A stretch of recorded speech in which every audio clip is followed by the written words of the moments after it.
A young man is being wheeled into surgery. He's in a lot of pain. The doctors say he must hurry. The boy thinks he's still so young. Why does he need this disease? The young man is taken to the intensive care unit. The doctor yells at him to take his hands off. The doctor fires a burst, another burst. The doctors fight for the patient's life. The young man thinks he's going to die soon. The doctor states that the young man's heart has stopped. There's no saving him. It's a shame. He was still so young. The doctors gave up and stopped resuscitation. The young man had so much he wanted to do. He didn't realize much in his life. It was indeed a very short life. From the young man's body, a luminous object burst out and rose upwards. It was his soul. The young man thought that he felt very light. There is an unknown ahead. Could this be the afterlife? The traveler is carrying a burden. A second man following him said, "There might be a good place for a grave." The men stop and one of them starts digging a hole. Next to them lies the corpse of the young man they had brought here with them. One asks, "How did Li Mu die? He was so young he didn't even get married." The other says, "Stop talking and get a shovel." He has to hurry because they're waiting for him. The other man took a shovel too. He said, "Death is death. Can we not hold back?" In the county clerk's office, the two of them were the best and closest to this dead man. The young man who was the corpse raised his hand and said, "Let me ask you this." The men with shovels looked around, saw what was happening, and started running away, throwing their shovels. They shouted that they were zombies. The young man got to his feet and tried to come to his senses. He didn't understand who the two men were talking about now. There was some kind of turmoil in his head. It ached terribly. The young man looked at his hands. This seems to be his body, he thought. The boy tried to jump, to run. He was doing well. This body is much stronger than his old body, he thought. The young man said, "High five, I'm alive again." The guy remembered that the two with the shovels called him Li Mu. So that was his name. The young man didn't know what he should do now. Where should he go? The young man saw that there was something hiding behind a rock. He went over there. The young man saw a little fox and heard some strange noises. The young man went closer and saw that the little animal was trapped, and he was crying. The young man got closer to the little fox and said that he would not hurt her. He wants to set her free.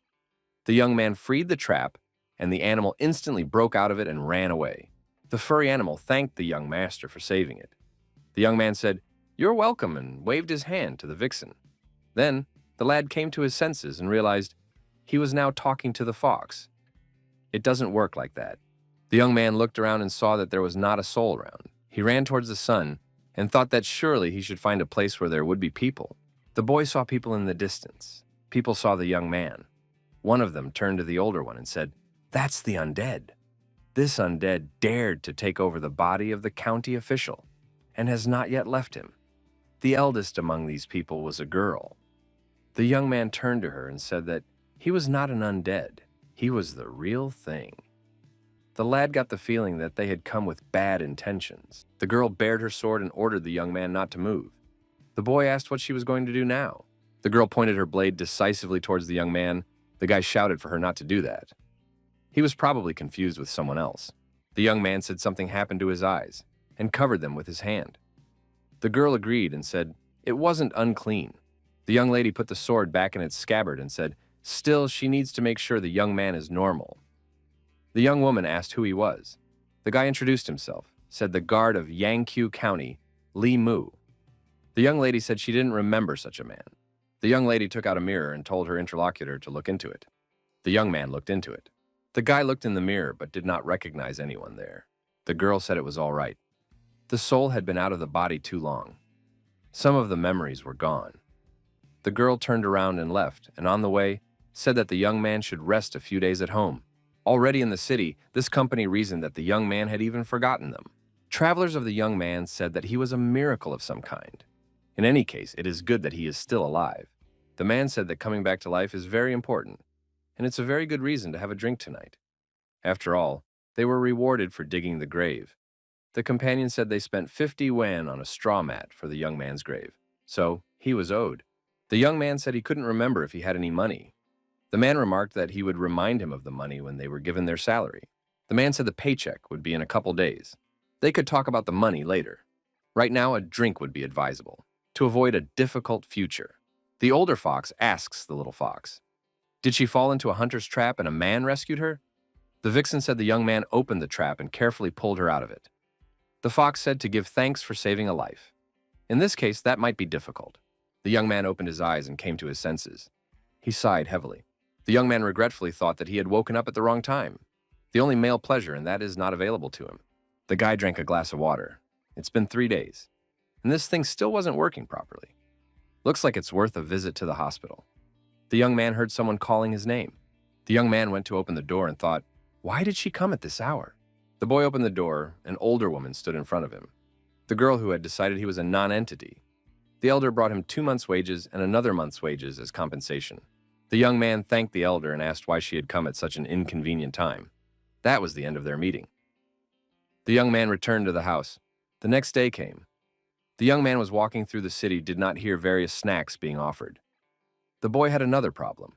He was going to the hospital, and he was wondering if there was a medicine there that could solve his problem. The young man saw a master healer. Suffering people were lined up to him. The old man was casting sorcery and creating various potions, using the spirit of heaven, the spirit of earth, and other necessary attributes. The old man gave the patient a potion and told her to drink it, and asked for a son. It was incantation water. The patient said it looked reliable, and it should definitely work. The master said he was finishing the work today. Everyone started to leave. Only the young man remained. He looked at the old man and thought that he was a common charlatan, and he was not interested. The old man took the young man's hand and told the gentleman not to leave. The boy asked, "What happened?" The old man replied, "It wasn't him that happened. It was the young man." The boy pretended to be frightened. "Is his interbrow darker, and does that portend imminent trouble?" The old man replied, "Although his mind is here, but the soul connection is lost. If the karmic balance is not restored, he will return to the grave within 6 months." The young man became threatening. He pointed to his badge and said if he saw the old man fooling the people one more time, he would have to go to the police station. The old man turned around and walked away and said, "Life and death are in the hands of the gods. And whether to believe him or not, let the young man decide for himself." The healer said that he gave the young man today better hope. It was worth paying at least 800 coins for that. The young man said that the old man had gone mad with greed. The boy noticed that the bag of money that belonged to him was in the old man's possession. The young man shouted that it was his money. The old man replied that the young man dared not do such a thing. The boy tried to chase the old man, but the old man disappeared in a flash. The young man couldn't understand where he was. The young man didn't know what to do. He was left with no money. He raised his hands up and shouted loudly that he believed this immortal celestial and wants him to come back. The young man kept shouting for the honorable immortal to come back and explain everything. He fully trusts him. The young man was called out by someone. The girl asked, "What is Limu doing here?" Limu said he didn't have any money and that old man wasn't here either. The girl said that she brought the young man's salary last night. The young man said he went out to buy something for himself. Then he met the old man. Then his money went missing. The young man asked the girl if it was true that there was a balance of souls. The girl nodded affirmatively, but asked why he was wondering. It's not like he's a cultivator after all. Limu replied that he was just curious about it. What would happen if one loses 7 souls, Po? The girl looked at the young man intently. He asked if she was considering his souls. The elder replied that her cultivation level wasn't enough for that, which she regretted. Limu sighed regretfully. The elder said that the 7 by related body and soul powers. If one were to lose the 7 Po souls, such a person would be different from ordinary people. The girl said that a person has 7 souls, and each has its own role. The elder listed these souls: dead dog, antidote, bird yin, falling arrow, devourer of knavery, purifier, bad heart. The dead dog is responsible for sensation and perceptions. If deprived of it, a person will fall asleep easily. The bad heart is responsible for breathing. Without it, a person will not be able to breathe freely. The falling arrow is responsible for subconsciousness. Without it, a person will become very absent-minded. The devourer of rascality is responsible for banishing evil. Without it, a person will become sick more often. Antidote is responsible for sleep. Without it, a person will not be able to fall asleep at night. The purifier of evil is responsible for cleansing. If one is deprived of it, the internal impurities will not be able to come out. The girl added that the bird's yin is related to male power. The girl asked how the young man gets up in the morning. The boy stated that he really hasn't been sleeping well lately, and only wakes up by noon. The older girl said she was asking about him, and pointed her finger over there. The young man was very frightened.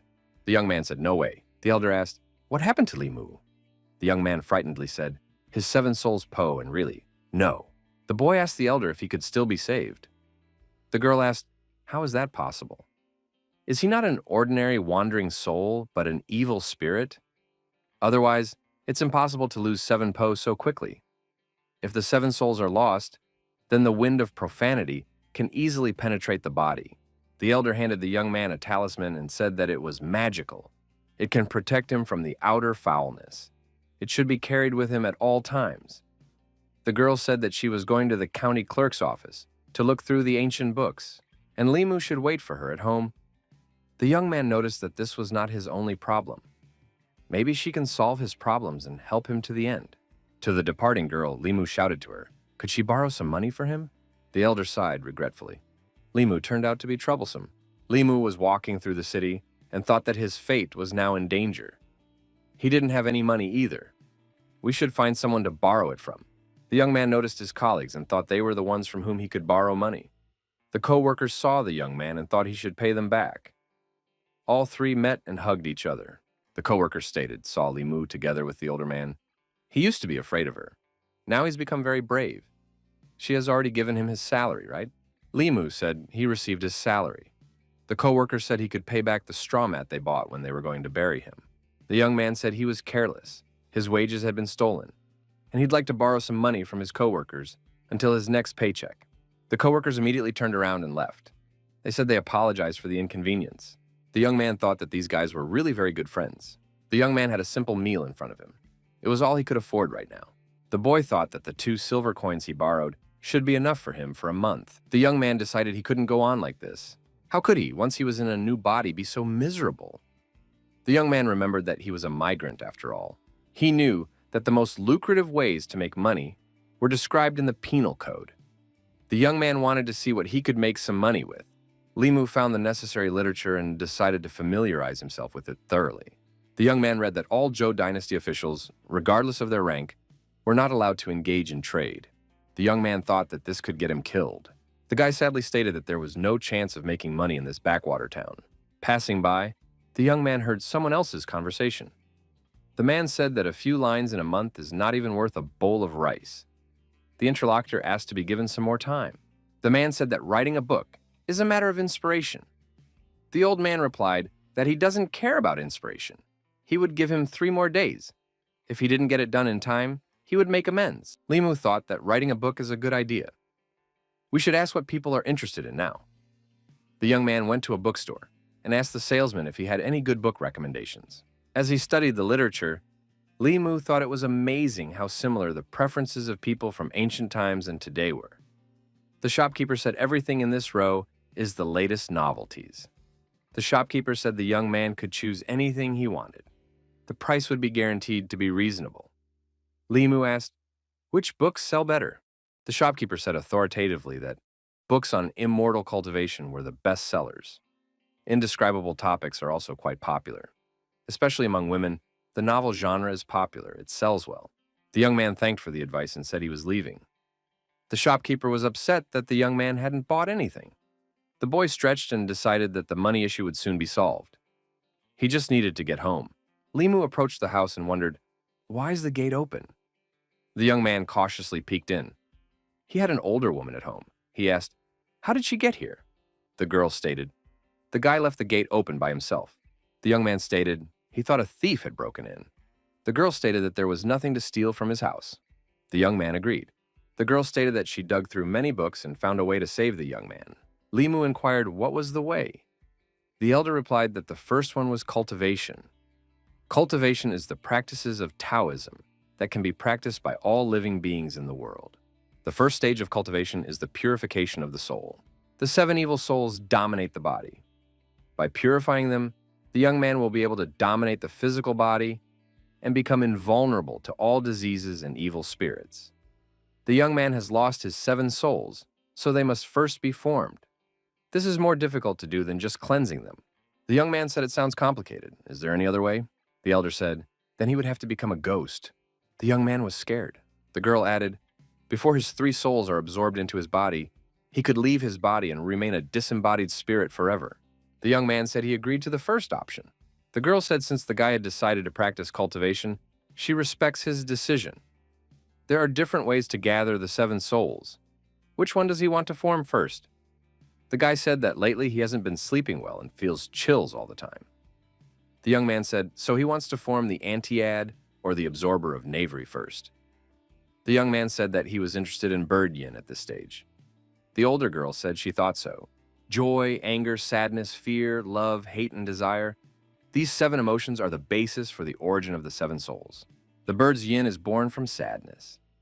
The girl said that she would teach him the basics first. The elder said for the young man to direct the energy from the nose to the stomach area, and when there is enough of it, stop the moment he feels a blockage. Then, to start bringing it out. The girl told the young man to concentrate on his consciousness and poked him in the forehead with her finger. He should channel this energy with his consciousness. The older woman said that she had left a trace of ki in his body, and he must diligently channel it. There is no room for weakness in his practice. Only in this way will he have a chance. The young man started to remember something. He interrupted the girl and said, he forgot where he put the money he had saved. Is there any way he can get his memories back? The older girl asked if the young man had yellow paper and vermilion. The boy thought that the girl had been kind to him and was helping him. He would have to thank her. The young man began to remember various meaningless scenes from his life. He also remembered where he had put the money. The young man thought that it was becoming too much to remember. The young man thought, he is a single guy after all. How can he be without money? The young man found a hidden bag of money. There was a lot of that money. The lad thought that the hard times on liquid porridge were over. The young man thought that that alley held memories of the day he died. He doesn't know what happened, but it must have something to do with his death. The young man decided to investigate it. The young man thought that the elder had promised the seal's effect for 12 hours. He should make good use of that time. The young man thought that he was almost done. It was good that he had reread the Tales of the Strange from Liao's study several times. Li Mu was called out by someone. A voice said the elder had warned that something had happened to the young man. So that's why he came to check on him. The man showed himself at the entrance and asked if the young man was all right. Li Mu replied that he wasn't really. The man asked why he was so happy then. The boy said that he had found some money at home in time, and now he could even pay back what he owed. The man got excited and said, that's great. It's not good to stay in debt. The young man saw that they were overflowing with some kind of energy. The boy thought that 7 emotions and 7 colors, red being the color of happiness. That must be what the older one was talking about. The guy decided to test it a few more times while he had the chance. The young man lied and said he lost that money again when he was on the street. The guy analyzed other emotions in the person he was talking to. The young man added that the lost money was then brought to him by a child. He found them on the street, and everything began to fall into place. Li Mu talked about his dream and how he woke up and found the money, and then he was robbed, and then he found it all again. The man interrupted the young man and said they would talk about the money later. He should get some rest already. His head was spinning. It was as if the young man had sucked out all his energy. Li Mu apologized for taking so long to give the money. The young men said goodbye. Li Mu thought that Zhang was very understanding and his help was helpful. But still, one should be more frugal. The boy thought, Li Si is next in line. He remembered that the street was under his control. The young man was invited to the tent and told that a good time could be had here. The girls asked what brought the young man here and offered to go inside. Lisa asked the young man what was wrong. The boy said that he had come to repay a debt. Now he had some money. Lisa said the young man would still be in charge of this street if he had already recovered. Li Si said he had more things to do and got ready to leave. Li Mu wondered where the joy was in his interlocutor. The young man didn't expect Li Si to be so indifferent to money. Looks like we'll have to find another way. The young man continued to do good deeds. He fed a stray pet, took a kite out of a tree for the kids. He took an old lady across the street. The young man told the girl that little joy he received, but he was surprised that the dog he helped a little was happier than all the others. The girl inquired what were his signs of fortune according to his birthday. The young man began to go through all the animals of the Chinese calendar. The older woman said cryptically, 4 pillars, day of purest power, yang. None of this was surprising. The boy asked, what does that mean? The girl said the young man was born with the ability to gather spiritual energy to embark on the path of cultivation. His strength far surpassed that of ordinary people. The young man rejoiced and said that the god favored him. The young woman told him not to get so excited. A special cultivation body is also a great addition for both cultivator and demon. If word of this got out, he would be in great danger. The boy was frightened and asked what he should do. The elder said that as long as he didn't blab it himself, No one would be able to identify his body so easily. Moreover, this is the center of the county. Demons and spirits won't dare to make trouble here. The girl said that she is going on patrol. When the young man gathers enough energy of the 7 emotions, she will teach him the method of soul condensation. Limu thought that demons wouldn't dare to cause trouble. For some reason, the boy felt like he was dead after all. The elder decided to continue patrolling. The girl said that he needed help. The girl stood in the town and asked for help. She wanted to be listened to. Limu turned his attention to the girl. The world is going downhill. What a shame. How can one turn a blind eye to such a miserable person? The young man asked the girl, does she need help? The girl was surprised. She didn't expect a reaction from this man. The girl who asked for help was surprised. Can the young man really see her? The young man turned around and said, the sun is very blinding today, so he can't see anything. The young man turned around and ran away screaming. He wanted to inform the elder that there was a ghost there. Limu ran with bulging eyes and shouted that ghosts really exist. He had just seen one.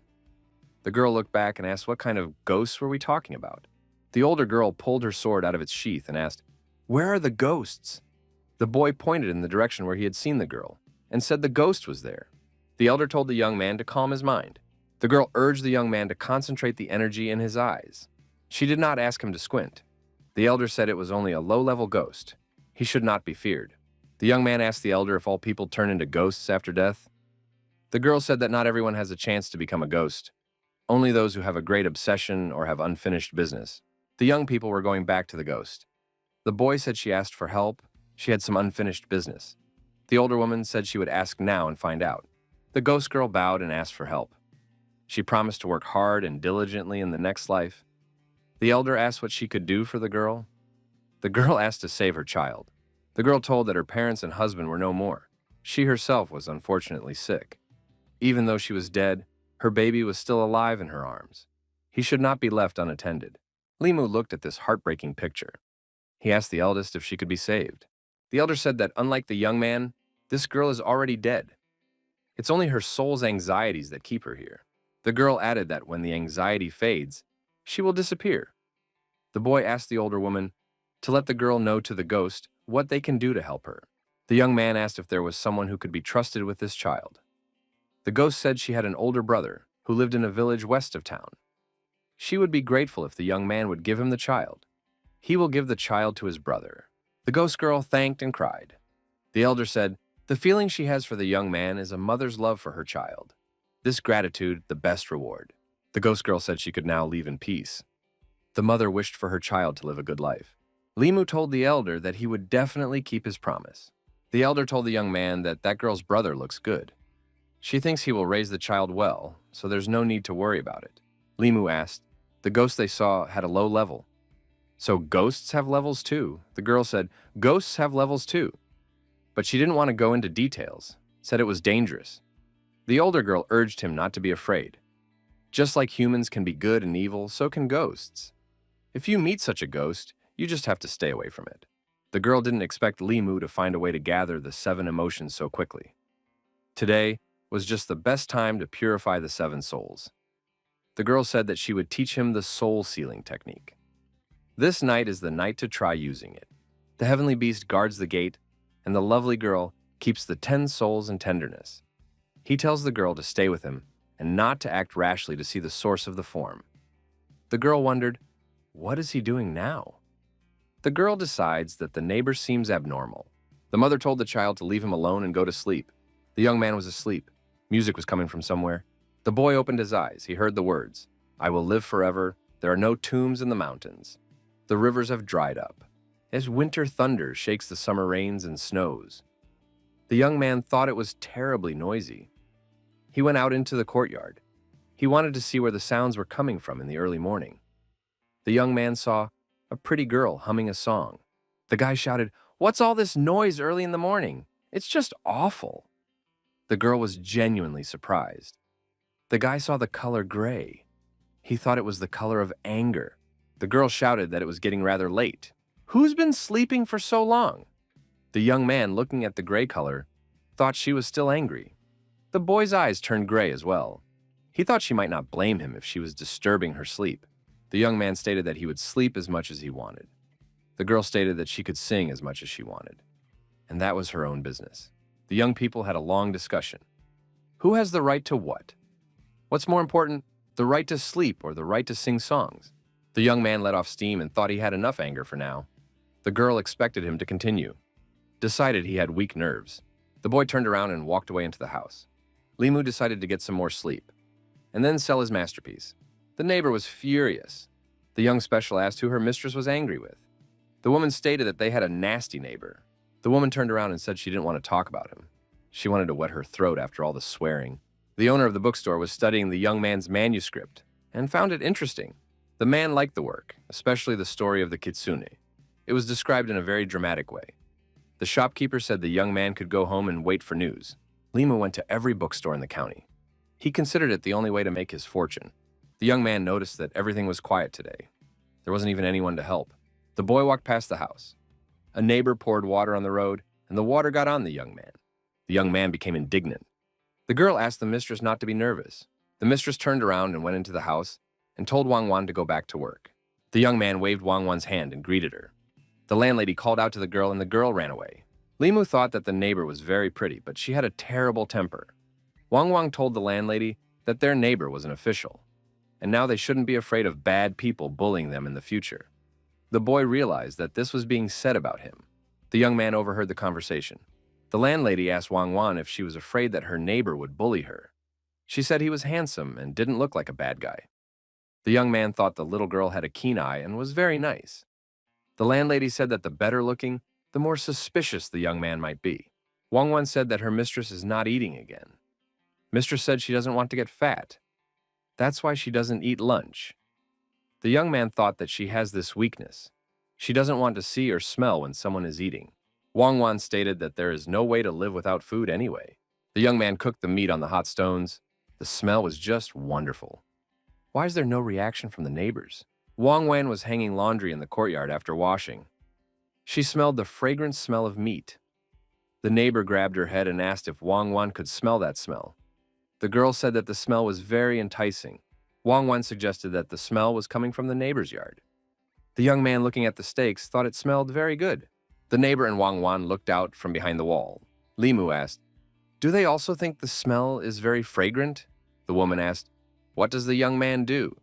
The young man said he is cooking food, can't you see? The woman said for the young man to cook somewhere else.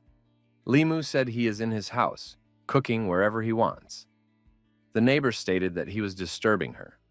The guy wondered why he doesn't bother others. But only her. The woman called the neighbor an unpleasant word. The young man did not react. Wang Wan thought that this guy was not vindictive at all. The young man apologized and said that he was wrong in the morning. As an apology, he wants to give the girls a treat. The girls were very surprised.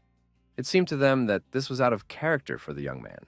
The woman said that she, Liu Hanyang, would rather die on the spot than eat a single bite.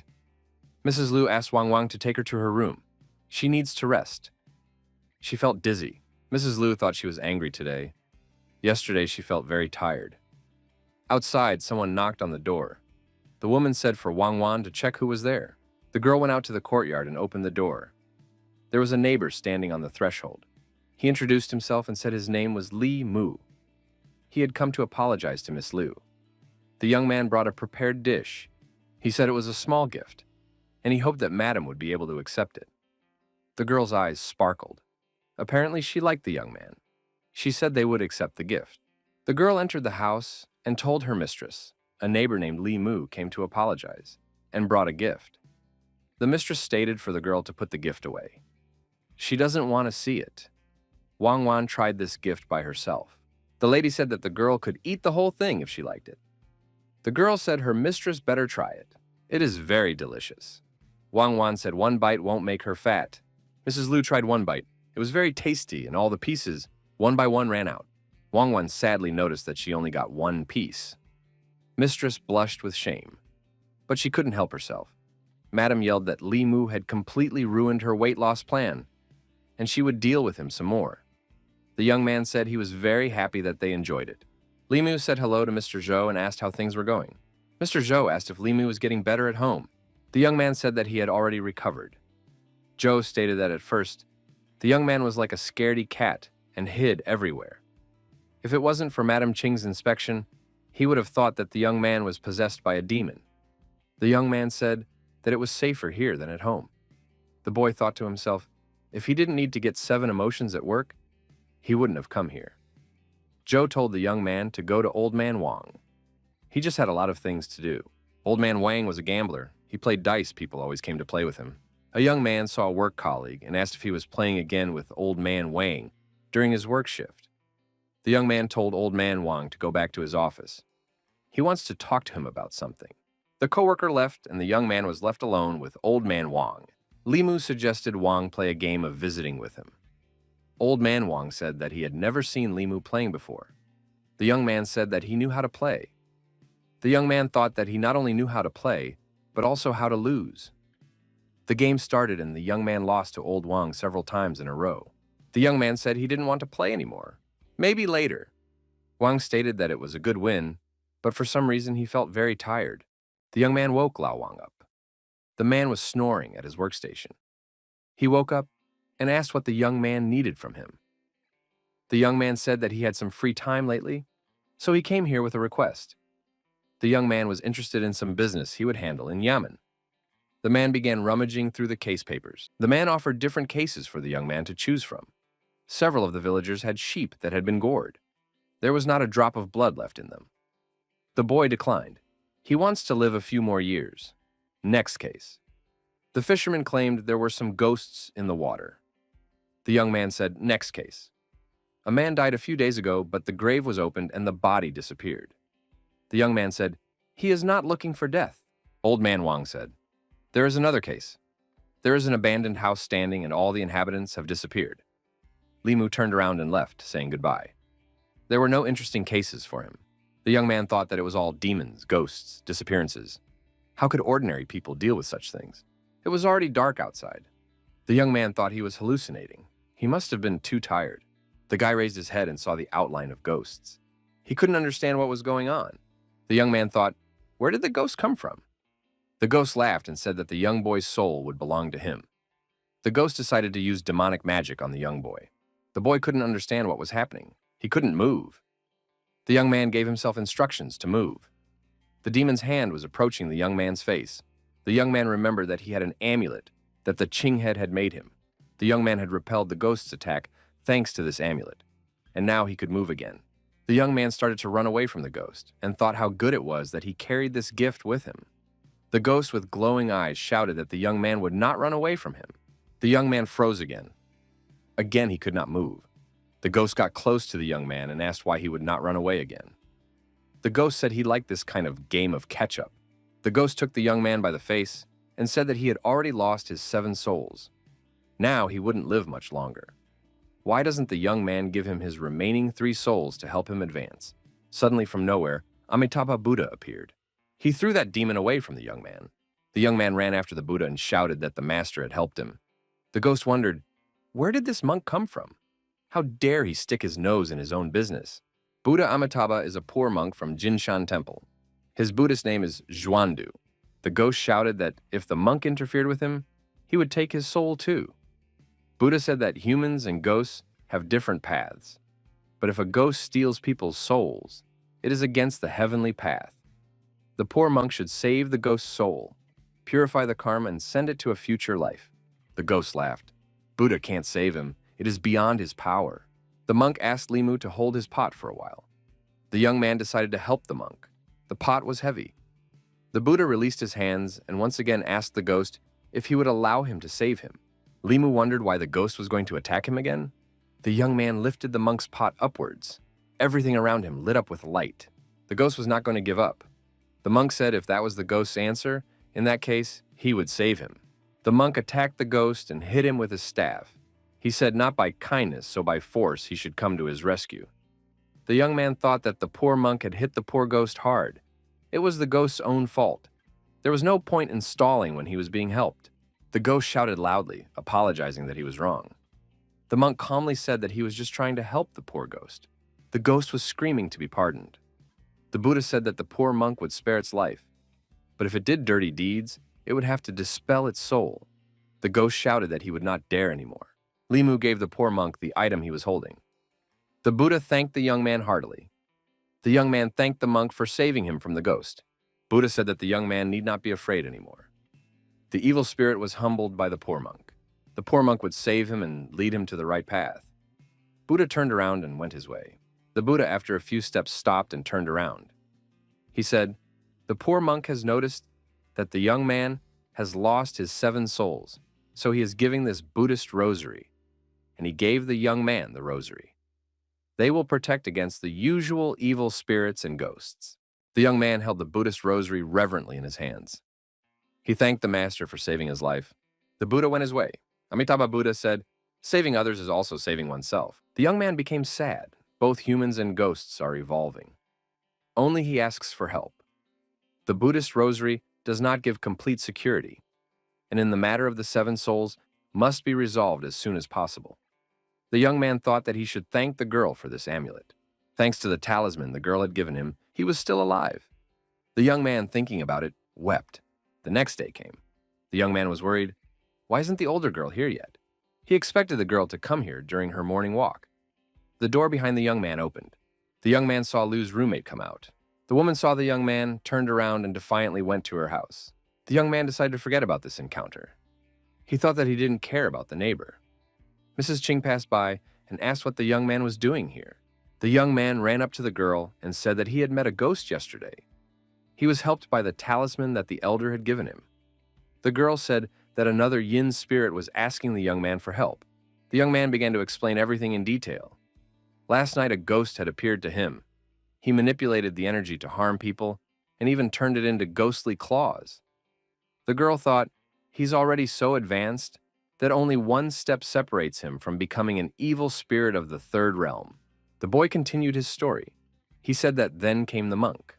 Both Buddhism and Taoism have ways of curbing evil spirits, and this monk defeated the evil spirit. The young man decided to show the girl the Buddhist rosary that the poor monk had given him. If it was a strong spirit, the monk has incredible power. The young man asked what he should do to also protect himself from evil spirits. Lady Ching said that the young man's spiritual power was too small to learn any techniques and Taoist arts. The girl said that it doesn't take much spiritual power to practice Taoist arts, but Taoism is a secret in every sect. The girl was telling the young man about Taoist arts, and the guy realized that he had to think of another way to quickly increase his strength. Head Ching suddenly pulled her sword out of its sheath and brought it towards the young man's neck in a sharp motion. The boy froze and asked, "What is this girl doing here?" Head Ching said, "The young man should remember that there are no shortcuts in cultivation. Rushing to do things faster could lead to unfortunate consequences, both for the young man and those around him." The young man tried to reassure his interlocutor and told her not to worry. He agreed that his strength was low. The young man added he would never do anything that could harm the world. The girl looked sincerely into the young man's eyes and took her sword away from his neck. The girl was afraid that the young man might stray from the path of truth. The path of cultivation is extremely difficult. There are countless evil cultivators who can't stand being alone and take people's souls and blood. Madam Ching said that this kind of cultivation in the immortal world is punished. A month ago, an evil cultivator of the realm of comprehending truth was killed by the masters of the Buddhist and Taoist schools, and his soul was scattered. The young man noticed that the immortal world did not tolerate evil cultivators.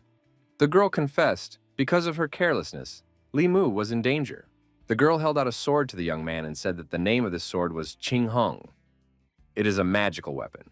If the young man accepted it, he would not have to fear the usual evil spirits and ghosts. Head Ching handed the young man the sword and a book, said it was all for the young man. The girl said that the notes in the book were all he needed to know about the cultivation world. The girl waved her hand as she left and added, even though the young man had a sword and rosary, he still needed to gather the 7 souls as soon as possible. The young man thanked the Ching head heartily. The young man immediately started studying the manuscript. He familiarized himself with the cultivation realms and studied the entire structure described in this textbook. The young man thought that this book was quite well documented. Some special purpose talismans were recorded here, in addition to the practice realm and history. The Taoist scriptures mentioned in the book were also familiar to him. Taoist scripture, it is a canon of path and virtue. The young man was on the rise. According to the book, magical abilities are exercised through spiritual power. The young man read passionately about Taoism and the ways in which it could be brought into the cultural life of the masses. The young man studied what the position of his fingers should be when casting a spell. He found it not too difficult. The young man tried to learn some of the theses by heart. It was not an easy task. He noticed that he was exhausting himself. Suddenly there was thunder and lightning. The young man clutched his chest. Blood flowed out of his mouth, and he collapsed exhausted on the threshold of his house. Mrs. Ching continued on her way. Suddenly she became anxious. The girl had a rapid heartbeat. What was that, she thought. In the village, an old man was educating the locals. He was telling the news. Something caught the old man's attention. The man looked around. It was the sound of a bell. Everyone knew that if a bell rings for no reason, it means something serious has happened. The residents decided to go to the main hall. The students greeted their master. The assistant asked the master what was going on. Why did the Tao bell suddenly ring? The old man held a scribbled piece of paper in front of him. The man shouted that this is a holy relic of the Tao. It's a fragment of the Tao scripture. The inscribed scroll rippled and trembled. The master said, "This is unheard of, the writing board trembling. It is unclear whether it is a blessing or a curse." Mrs. Liu and Wang Wang walked out of their house and closed the door behind them. Wang Wang noticed the body of a young man lying on the ground.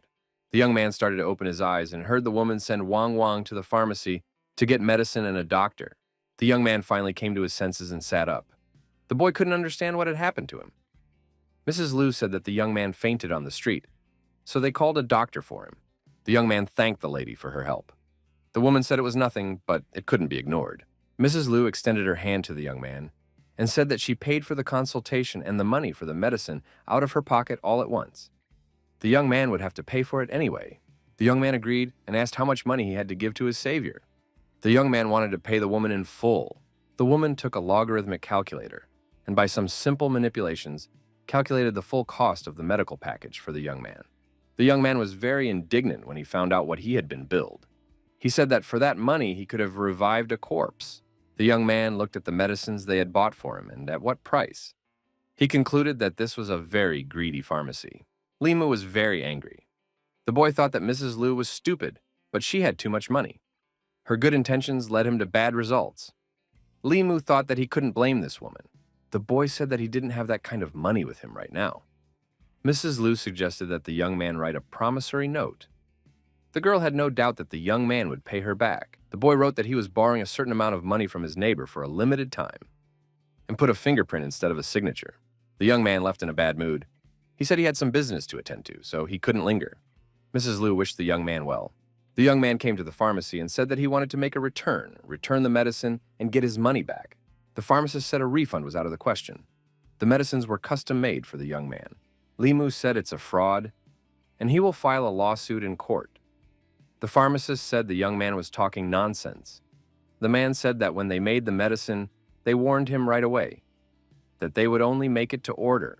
The old man added, the girl said that the young man's body should be protected. It was precious. So the medicine should be precious too. The young man realized that he would not get his money back. Seeing the young man off, the pharmacist said that this establishment was based on honesty and did not engage in fraud. The young man thought he had fainted after reading the Taoist manuscripts. After what happened, he was reluctant to continue reading. The young man was not discouraged and decided that he could try another Taoist classic. The young man returned to his home. He stuck the talisman on his forehead and took the brush in his hand. The young man was intensely writing something down. Enlightenment came to him. It was a pity that he hadn't finished copying the mantra of the god of the three caves, Taishan. But he decided that what he had would be enough. The talisman flew off his forehead and began to fall. After falling on the young man's hand, the talisman faded. The boy thought that although the talisman no longer worked, it was still quite useful. After writing it down, the young man decided that he needed to make some preparations. The young man remembered Wang Wan's neighbor girl and got very excited. A close neighbor is better than a distant relative. The young man changed his clothes and began to cook the original lamb and urumqi kebabs. The smell was fragrant, even drooling. Wang Wang, being in the yard, smelled the fragrant odor of cooking kebabs. The girl decided to check what was going on in the neighboring yard. Wang Wan looked out from behind the wall and saw her neighbor, Li Mu, cooking delicious kebabs. The young man asked if his neighbor had already eaten. The girl shook her head negatively. The young man invited Wang Wan to visit, and she gladly agreed. The young lady was radiant with happiness. Wang Wan ate the kebabs offered to her with great appetite. The young man thought that he should talk to the girl first to get closer to her. Limu asked how old Wang Wan was. The girl said she was already 16. The guy asked where the girl was from, and she said she couldn't remember, and continued to gorge herself on fried meat. Limu asked at what age did the girl start courting her mistress. Wang Wan replied that since she was 6 years old. The young man, realizing that the girl would not be free soon, told her to stay here. There is still plenty of meat. If anything happens to it, the young man asked Wang Wang to go to the government district to find Ms. Li Qing. The girl asked what could happen to the young man. Limu said that he is not feeling well. He is afraid that he will faint again. The young man settled down in the shade and began to use spells to perform Taoist techniques. The most important thing for him now was to properly learn how to hold his fingers on his hand. Limu repeated the spells written in the book. Heaven and earth are boundless, and the universe is vast.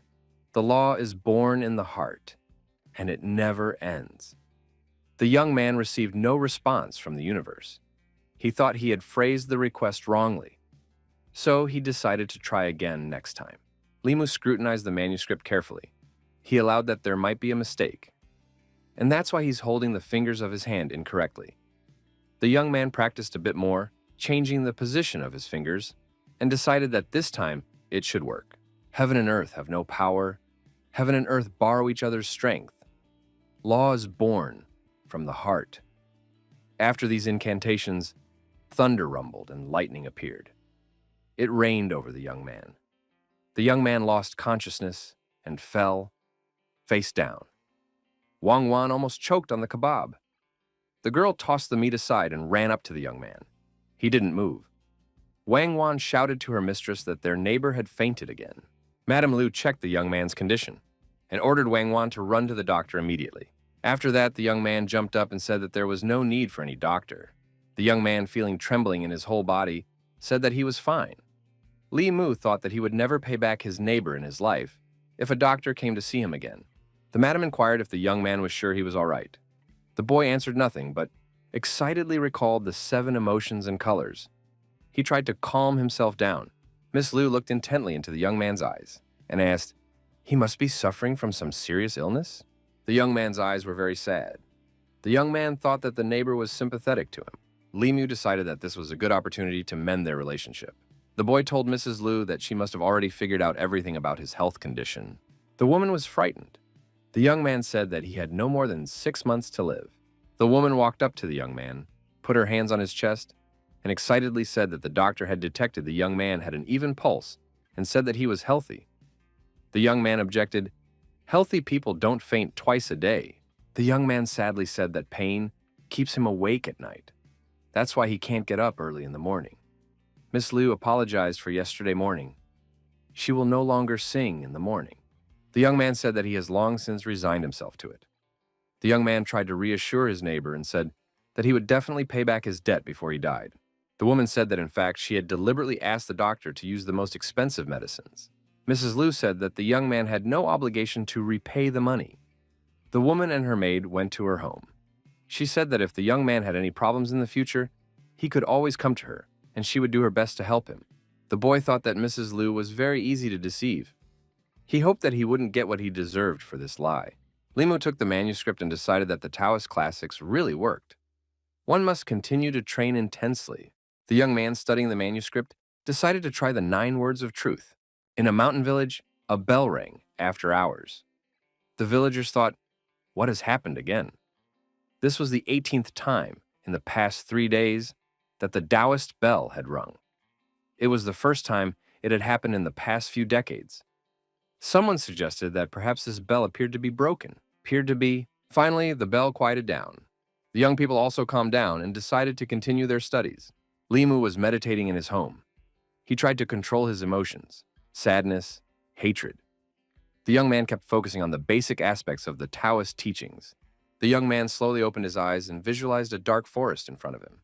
The very same ghost appeared in front of the boy, and the ghost pronounced that he had finally found the young man. The ghost appeared to be balanced. He said that he had spent 3 days in a nightmare. He had to listen to the 3 great sutras of the same monk. It was unbearable. The ghost wailed for a long time about how hard it was for him to bear that monk. Finally, he said that he managed to break through and escape the moment the monk was distracted. The terrifying ghost stated that if it wasn't for the young man, none of this would have happened. Therefore, he intended to devour this soul today. The ghost rushed towards the young man and said that the monk would not save him today. The young man showed his rosary. The ghost said that the rosary would not help him either. The young man remembered that he had a sword given by Lady Qing. The boy tried to use the Taoist techniques he had learned during his training. So far, it wasn't helping much. The young man tried to channel his energy in the right direction. He kept missing all the time. After another attack, the ghost jumped up to the young man and fell to his knees. He apologized and said that he mistook him for another person. The evil ghost said that he would now leave immediately and not bother him anymore. Limu stated that in that case, he would let the ghost live for now. The young man recited another mantra and the ghost disappeared. Limu thought that the next mantras would be even stronger. This ghost had a very strong sense of fear. The boy felt prepared and decided that it was time to gather the 7 souls. The young man thought that Zhang Shan should have recovered as well. So he decided to pay him a visit. The young man knocked on the door and entered the man's room. He asked what Zhang Shan was thinking about. The man wondered why the young man had come to see him so early. He suggested playing a few games of dice. The boy agreed because he wanted to suggest it himself. The young man decided to spend some time on this hobby because there was nothing to do yet. The old man asked why playing games with Limu was so tiring. He no longer has the strength to keep his duty to his spouse, and his mother-in-law suspects that he is going left. Their co-worker burst into the room and told them to stop playing games. They had urgent work to do. The men ran into the center of town and on the way demanded that everyone make way because they were on duty. Everyone wondered what was the rush of the civil servants. Limu inquired, what was the rush job? A colleague said he didn't know. They were simply told to arrive at the site. The 3 colleagues speculated on the way. What could have happened, and why were they called to the site so urgently? The men arrived at the site and realized that they were about to have a new boss. It was Han Jie. He practiced in the same sect as Head Qing-ah, now works in the same government district. Limu knew that most of these practitioners are from well-known sects and only enter the county government to practice. Ordinary matters are handled by civil servants. But this time, a practitioner was sent. There was an event. The young man hoped that he would have a chance to get some emotions. The young men reported for duty. The supervisor said that they were the only ones waiting for them. Limu assumed that something important had indeed happened. The supervisor was extremely serious. The servants went to the door and knocked on it. Some noise was heard from the other side. The servants were frightened. The door opened and people came running out with a noise. They shouted that they were hurt and not to be hit. A man with a broom ran after them and shouted that they had come to Zhao's house with deceit and called them blind, and that they should get out of here. The civil servants said someone had reported the incident to them. That's why they came here. Their uniforms show they're on duty. The man with the broom thought he was an immortal. He apologized, said he was blind, and invited the elder to enter the house. Limu suggested that the co-workers follow their superior into the house. The owner of the house blocked their way. The man stated that they should stand there and not enter the house. The man said angrily that it was the Zhao family that had risen to the county level, and their character had only gotten worse. The men started discussing amongst themselves about the possibility to seduce the Zhao family's daughter, and then they could get some preferential treatment, but they agreed that they didn't need it. Limu asked a passerby what happened to the Zhao family. The passerby said in confidence that the Zhao family's son was possessed. Limu and his co-workers were very scared. The passerby said to keep it a secret, because the wedding between him and the daughter of the county governor was approaching. If this case is not handled properly, the governor will be blamed. Therefore, this case is given great importance. The young men fell silent. They saw their chief coming out. He was followed by a young man.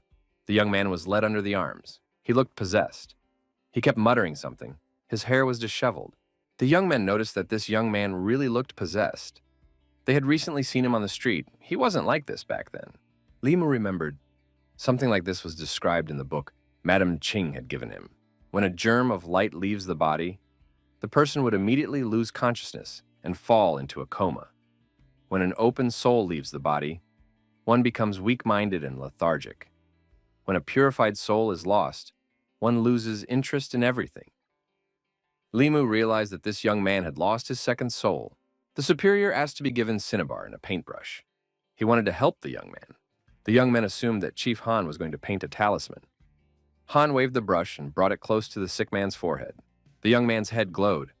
Han said for the sick man's soul to return, and it opened. And so he repeated several times. Han kept saying the same thing, for the young man's soul to return. The colleagues assumed, as a practitioner should, that their superior's breath was not hitching while he was shouting the mantra. The master of the house asked how the immortal was feeling. The warden says he's fine, he's just dizzy. The sick man's second soul had not yet dissipated. He felt its presence, but he doesn't know where it is. The parents of the sick young man asked what they should do now. They are counting on help. Head Han told them not to panic. He needs a piece of yellow paper and a few strands of the sick boy's hair. The parents of the sick young man prepared everything. Head Han began his preparations. The immortal set the hair on fire, and when it burned, he scattered the ashes. The ashes landed directly on the cinnabar. Han dipped his brush into the vermilion and wrote characters on a piece of yellow paper. Limu saw the inscription and said that it was described in the introduction to cultivation. The young man said that it was an indication of the path of an immortal. Han continued his manipulations. The man hid the piece of paper in his fist and began to cast an incantation. The young man couldn't understand what he was doing. Immortal Han opened his hand, and in the palm of his hand was a paper figure that flew up and rose up. Everyone was shocked by what they saw. It was unbelievable. Han declared that they had found the location of the young man's second soul. They should all follow the paper crane. So, they all headed in that direction. The crane flew out of the house. A group of young people followed it. The crane flew towards the forest. The crane's flight was long and tiring for the young men. The young men tried to take a break and rest a little. They were thirsty. Han said they must not stop. There was not much time left. Limu said that they were mortals and not as strong as immortals. Someone shouted that the paper crane had stopped and pointed a finger in its direction. Master Han anxiously looked in that direction. His eyes expressed fright. He shouted that he had to be careful. Limu noticed that it had gotten dark and quiet. He couldn't figure out where everyone had gone. The young man assumed he was hallucinating. This had never happened to him before. The young man became wary. Hallucinations did not bode well. The Book of Memories said that one should concentrate one's spiritual power in the eyes. After this concentration, the young man saw the people around him. They were in the same situation. No one could see anything, nor did they realize where they were. Han decided that Zhao's soul had left his body for a reason, so it was the work of a ghost. Immortal Han assumed an appropriate pose and told the evil to appear before him. After a few lightning flashes, everything returned to its place. Everyone saw an unusual phenomenon in the air. What could it be? The young men suggested that it could be a ghost. There was a ghost of a girl in the air. Han pointed his finger at the ghost and said that the evil creature should give up young Zhao Yun's soul. The ghost hissed in response and looked with its fiery eyes. Poisonous snakes emerged from the ghost's mouth, and they headed towards Han. The man said it was all cheap tricks, and he's not afraid of them. Master Han spread his arms out to the sides, released his internal energy, and destroyed those poisonous snakes. The ghost was no longer afraid of him. The ghost realized that he couldn't win now. He turned around and began to move away. Han said that the ghost could not escape. He would catch up with him and defeat him. The man said there was nothing to wait for. We had to catch up with the ghost. The men were upset. They had to run again. It was tiring. It was already dark outside. The moon appeared. They noticed that they were already near the wild mountains. The road home would be a long one. Limu knew that ahead on the road, Bishui Bay awaited them. He remembered that that bay might be haunted. The young man kept seeing a distant ghost ahead.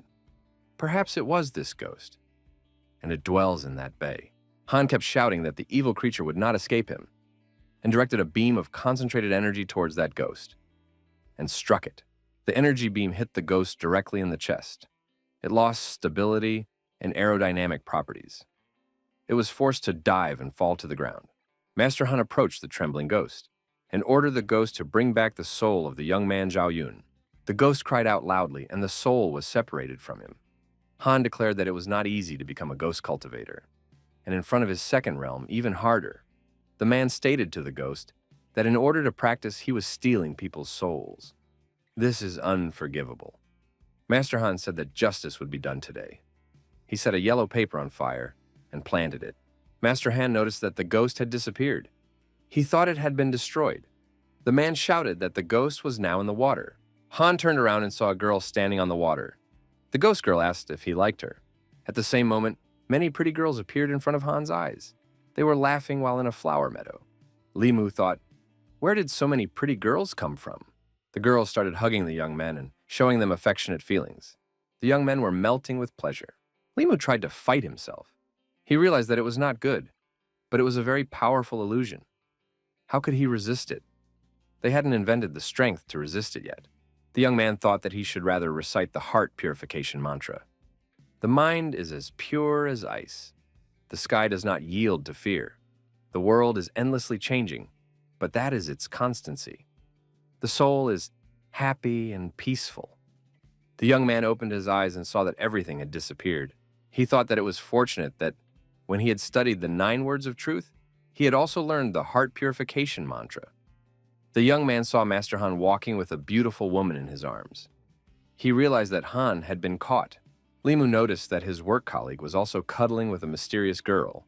Talking about how it was wrong was getting him nowhere. One of the beauties told the young man not to be too cocky. Limu noticed that his colleague couldn't resist the charms of these witchy girls. The young man wanted to stop his colleague, but he couldn't understand what was happening. He couldn't move. A girl came up to the young man and asked him if she was ugly. Limu started to make up his mind. He said he was blind and didn't know if she was beautiful. The girl hugged the guy and said he was ridiculous, and asked who was better, her or the young man's wife. The guy stated that he was still single. The young man held on as best he could, but he didn't know why he should. Limu still couldn't move. The girl still hugged him and asked if he wanted to move in with her in this beautiful place and have fun with her and her sisters. The young man cried. He would love to, but his body won't allow it. So the girl must behave with dignity. The beautiful stranger said that the young man is lying. All men in this situation can't keep still, so he's trying to fool her. After that, the young man was glad that he could move. Limu thought that this girl has no right to flirt with him, and he was about to show her. The young man was about to recite a mantra, but in the same instant the girl disappeared. The young man came to his senses and realized that he was back in Beshui Bay. The ghost girl stood in front of him and asked for his forgiveness. The girl said that she wanted to apologize to the Lord. The guy thought, what does she mean by saying that? The young lady introduced herself and said her name was Suhei. Asked what the young man's name was. The young man thought the girl was up to something. He was curious about the state of the others. The other men were not so principled, and so they were now lying on the shore of the bay without feelings. They must have been exhausted and seemed to be lying unconscious. Limu thought that this ghost was interfering with their work. The young man introduced himself and said his name was Limu. He wondered why Ms. Su was preventing them from getting rid of this evil ghost. The girl said that the gentleman only knows the result of what happened, but he doesn't know the reason why the ghost took the young man's soul. The guy thought that she really has a yin ghost aura, but it doesn't cause evil feelings. Maybe that's her secret. The girl said that that ghost's name was Lin Wang. She's Zhao Yun's fiancée, and they were supposed to get married next year, a few months ago. Zhao Yun was spotted by the governor. When the chance to become part of the governor's family came up, Zhao Yun decided everything. However, the engagement could not be canceled. There was no way the young man could justify marrying the governor's daughter. Zhao Yun drowned the girl in Bishui Bay and buried her body on the shore.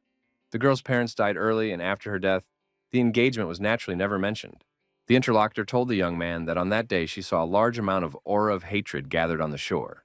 So she gathered her 3 souls together before the soul dissipated and helped her cultivate. She taught the girl techniques so that she could take revenge. Her training was too superficial, and she was only able to capture one Zhao Yun's soul. Limu said that he would report it to the right place so that justice could be served. As an official, it was his duty to punish bad deeds, eradicate violence, and bring justice. The interviewee said that the girl would not wait for justice. In a quarter of an hour at the most, she will completely dissipate, because her foundation is extremely unstable, and that man seriously injured her. The young man asked his interlocutor, would even she not be able to save that girl? The girl said something she cultivates is called the ghostly path. With it, it's easy to hurt people but hard to save them. That girl's foundation has been destroyed. She can't be helped anymore, unless a Buddhist master reads a sutra for her and restores her foundation. The girl declared, if she couldn't catch a fair reprisal on Zhao Yun, she would scorch his soul and condemn him to a life full of pain, which would serve as his punishment. Limu tried to explain that if the marriage to the governor's daughter was dissolved, there could be political repercussions. The government is full of masters who might pursue his interlocutor, and there would be no escape for her. The girl said that she is willing to face them. Although first, we have to find a way and try to save Miss Lin. The girl said if the young man doesn't know Buddhism, he won't be able to save Ms. Lin. The young man thought that the Buddhist rosary beads the monk gave him contained Buddhist power, so if he borrowed some of that power, it could help. The young man said that he wanted to try it. The girl asked if he practiced Buddhism. Limu said he didn't really, but he could give it a try. The young man assumed the lotus posture and began to try, and recited various incantations that he had memorized. The young man pronounced that form is indistinguishable from emptiness. Emptiness is indistinguishable from form. Form is emptiness, and everything in the world is ghostly and illusory. Mrs. Lin's outline began to take on a more stable shape. At the temple in the northern district, the monks noticed that something was happening. The Buddha statue began to glow. They began to pray intensely. A young man noticed that nothing was happening. He must have misread the incantation, the young man thought. The next moment, the young man was blinded. He squinted his eyes and thought, "What is that bright thing?" Limu shouted that this light was blinding him. The young man couldn't open his eyes. The girls looked at him in surprise. The female companion asked in surprise, "The young man said he didn't practice Buddhism." "Buddhism means light." The boy noticed that this light was coming from him. Limu kept thinking that this light was blinding him. He didn't know how to control it. The girl was even more surprised. Did the young man not know what to do with this light? The young man was ready to cry. He said he was only learning and was trying to try. The girl advised the young man to disperse the Buddhist energy in his body. She wondered why this young man didn't know anything. The young man was sweating with exertion. He wanted the light to dissipate. The young man succeeded, and the intensity of the light subsided. It worked for him. The young man thought that Buddhist techniques were even more powerful than he had realized. The young woman thought that by not being a Buddhist, but knowing how to use Buddhist teachings, this man had achieved such a result. She asked the young man how he knew about these techniques. The girl looked at Mrs. Lin and said that she seemed to be losing her strength. She needs some help. The young man asked what should he do now to save Ms. Lin. The interlocutor said that she would try to trust the young man this time. The young lady said that the Buddha's light could ward off ghosts and also help them. As long as the young man doesn't have violent thoughts in his head, he won't hurt her. We should try again to slowly use the Buddha's light to envelop her. The young man agreed and said he would try again. The young man took his time and he began to succeed. And he was enveloping Mrs. Lin with his light. The young man felt some warm feeling. It was soft and dazzling white, and it smelled very pleasant. The young man touched the feeling with his hands. It was tangible to the touch. The girl asked if the young man was all right. Limu said he was fine. He was just a little tired. He needed to rest. The girl said that she is no longer human. She has no difference between men and women. The young man can lean on her for a while. Mrs. Lin said that she cannot repay the young man for saving her life. Limu said that it was the government's mistake to let the girl suffer so much injustice. The young man looked at the girl and thought that she had 10 times more gratitude than Zhang Wan. The guy wanted to channel the 7 emotions of a person of profound virtue to his interlocutor, but it was usually not customary in Taoism to show it to the outside world. Limu decided that with his current abilities, he couldn't influence anyone at all. An energy like Lin Wan's was probably his limit. The young man asked Lin if she was going to continue her revenge from now on. The girl stated that the Zhao family was now related to the governor, and she can't harm them. Therefore, she wants to go to the young man Limu. The guy said that even if the girl doesn't take revenge on them, the young man will be punished according to the strictness of the law. Lin asked why the young man is helping her. Limu said that he wants to do his duty honestly. He is sure that he will get that rascal, and even the governor can't do anything. Tears appeared in Lin's eyes. The girl was touched. The young man thought that he had reaped a worthy harvest. Lin thanked the young man for his kindness. The ghost girl said that all officials should be like the young man. If everyone was like the young man, there would be many fewer ghosts in the world. Limu said that he was not worthy of such praise. The young man realized that he had to gather all his 7 souls or he would die.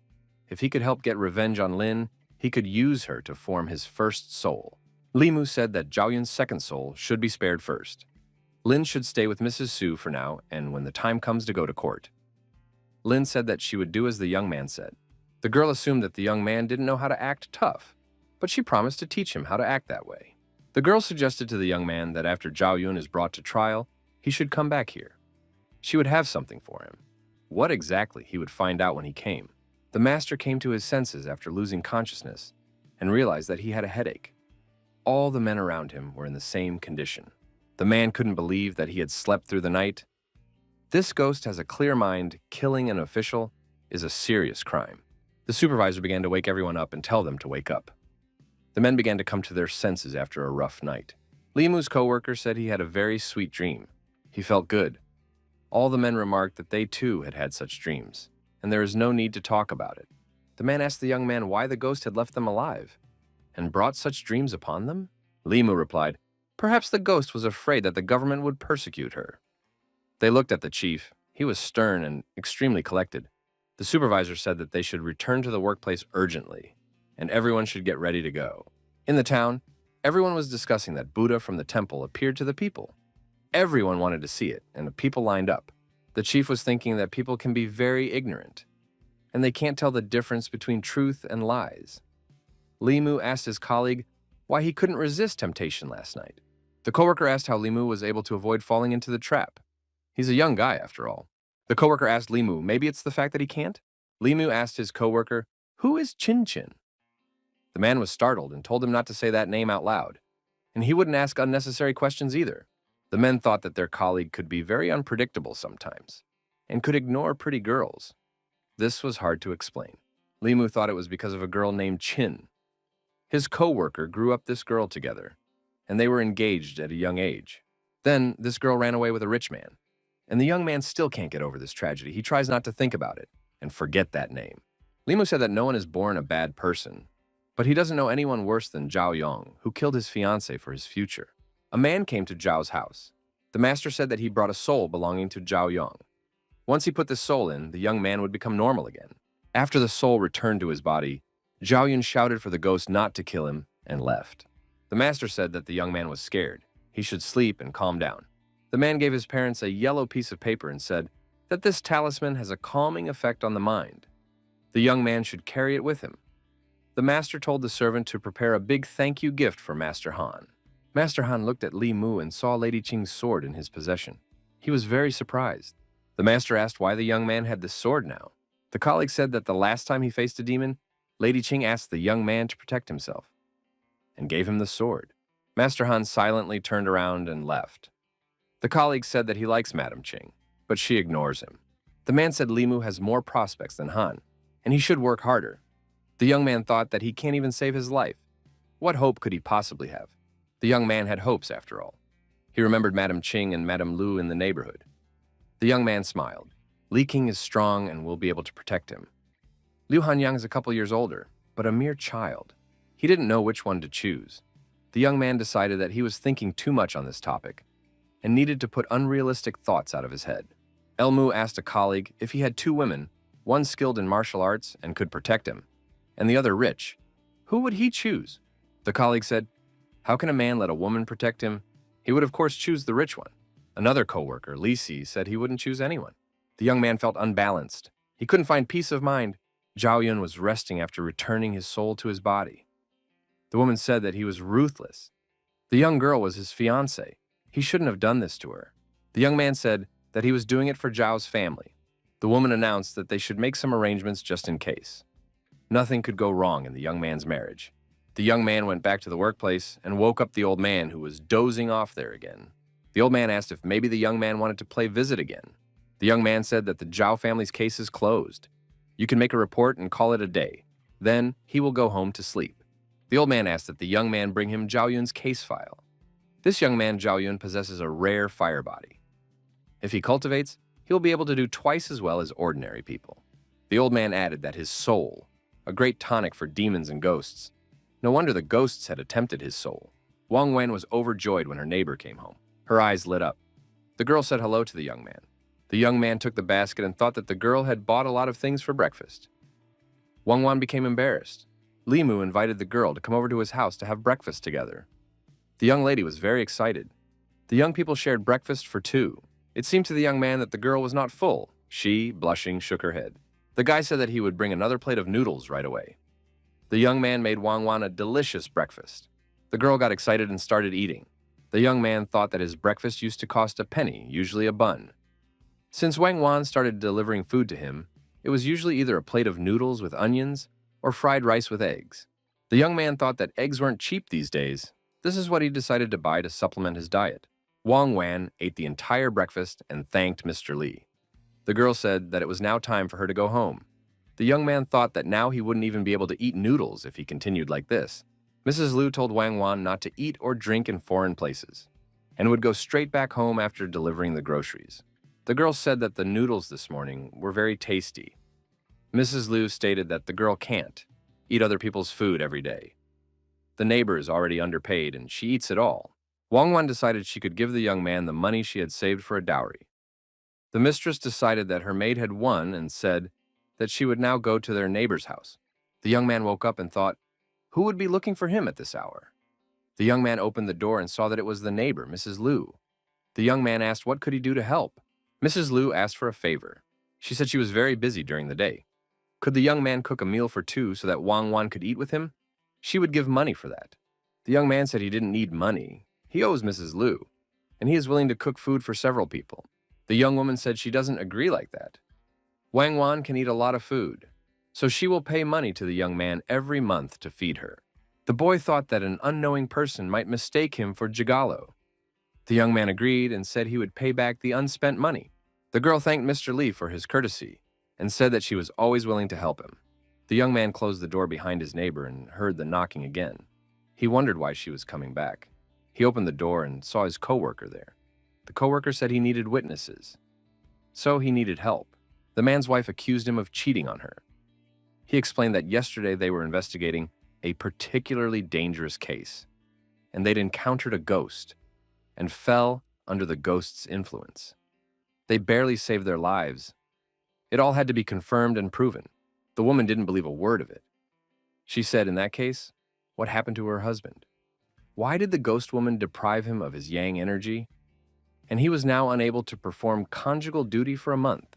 The woman has warned her husband many times not to go to the bad places. He still won't listen to her. The woman said that next time, she won't let him home. Limu said that if the family scandal is settled, he will go home. The brother thanked Limu and asked where he was going now. The young man stated that he was going to investigate a case. The man said that he was going with him. It is not safe for him to stay at home for now. The man said in a whisper to his brother that as soon as he leaves, his wife will demand proof from him again. And he can't prove anything yet, no matter how hard he tries. Limu said he was going on a dangerous mission. He could lose his life. His brother said he's going with him anyway. The young man said his companion has two options. The first is to stay home and talk to his wife. The second. The man interrupted him and said he was choosing the second. The young men came to the Lin family's village. The young man said that it was Lin Wan's former home. The man was surprised. They came to a dangerous business. But the young man does not allow them to wear formal clothes and said it is dangerous. Limu said to his interlocutor not to ask anything or say anything unnecessary. Just stand by his side. An old man approached the young men and asked who they were and what they were doing here. The young man said hello and said that he was Lin Wan's distant relative, her cousin, and wanted to know how she was living here. The old man said that the girl disappeared 2 months ago. Zhaoyun came to look for the girl, but so far the search has not yielded any results. No one knows where she disappeared to. The young man expressed his surprise. Had his cousin really disappeared? The old man said sadly, if the girl was here, she would have joined the Zhao family and been blessed for the rest of her life. The man asked, when did Limu have a cousin? Why hadn't he told him before? The guy said that he recently found out. She's pretty, but a little shy. After a while, the stranger asked the old man if Miss Lin Wan was home. The old man thought that there were too many people looking for the young girl today. The old man turned around and saw no one. He wondered who he was talking to. He lowered his head and saw his interlocutor. It was a very small man. He asked if anyone else was looking for Miss Lin. The old man said that 2 people had come. One introduced himself as a cousin. They had just left the village. The stranger thanked the old man. The man asked his brother what kind of case he was working on.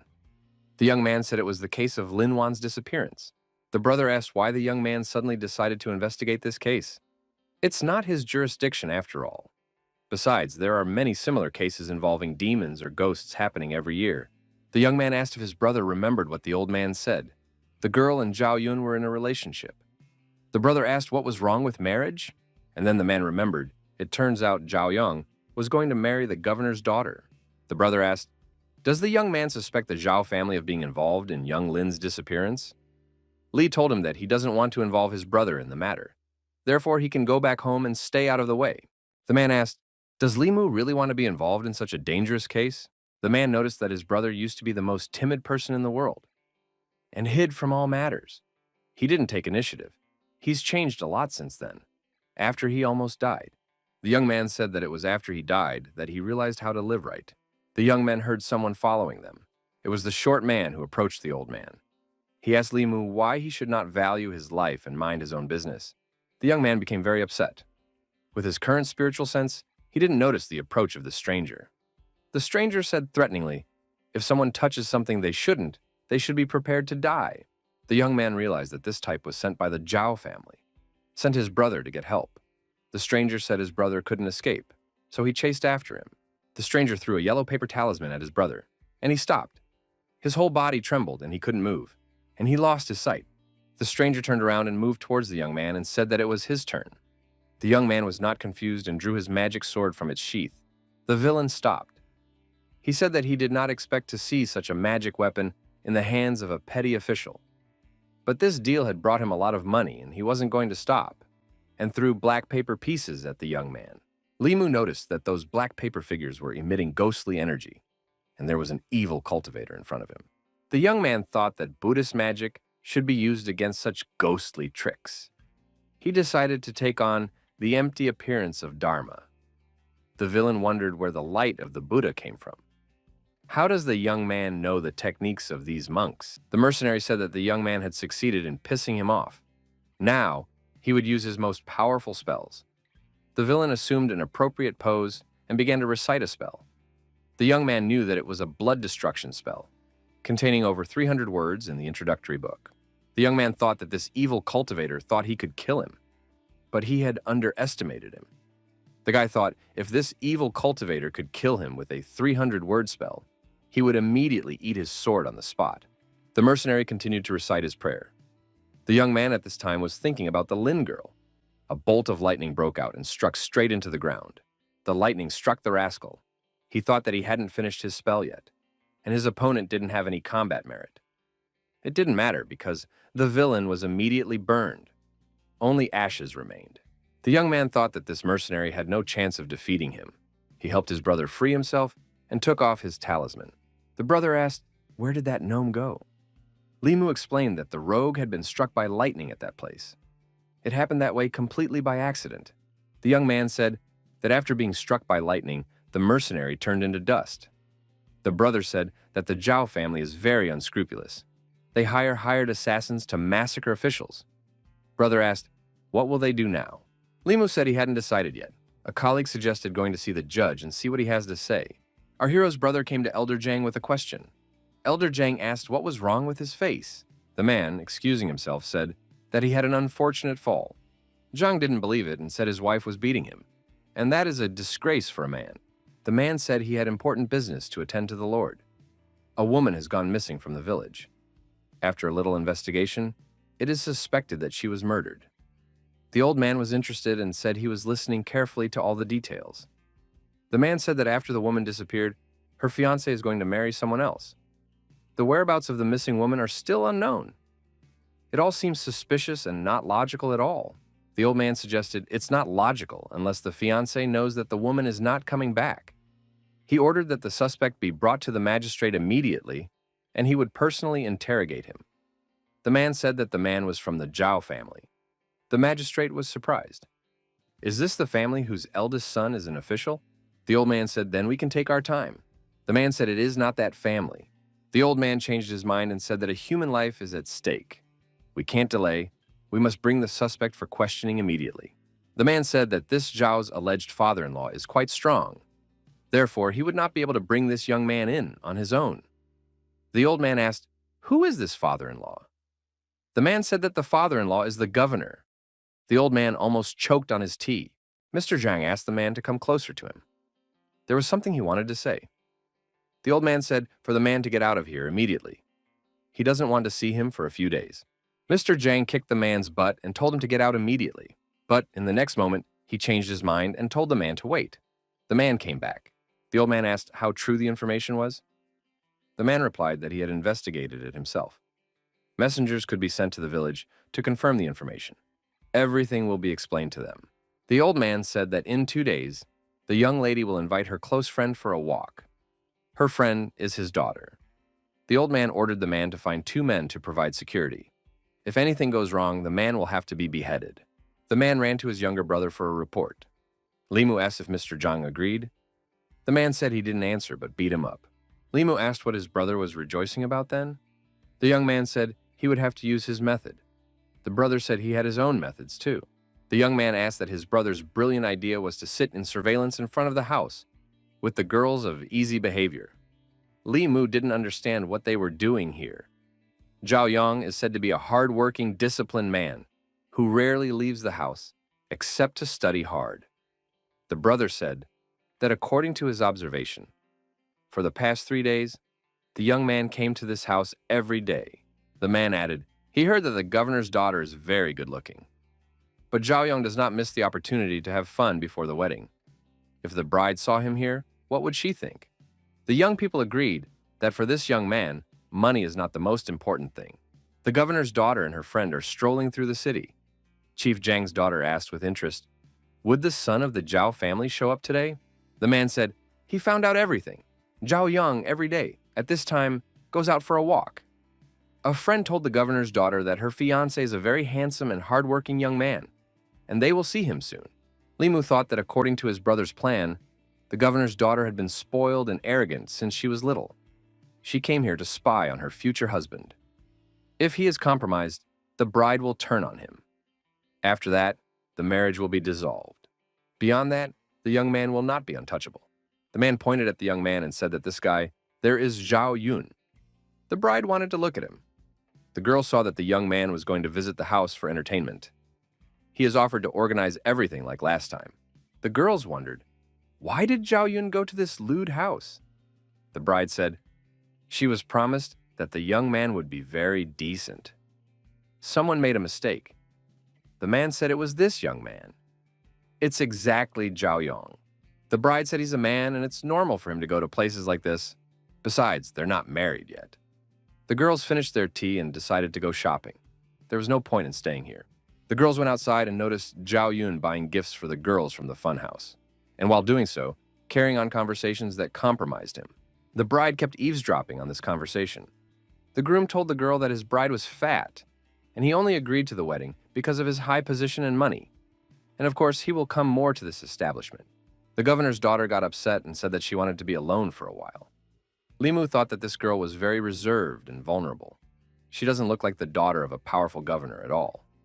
She is very easy to offend. The brother told the young man that if the girl doesn't quarrel with her fiancé, we'll have to go to Plan B.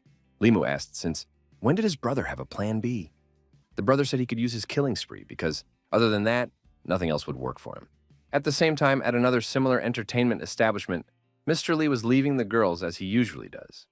The girl decided to give the young man a gift and told him that if he came back tomorrow, she would give him another gift. The young man was surprised. He had not paid the girl any money at all. The young man said that he never accepts gifts from girls, so she could keep it. The girl asked if the gentleman would come back to her tomorrow. The young man saw 2 dark shadows coming toward him from behind. They stopped him. Mr. Lee asked what were they doing. They were his co-workers at work. The brother said they had a very important mission. To save the woman, he must let her fall in love with him. Lisa said that he refuses. He has touched everything in his life except love, and has never done anything against his principles. Therefore, such a way would not be suitable. The man remembered about a girl named Chin Chin. Li Si grabbed his chest and told him to shut up. The men almost got into a fight. Limu pulled them apart. The guy said that there was a woman who was betrayed just like Li Si. The woman's fiancé brutally killed her to marry the governor's daughter. That scoundrel didn't think it was enough and invited the man to get rid of her soul. The young man calmed down a little. The colleagues said that it was now their duty to deliver the scoundrel into the hands of the law. Li Si thought he should help and asked what was required of him. He felt sorry for the dead girl. The young men told their plan. Limu doubted whether their colleague could handle the mission assigned to him. His brother said that this man could handle any girl. If he didn't go to this lecherous house, the girls would come to him themselves and pay money for it. The governor's daughter was upset. She couldn't imagine that her future husband would turn out to be such a low man. It turns out he only wants her father's influence. The girl cried and thought that she was very naive. The young person decided that no one could like her. Walking towards her was Li Si. The young people accidentally bumped into each other. Li Si staggered and fell down. The young woman apologized. The young man asked if the young lady was all right. The governor's daughter said that she was fine and thought that a very handsome young man was standing in front of her. The guy said he was glad the girl was okay and asked what her name was. The girl noted that the young man did not disparage her because of her figure. No one ever had spoken to her so reverently. The girl introduced herself and said that her name was Chen Miao Miao. 3 days passed. The governor's daughter's friend said goodbye to her and said she didn't know when, the next time they would see each other. The governor's daughter said that she wanted to thank her friend. Because of her, she was able to meet a new young man. This young man was a very unusual person. He was not embarrassed by her looks or her figure. He said that she would fill his heart, and there would be no room in it for anyone else. He liked her very much. The girl told Miao Miao not to let anyone fool her. The governor's daughter said that she is not like that. She doesn't have an attractive figure. And why would this young man deceive her? The girl decided that when she returned home, she would tell her father that she would not marry Zhao Yun. She'll wait for that man. He said that in 3 years, his mourning period would be over. He'll come to her house to ask for her hand in marriage. Mr. Zhang's daughter, seeing her friend off, wondered if she was doing the right thing. Li told her not to worry. If the governor's daughter marries Zhao Yun, it will be a great sorrow. Therefore, what they are doing is for the good. The girl said that Li Mu has changed. He didn't reason like this before. Now he has a great responsibility. The young man said that now he has realized something. The girl said that when all this is over, she will go to her father to pay tribute to the young man and thanked him for his work. The man told his brother that now they could go back to playing cards. They saw Li Si resting nearby, so they decided to ask him how he was doing. The young man asked his friend how he managed to fall in love with a girl in 3 days. Li Si said that a wolf's heart can only be obtained at the cost of dog guts. The best way to get a girl to give her heart is to give her yours. Sincerity can only be exchanged for sincerity. Li Mu asked, did his friend really give a girl his heart? The guy said that he gives his heart to every girl. Li Mu stated that sincerity is worthless. The young man said, sometimes it's better to be sincerely silent than to talk to just anyone. Li Si said that his friend has really changed. Before, he wouldn't even hold a girl's hand. Now, he says things like that. Li Mu said for his friend not to look down on people. What's he going to do in 3 years? Is he going to go to her father to ask for his daughter's hand in marriage? The guy said the girl was nice, but he didn't deserve her. The secret guard reported to the governor that his daughter was not going to marry Zhao Yun. The governor was outraged. He wanted to know all the details immediately. The secret agent gave all the details of what had happened, how the girl saw her fiancé coming out of a suspicious house, and he had been there less than a quarter of an hour. The groom shows up there every day. The governor was surprised. Why did he spend so little time there? The secret agent said that the 15 minutes included the time the young man spent going in and out of that building and taking a bath. The governor became even more frustrated. That's not enough time for anything. The governor said that in that case, his daughter's marriage should be reviewed immediately. The secret agent also reported that it seems his daughter has fallen in love with an official named Li Si, but he hid his real name and identity from her by making a 3-year contract with her. This man might be up to something. The governor was serious. If that man had made a promise, it was not for him to decide what to do now. The governor said, if Miao Miao likes the other person, there is nothing that can be done about it. The man said that they are no longer interested in the Zhao family. The secret agent documented everything. It was reported to Mr. Zhang that the governor's family had left the Zhao family. The man ordered, in that case, to arrest Zhao Yun immediately and bring him in for interrogation. At the interrogation, Zhao Yun was told that they only expect him to tell the truth, and he knows the reason for his arrest. Zhao Yun shouted that he didn't kill anyone because the girl was his fiancée. Zhao Yun's parents cried and said that he was a good young man, and the girl just happened to disappear. Mr. Zhang said that without proof, he doesn't arrest anyone. But they found Lin Wan's body. Zhao Yun's mother cried and said it was a tragic death. We must find her killer and bring her to justice. Mr. Zhang said, if the young man really didn't kill this girl, then let him raise his head and look at her. The ghost of the girl stood in front of the young man. The young man cried out in fear that there was a ghost in front of him and fell down, losing consciousness. Mr. Zhang said that the young man was sentenced to be executed in 3 days for premeditated murder. The woman screamed that her son must be saved. He is an only child. The man said that this is irrefutable evidence, and there is no way out. Zhao Yun was left in jail until his execution. It's been 3 days the town square. Li Mu saw the sword and thought it was a chilling sight. It wasn't just a sword. When using it, not only would the head fall from the shoulders, but the 3 spiritual origins and the 7 souls would be destroyed. This is to prevent the prisoner from turning into an evil spirit and continuing to do evil after death. Mr. Zhang said that the hour had come and ordered the sentence to be carried out. The executioner swung and blood splattered around. The old man said, "This is all the county can do for Miss Lin." The girl's spirit thanked the old man and said the girl would remember everything he had done for her. Mr. Zhang said he was ashamed that such a thing happened in his county. Li Mu and the others should be thanked for this matter. The townspeople said that Master Zhao was a good man, but he had spawned such a monster. These petty officials are really brave, since they dared to defy the governor. They are indeed full of courage. The stranger recognized the names of the 3 young men who were involved in solving this crime. He thanked the passers-by for the information and withdrew. The passers-by decided that this must be a person not from around here. Li Mu was cooking food again. Wang Wan didn't like this kind of food. It was goose blood food. Madame also refused to eat this food. She said that her soul was not that resilient. The neighbor said she had a question for the young man. She said, "Rumor has it that the young man took part in solving a high-profile crime and brought the villain to justice." The young man agreed. Madame asked if he was afraid of the Zhao family or the governor. The young man said that he doesn't have long to live anyway. Therefore, he is not afraid. But before that, he can eliminate some more villains and do a lot of good deeds for people. It's worth living in this world for that. Mrs. Liu felt a sense of deep respect for her neighbor. Her brother came to visit the young man and said that he had good news. They were rewarded with a 2-month salary for a well-conducted investigation. It would be nice to go somewhere to rest on this occasion. The ghost of a girl appeared and said that the criminal had been punished. Justice had been served. The ghost of the girl thanked the young man. The young man thought that the monetary gratitude was Mrs. Lin's gratitude. The young man felt that something was happening to his body. He thought that he had already reached the limit. He wanted to stop. The young man heard someone calling his name. The young man opened his eyes and saw a girl shaking him and asking if he was okay. Mrs. Liu asked why the young man had fainted again, and his mouth was bleeding.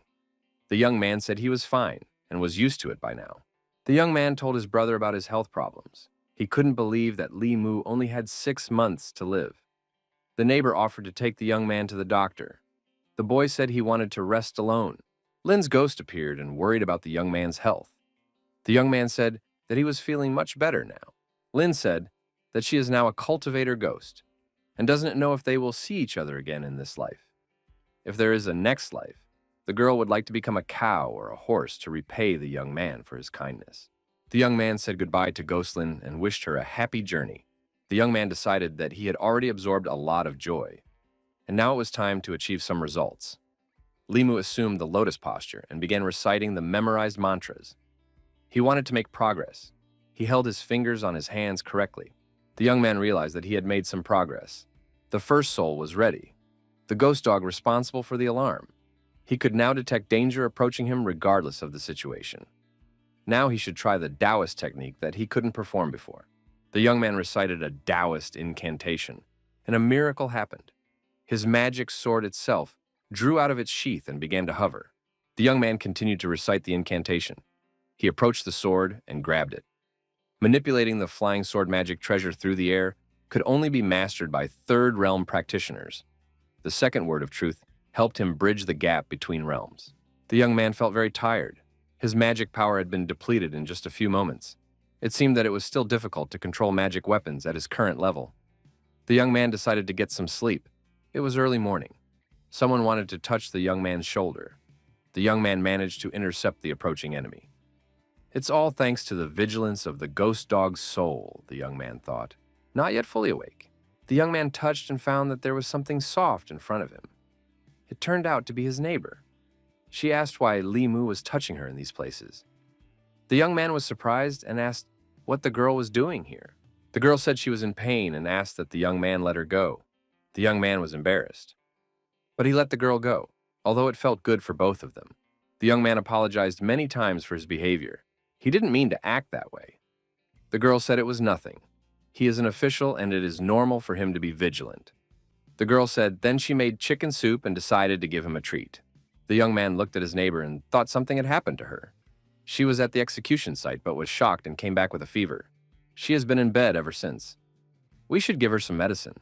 Apparently she was really scared. The young man said the medicine would only help a little. But the Taoist talisman is quite effective. He promised to draw it. The girl was surprised. Does the young man really know how to paint talismans? The young man prepared paint and brush and decided to get to work. The young man took the girl outside and told her to wait outside the door. When everything was ready, he would call out. Mrs. Liu agreed to wait. The young man thought he had overreacted. He didn't know what he should do now. The young man had never drawn talismans before. Now he would have to learn. The neighbor said that if the young man wasn't doing well, she would go to the pharmacy and get medicine. The boy said that he was already finishing. The young man decided to portray the mascot anyway. It didn't work the first time. It didn't work the next times either. The young man couldn't concentrate on drawing. It turned out to be too difficult. The young man crumpled a piece of paper, threw it away and thought he had an idea. The boy pronounced, "If the mind is clear, the sky will not fall." The boy concentrated and he got a calming talisman. The girl looked into the room. The young man didn't think that the heart-cleansing technique had such an effect. The neighbor saw a lot of crumpled paper. She called the young man a pervert. What was he doing in broad daylight? Was he really thinking of her while doing such things? The girl shouted. The young man said he was just drawing this talisman, nothing more. Showed the girl his work of art and said that this talisman was a calming talisman. The young man gave an instruction. One should put this talisman in water, then give the water to Wang Wang to drink, and in half an hour she will feel better. The girl said she would come back after she tried it. The young man was pleased with himself. He was able to do something he had never tried in his life. Miss Liu ran into the young man's room, leading Wang Wan behind her. The young man asked why they were so excited. Liu asked if the young man had a talisman that when used, one could eat and not get fat. Limu said that there is a face preservation talisman that can keep youthful and attractive. Surely there is also a figure maintenance effect. The girl rejoiced. The face does not age, youthfulness all the time. Asked to name his price, and she would pay any amount. The young man said that he did not need money. He would try to draw a talisman for her in the evening after he was free. The young man was upset. Mistress is gaining weight even from water. No wonder she was so excited when she heard about the face-saving talisman. The young man noticed that his wrists were swollen after drawing the talisman. A young man passing by was noticed by Madame Ching. She called out to the young man. The young man saw the girl and was very excited. He asked when she had returned. The girl asked if the young man was able to successfully create a soul. The boy said that it was thanks to Miss Lin Wan. The young man gave the girl back her sword and said that she had many dangerous tasks, and the sword would be more useful to her. The guy said that now he could defend himself. The girl took that sword back and gave the young man another sword. She said that with it, the young man would be able to defeat an ordinary spirit with one blow, and she added that she would leave the manual for this sword in the duty room. The young man rejoiced. He decided that he would use his magic power on this sword from time to time. The weapon suited him better than the previous one. It could be used at the soul purification level. The young man saw a bookstore and remembered that this was where he sent his manuscript. He had been so busy with an important task that he had completely forgotten about it. The young man asked the shopkeeper if someone had chosen his manuscript. The shopkeeper said his novel didn't qualify. We should try to sell it elsewhere. The young man thought, a popular masterpiece from another era. Can't it become popular in this world? The young man hoped that at least one of all the bookstores he had been to earlier would have someone with a keen eye. The young man went from store to store. He failed everywhere, and in every store he was given advice on how to correct his manuscript. The boy was frustrated. The last bookstore in the neighborhood had failed. Writing a novel, it really is a dead end. He wondered what else he could do to make money. The young man noticed that some old man was addressing him.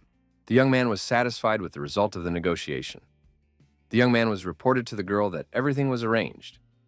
The young man was given the highest price. The girl said that if he had any requests in the future, everything possible should be done to satisfy them.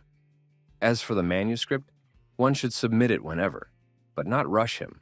The man said that in that case, their bookstore would lose a lot of money. The girl declared to do as she said. The next day came. The young man was out walking in the countryside. He was pleased that he had sold his book expensively. The young man thought that he would first pay back the money he owed to Mrs. Liu, and then he would prepare to create the bird yin. The young man thought that apprentices usually have masters who teach them and provide them with the necessary resources. He, on the other hand, relies only on his skills and books, and his equipment depends on the generosity of his surroundings. The young man thought that he was not far from Bishui Bay. He was curious about what Suhi wanted to give him. The young man noticed someone hiding behind a tree. He asked who was there. A stranger appeared from behind the tree and said that it was unexpected for him. He didn't think the young man would turn out to be a practitioner. No wonder he had discovered him. The young man asked who he was, what he was doing here, and why he was following him. The stranger said that his hapless younger brother had died at the hands of the young man. The stranger said the young man looked sickly, and he would like to see what the young man's strength was. The villain opened his green eyes and looked intently at the young man. The boy thought that the demon in front of him was now a demon. The stranger stated that although his younger brother was a weakling, he was at the soul sealing stage. The young man had only refined one soul. The green-eyed fiend asked how the young man managed to destroy his brother. The young man thought that it was the third realm. His only effective technique is the first word of the 9 words of truth. If he couldn't destroy his opponent in one blow, he would die himself. The villain said if the young man doesn't want to answer, then he will skin him and search his soul and find out for himself. The young man shouted loudly for his rival to disappear. At that moment, a lightning bolt erupted and was directed at the green dwarf. Limu noticed that his opponent managed to dodge the lightning. The green dwarf was surprised that the young man knew the lightning spell. The dwarf said that if it wasn't for the amulet, he would have died by now. He said that the young man couldn't possibly know the lightning spell, since he hadn't even refined his 7 souls. The dwarf decided that Taoism was to blame. The young man knows Taoism. The young man thought that his opponent was helped by the replacement talisman. The boy decided to try again. The opponent dodged the lightning bolt again. The young man thought that his lightning spell had a low hit percentage. After several failed hits, lightning craters formed in the ground. The green dwarf said his pants were on fire. What good is being a Taoist if he can't get hit by lightning? The villain stated when he takes the young man's soul, this Tao will belong to him. The young man thought that the difference in spheres was so great that he couldn't hit him. The dwarf threw his long green tongue out towards the young man and shouted for him to die. The young man decided that now was his chance. He pulled out a dazed talisman. The villain couldn't realize what had happened. He couldn't move. He saw that the young man had his brother's amulet. The dwarf realized he was screwed. The young man read the lightning spell once more.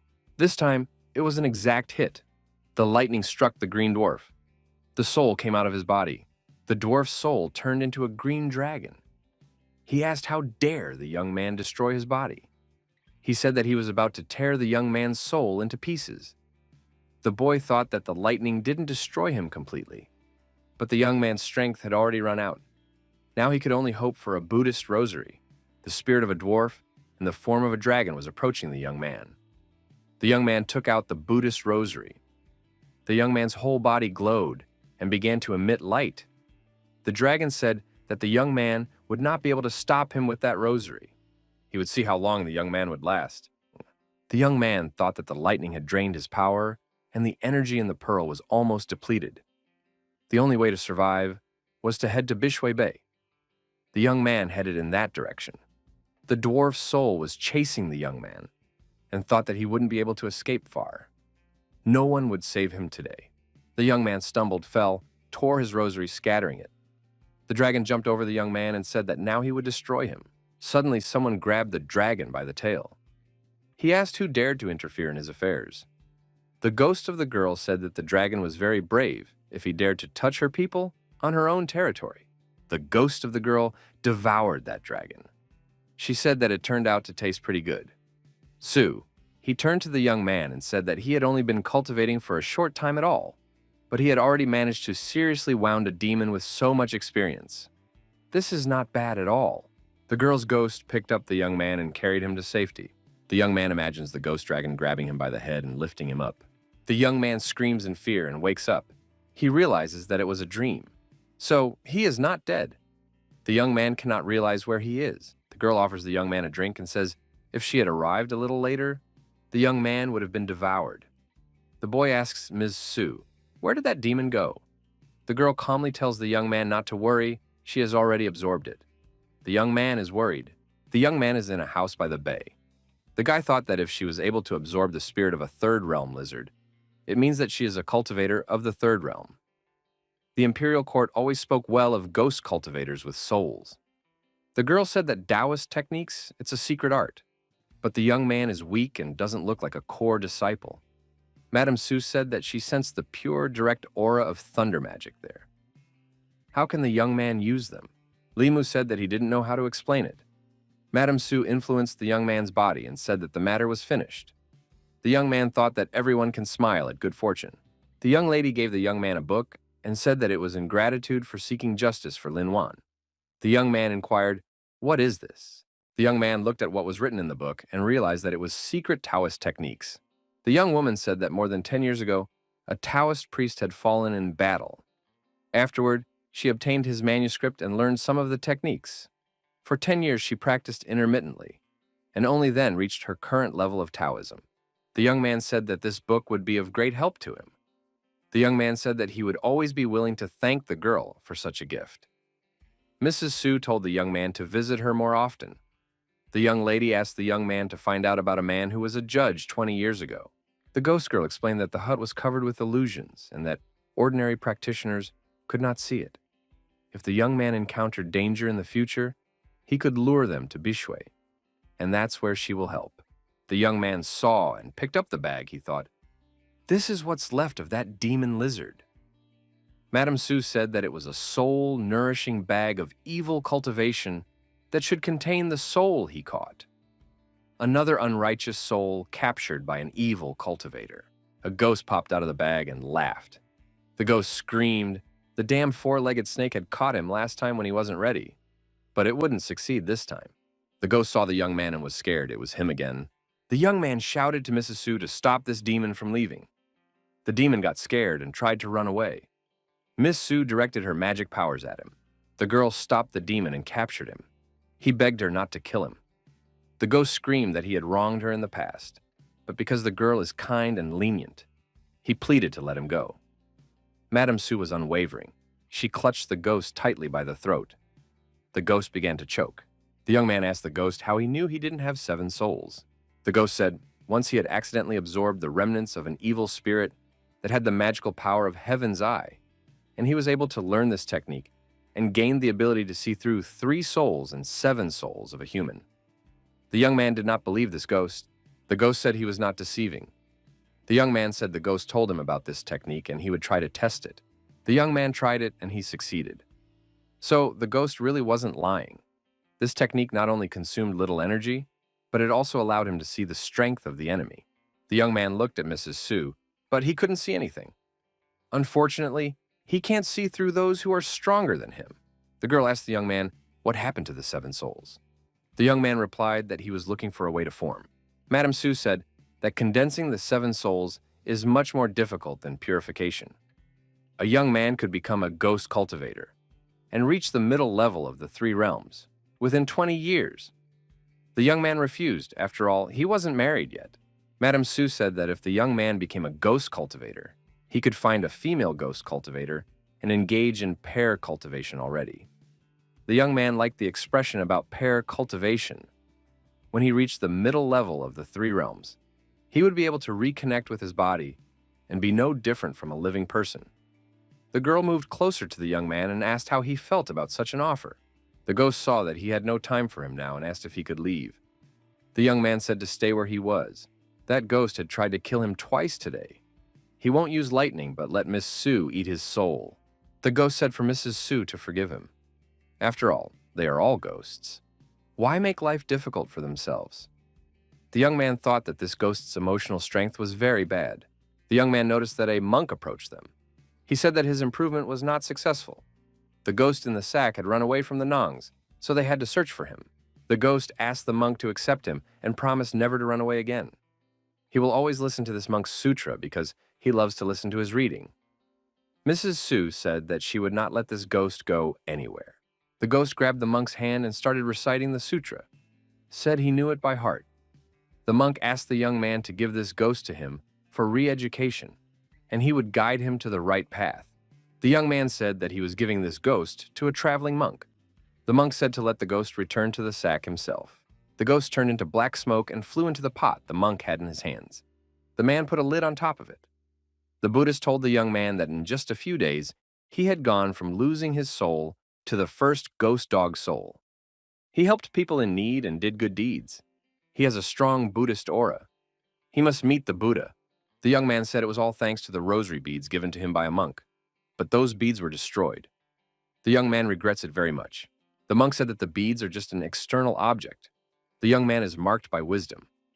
Perhaps he wants to enter the void and follow the Buddha? The young man objected, saying he had no such plan yet. The boy thought he didn't want to be a monk. Mrs. Sue stood up for the young man and said that there was no need for him to become a monk. Ghost cultivation suited him just fine. The young man said even though Madam is a ghost, she has never ever harmed anyone and doesn't need to be reincarnated. The monk said that this girl has a magical power that surpasses his power. She would be able to keep her human heart in the future and would not harm this world. The young man thought, if this monk got addicted to taming ghosts and tried to harm Soo-hee, they would definitely fight. The girl told the monk to take better care of himself.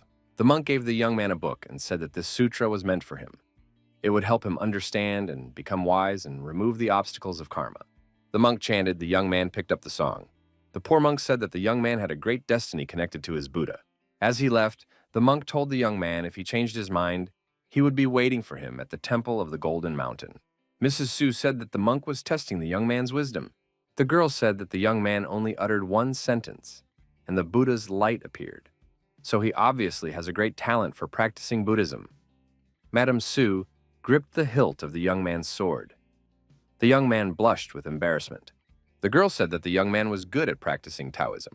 The girl continued, although Buddhism and Taoism can be practiced at the same time, it is still not easy.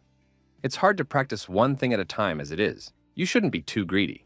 The young man thought that the strength is always in the truth. If he didn't appear with his meager skills, he would have been devoured by the lizard demon. As long as he didn't have absolute strength, he only had to survive. The young man returned to the city. He thought that the fusion of the second soul, the bird yang, was a must. As for sadness, he needs to evoke more emotions from people. To absorb someone's emotions, you need to be face to face with another person. If one is at a great distance from the person, the technique is useless. The young man heard that a traveling storyteller was needed at one of the pavilions. The young man went into the pavilion and asked the owner if the tea house needed a storyteller. The man thought that this was the exact guy the mistress had told him about. He asked if the young man wanted to tell his story. The young man heard the mistress come down and give instructions to the manager Juan. The young lady turned her attention to the young man. The young man was surprised. He recognized the mistress as his neighbor. The girl asked, "Is Mr. Limu doing here?" Manager Huang thought he couldn't go on like this. The young man thanked Mrs. Liu for her invaluable help. The young man pretended to be looking at the pendant around his interlocutor's neck. In fact, he was looking at a beautiful spot lower down and thought he wouldn't mind lying down on it. The young man's nose was bleeding. Mrs. Liu said that the young man needed to rest. The young lady asked why the young man was going to pee again. The young man explained that his salary was very small. The girl said that the young man wants to catch criminals, write books, and tell stories, but that would take a lot of effort. The young man said that if he is not suitable for her, he can inquire about a job elsewhere. Ms. Liu said she would not refuse him.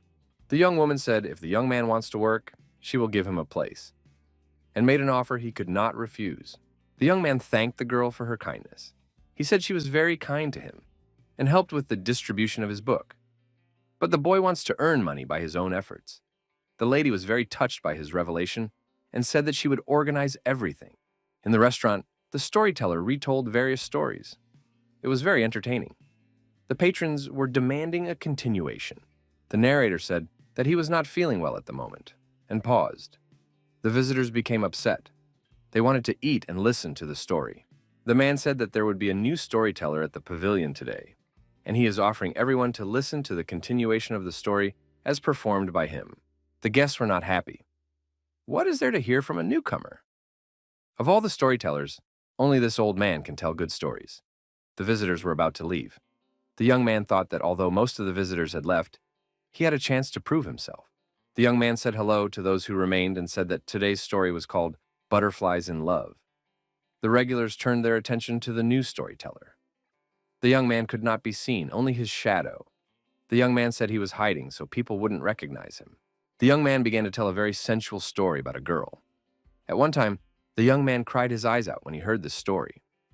The guy thought that while the visitors would listen to this story, he would collect their emotions. The young man's story was so interesting that the visitors lingered and ordered more food. The young man was very enthusiastic about his tale. The number of visitors increased. It was a poignant story. The story was about a girl and her love for a young man, and how that love was tragically interrupted by the death of her chosen one. The patrons of the establishment were vigorously discussing what might be the sequel to this story. Mrs. Liu also sat and listened to the young man with interest. The young man knew that this was the saddest part of the story. He needed her to evoke sympathy from the listeners. The young man thought that the visitors' emotions were there, but he couldn't take them because they weren't directed at him. The young man decided that in that case, he was wasting his time here. The young man snickered. He was going to condense the bird's yin and regain his strength. And now, it was all gone. The listeners asked where the narrator had gone. Why was he silent? Limu said that there would be no continuation, and went to the exit. Attendees said they had paid for admission and wanted a continuation. A panic arose. Everyone demanded a story. They called the young man a fraud. They said he was teasing them. You can't tell a story only halfway through. The young man began to pick up on emotions. There was a lot of anger. He realized there was a way out. The young man came back and said there would be a sequel, but not today. The listeners continued to be outraged and demanded that he finish the story today, threatened him. The young man thought, all this anger is good for him, and he's collecting those emotions. The young man came home. His neighbor came to visit him. The young man said he thought it was the listeners from the pavilion who came. Mrs. Liu asked the young man what was in the continuation of that story. She was very interested in the fate of the protagonist. The young man said that he would start the continuation where he left off, and in the meantime, he himself was busy preparing food. The young man was washing vegetables and continued his story. Mrs. Liu was completely immersed in the story. Passions were boiling in her head, and there was a storm of emotions. The man finished his story. Mrs. Liu wept. The protagonist had been martyred, and her fiancé had not been resurrected. The girl demanded that the young man change the story to make it end well. The boy said that could not be done. The girl tearfully asked the young man. The young man looked at her breasts and thought that beauty would not seduce him. The guy's nose bled again. The young man turned away. The girl asked to change the ending so that the protagonists would stay together. For that, she promised to cook the young man a big delicious dinner. The boy said he would not change the words in the story. The girl said that the young man, a very terrible person. The young man pulled a live fish out of a large vat and was deciding how to cook it. The young man was in a good mood and was humming a song. The lady continued to cry and looked sadly at her neighbor. The young lady asked, "What is that song?" "It is so unusual." She had never heard it anywhere before. The young man said it was called Butterfly. The girl was happy and asked the young man to sing it again. The young man didn't know how to get rid of the annoying neighbor. He asked, "Shouldn't she be in her store right now?" The girl kept insisting that the young man sing the tune. The boy thought he was in a desperate situation right now. The song continued. The young man cooked the food and hummed the song. Mrs. Liu sat silently and listened to the young man while wiping away a tear. Wang Wan appeared in the doorway. She said hello to the young man, and the girls looked at each other. Their faces were covered with blush. Wang Wan understood and said that she would come back later. Miss Liu covered herself with a blush and said that she was just leaving. She was very shy. The young man shouted afterward that dinner would be ready soon. Wang Wan helped the young man in preparing dinner. The young man looked into the cauldron and appreciated the quality of the cooking. Told the young man that the fire was too strong. Wang Wan said that since they moved here, she had a happy life. The young man asked where they used to live. The girl told where they lived, but said that everything was expensive there. So they moved to this county. The young man asked the girl why her mistress had no family. Wang Wan said that when she moved in with her, she was already alone. Wang Wan said she only knew people from musicians. When her mistress was young, she was brought to the musicians, and the family hasn't been able to find her for a long time. The boy said he thought Mrs. Liu was from a big family. He didn't expect her to have such a past. The young man asked, How did Wang Wang meet her mistress? The girl said that when she fled with her family from starving places, her parents abandoned her because she ate a lot. Mrs. Liu picked her up. The young man stroked Wang Wan's head. A child growing up in poverty. How did she manage to make a living? Mistress told the girl that it was better to rely on herself than others. She sang and played for people on stage. Wang Wan helped her wash clothes for the people in the troupe and saved money.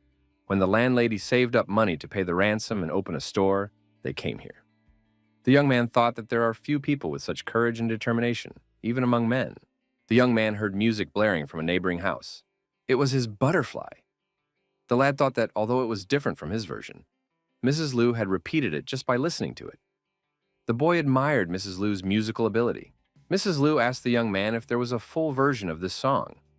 She had an idea she wanted to discuss with the young man. The young lady said that in the past few days, the story about the butterfly falling in love could go viral. And if it becomes popular, they might publish it as a book. Theaters and musicians would create dramatic works based on it, maybe even an opera. The young man thought it was a great idea to patent the story. The young man said that the girl could make her own decision, but he had one request. Mrs. Liu said that the young man will be compensated according to his wishes. The boy replied that it is not a matter of money. After this story is turned into a play, he wants to play the lead role. The girl said the young man doesn't know how to hold his own on stage. A quarter of an hour on stage is worth the effort of 10 years. You can't just become an actor. The young man said he would study. The boy confessed that he has had a dream of becoming an actor since childhood. He wants to be on the stage and fulfill the dream before he dies. The girl agreed to this condition. The guests continued to listen to the touching stories. The narrator was very entertaining. These stories were called Lee's Tales. The young man knew that thanks to his listeners, he was quietly replenishing his anger. Limu continued his story. He was very good at it. They were emotional stories. People listened with bated breath, but they thought that they would be cruel to him if he stopped his narration halfway through this time too. The young man began to add little by little cases from his personal life to the stories, changing them slightly. He even mentioned a Taoist monk with a good heart. There were also ghosts in the story. This time the story was about an old man who met this Taoist monk, and about his hard life. The young man himself was beginning to believe the stories he made up. The young man stopped and said he was done for the day and invited the audience to come back the next day. The audience pounced on the young man again. Running away, he thought that at this rate he could gather a great deal of emotion. Soon, he would have enough anger to create a second soul. The young man couldn't make it out of the establishment. Near the back door, they were already waiting for him. The boy decided he'd overdone it this time. Then, an idea struck him. He opened the door. The young man went outside and asked who had seen the storyteller. Everyone started asking, "Isn't he inside?" The young man said he came out of there. There was no one there. The boy pointed his finger inside and said, "He must still be in there." Then, he shouted that this crook always stops at the most interesting place. We should catch him and break his legs. Taking his feet away from there, the young man thought, although there was a lot of anger gathered. The difficulty of condensing it is several times higher than that of joy. In the duty room, the young man listened that the 7 emotions are divided into good feelings and bad feelings. 4 emotions are positive and 3 are negative. The young man said that he understood everything. Mrs. Ching added that the difficulty of purifying negative emotions is several times greater than positive emotions. There is no shortcut to purifying the 7 souls. The boy said he was only able to gather anger and sadness and fear. Ching said that the young man should figure out how to collect the other emotions over the next 6 months. The girl turned around and said she was going on patrol. The girl on her way out of the room asked the young man how that story ended. The boy wondered, does Mrs. Ching really know that he tells stories? The girl said there is nothing criminal about it as long as it doesn't hurt people. Qin repeated her question about continuing the story about that old man. The young man had to continue his story. The young man was passionate about the old man and his vineyards. Mrs. Ching listened to the story with interest. After finishing the story, the young woman thanked the young man and went to work. The young man did not expect that the boss lady would listen to the stories in that establishment in his performance. The young man thought, why did his brother steal the book from Lao Wang again? Why wouldn't he steal the book of Taoist soul purification? The young man had read that the heavenly foxes would repay any kindness as revenge. He wondered, was that talking fox he had saved a male or female? Old man Wang entered the room and told his brother to return the book to him immediately. The young boy gave the book to the old man. The boy asked if Old Man Wang had any books on Taoist soul purification. The old man wondered, why would the young man need such books?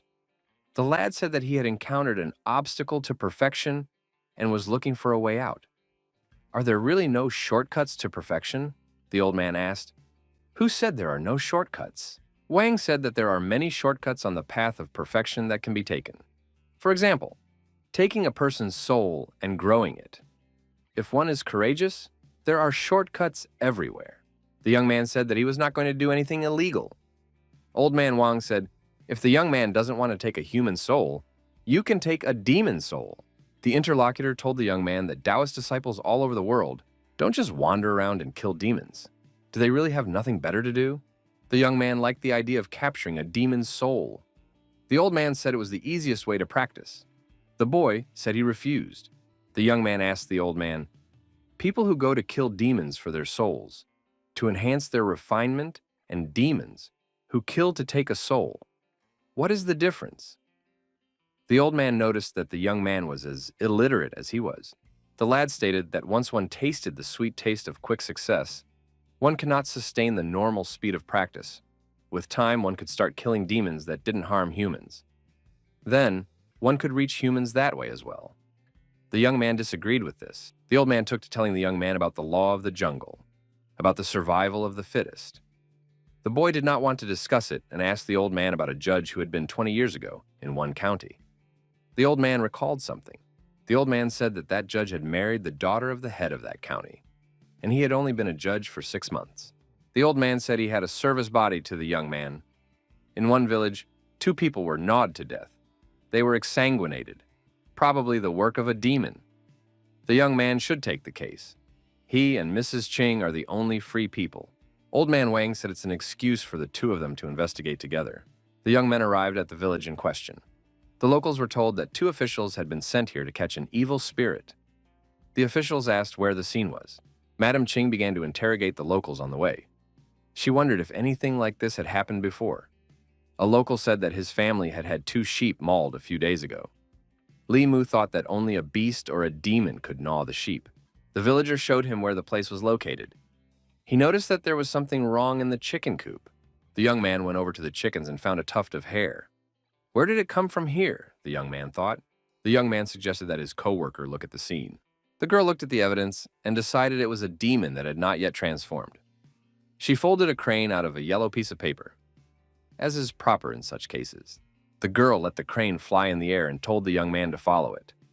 The young man thought that this was the magic of the talisman, of indicating the path of an immortal.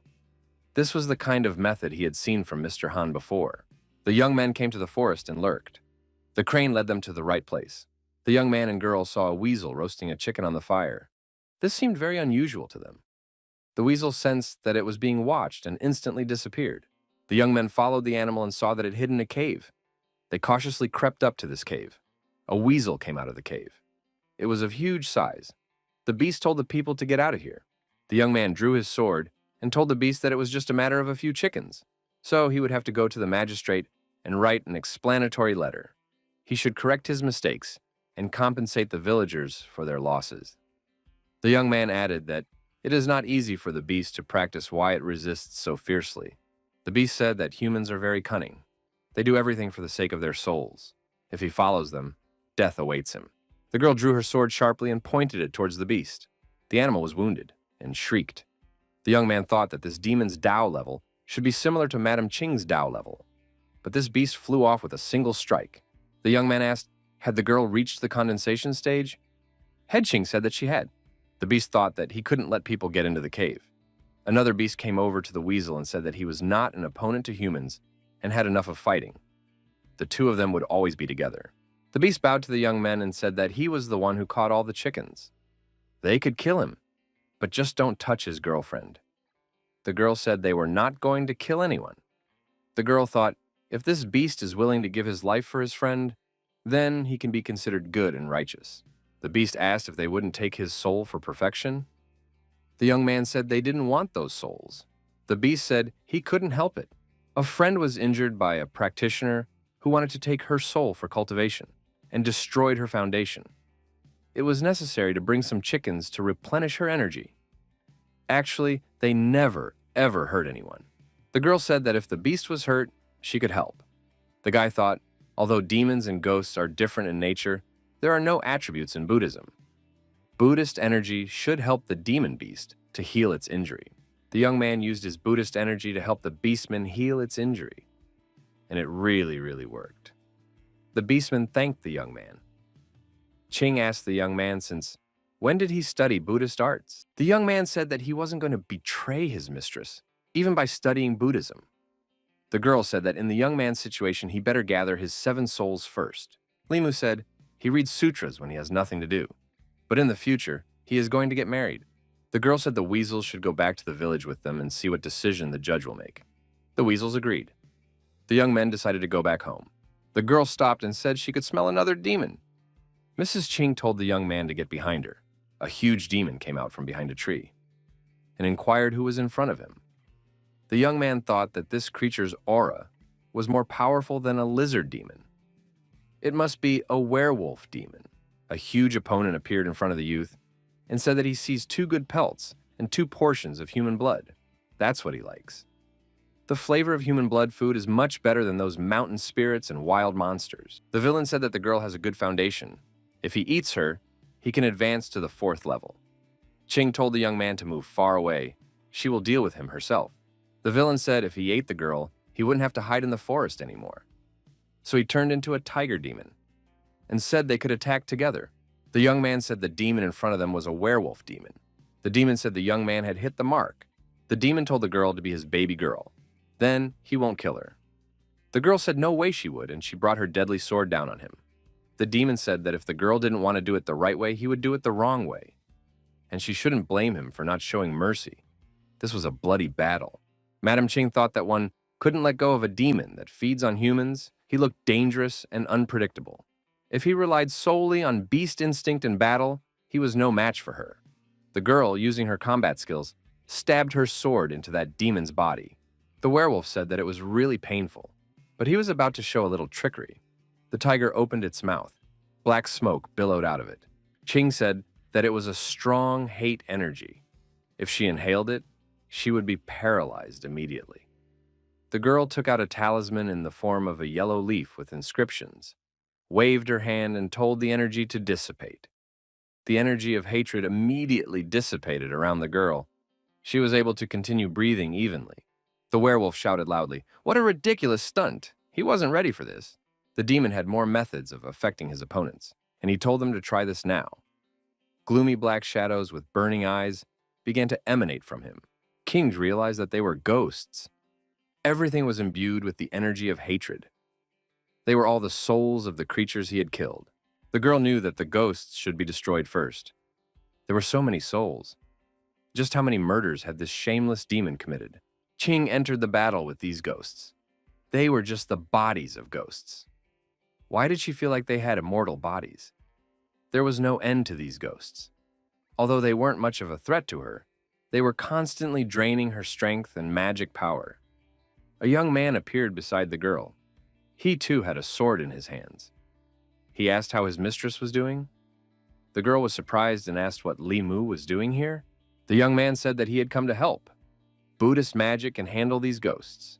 He can't let them drain Madam Ching's strength. The young man started reciting sutras, and his body glowed, sending his energy into space. Ching said that the young man has very little strength and he shouldn't force himself. The boy said he could still hold out. The young man continued to recite the sutras even more intensely. The werewolf declared that there were 2 vile blood-eaters in front of him. The young man is no better than his partner. He is ready to give them a quick death. The beast said that he would destroy them now and rushed forward with his claws. Ching told the young man to dodge, and she would handle this demon herself. Suddenly, this werewolf was calmly patted on the back by someone and said, "Amitabha." The werewolf did not yet know what lay ahead of him. The tiger turned around and saw a poor Buddhist monk behind him. The man said to him, "Amitabha Buddha." The young man rejoiced. He said it was Master Xuandu. The werewolf asked, "Where did this monk come from?" The monk politely said that the werewolf was too bloodthirsty and introduced himself, giving his name and where he came from. The demon turned to face the monk and asked what the bald man was doing here. The monk stated that humans have their ways and demons have their ways. the werewolf wants to harm the lives of humans for his own good. It's forbidden by heaven, and punishment may come his way. The poor monk wants to remove the obstacles of karma so that the werewolf can be reborn in peace. The tiger laughed and said if the monk wants to try it, that's fine with him. The beast breathed in more air and began to release its negative energy. The negative energy was coming out of the tiger more and more. The monk began to glow with sunlight and created a protective shell around himself. The werewolf said he wanted to see how long the monk would last. The tiger roared loudly. The young man covered his ears and said he couldn't stand that roar.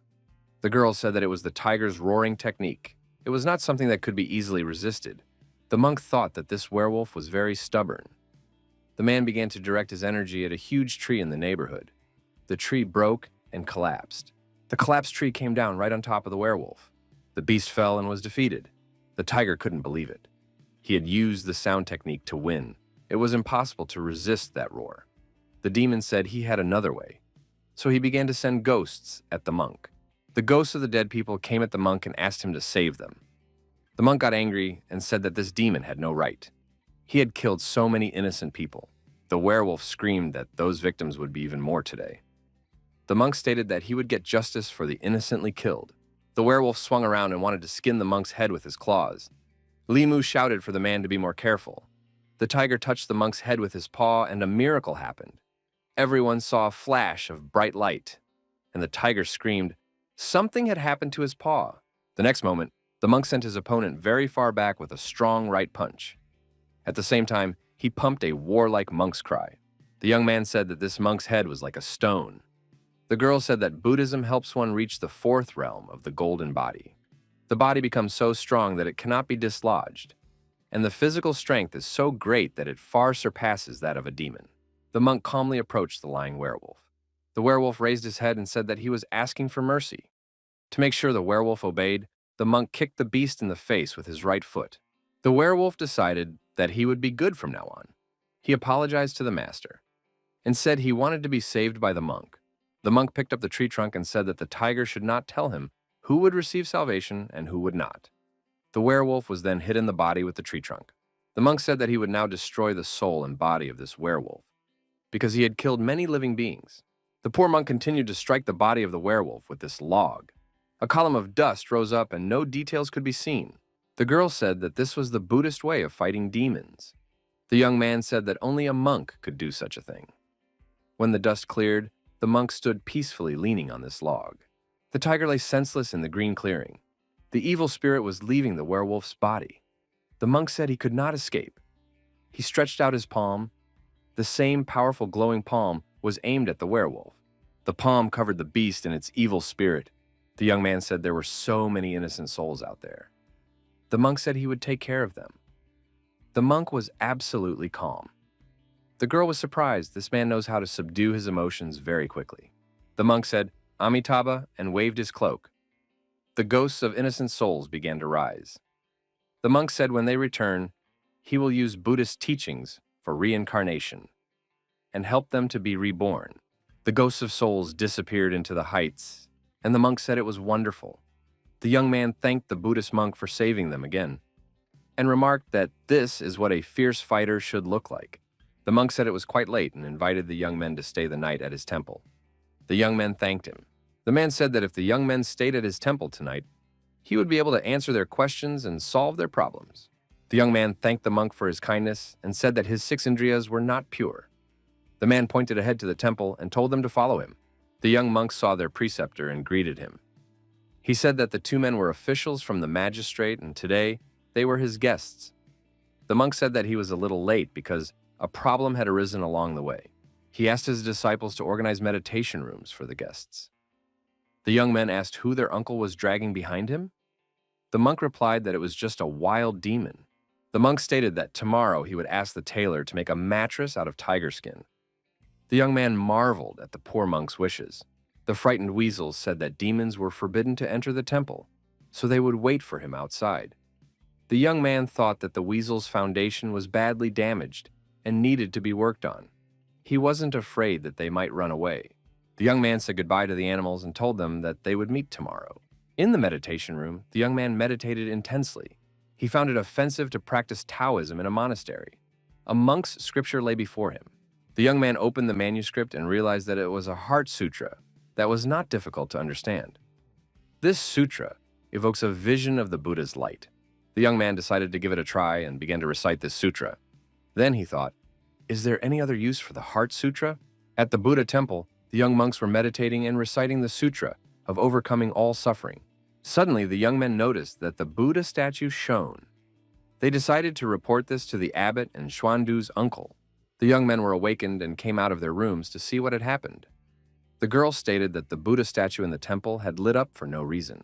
King said that this spiritual treasure glowed for no reason, as if they were attracted by something. The young man remembered that the night he first used the Heart Sutra to help Lin Wan, the nearby temples had also gotten a glow. The young man asked, wasn't it because someone was reciting the sutra? The girl said it was unlikely. King noticed that these statues have been here for hundreds of years. The masters chant them day and night. If there was an open radiance, it wouldn't wait until today. The girl speculated that such a thing was possible if there was a new sutra. 2 weeks ago, this had already happened in the Talisman sect. There were also visions. The Taoist scriptures shook, and the bells rang nonstop. Now, even a Buddhist is having similar visions. The young man staggered. He felt dizzy. The girl asked, how is he feeling? Limu said, it's because he's exhausted from the battle. The young man didn't think that a few words from the Heart Sutra could knock him out. Ching said that the young man needed to rest. The young man said goodbye until tomorrow morning. The next morning came. Courtroom. The judge said that 2 demons damaged the villagers' property. He orders them to pay double the amount of damages and asked if there was any objection. The demons said they would honor the judge's wishes. The judge calculated the amount of compensation for the dead chickens and sheep. One demon objected and said that 15 chickens, it was his handiwork. But he didn't steal the sheep. Because mutton stinks and the smell of sheep's blood makes him sick, the judge was surprised. 2 of the sheep were exsanguinated through a bite on the neck. If it wasn't them, who could have done it? A man ran into the courtroom and said there was trouble in the village. In the courtyard, the law officers were checking the well-being of a man who was lying senseless. The young man wondered what kind of demon could have done this. There were 2 bloody wounds on his neck. Han said it wasn't a demon, it was a vampire. The girl asked, what level is this vampire? Han said it was a vampire that could jump. Where could it have come from here? The man suggested that the vampire could have come from the neighborhood next door. The girl said that we should find this vampire and get rid of it as soon as possible. A vampire that attacked once will attack twice. Han said that we should burn this body. The young man knew that a vampire is a human body that transforms after death. The young man remembered reading about vampires. They are born from the evil energy of heaven and earth. They are ageless and immortal. They use the energy of the moon and like to feed on the blood of humans and animals. Han said that the dead man was bitten by a vampire and will definitely come back this night. Even if he is buried, he will rise and sense the living who were close to him when he was alive. Han warned that his interlocutor might be the first to go. The old man said that the corpse should be burned immediately. The old man said that they had buried another person half a month ago, but the body in the grave was also now gone. Han thought that this corpse couldn't be that vampire. To become a jumper, one must have at least 20 years of experience. He said to check the graves of all their family members who died more than 20 years ago. The young man asked Han if it was true that a vampire kills his own family first. Han nodded affirmatively. The girl said that vampires rely on human blood for their cultivation. The bloodline of their relatives is the same as theirs, and that is a fatal attraction for them. The young man said that they should prepare paper, quill, and ink. Han was surprised. He thought the young man didn't know about this. Han asked how the young man knew so much information. The boy said, he just likes to read a lot. Han prepared a solution and said it was chicken blood mixed with talisman ashes. One should put this blood on their blades and accompany the villagers to search in the nearby hills.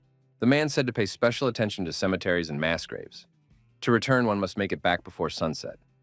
If there is an accident, one should start a signal to call for help. Mrs. Ching said that Limu would stay behind and look after Zhang's relatives. The girl told him not to let the relatives leave. If it was their family's ancestor who became a vampire, he would definitely come back. The young man said, he heard that sticky rice restrains the dead. Han said it doesn't work that way. The man stated, the young man is talking nonsense. Because of that, he might die and endanger the others. The girl said there is no need to punish her subordinates. Ching asked where the young man got such information from regarding sticky rice. The boy stated that a Taoist master who specialized in controlling vampires and demons said that sticky rice could stop the dead. If one encountered a vampire, one just had to hold their breath and they wouldn't detect anyone. The young man thought that the head didn't reject his suggestion. No matter if the sticky rice restrains the dead, he sprinkled it for extra preparation. Han said that there was nothing unusual about the burial of the Zhang family's ancestors. Could this death be a coincidence? Ching said that it was unlikely. The girl said to become a vampire, certain conditions are required, unless he was bitten by a jumping vampire. However, according to investigations, the man died from a disease, and the one who killed Zhang was a leaping vampire. The young man thought that his coworkers were standing guard around the house. Ching is afraid that the vampire will be scared of her, and he is not here in the ancestral hall. The young man is in suspense. He doesn't know if the vampire will come or not. The young man looked over and saw that everyone around him was asleep. It's 2 o'clock in the morning. He is starting to feel sleepy too. The young man heard a knock on the door. He drew his sword and rushed to the door. It was his brother knocking. The young man asked if he had found anything. The brother said he didn't find anything, but he ate something not fresh. So he is looking for the restroom. The young man explained the direction to go to the restroom. His brother moved very quickly in that direction. The guy thought that Zhang Shan wasn't worried about the vampire at all. The guy decided that he was getting too tense. There was another knock on the door. The young boy asked who was there. He decided it was Li Si. The young man opened the door and saw a huge shadow in front of him. It had an overwhelming aura. It was a large-sized man with glowing eyes. He growled like a beast. The boy realized that the vampire was already here, and he had to signal in time. The young man used a flare gun. Everyone paid attention to the signal and realized that the vampire was here and is in the family hall. The vampire growled even louder, showed his sharp teeth, and moved on the young man. The vampire stepped on the trap, his leg going up in smoke. The young man thanked Uncle Lin in his mind. The man heard that there was another person not far away from him. He looked around. Zhang Shan was startled when he saw the vampire. The vampire lunged at the man. The young man yelled for his brother to hold his breath. Zhang Shan clamped his nose and held his breath. The young man thought that the vampire couldn't see Zhang Shan in front of him, which meant that this method was working. The vampire could not detect the man in front of him. Limu realized that in any case, this jumping vampire would be handled by someone in his leadership. Han threw a talisman made of a yellow piece of paper, and it stuck to the vampire. Han cast an incantation, and the vampire became motionless. The vampire stood still and looked around. Limu and Han came over to him. Each of them swung and kicked the vampire. The vampire's talisman was destroyed. The leaf burned. The vampire became agile again and began to dodge the blows. The vampire lunged at the young man, thrusting his clawed hand forward. Ching came over and pushed the vampire far back. She asked how Limu was doing.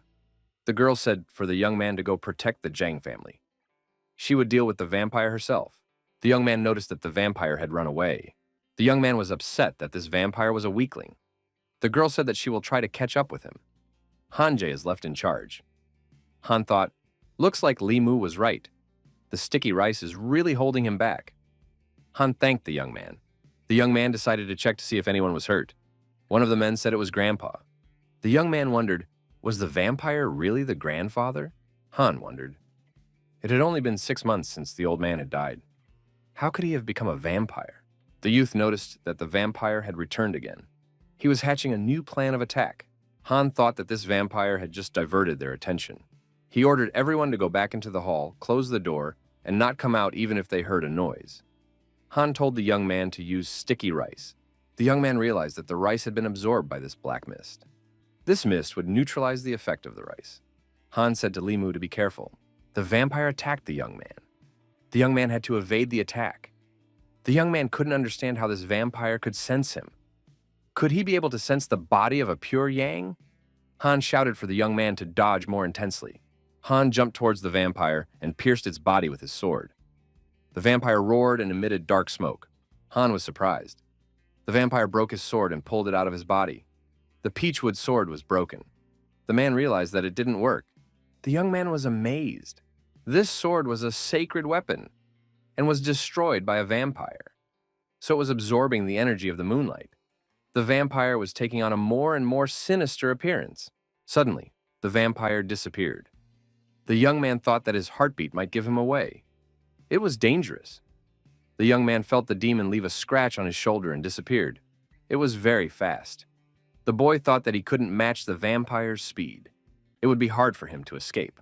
The vampire disappeared again and reappeared somewhere else. He did this many times to confuse the young men. The young man thought this vampire was too fast.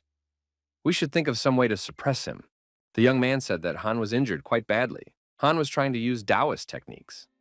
The young man noticed that the power of heaven and earth rushed towards Han. The vampire roared, but he couldn't do anything. An old man's ghost appeared above Hanjae and began to attack this vampire. The old man's ghost was very powerful, and the vampire couldn't do anything to him. Han swiped his hand, and the old man's ghost cut this vampire in half. The young man noticed that the vampire was destroyed. Han decided to burn that body just in case. The young man thought that it was finally over. The young man almost fell down. Ching supported him and asked if the young man was hurt. The young man said that they were finally done. The girl said that the young man was poisoned and she would treat him now. The girl moved closer to the young man. Ching said that she had just neutralized the corpse poison with her spiritual energy. The young man is fine now. The young man blushed with embarrassment. The girl said to tell the Zhang family that the vampire was destroyed and it was time for them to go back. The co-worker said that the young man should stay home until he is healed. This is Madam Ching's order. The young man said he had a terrible injury, but Ching cured him of the poison, and now he won't die. Mrs. Liu came and asked where the young man had been missing for 2 days. The girl saw the injury. The boy said he had some business to attend to. Mrs. Liu said she would call a doctor right away. The friends noticed that the young man is very dry with his neighbor, and she is very worried about him. The young man thought that the wound still hurt after the poison was removed. If it was a little deeper and he might be left without an arm, Wang Wan, seeing the wound on the young man's shoulder, closed her eyes in fear.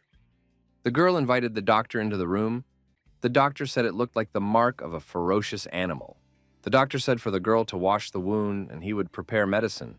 The young man stated that he had to take off his shirt before he could have the wound washed. The boy said that men and women have reputations and now Liu can hurt his own. Therefore, he can do it all by himself. Mrs. Liu, nibbling her lips, said that the young man, even with such an injury, he still tries to be honorable, and inquired who had injured him. The young man's brother began to tell the whole story from the beginning, starting with the chickens and the sheep. That's how he got to the vampire story and explained why Li Mu was injured. The girl was surprised. What demons and vampires are we talking about? Janshan tried to say something else, but the young man chased him out of the room by kicking him in the ass. Running away, the man said that he had official duties and had to hurry. A thrilling story he would tell next time. The girl told them to take care of themselves. Liu thought that the young man's health is very good. He has to face dangerous things because of being an official by profession. Mrs. Liu pondered. Should she ask the young man to resign his post? Wang Wan asked if it was true that the young man had caught the monster. The young man said that he almost got caught himself. The girl caught a glimpse of her mistress. She always looks like that when her neighbor is not home. Wang Wan told the young man that her mistress has been worrying about him for the past 2 days. Liu heard this conversation and became shy. She said that she was not worried at all. Wang Wang stated that her mistress kept peeking over the fence. The young man thought they were both worried about him. The boy said that there are various incidents happening, so he is hardly ever at home. He is grateful that the girls are worried about him. Mrs. Liu said that being an official is very dangerous. If he continues like this, he might get killed. Maybe the young man should quit being an official and start writing books or giving speeches.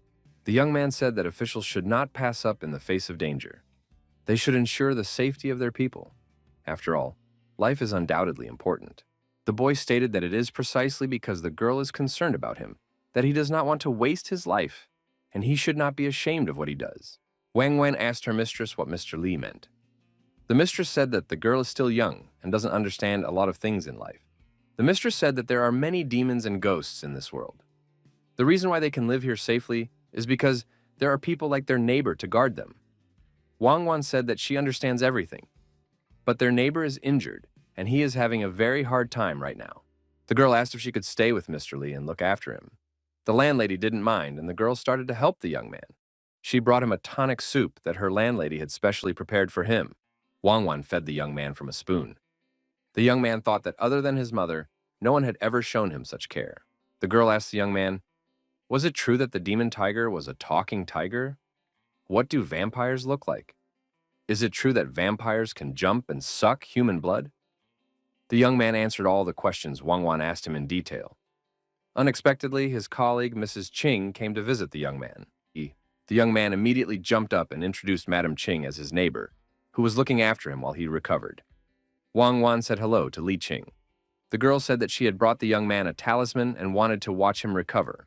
The girl said that the talisman should be dipped into water and when it dissolves, drink it. After it heals early, there will be no scars left. Wang Wan said that she would bring water right away. The young man thanked his colleague and said that the court still holds these animals, Weasel. The girl said that the weasels will be released after they pay damages. The girl has already reported that sticky rice can contain the dead. When the disaster in the neighborhood subsides, the judge will reward the young man. The young man asked if the technique Han used was Taoist. The girl said not exactly. Han's lineage once had a strong person from the upper three realms, and this ancestor had left the abilities of Taoism to those close to him. The girl continued, by performing this technique, Han can summon the shadow of his doppelganger and use magical power. Han is at the soul condensation level and can summon a shadow doppelganger at the condensation level using this technique. The young man thought that Han was only a level 2 practitioner, but was able to kill a vampire that was close to level 4. Comprehending the Tao is indeed useful. If his thunder technique could hit a target, a mere demon tiger or vampire would be no match for him. Bishui Bay. A young man came to visit Li Su. The girl said that they were now far away from the center of the county, so they wouldn't attract the attention of others. The young man could practice his thunder technique without any worries. After practicing a few times, the girl said that this thunder, it seems wrong. The young man is not directing it correctly. The girl showed how to attract the thunder correctly. There was a 100% hit. The young man couldn't understand how she could do it. Li Su said that it was really an unusual thunder.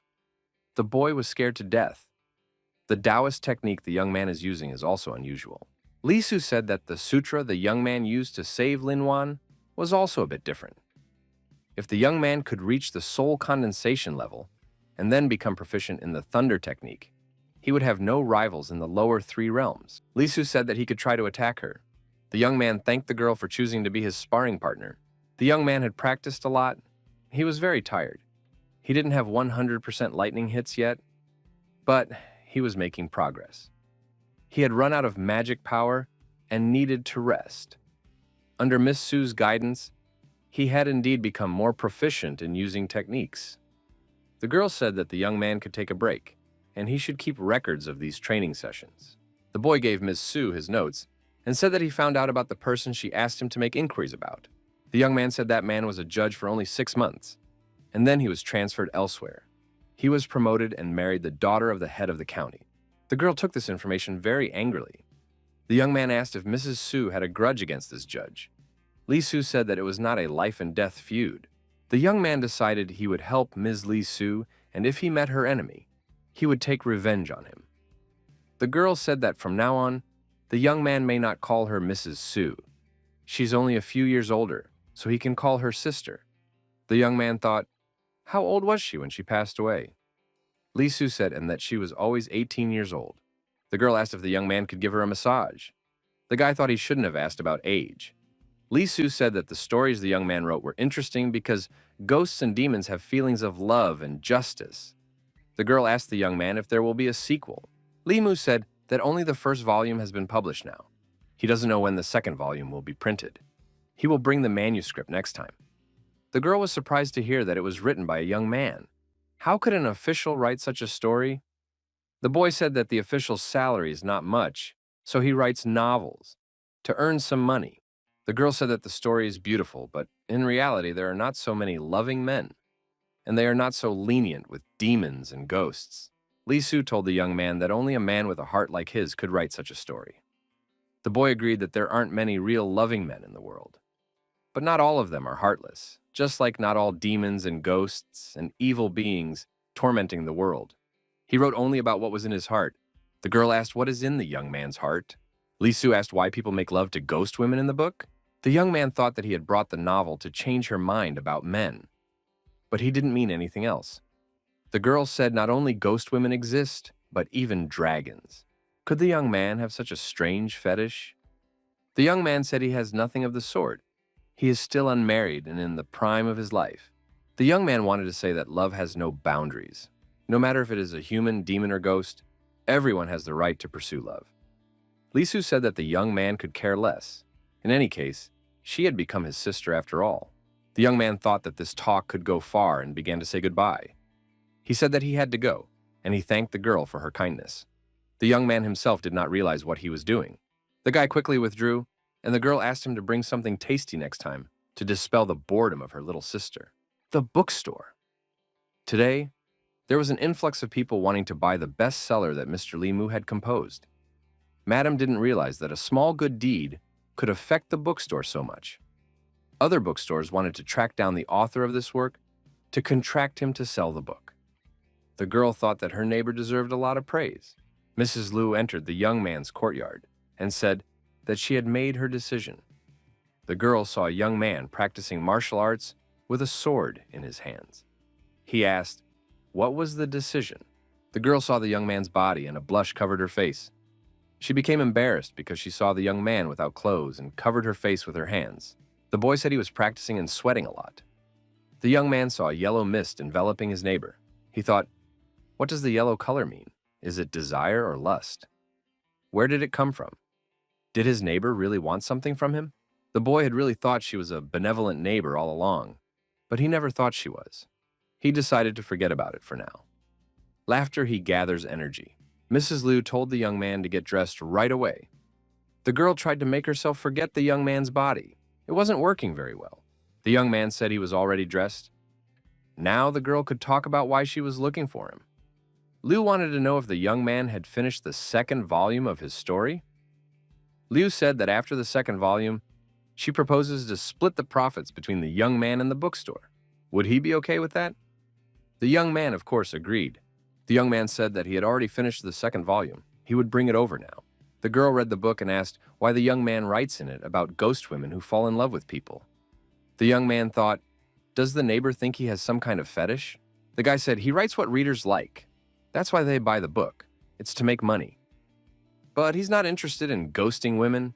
He still likes just beautiful women. The young man paid attention to the beautiful body part of his interlocutor.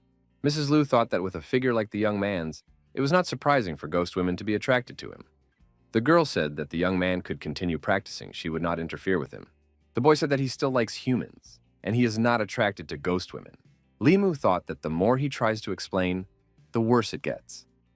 The young man got distracted and decided to read the book Su he gave him. The book was about foxes. The young man remembered the fox he had freed and thought, what was happening to him now? He hoped that animal wouldn't fall into the trap of the hunters again. Somewhere in the valley of the mountains, grandmother's walking in the woods.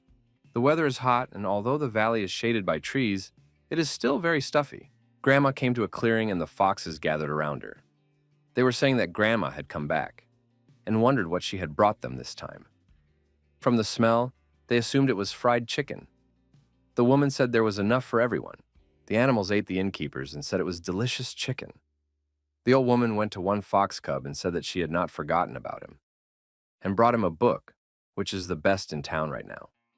The grandmother remarked that books were more important to this little fox than food.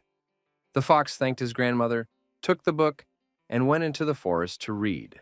The little fox was reading a book about how a fox and a ghost ended up together. It described how demons and ghost women fall in love with humans, and how the fox repaid the kindness.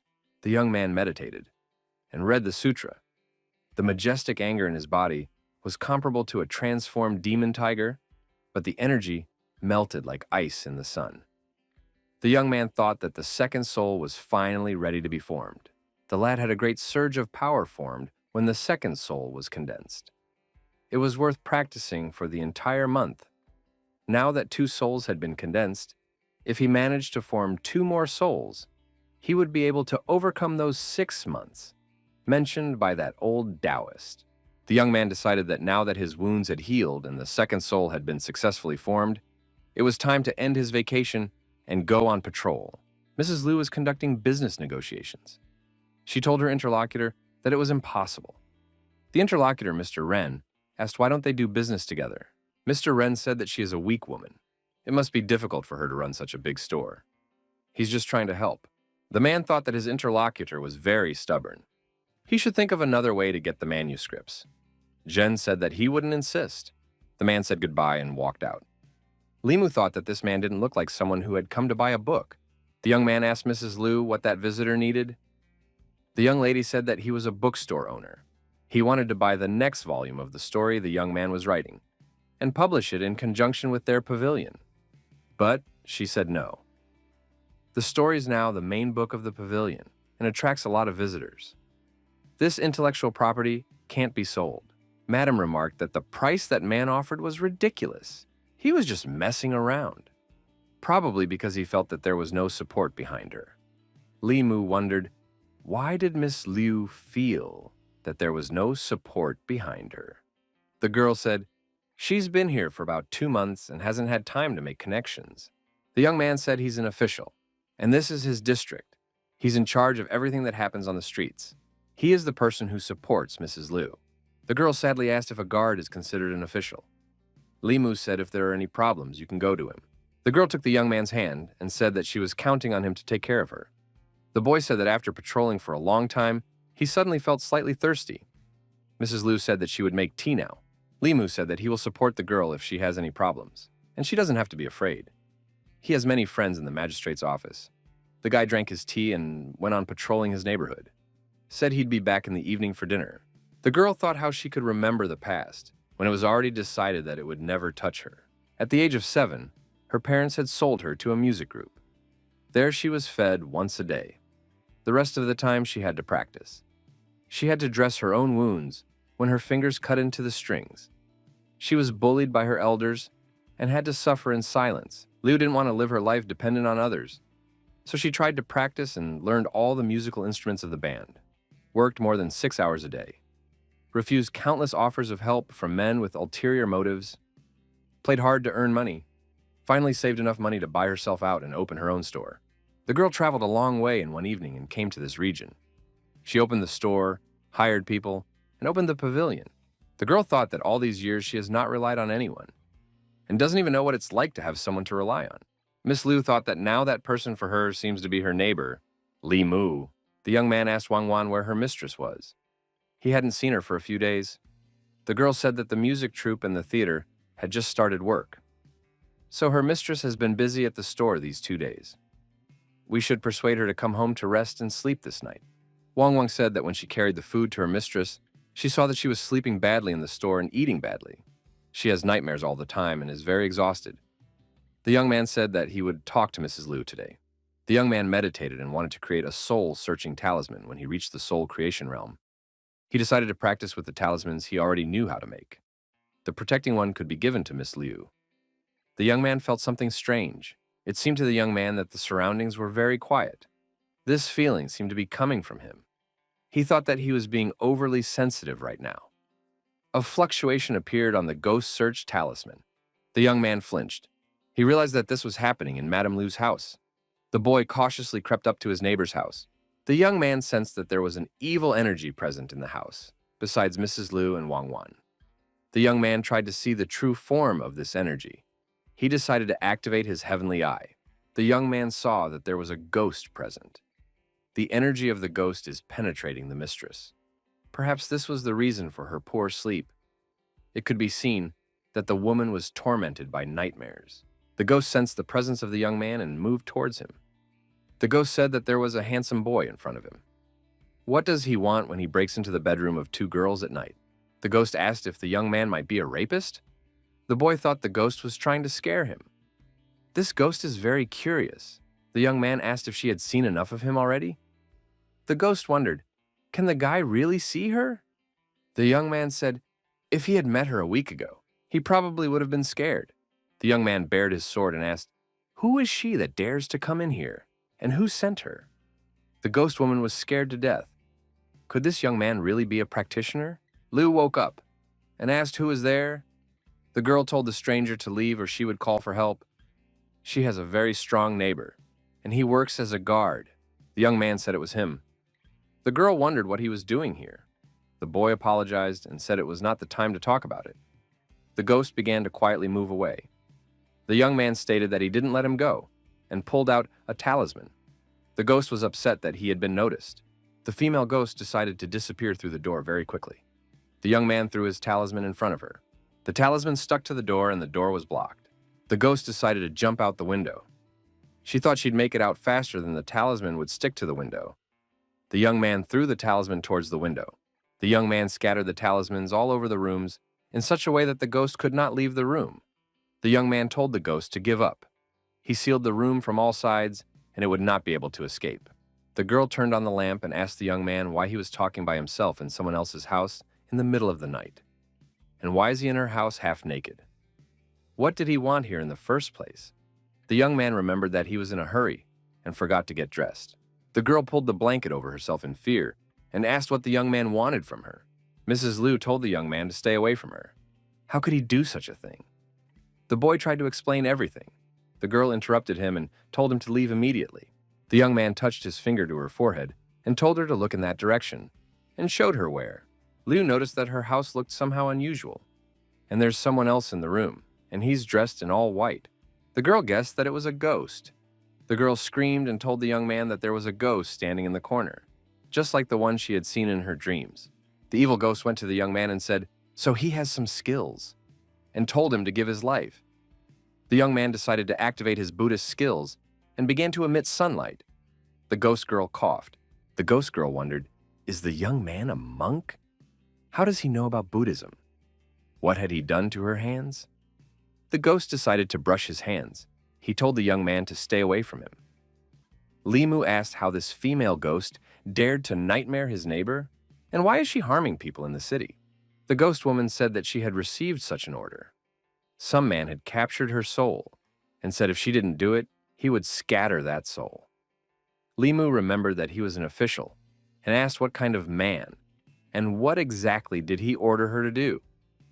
The ghost said, she doesn't know this man. He asked to pursue Mrs. Liu, and when it was done, he would come and find her himself. The young man decided that this was the same ghost who had been dreaming about Mrs. Liu lately. If he didn't catch this ghost, it could have ended fatally. He had never seen Mrs. Liu so frightened. She must be terrified right now. Limu told the ghost to stand in the corner and turn to face the wall. To Mrs. Liu, the young man said that he had subdued the ghost, and now there was no need to be afraid. At this moment, Wang Wan woke up. She saw the half-naked neighbor and asked what he was doing here. The young man said, it was nothing. Wang Wan was able to spot a ghost in the corner. She was terribly frightened and screamed. The girl screamed and threw herself into the young man's arms, hugged him and cuddled up to him. She needed protection. The young man wondered how the girl was able to see this ghost. The young man told the ghost not to show her face again. Otherwise, he would deal with her immediately. The young man calmed Wang Wan down and said that he would chase the ghost away now. Limu said that he would now take that ghost out of the house, and said for the girls to stay put. The young man decided that he should at least get dressed. The girls silently escorted their neighbor out and admired his body. Wang Wan asked when their neighbor would be back. Liu stated that the young man would get dressed and come back soon. Soon the young man returned and said that he had taken the ghost into custody. Tomorrow he will take him to court for questioning. The boy said that the girls could rest easy now. The young man explained that he sensed the evil energy here and came to help. The young man apologized for scaring the girls. Liu said that she had misunderstood his intentions at first. Limu said that according to the ghost, someone directed her to this house. Does Madam have any suspects? The girl said that her pavilion's business is booming. There are too many people's interests at stake. She doesn't know who it could be. The guy told the girl not to worry. Whoever's behind this, they will find him and deal with him to the fullest extent of the law. The young man said goodbye and got ready to leave. The girls asked the young man to stay. They were still scared. Li Mu said that it might be a little inappropriate. The guy thought that in such a case, a single man would stay together with single women in the same room at night. The young man suggested leaving a few talismans outside. That way, even if other ghosts appeared, they wouldn't be able to get inside. The girls looked at each other and decided not to let the young man go anywhere. Wang Wan kept saying that she was very scared. The young man said in that case, he would stay outside to guard the house. Liu stated that the young man could stay inside and sleep on the floor. The boy stated that he would be outside and went outside the door. If anything happened, they could call him.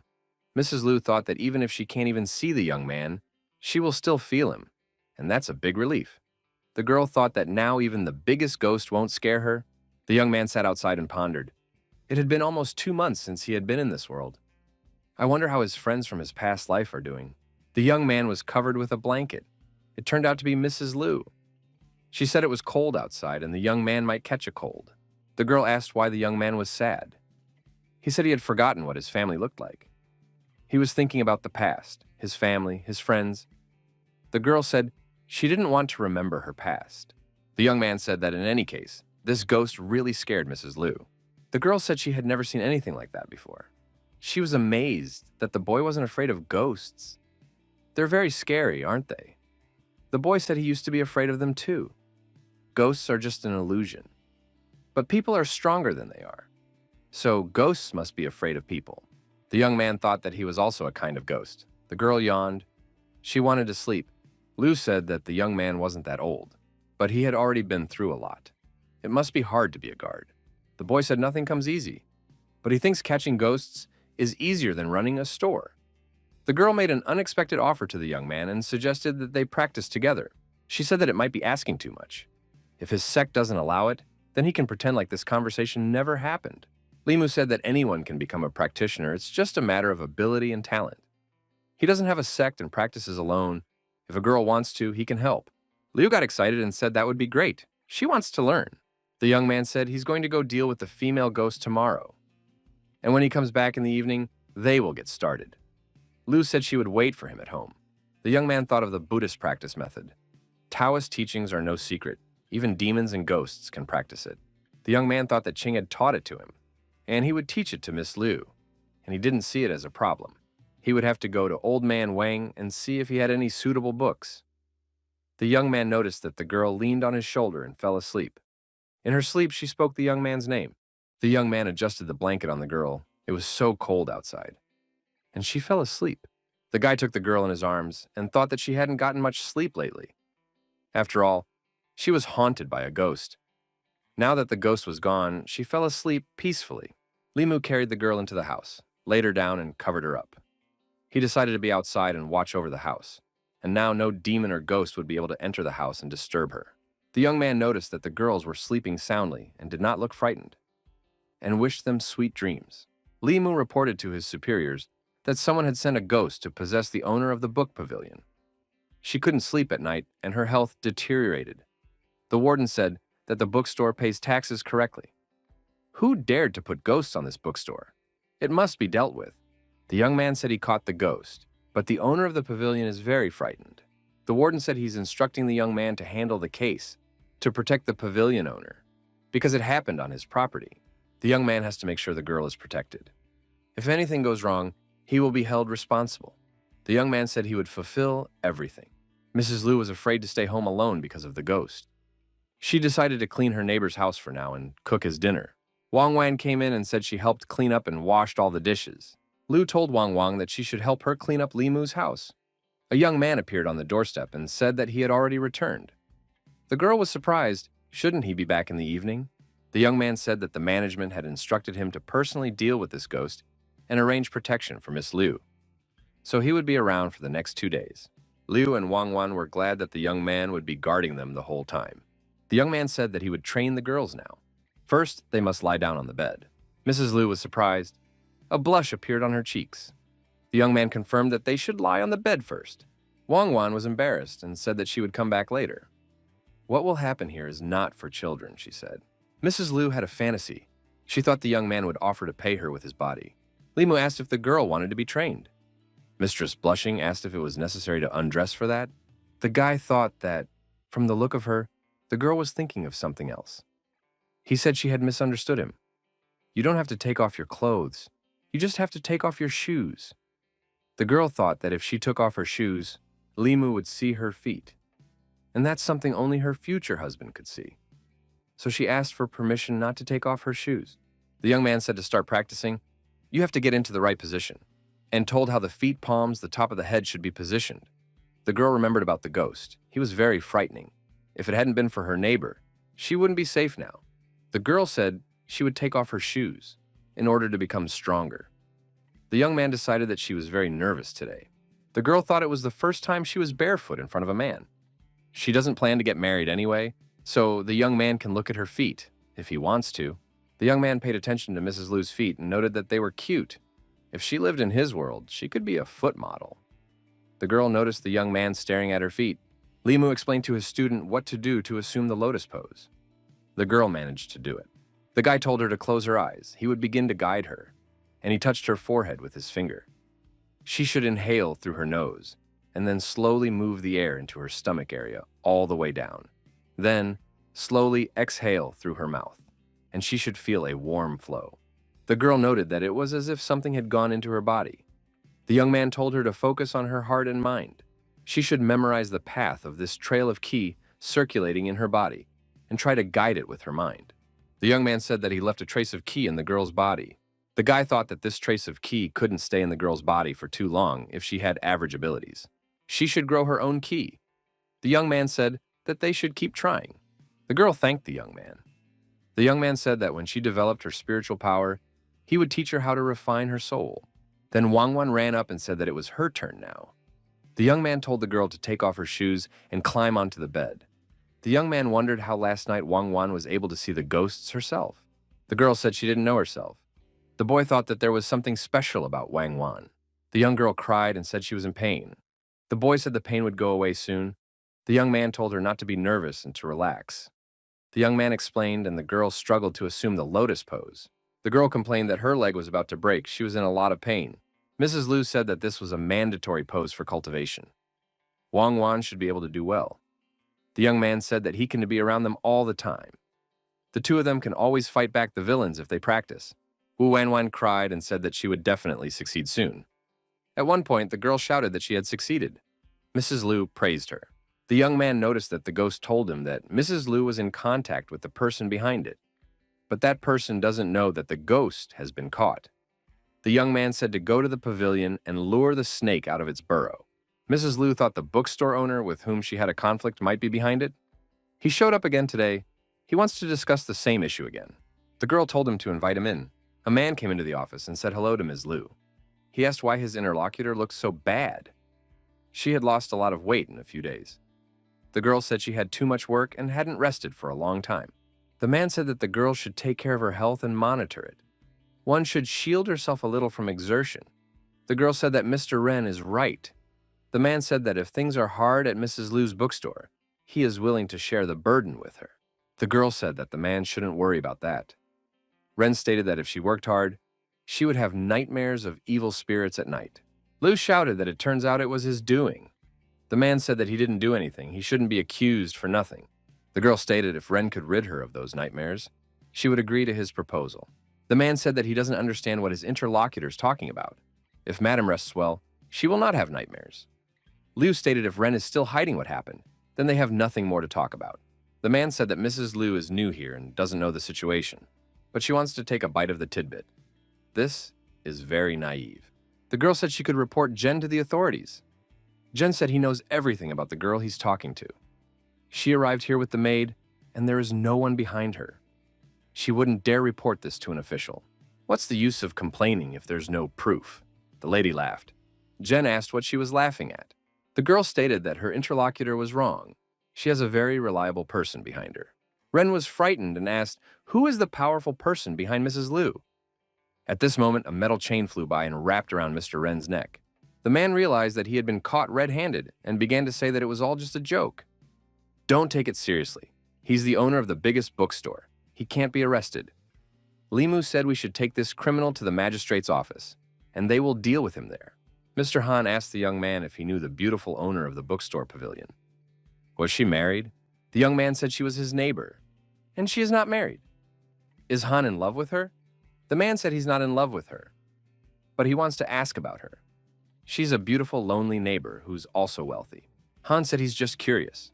If Limu and this miss were together, he wouldn't want a young man standing between him and Miss Qing, and asked a direct question. Who would the young man choose, Liu or Qing? The young man spread his hands and asked, why should he choose? Han was furious. He assumed that his subordinate wanted to be with both girls at once. Old man Wang shouted that the young man didn't need the basics of pre-cultivation. The man said that he did need them after all. The old man said that he would find them, but the young man would definitely have to return them. The guy asked under what circumstances could ordinary people see ghosts. Old man Wang said that such eyes were possessed by people who were inclined to develop the demonic cultivation path from birth. The young man wondered if this meant that Wang Wan had an innate ability. Limu explained to his roommate that these talismans have the power to ward off evil spirits. Therefore, girls should keep them close by. It would be difficult for ordinary ghosts to get close to them. The young man said that the lady should read these books. They contain the theory of spiritual practice. The girl said that the trace of chi the young man gave her became a little bigger. The young man extended his hand to the girl and told her to give him hers. The girl stated that the young man was holding her hand very tightly. The young man apologized. The young man said that the girl's spiritual talent was very high, asked what her signs of destiny were according to her birthday. The girl told about her signs. She thought that when it comes to marriage and matrimony, they usually ask such questions. The young man said that the girl had a pure yin body. Because she was born on a day of pure power, Limu told his interlocutor that she had a pure yin body. It was the best body for cultivation. The girl said when she was a child, her parents invited a master who predicted her destiny. She was told that pure yang and pure yin people were naturally doomed to be lonely and lose loved ones. The lady said it could be dangerous for the family members around her, and her parents thought the girl was unlucky. So they sold her to a music group. Lu decided she was the one who brought bad luck. The guy pointed out that that master was a charlatan. Practitioners with a pure yin body are geniuses in cultivation. The girl said that the young man didn't have to comfort her. It was her destiny to be lonely. She had gotten used to it over the years. The lady looked very sad. Limu said that there is no such thing as loneliness from birth. He has a pure yang body, but no one has ever said such a thing to him. The young man showed the records. They never deceive. A pure yin body doesn't make a girl lonely, but a genius in cultivation. The girl read that a pure yang or yin body has a soul different from normal, desirable to evil spirits. The girl read further, if they cultivate, their speed is several times faster than normal people. Men with pure yang and women with pure yin, they are the only pair. They can join together to form a paired cultivation, combining yin and yang and complementing each other. Mrs. Liu dreamed. Her fantasies were about pair cultivation with a young man, and she wanted them to complement each other. After all, they are a natural couple. The young man confessed. He said that Mrs. Liu was not his type, and he had no such interest in her. The girl's heart was broken. Liu thought that she has a beautiful body and looks. She's a good cook and is loaded with money. Why doesn't he like her? The girl shouted. What does the young man like in that case? The young man couldn't understand why his neighbor was so angry. The young man said that he likes nice, obedient, well-mannered people and know how to take care of people. As for age, they should be younger than him. Liu thought that she was 3 years older than the young man. And what's wrong with being 3 years older? When you meet an older girl, you find gold instead of copper. Luke went over the candidates in her head. Sweet, docile, well-mannered, know how to take care of people. A little younger. The girl thought it might be Wang Wang. Liu shouted that the young man was making plans for Wang Wang. No wonder he is so nice to her. The young man thought that he wasn't making plans for Wang Wang. However, if he thought about it, she would be his dream girl in 2 years. The boy said that he wasn't thinking about Wang Wan right now. He only had a few months to live. Liu asked if there was no way to cure the young man's disease. The boy said it's a long story, but he's willing to tell it. The young man said that 2 months ago, his 7 souls and kidnapped by demons and evil spirits. Only by collecting 4 souls within 6 months does he have a chance to survive. Right now, he had only concentrated 2 souls. Liu told the young man to hurry up and collect the rest of the souls. The young man said that the 7 spirits are inherent in the human body. They are born from the 7 emotions. In order to gather them, the young man needs to accumulate the energy of these families of emotions. In addition, these 7 emotions must be experienced by other people, and this is not easy. Liu thought that among the 7 emotions is anger. No wonder the young man is always trying to make her angry. Limu said that he is just trying to survive. The girl suggested that the young man wants to play in the theater to absorb the sadness of the audience. The boy said that this is the fastest way to sympathize and feel sad. The girl was upset. Limu told her that this was his dream, and this is a man's false speeches. Madam sent Wang Wang to the theater to warn the masters that they have 3 days to write the script for the butterfly play. and she is willing to double her salary. The head of Jen's bookstore was fined and closed the store for 3 months, and he paid monetary compensation. After that, he was also beaten with a rod 50 times. Now he can't stand up, all for trying to hurt the owner of another bookstore. Ren says the son must avenge his father. The young man warned his father not to take the slippery slope. The old man stated he didn't know there was someone behind this new woman. The young man argued that practitioners who work in government agencies are very smart. The young man said to just let it go. Told his father to stay home and get better. No more provoking the county leadership. The young man tried to use massage to cure his father. The man noticed the pain was gone and he'd already recovered. The old man jumped to his feet and said that the young man's magic was really strong. The young man said it would only take away the pain. The wound would still have to be cared for. One should stay at home and dream of silver and good things. The old man said that the young man should follow the master's teachings to practice well. The old man told the young man an afterthought that when he makes a lot of money, they will buy up all the bookstores in this county. The young man came to the temple and told the young man that he wanted to meditate and practice in this place, and asked that no one distract him. Mrs. Liu gave the young man a butterfly script and asked that he read it. The boy thanked the girl for her kindness and promised to make sure to repay everything. Liu told the young man to memorize all his lines. He should be flawless on stage so that the audience would express their emotions more actively. The young man said that he will try his best. The young man said that the girl should be deliberate in her practice and not think of shortcuts. Otherwise, she will end up hurting either herself or others. The guy stated that once she perfects her first soul, she will be able to draw a talisman. He would teach her.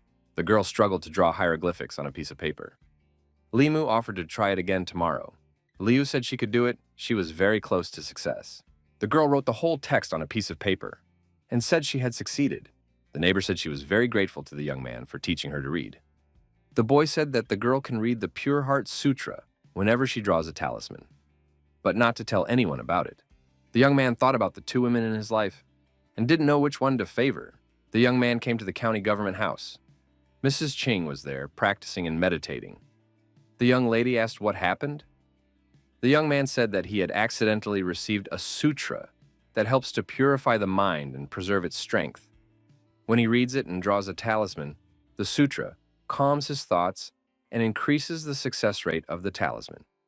The boy said that he would like to share it with his lady. The girl said it was too valuable for her to accept. The young man said that Ching taught him how to cultivate, saved his life, and gave him a sword and a book. He was willing to give his life for the girl. The girl was very touched by such a statement. Ching asked what the young man was going to condense next time. He had already condensed a ghost dog and a falling arrow. The young man said that he was currently interested in the bird yin. He said he intended to play a part in a play to gather the energy of sorrow. The girl said it was a good idea if everything went according to plan. The girl said she would hand over all the business to his brother and he should concentrate on his soul. The young man said that his conversation partner is very beautiful when she smiles. She should do it more often. The girl blushed and told the young man to go back to the patrol. Limo asked his brother if he had been back from patrolling for a long time. The man was surprised that his brother was trying to woo Madam Ching. The young man said that the woman would never get angry for a compliment. Besides, there are often women among practitioners. The interlocutor said that the young man feels differently now. The young man said not to exaggerate and went on patrol. Backstage at the opera house. The young man remembers the last time he hid from the guests in the tea room and it went well. This time, it should go well too. The actors wondered how they could appoint a newcomer to the lead role in such a fine play. It's an injustice.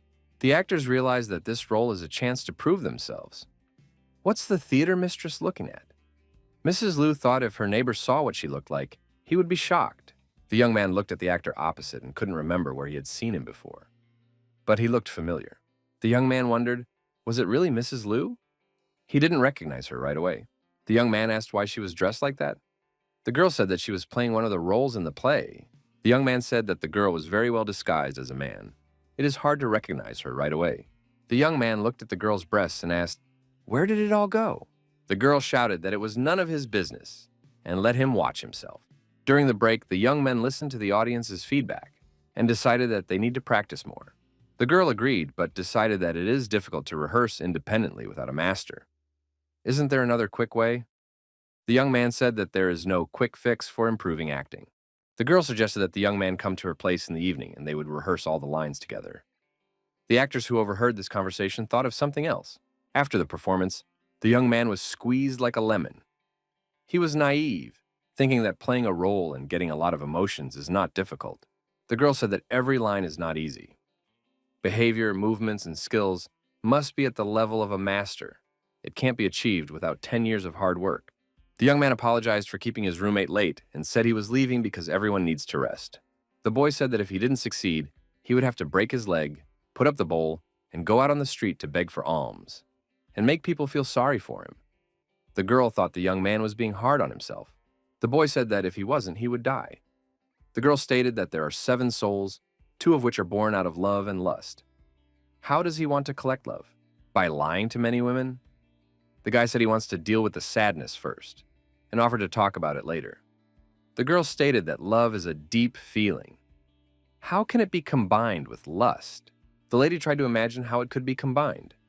The young man tried to imagine it too, and offered to talk about it later. Leaving the neighbor's house, the young man thought that it was very close. He caught himself thinking about the wrong thing. The young man decided to go home and practice his lines. He thought he should go to Suhei's house. He hadn't been to her place in a few days. The young man came to Bishui Bay and brought some goodies with him. He promised to bring a jug of wine next time. The girl watching the young man thought that he was too pensive today. What could have happened to him? The young man said he was frustrated with his acting. He had practiced for a long time last night, but he still hadn't made any progress. The girl said Limu didn't think that by using just 3-5 days of rehearsal, he would be able to compete with those who have been practicing for decades. The girl said, one could hypnotize himself, forget that he was a guard, and get into the role. He will think he is that character in the play. And after he's fooled himself, he'll really be acting. It will be an illusion. The boy asked how he could learn how to do that. Suhei said if the young man called her sister, she would teach him. The young man thought that these were suitable conditions. The young man called the girl his sister. The girl liked it very much. The young man got embarrassed and said it came out of his mouth by accident. The girl explained that illusion is a spell that charms the heart. It can be used not only to enchant others, but to enchant yourself. The young man thought that thanks to Sister Sue, he would be able to easily blend into the play. When the third soul is concentrated, he would thank her once again. The girl asked how he wanted to thank her. The guy stated that next time, he will cook any delicious dish for her.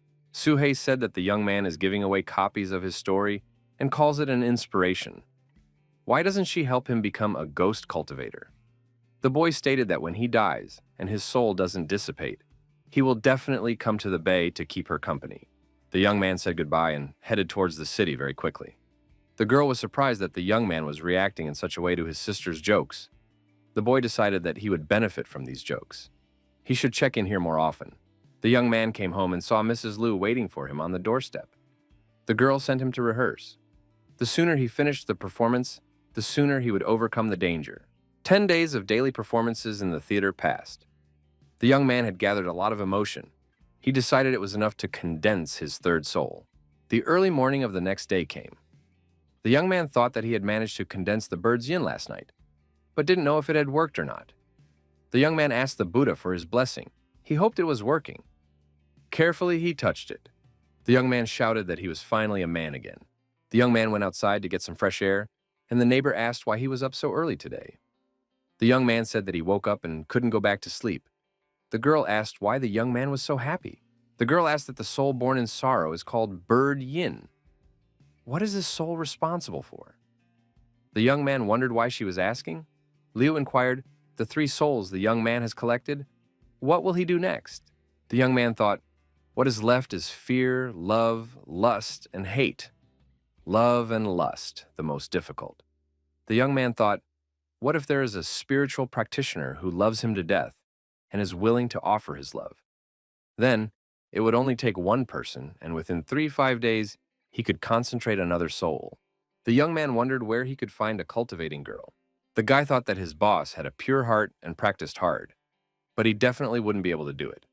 You can't make nice by force. The guy thought that he could create such a practitioner himself. His roommate's cultivation speed was amazing, and a pure yin body. The young man thought if the girl fell in love with him, he could wait until the day she collected all her souls. Maybe it would become a double harvest of love and lust. The girl wondered why the young man was looking at her like that. But he hadn't forgotten that Liu Hanyang had already purified the first soul. Her perception now was amazing. The mountain road outside the city.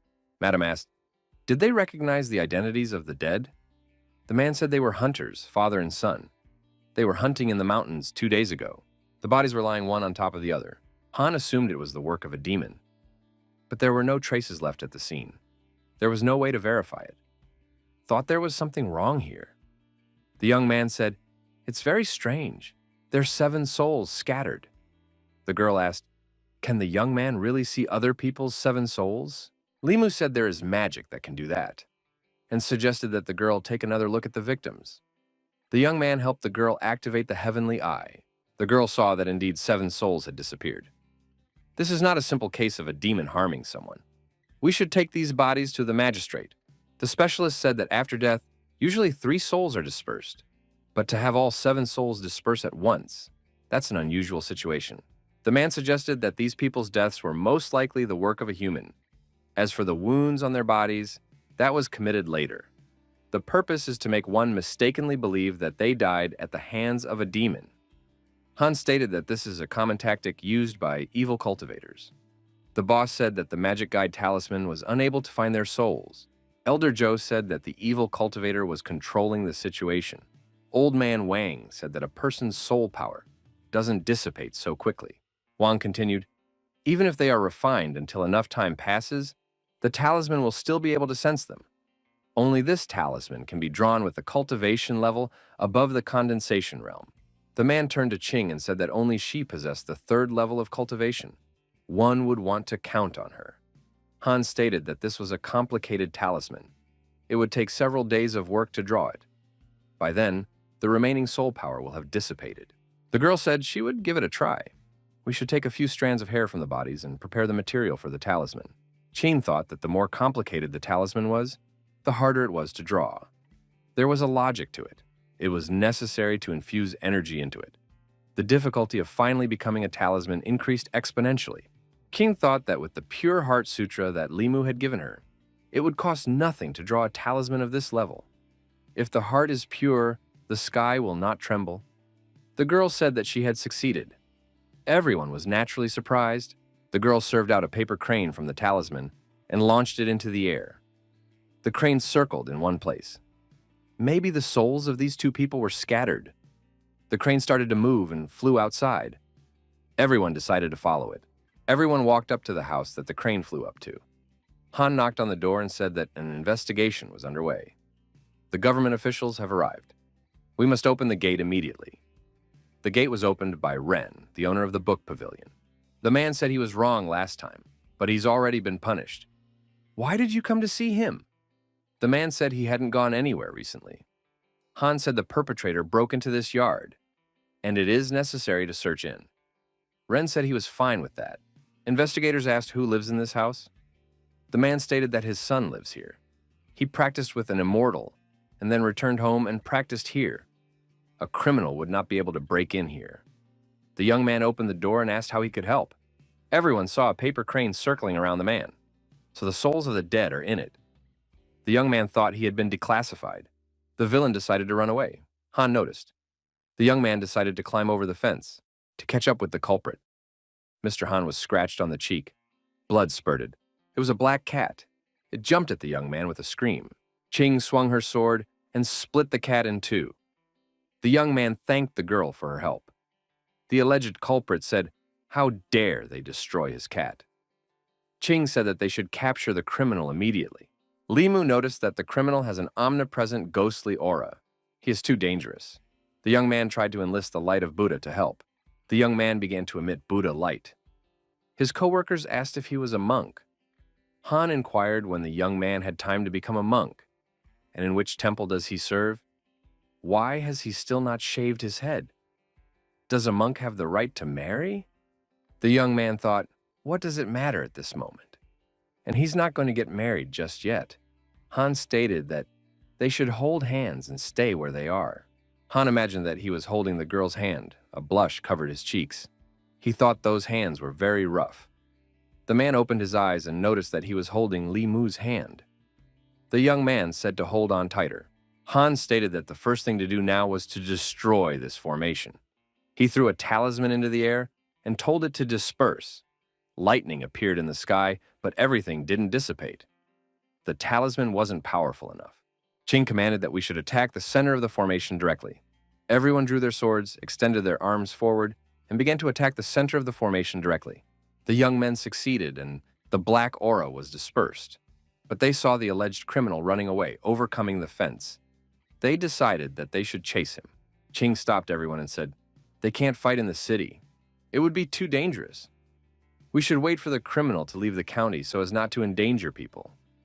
Han said that was a very wise decision. The girl said that she and Han will go in pursuit. Limu will stay here and investigate thoroughly. To investigate thoroughly, the young man took the owner of the house with him. They saw that his son's house was in shambles. Ren asked why the place was such a mess. The young man asked, when did his son start practicing? He was interested in absolutely everything. The man said that a little over 2 months ago, his son met an immortal master. He said that the young man's body was inclined to the element of wood and asked if he wanted to practice with him. The father said that he was fine with it. The young man said that his son had perfected himself by killing and stealing people's souls. The person who taught him this was an evil cultivator, and he had no good intentions towards the young man. Ren said he didn't believe it. An immortal master has real skills. He has seen it with his own eyes. The master walks on water, sits on fire, and can ride the wind. He can also spew fire and become invisible. The young man was surprised. These were all abilities that could only be practiced by cultivators who had reached the middle 3 realms level of spiritual sight. The young man thought that his colleagues wouldn't be able to handle a practitioner of the middle 3 realms alone. He should warn them to be careful. The young man rushed to catch up with his colleagues. The criminal continued to drag his feet away. The civil servants were catching up with him. The young man asked how long they were going to chase him. Han stated that the evil demons must be destroyed. Even if he ran to the end of the world, he would not escape them. The young man pushed off and jumped far forward. As he jumped, he once again left black smoke behind. Han said he would destroy it with the lightning. The villain said that was not all, and he had something to answer. Ching assumed that the culprit was stalling for time, but they should still capture him. The girl bared her sword and prepared to go on the attack. Ching noticed that someone else had appeared near the young man. It was a large black shadow. The criminal turned to this shadow and called it a master, and asked that the master kill them, and he would swallow their souls. The man in black laughed. Ching said there was no escape from her sword and rushed to attack.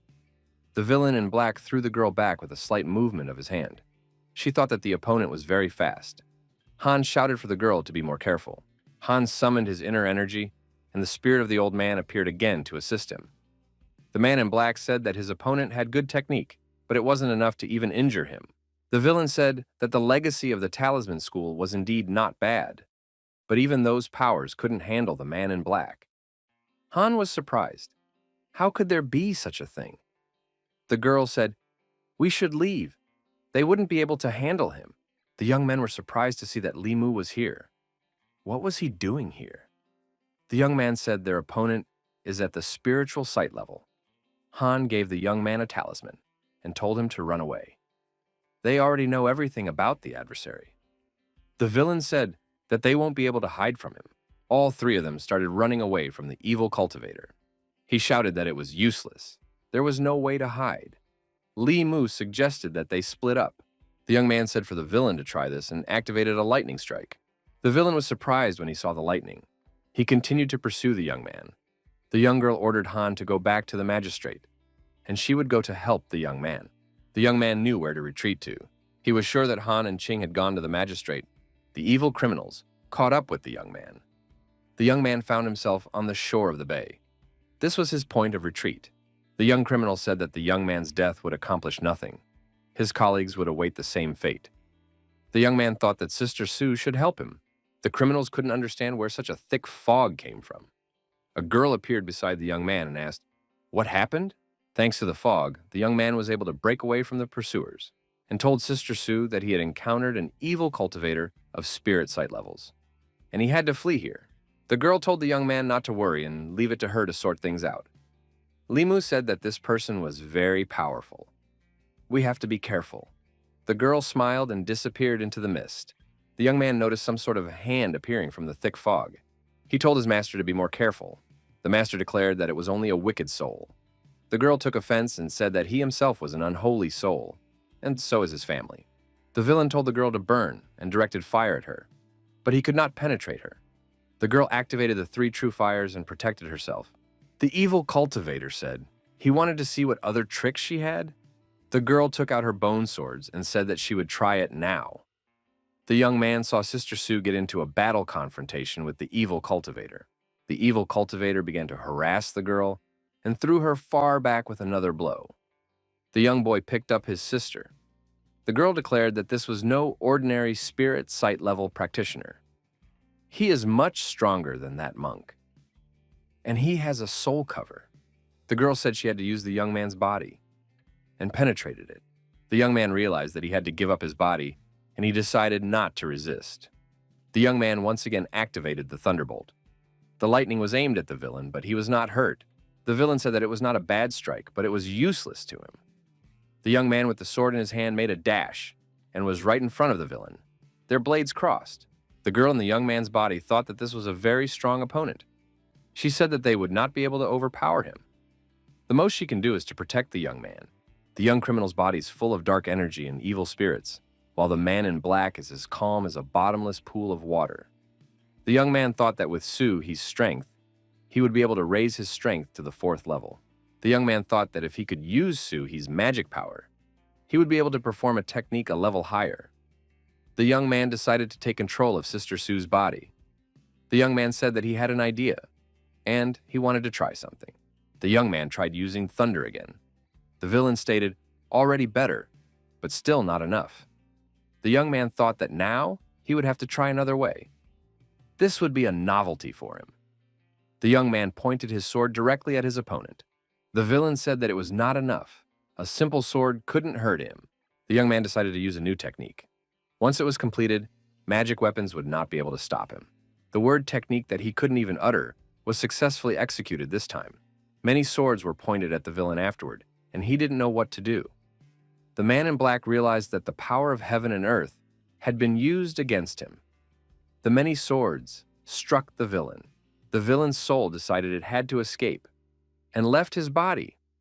The young man saw that the soul had escaped from the body. He won't let it go so easily. Another sword pierced through the soul of that fiend. Sister Sue asked, "Did he die?" The young man replied, "Definitely." Sue, he asked, "How many secrets does the young man have?" The young man said he would definitely tell someday. The girl decided that he must be just one step away from the level of creation. This time they were really on the cusp. The young man asked Sister Sue to share the energy with him once more. There's something he wants to try. He needs her magic power. The young man tried something, but he failed. The girl stated if he continued further, her soul might dissipate. If one applied the technique further, there was no telling how powerful it would be. The girl said that she would take the strength from this young criminal and then Limu could take him to the magistrate. The young man thought it was a pity that he couldn't leave Bishwe Bay. Then they would be able to team up and use their combined strength far beyond the 4th level. Headching finally found the young man. She asked where the evil cultivator had gone. The young man said that when the evil cultivator was chasing him, a righteous cultivator passed by. The man killed the evil one and saved him. The man said that now he was fine.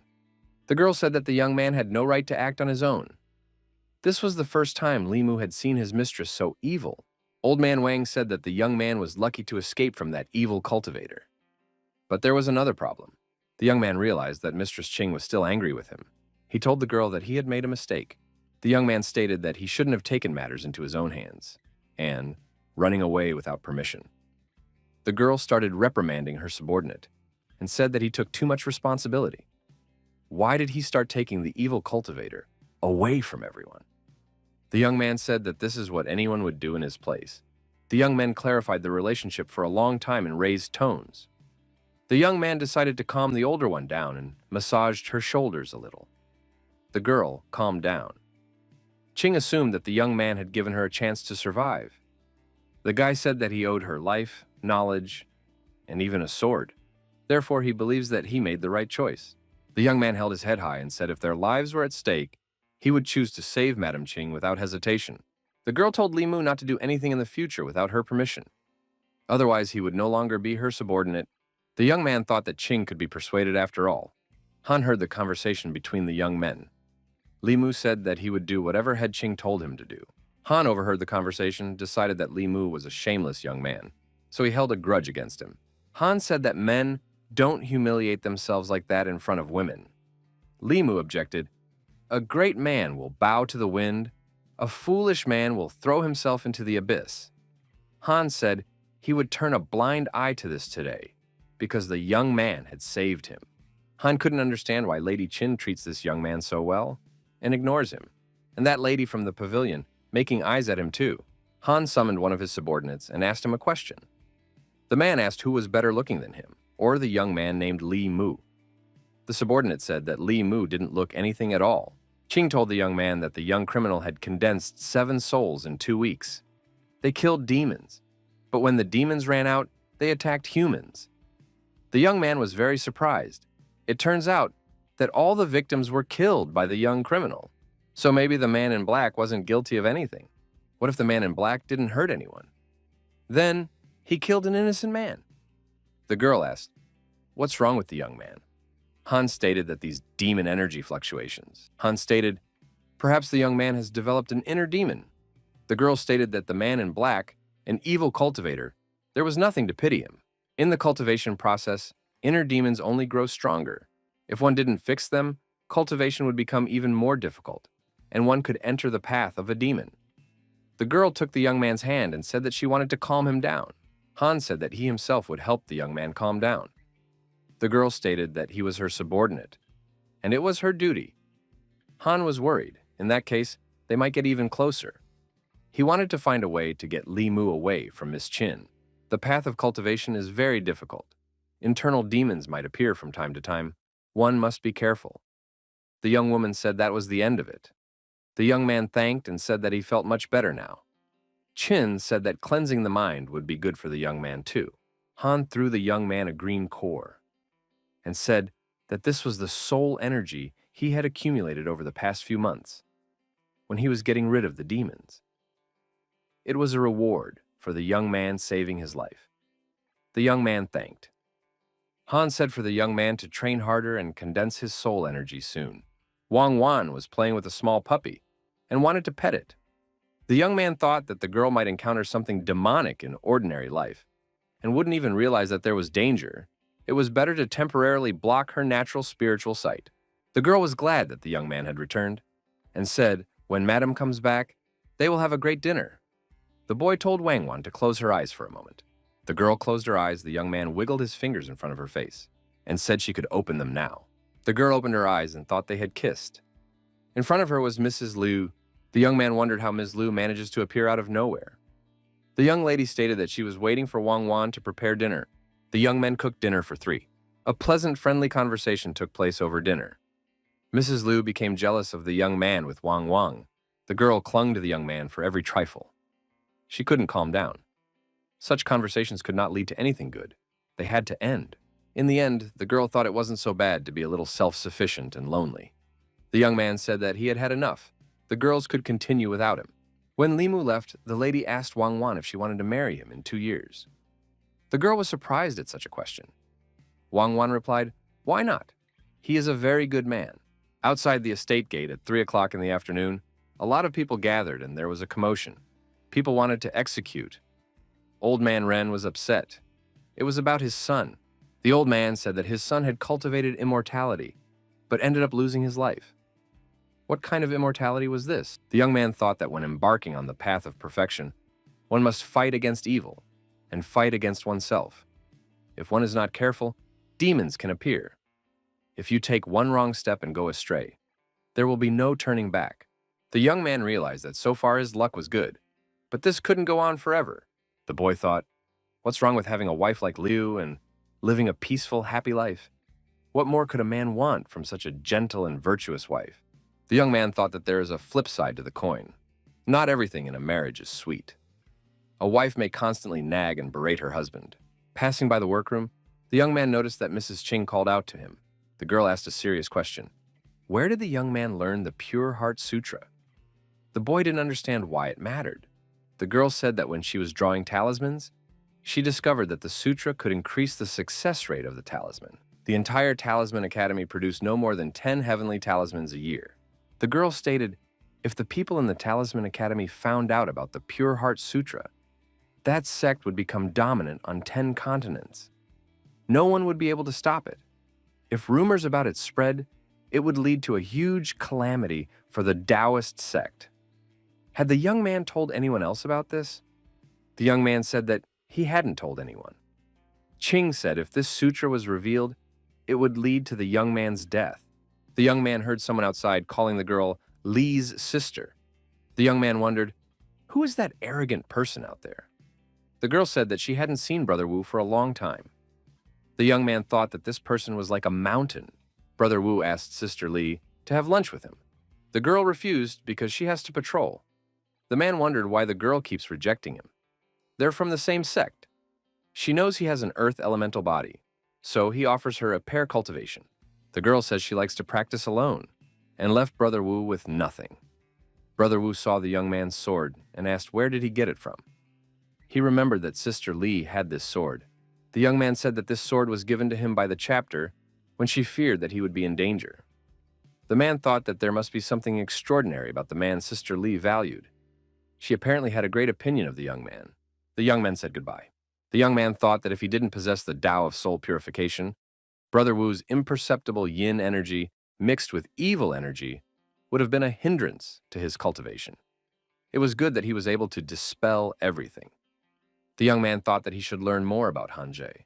The young man sought out Hanjie and said that he had a question. Does he know anything about the official Wu? Han asked. Does the big man also dislike the young man? Han said, even though he is fat, his strength is first class.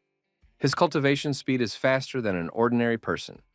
His grandfather was the oldest of Madame Qing's people, with a cultivation level of creation.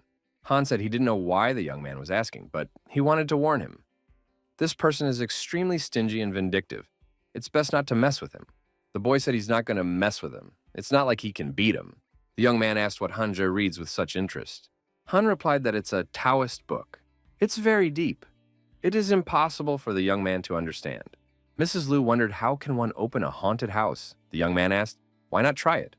The trickster is born of fear, but telling a ghost story does not cause fear in the listener. How do you make people afraid? The young man says the idea is a good one, but who will pay to let themselves be scared? The young man says the extra cost can be deducted from his share. Now he will go and tell about the book. He doesn't know anything about running the store, so count on the girl. Liu said that Mr. Ren sold his bookstore to them today. The girl thought, if Li Mu stays alive, she and Wang Wan will be happy. The listeners again demanded for the story to continue. They decided to block the doors so that the narrator wouldn't escape in the middle of the story. A young man ran outside and said they couldn't stop him. The young man heard someone ask him what happened next to his characters. The young man looked up and saw some stranger sitting in front of him. The young woman inquired if the young man was the narrator, right?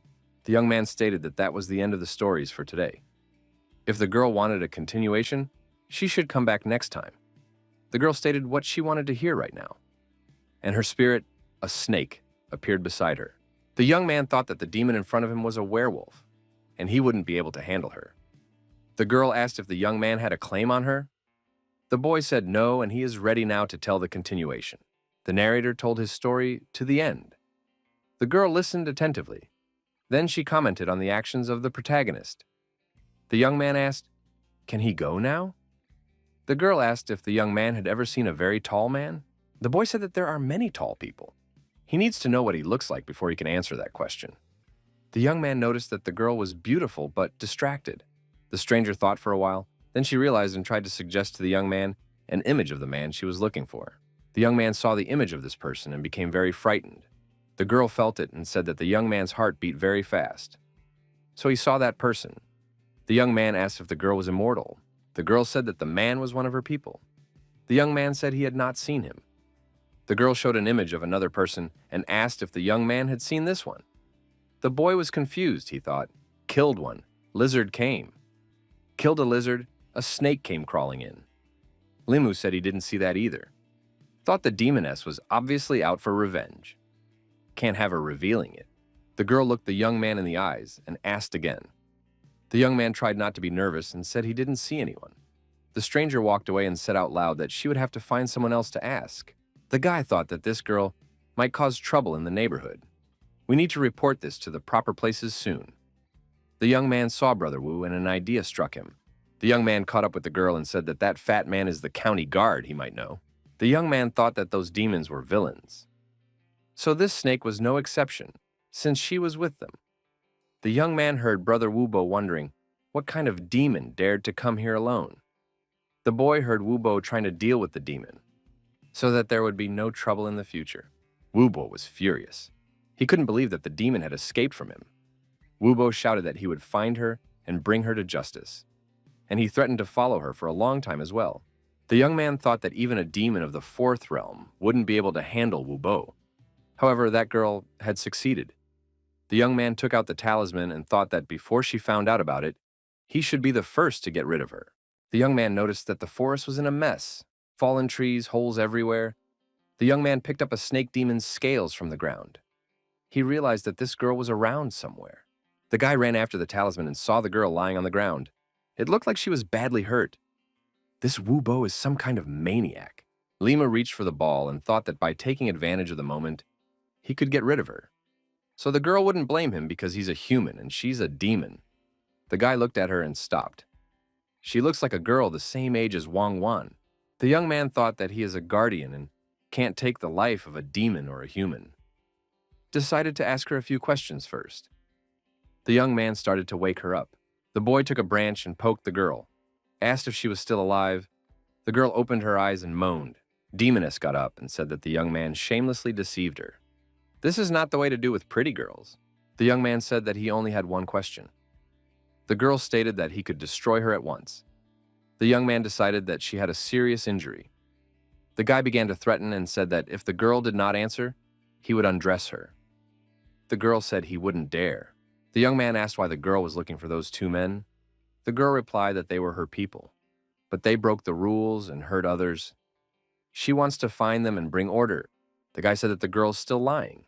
The girl stated, if she is cheating, then let her become a dog. Only humans can cheat. The guy thought that the girl didn't have a shadow of doubt on her face. Most probably, she is not lying. The girl began to cough. She was still weak. The young man thought that the girl was just holding on as hard as she could. He felt sorry that he had hurt her for nothing. The young man thought he would have to clean up this mess himself, loaded the girl on top of him and walked forward. He knew he couldn't take her to the magistrate because they would destroy her there. The guy decided to take this girl to the bay to Su-hei. Su-hei wondered what the young man had done to this snake. She almost died because of him. The girl woke up and opened her eyes. The young man asked how she was feeling. The stranger was frightened and screamed, "What is he doing to her?" The young man stated that he was not interested in snakes. He is the one who killed the lizard and the small one she was looking for. He thought she was an evil demon out for revenge. So he tricked her into contacting that fat guy. There was a terrible misunderstanding. The girl claimed that all people are liars. The young man said that he could swear that he was telling the whole truth now. Otherwise, he was willing to turn into a dog. The girl thought that a practiced man wouldn't dare to break the oath. The guy asked for the girl's hand and said he would help her heal. The girl gave her hand. The young man began to heal her. The girl said she was very pleased. The girl said she felt warm, so the young man did not stop. The young man finally healed her and said he was tired. Su-hei hugged the young man and said that he is too kind, depleting his magic power to save others. As he approached the magistrate, the young man heard someone swearing and shouting that he would track down this demoness after all. At the magistrate's office, the young man saw Wu Bo. There were a bunch of snakes around him. The big guy yelled that the demoness was badly injured, so she couldn't run far. The man speculated that perhaps she had been rescued by some accomplices. Wu Bo shouted, no matter how many snakes he destroys now, it won't take away the hatred in his heart. The young man thought that the fat man was really angry, couldn't find a real demon, so he strangled a few ordinary snakes. We need to get the demoness out of here as soon as possible. The young man brought the young girl some idu. The girl devoured it with gusto. The guy asked if she should catch some frogs or rats or something. The girl told him to eat the nasty stuff himself. The guy suggested the girl use chopsticks. She couldn't do it, and she said that only stupid people could come up with such a thing. Limu said she could eat with her hands. When she's done, he'll heal her wounds, and she could leave before it was too late. The girl said she wasn't going anywhere because she ran away from home. The young man said, then she can go anywhere, not necessarily home. The girl stated that she wasn't full and wanted more. Suhai noticed that the young man had not visited the bay so often before. Men always take care of new people, forgetting about others, the girl said. The boy explained that he was simply indebted to her. The young man stated that as soon as she is cured, she will leave immediately. She is just an extraneous demon. Suhai caught the young man's eye and said that if that girl is an outsider, then it turns out that Suhai is a relative. The audience in the pavilion stand and listen to the new performance. It's like nothing they've ever seen before. It's a story of terrible events. People are asking what this store is doing now. They say it's a haunted house. It used to be a bookstore, but then the owner sold it. The guy said if someone could walk through the store, he'd give him 1 silver. There were no takers yet. One brave warrior came out of the crowd and said he was willing to go for the money. The brave man was invited inside. The onlookers thought that so far, this man did not seem to have met with anything inside. We should listen to him when he comes out. Suddenly, the onlookers heard a scream of terror. It was not a human scream. The audience wondered what was going on inside. A daredevil came out. He demanded his silver. The man asked if any of the guests still wished to challenge and go inside on their own. Daredevil said there was nothing scary going on in there. A couple of guys had pulled up sheets and were scaring the others. Not even a coward would be scared of something like that. All the gawkers outside decided to go inside too, to get the promised silver. One daredevil sneaked inside and decided it was very dark, although, in principle, it was no big deal. The man looked at the various decorations and he was not afraid. Suddenly, a scary green monster appeared near him and said that it died a cruel death. The monster told the man to give his life. The man was terribly frightened. The hapless brave man turned around and ran away screaming. He shouted that a real ghost was here. Limu took off his mask and said that this one was also very frightened. The guy thought that fear could be absorbed by putting on a scary mask and scaring people. That way, he would accumulate enough fear emotion in a few days. Mrs. Liu asked the young man how the emotion gathering was going. Wang Wan also said hello to the young man. The boy said that he will complete the plan in a few days, and then he will be able to condense the 4th soul. The girl asked when it would be possible to charge already. The guy said she's the owner, it's up to her. 10 days ago at the opening ceremony, the business was doing quite well, but now the store is making a loss. Li Mu said he had somewhere to go, so he might not be expected for dinner. The girl thought that the man in front of her was ungrateful. After all, she's not the only one running this store. He absorbed the emotion of fear and ran away without even thanking her. Mrs. Liu said that the young man treated her like an outsider. The girls discussed among themselves for a while more about the young man's character. Mrs. Liu condemned him, while Wang Wan defended him. On the way to the bay, the young man thought that 2 or 3 more days and the snake would recover from its wounds. Lately, the young man had been all about the haunted house and healing. He noticed that from somewhere appeared strong fluctuations of magical power. The boy thought that Sister Su was left in the bay. The young man rushed over to help. He sensed that one of the auras belonged to Su He and the other 2 were demons. So the girl is surrounded by demons. The boy saw Suhei fighting with 2 men. The boy thought that the girl wouldn't last in this confrontation. Suhei felt that Li Mu appeared nearby. The demons thought that the girl wanted to escape from them. Su-hee decided that the young man had appeared just in time. In that case, these 2 would not be worthy opponents for them. The young man immediately activated the lightning mode, and there was a thunderous explosion. The demons didn't expect that such an attack would be organized against them, but they managed to build a protective dome and were not harmed by the lightning. One of the demons thought that the aura of this lightning was strong. If it hits them, they will at the very least be seriously injured. At worst, it would be even worse. The young man asked his sister if these demons were capable of blocking his lightning. The girl said that they came here and immediately made an attack. It is useless to talk to them. They only understand the language of pain. Li Mu decided to use his magic sword. The young man pointed this sword directly at the villains. The demons decided that their opponent would quickly adapt to the attack. One of the demons swung his magic rings, and there was an explosion. When the smoke from the explosion cleared, a tiger and a bull appeared instead of demons. The young man thought the demons were playing a joke on him. He wondered who else they could summon. The young man prepared his sword to attack again. The beasts thought that they couldn't escape these shadowy opponents' swords. They thought they might die today. Suddenly, someone commanded the beast to stop the battle. Sue. His guest appeared and asked what her uncle was doing here. The beast asked if their mistress was safe. The girl said that of course she was. She had been healing Sister Sue's wounds all this time. The young man was surprised. It turns out the snake demon knows these two demons. The beasts turned into humans again. The girl said they were uncles from her family. The uncles apologized for such a rude intrusion and asked them not to execute them. The two uncles turned out to be very grumpy, and they argued with each other for a while. Limu used to think that all demons were rude and vicious in nature. But this bull and tiger turned out to be quite polite and simple-minded. They are more like humans, unlike humans themselves. One of the relatives asked who had injured their mistress. The girl said one fat guard.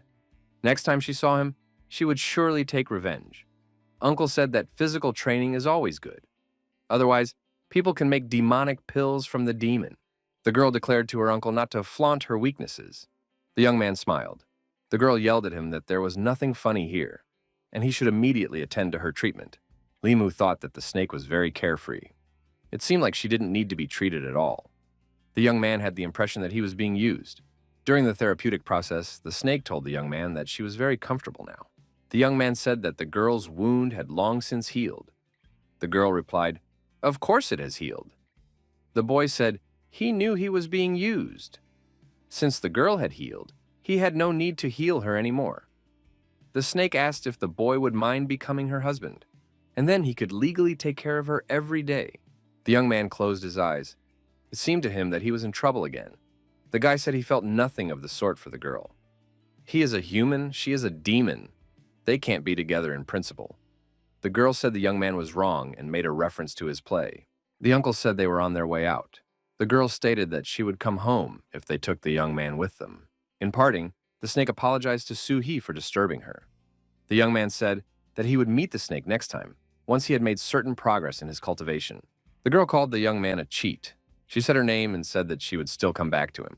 Soo-hee said that this girl was fun to be with. There was someone to talk to. The young man objected, talk, and he could talk too. Soo-hee asked if the young man would also come here regularly again. Limu said he only came here because of his injuries. Would the girl follow him if he called her with him? Sue. He replied that she can't go far away from this place.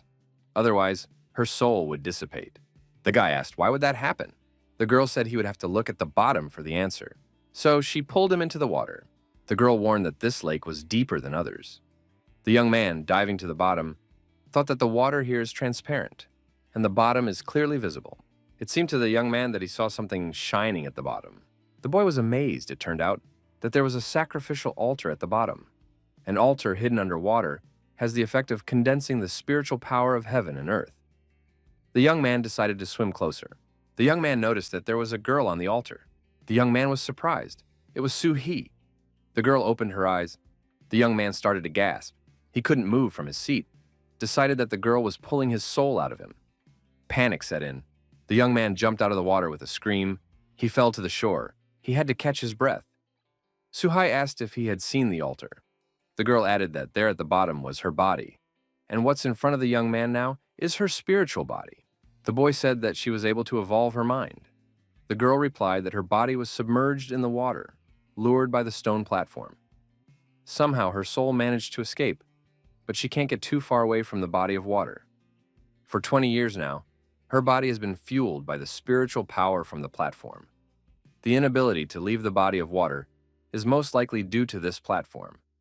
The boy said that he would come back here again. The young man came to the workplace and said that he had an important request for Old Man Wang. The lad showed the diagram and asked him what it was. The old man became wary and said it was a corpse-feeding formation. Experienced Old Man Wang said, if the young man wanted to completely destroy the information, he would have to deal with the water artery first, or wait for the corpse to get strong enough to get out of it. But actually, it's a real horror. The guy realized that releasing the corpse right now was impossible, and the rescue of Soo-hee must still be discussed. We have to think it over carefully. The chief gathered the personnel and said that it's for a reason. The situation in the area is very tense because of the vampire infestation. There are already cases of bites. It's a matter of time before the epidemic spreads to the entire county. Wubo remembered that 100 years ago, a ghostly family had turned a small country into the land of the dead. From that, the entire country had to be covered with formations to suppress the calamity. Countless high-ranking cultivators were used to do so. Ching said that the northern county, it was the ancestral home of the talisman sect that would not allow the spread of vampires. The chief said that this time, it would be necessary to act without delay, and to everyone involved, convey this information. Head Ching approached the rank and file and said that there was an important matter that needed to be brought to their attention. The young man thought that he had a bad feeling. The girl said that there was a disaster with the vampires. The epidemic might spread soon. We should warn people not to go out at night. The young man thought that just one jumping vampire had become their headache. If there was an outbreak in the county, the consequences would be unthinkable. Old Man Wang said that the talisman sect wouldn't let it get very far. Even if a spirit vampire appeared, it wouldn't be able to turn the situation around. Ching said that many disciples of the talisman sect had come down from the mountains to help fight the vampires. The young man thought, when this calamity subsides, he will be able to focus on fear. Fear is a negative emotion, and it takes a lot of energy to refine it. The young man wondered how he could get energy from the vampires. Head Ching said that she had a matter for Limu. The girl said that there was a large amount of energy left in the vampires' bodies. She would help the youth gather that energy so that he could condense the fourth soul. Ching noticed that the young man wouldn't be able to deal with the jumping vampires right now. It would be dangerous for Limu to gather energy by himself. The young man asked why the girl was so kind to him. Ching replied that he is her subordinate. Therefore, she is responsible for his life. The young man said he understood the point. The guy thought that there are a lot of jumping and maybe even flying vampires in the area. Even if a spiritual vision realm practitioner is involved, it's dangerous to be alone. Wubo saw that Headching was devoting a lot of time to the young man. He thought that the young man was thus building his career in a friendly group and held a grudge against the young man. Suddenly, a Buddhist monk appeared. He said hello to Wubo. The monk asked why this man had killed so many living beings. The man said that they were just snakes, as many as he wanted to kill. Wu asked why the monk picks on him if others kill chickens and ducks. The monk said that chickens and ducks are pets. People kill them for food, but they still accumulate bad karma. The monk said that Wu killed the snakes because he had bad thoughts in his head. It will have bad consequences. Wu replied, maybe he kills snakes for food. Snake meat is delicious. Wu said, today he even ate snake soup, and offered the monk a bowl of soup. The monk said hopefully, Wu will not make any more mistakes. The man said he did not believe in the Buddhist endless sea of suffering. The monk said that a man should be kind and compassionate. Wu stated that snake bile is a very useful thing. Wu cut one snake in front of the monk and said if he didn't catch the one he wanted, he would kill all the snakes in the neighborhood. Limu wanted to show something to his boss. They were in a deserted place. The young man showed how he could summon lightning. The girl was surprised to think that it was Taoism, an incredibly powerful technique. The young man said that it was the Tao of thunder technique. This technique surpasses all ordinary spells, but the number of the strongest is very small. If one possesses this skill, one can resist even flying vampires. The girl wondered why the young man was passing this thunder technique to her. The boy suggested that the girl give it a try. Headching tried it and summoned purple thunder and the same purple lightning. The effect was stunning. The young man thought that this thunder was much more powerful than white thunder.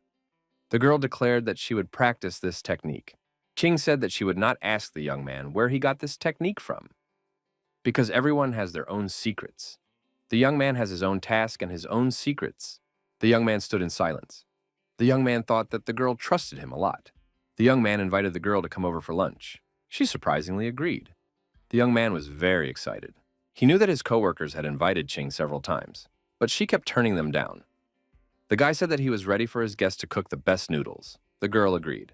Colleagues at work noticed that the head of Ching went into Li Mu's house. The men were very surprised that the young man closed the door tightly behind him. The young man invited the girl to sit down. He himself went to prepare a meal. The girl saw a manuscript of a popular book on the table. Did he really write this book? Next to the manuscript lay a woman's golden stiletto. From the next room came someone's voice. He asked if the young man had finished the 5th volume of his story. Liu came into the room and asked if her hairpin was here. It seems she forgot it yesterday. Mrs. Liu asked the guest who she was. Ching said she was Li Mu's colleague. Liu said she was his neighbor. He is not home right now. Ching handed her neighbor a hairpin and asked, "Was this what she was looking for?" Liu said thank you. A young man appeared and asked if they had met already. The young man introduced the girls to each other and remembered that he still had noodles cooking in the pot. "We should hurry up." The young man went to look after the noodles and said that they would be ready soon. Wang Wan appeared. The young girl was excited that the noodles would be ready soon. Wang Wan asked a coworker if the girl would be having lunch at their house today. Liu shouted that it's not their house. It's just that the girl often takes meals here. Ching asked Liu, "Is she a practitioner too?" Liu said she is not a practitioner, just learned a few things. The girls exchanged compliments and called each other cute. The young man at lunch thought that the girls were just chatting at first. Why aren't they saying a word now? Li Mu talked to a coworker about a work-related topic. Kingyan supported this conversation. Then she put down the chopsticks and said that she had finished her meal, thanked for the food and hospitality, and said she was going back to work. The young man told Ching to take care of herself. The neighbor asked, "What kingdom is Mrs. Li Ching in?" The young man said it was in the third. Liu was surprised. The boy said she has been practicing since she was a child. Liu said that she is very beautiful and has a high cultivation level. She can't become like that. The young man thought that his neighbor with great looks, beautiful figure, high aspiration for self-cultivation, and has a pure yin body. In addition, she is rich. Liu said that the coworker treats the young man very well. This is the first time he brought someone to lunch. The boy noticed that in this world, Ching is the most trustworthy person for him. Everyone who is kind to him, he keeps in his heart and never forgets. Guy said that the energy in the body of vampires would be useful for soul condensation. This time, he will go to help the girl gather some energy. With her talent, she would soon be able to reach the soul condensation realm. While the young man was pouring himself an extra portion of noodles, he noticed that everyone had already dispersed. Mrs. Liu returned to her home and said that she was very angry. She asked the maid if she was treating the young man well. The girl replied that the mistress was very kind to him, like no one else. The girl sadly remarked that she was not as good to Li Mu as his co-worker. Madam said that she is not angry with her neighbor because all men are pigs. Wang Wan thought that their neighbor would cook pork for them. Mrs. Liu rebuked her assistant, said she only has one food on her mind. She wouldn't understand even when her husband was stolen from her. The girl was afraid, who would steal her husband? Liu calmed her down. She said she wasn't even married yet. She called Wang Wan a fool. The girl said her mistress is very smart, and she will follow her for the rest of her life. Liu asked how will the girl be able to follow her for the rest of her life when she gets married, and pulled the girl by her ear. Work environment. Li Qing asked the young man what are his plans. The young man replied that he had already condensed 3 souls, so he could handle ordinary vampires. The girl stated that everything will be fine as long as the young man stays by her side. The young man looked at Qing and realized that she must have met his roommate at some point, and she had seen right through Liu Hanyan at a glance. The young man thought that he shouldn't have lied and said that he only told her about the pure heart. The girl said he could pass the technique to whomever he wanted and didn't need to explain anything to her. Li Mu said he is glad that Mrs. Qing is not mad at him. The girl asked why should she be mad at him. The coworkers looked into the young man's room and said he is still too inexperienced. They explained when a woman says she is angry, more often than not, she is not.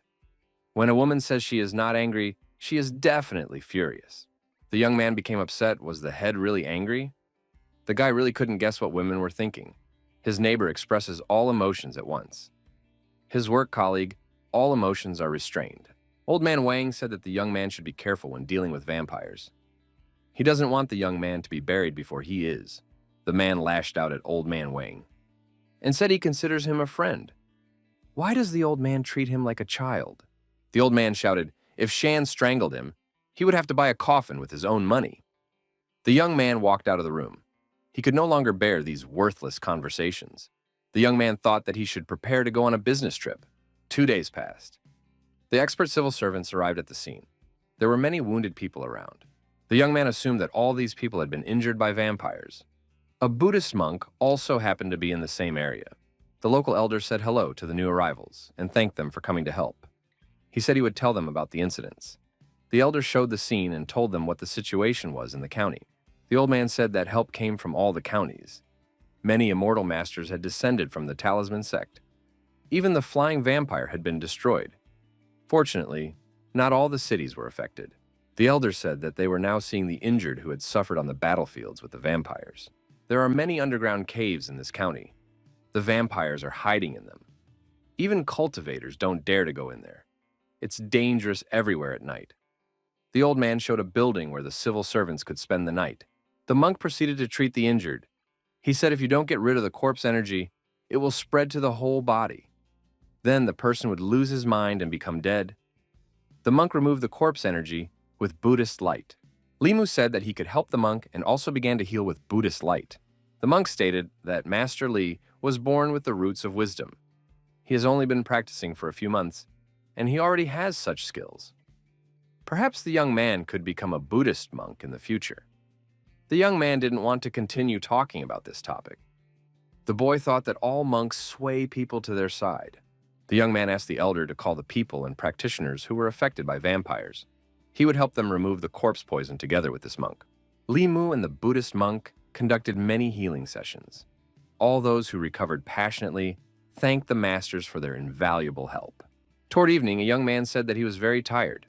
The monk looked intently at the young man and asked if he didn't need virtue. The monk suggested that the young man close his eyes and mentally experience his surroundings. The young man closed his eyes and visualized virtue. The boy thought it was something other than the 7 emotions. The monk suggested that the young man try to gather virtue into his body. The young man noticed that the Buddhist Dharma in the body began to circulate faster.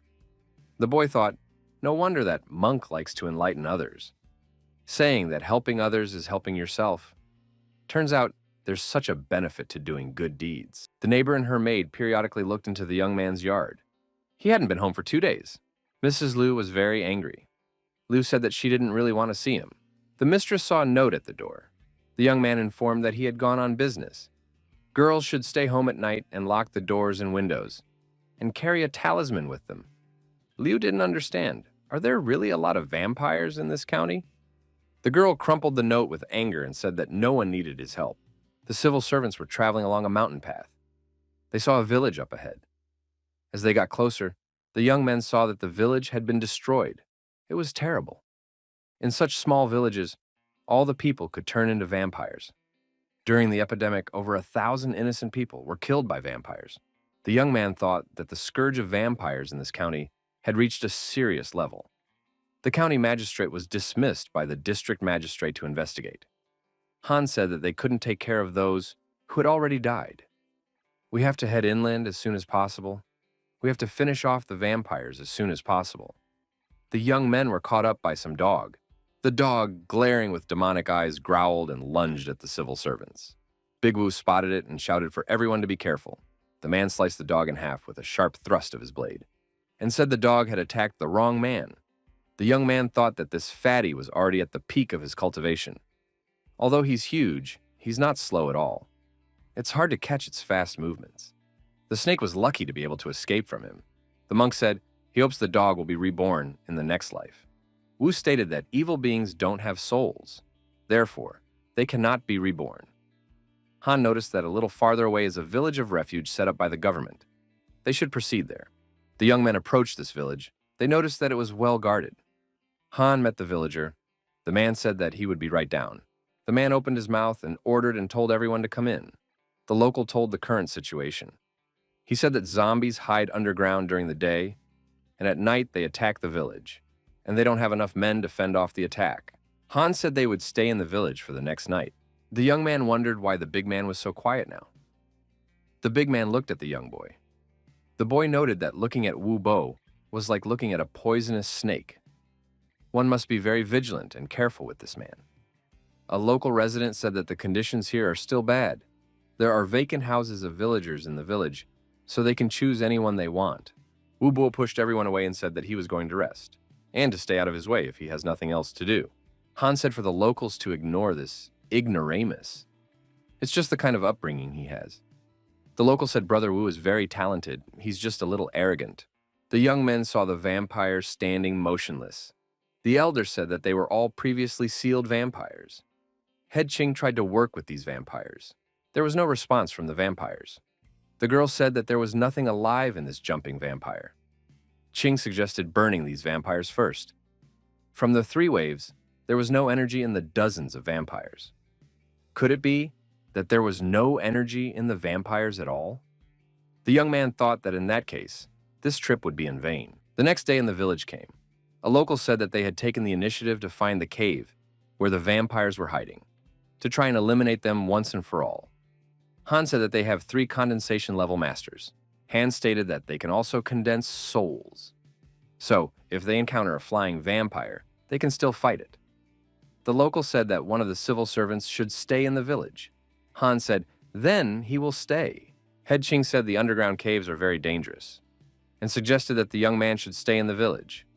The young man said he is in control and will go to the caves. The young man told the local man that he would not be a burden. He has some secret techniques to deal with the vampires. The local said that now is the time to move out. This mountainside has no light all year round due to the difficult terrain. Even condensation level practitioners don't dare to go too deep. There was only one underground cave in the vicinity of this village. A local said that vampires were most likely hiding here. One should be prepared for anything. The local showed a map and said that this diagram of the cave made by the villagers, if it was too dangerous, one should leave this place immediately. The girl said that the young man should follow her all the time and not stray far away. Ching handed out talismans to everyone and said that it would hold their energy so that it would be hard to detect them. Wu stated that they were just a bunch of worthless monsters. Everyone received their talismans, thanked, and moved deeper into the cave. They moved slowly and with caution. The big guy said he could feel the corpse energy. The local said the vampires were sleeping now. Yang energy is at its peak. We have to be careful, control our breathing, and not wake the vampires. Moving with caution, the expedition came to a place where there were a lot of vampires. The guy couldn't understand what was going on. Only a few jumping vampires near the center had weak energy. The one in the middle sucked all the energy out of them. The local said that this vampire's power is very close to that of the flying vampire, so one should stay calm and not wake him up. Under normal circumstances, he wouldn't wake up until sunset. The young people decide to use talismans to immobilize the vampires. Then, they will all deal with the one on the rock together. The local man said that they shouldn't fight here, as the corpse energy is very strong. In the end, each vampire got their own personalized talisman. The young man attached the talisman to the vampire the old-fashioned way, by hand. The boy thought that these vampires were once villagers. They could have lived a simple, peaceful life. Now, they had become unconsciously evil. The young man thought that the vampire in the center had absorbed the energy he needed from all the vampires nearby. If the young man could absorb the energy of the center one, he would condense the 4th soul in one fell swoop, and still have some left over. He would be able to share it with his neighbor and her maid. The guy thought that he only had 1 talisman left. We have to finish this quickly. The young man saw that the vampire standing in front of him was awake. The young man noticed that many of the vampire's eyes lit up. He thought that this was a bad thing.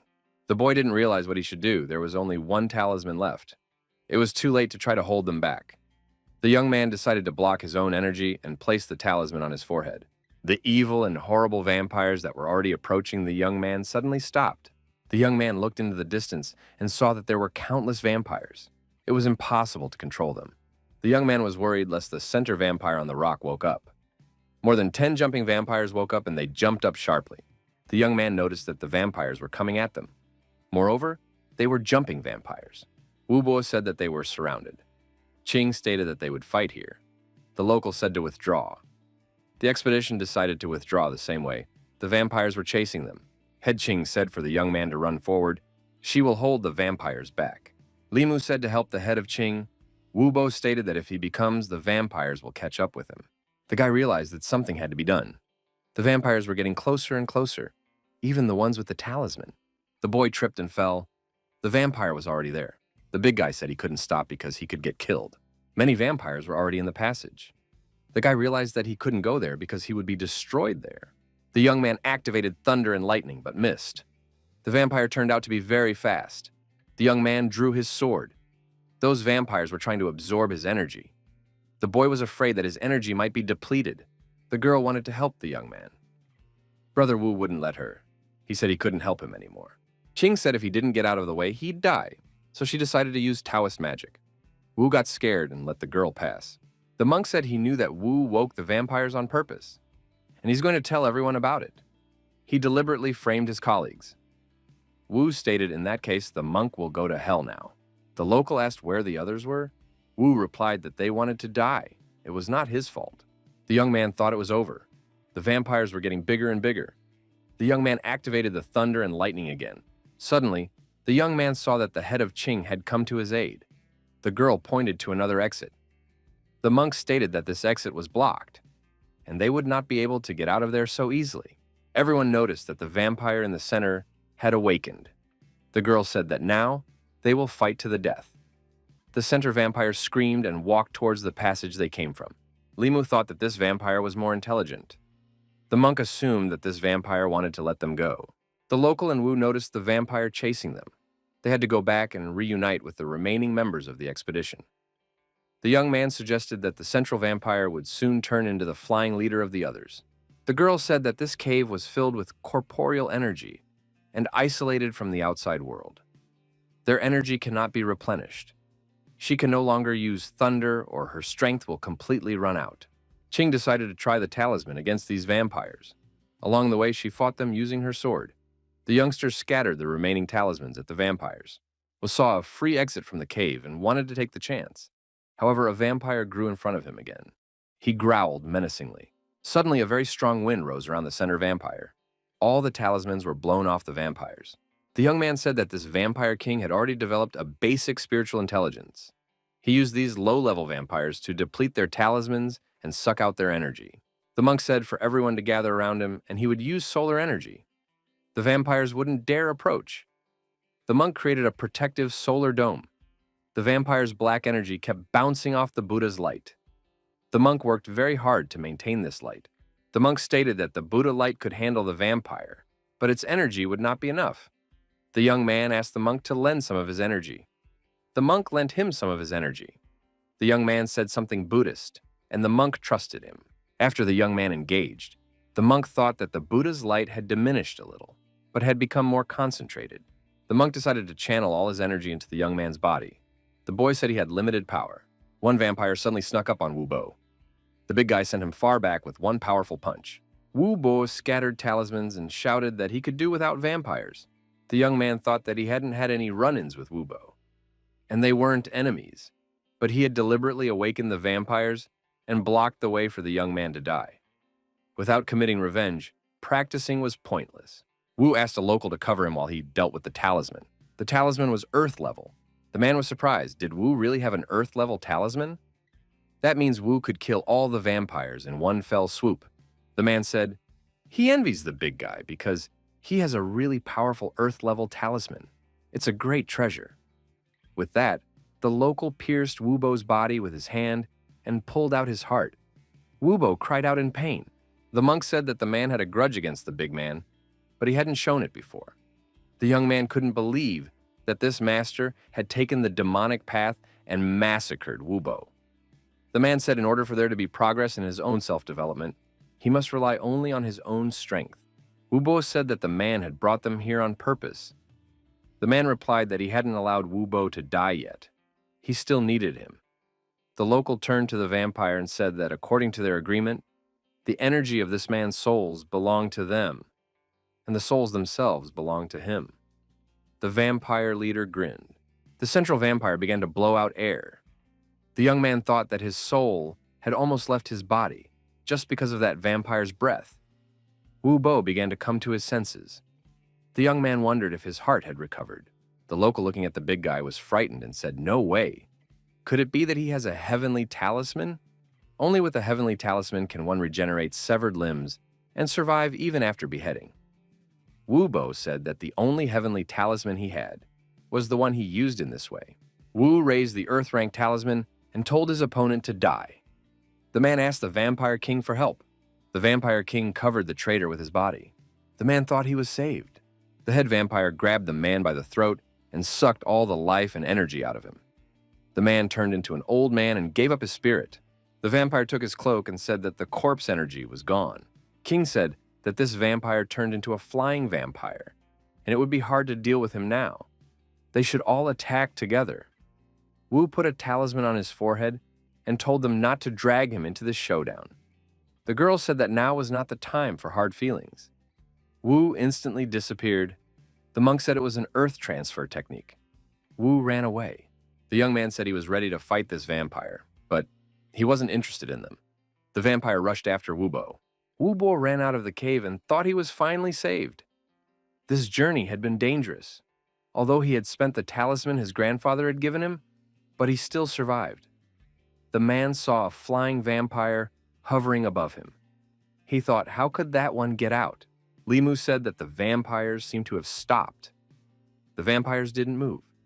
The girl stated that the vampire king didn't come back either.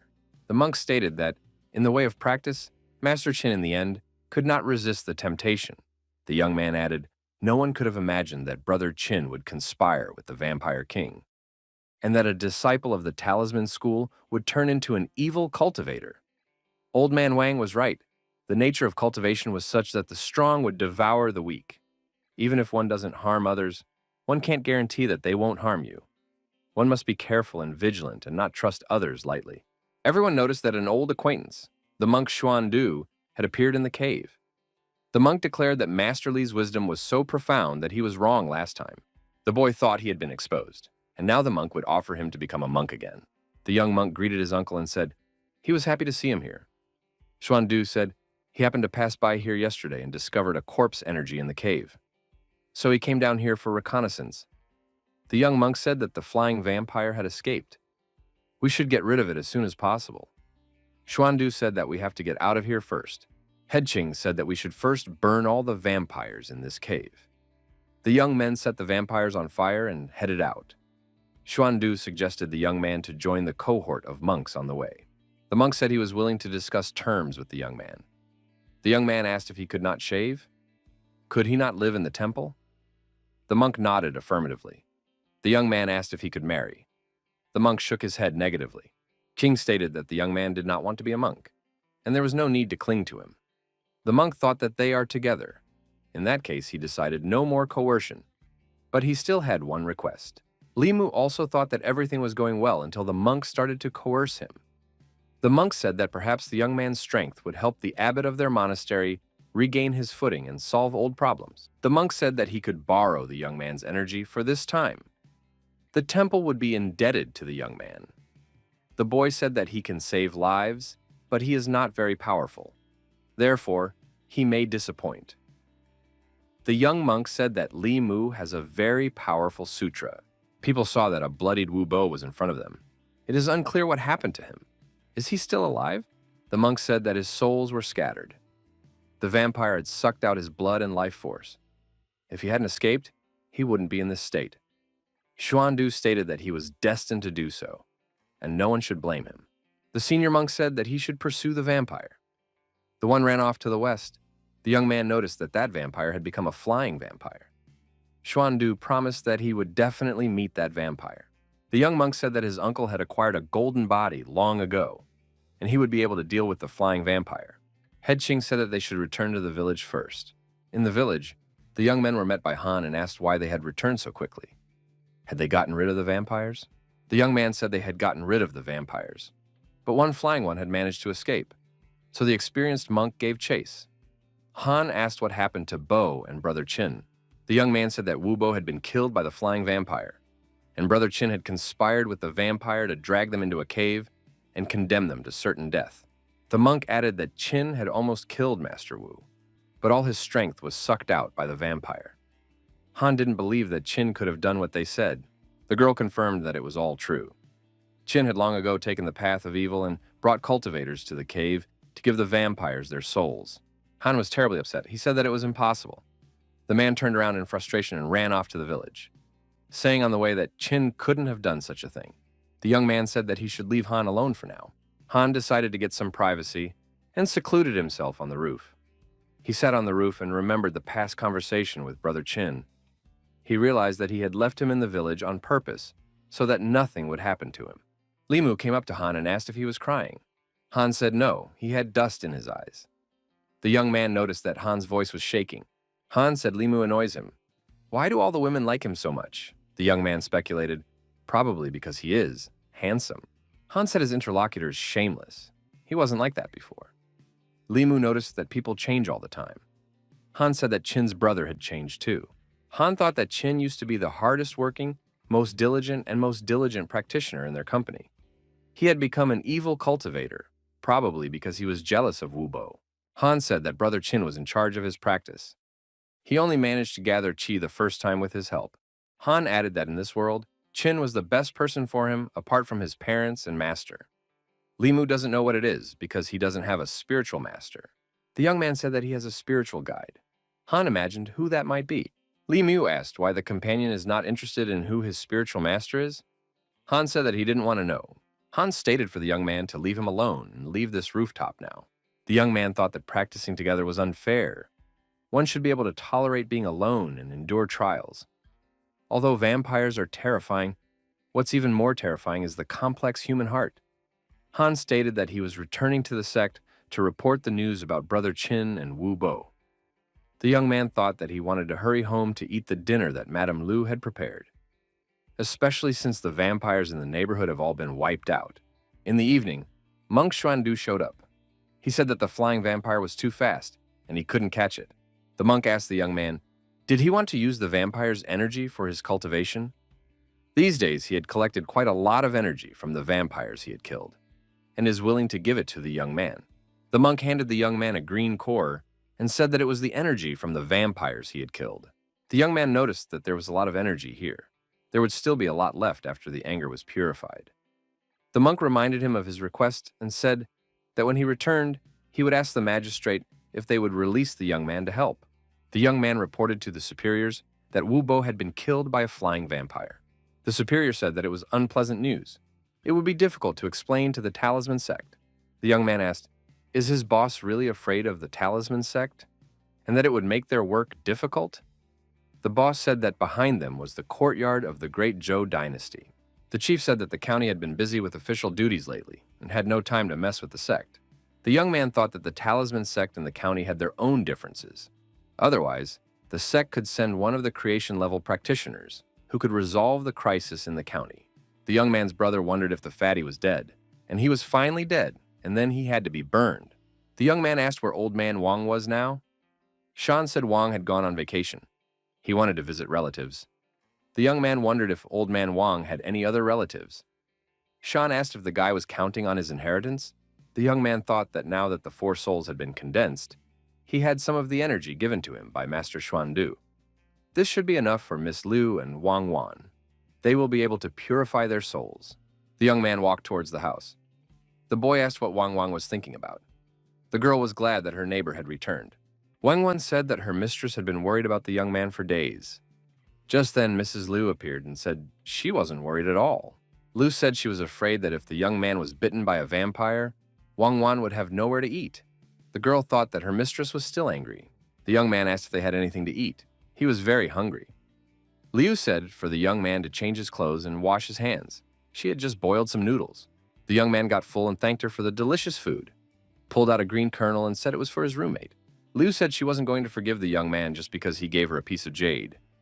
The young man said that the energy in this jade could help her and Wang Wan purify their souls. When it comes to practicing, it's best to be down to earth. The young people clarified their relationship for a while longer. Mrs. Lu made unreasonable claims against the young man, as if he had been her husband for a long time. The young man, to calm the girl down, reminded her that she had a pure yin body. It was the perfect body for pear cultivation. Lu thought that the young man was hitting on her. The girl stated that the young man was dreaming. The guy said that it didn't have to be him. He warned that Liu wasn't his type. Mrs. Liu asked Li with resentment, is Qing his type? The young man replied that he wasn't really. The young man dreamed if the girl had the strength of Wang Wang's head and character. The boy added, and besides, his suitor would be as rich as Madame Liu. Mrs. Liu turned purple with anger. The young man, suspecting he had said something wrong, asked if there was any tea. Very thirsty. Liu stated that she would not even give him water from the pot. The young man wrote a report. He mentioned tens of thousands of caves and tombs. But he believed that safety was paramount. The elder of the Talisman sect had killed all the vampires in the area. The guy looked regretfully at the door and said, it's a pity Guard Wu won't come back again. However, he had framed his colleagues and betrayed them. Someone like that and killing him is not enough. The young man saw that Head Qing had returned.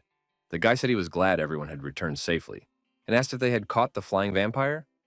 The girl said they hadn't managed to do so. A lot of people had been looking for it, but it had all been to no avail. The girl thought that something was wrong here. The young man wondered why the vampire, after killing Wubo, didn't return to the cave to continue killing. A traveling old man in one of the villages offered his talisman and said if he used it, the girl would have a big and healthy baby. The girl thanked the Taoist master. It seemed to the master that a bat had just flown over him. The bat turned into a huge man who turned to the women who were leaving. The old man watched them. The huge man turned out to be Wubo's grandfather, Elder Wu. The girls recognized the immortal master. The elder showed the girls an image of the man and asked if they had ever seen him. The girls said that there was no such person in their village. The elder told the girls that talismans are a way of communicating with spirits and ghosts, and that they should not believe charlatans in the future. The girls pounced on the old man and told him he was a liar to give them their money back for the fakes. The old man shouted to the elder that they were all in the same boat. Why is he doing this? The elder decided that the old man was a charlatan and decided to move on. The man thought, how could this old Taoist define his kingdom in one word? The old man asked if his talisman was a fake. The elder took the talisman and felt that it was full of aura and it didn't dissipate. This is an unusual talisman. The elder apologized to the Taoist and said that it was a real talisman. The old man motioned for the man to follow him. The old man said the man is after a flying vampire. The elder explained that that vampire had killed many people, and his grandson included. We need to get rid of him immediately. The old man said that the former head of the talisman sect was a benefactor to him. Today, he will fulfill his duty. The old Taoist remarked if the man continued to pursue him, his grandson would not be the only one to die at his hands. The elder said that the flying vampire had only evolved. The old man raised his hand and activated the mystic light technique. The men saw a vampire running ahead. The old man said it was the one he was looking for. The mystic light disappeared. The elder said this vampire destroyed the old man's technique. The old man said, if one wants to get rid of this vampire, it is better to come to the main peaks. The young man studies the soul condensation mantra. The order of soul purification and soul condensation can be reversed. His last 3 souls should be born out of hatred, love, and lust. But before refining his soul, the young man thought it should be condensed. The lad decided that he would concentrate on what he had for now. He had yet to find a way to quickly gather love and lust. There are cultivators who seduce young girls by deception and rob their bodies of their senses, and then abandon them. That's why they make the girls hate them. In this way, love, lust, and hate can be gathered at the same time in one fell swoop. The guy got upset. He could never do that, because it's inhumane. The young man came to the realization that the only way to legally get love and lust was to find a wife. The young man suggested that maybe this was God's hint, and he should marry several girls at once. Monks entered the young man's office and asked if he had time to visit their temple now. The boy said that he would now alert his superiors and they could go. The young man remembered a past visit to this temple when they had dealt with the demon tiger. He had felt something incredible here then. The monks said they should proceed past the Buddha Hall and through several more long corridors. Then they would find the abbot of the monastery. The young man saw many believers chanting the scriptures. The power of their merit was pouring into the statue. The monk asked if Master Li was interested in merit. The fellow said that this power is completely magical, and he doesn't know what the secret is. This power is called merit in Buddhism and in Taoism, the power of the mind. The imperial court is considered a national-level fortune. She said so. It can help practitioners with perfection, and also help and unify the national movement. The monk brought the young man to the abbot of the monastery. He introduced them to each other. The young man greeted the abbot. The abbot said that he wanted to ask the young man for a favor. The abbot wanted the young man to use his energy to heal him. The young man engaged in the healing. The young man thought that his power was not enough. Xuandu decided to transfer his energy to the young man. The young man thought that with such pure and profound Buddhist power, he could try to use the Buddha's light again. The young man said that Master Xuandu's power was almost exhausted today. Therefore, that was it for today. The young man thought that every time there's a breakthrough through the realm and knowledge cultivation, the toxins of dirt are eliminated from the body. This makes the body more flexible. The young man thanked Master Xuandu for his help. The young man noticed that the abbot's complexion began to look much better. He said he could repeat the procedure a few more times. The monk offered the young man a bath and said that a change of clothes would be ready. 9. The young man thought that Master Xuandu had told him about the method of cultivating the first realm of Buddhism. If he followed this practice, his physical strength would increase greatly. The boy thought it was exciting. The young man was called out by Han's co-worker, accused the young man of becoming a monk. The young man said he was just borrowing a uniform. The young man didn't understand why Han expected him to become a monk. The young man came home and said that he had returned. Mrs. Liu asked why he smelled so bad. Had he fallen into a dung pit? And what are those clothes he's wearing? The young man said that his uniform had become dirty, so he had to borrow an outfit. And dirty clothes have to be rewashed. The young man stated that there was no need to wash his clothes. He could do it himself. Liu stated that he couldn't do it himself. The girl was horrified. How did he manage to get his clothes so stinky? While the girl was busy washing his clothes, the young man decided that he would wash the vegetables for lunch. Liu stated that she found some unusual books at the bookstore today. The girl said that she put these books to the young man in the study.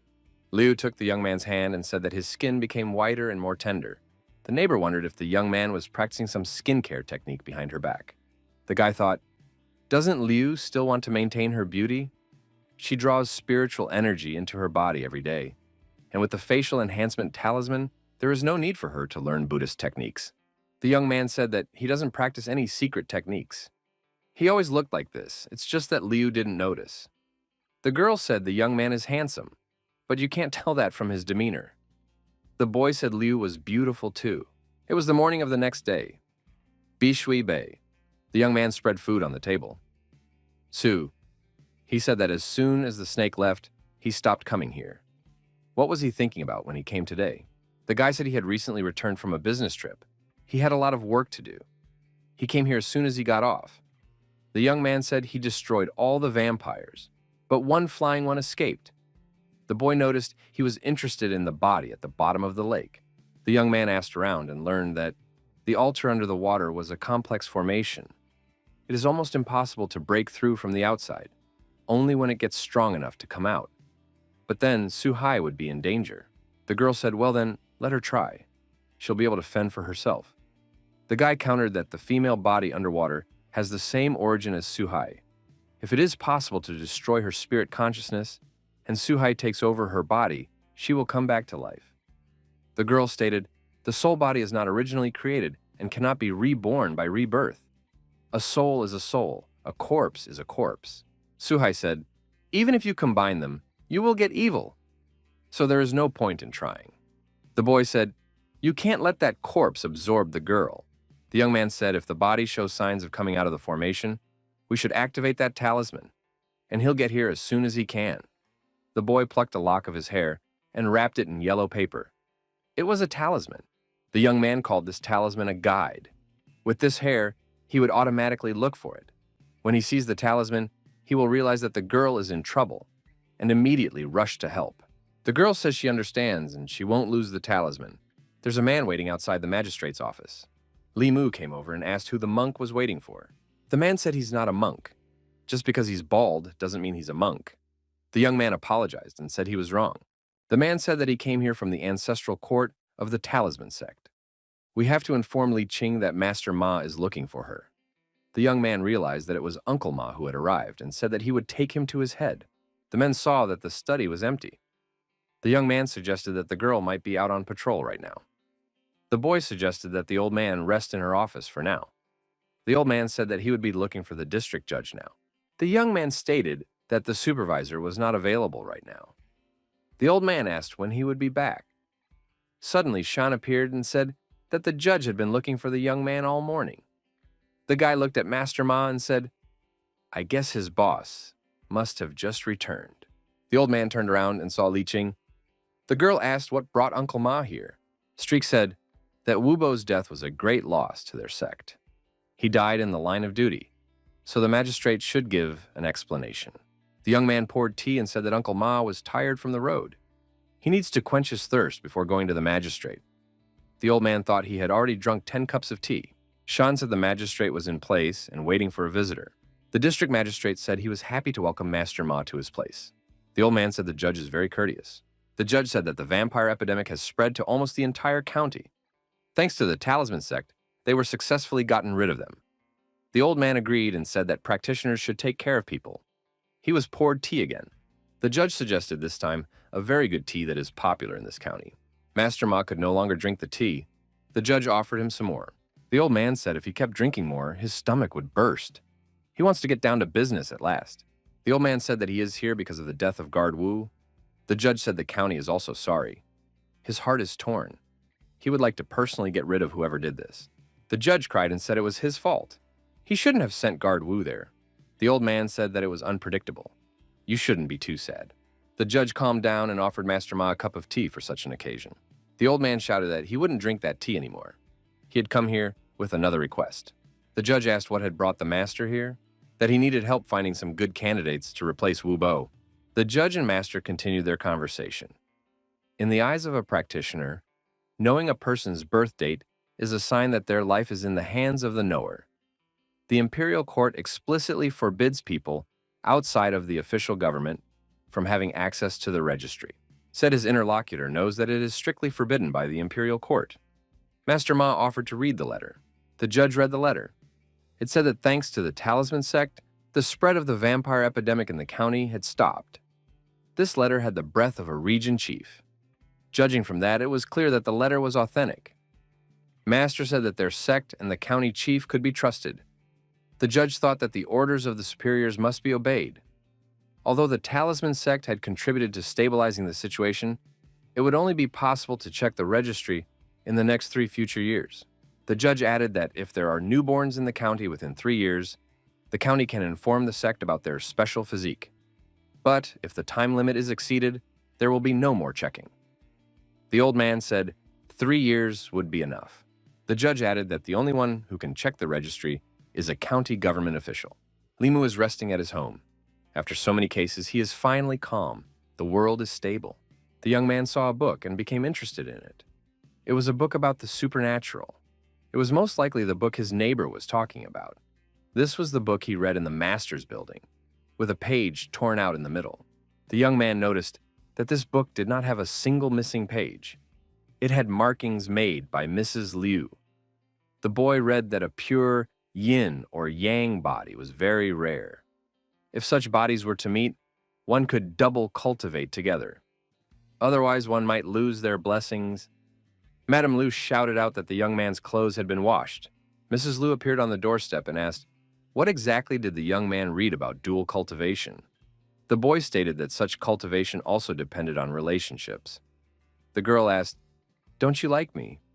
After so many years of living like this, he didn't find anyone for himself. Limu said that his roommate hadn't found anyone either. The girl said she hadn't even looked. The guy stated that he didn't want to either. The young men took offense at each other and turned away. The young man asked, how many years was the girl going to stay unmarried for? The boy stated that if she did not marry and he did not marry, it would be very bad for both of them. Mrs. Liu stepped aside and said that she didn't feel like even talking to the guy. The young man thought that even his brother was able to find a wife.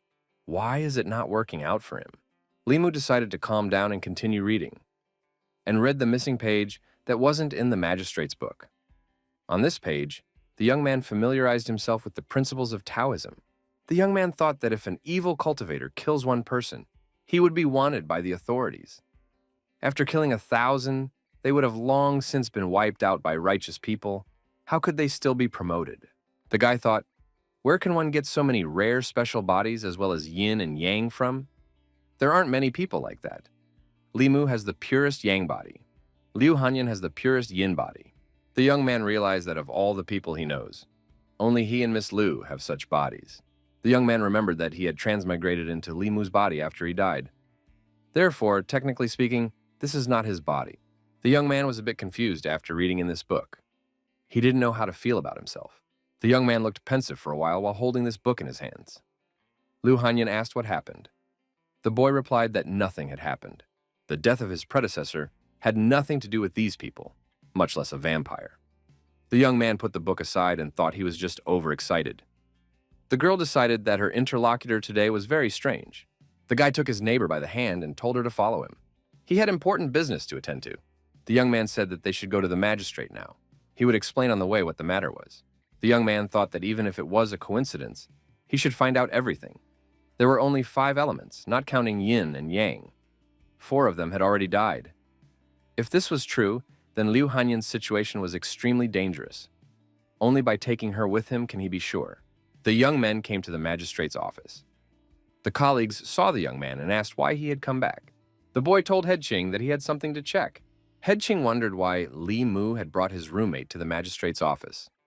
The girls said hello. Mrs. Liu was puzzled. Why did the young man bring her here? The girl didn't know what she should do here. Li Mu told her to wait for a while and started looking for the documents. The boy found what he was looking for and got busy studying them. Li Mu thought, if someone is really collecting the souls of the 5 elements of yin and yang to cultivate, then one must have a body of metal and water. It was strange that the people in all the unsolved cases had one of the yin, yang, or 5 element bodies. Han thought, Li Mu is stupid enough to bring another woman to the magistrate. The man noted, from the way his head was looking, it was obvious that she cared about the young man's antics. It was not good for him that Madam Ching cared about the young man. Studying the documents, the young man thought that fortunately, out of all the people who had accidentally died, no one had a special type of physique. Liu walked over and asked, what is the young man reading? Does it seem interesting? The guy said that according to birthdays, he calculates the physique. The girl asked him to teach her. The young man gave the book and said that it says everything here. Li Mu said that when she reads it, she can try to calculate from someone. The girl scrutinized the book carefully. The young man took his time drinking tea. The young man thought it was a good way for his neighbor to gain a sense of satisfaction from learning something new. The boy thought that he should give some explanation to Head Ching as to why he had brought his neighbor to the magistrate. Maybe for this purpose, the colleague could be invited home for dinner. The girl enjoyed studying this book. She was able to find out what body types her acquaintances had. Liu objected, this book says that the 5 elements of yin and yang are very rare. But she found these elements in all of her acquaintances. The young man dropped his cup in surprise. He interrogated what she had said. The girl was startled. The boy asked where did she get people with metal and water bodies from? Liu showed the entries in the book. She said that Zhang Defu fit into this category. This name seemed familiar to the boy. The young man began to strenuously recall where he had heard this name. He remembered the Zhang family from Zhang village. The image of that vampire appeared in front of him. The boy thought, does he have a metal body? And agreed with that statement. The young man once again remembered which of his acquaintances had the bodies of the 5 elements. And he listed them all in his mind. A fathom-level cultivator had spent several months in research, solving all sorts of puzzles, gathering the souls of the 5 elements, as well as yin and yang, trying to break through to the transcendence level. There are already 6 or 7 souls gathered. Only the purest yin was missing. The young man assumed that the death of his body master was part of the plan. It turns out, the one behind it is watching the young man's every move after his rebirth. Realizing this, the young man felt dizzy. He almost fell down.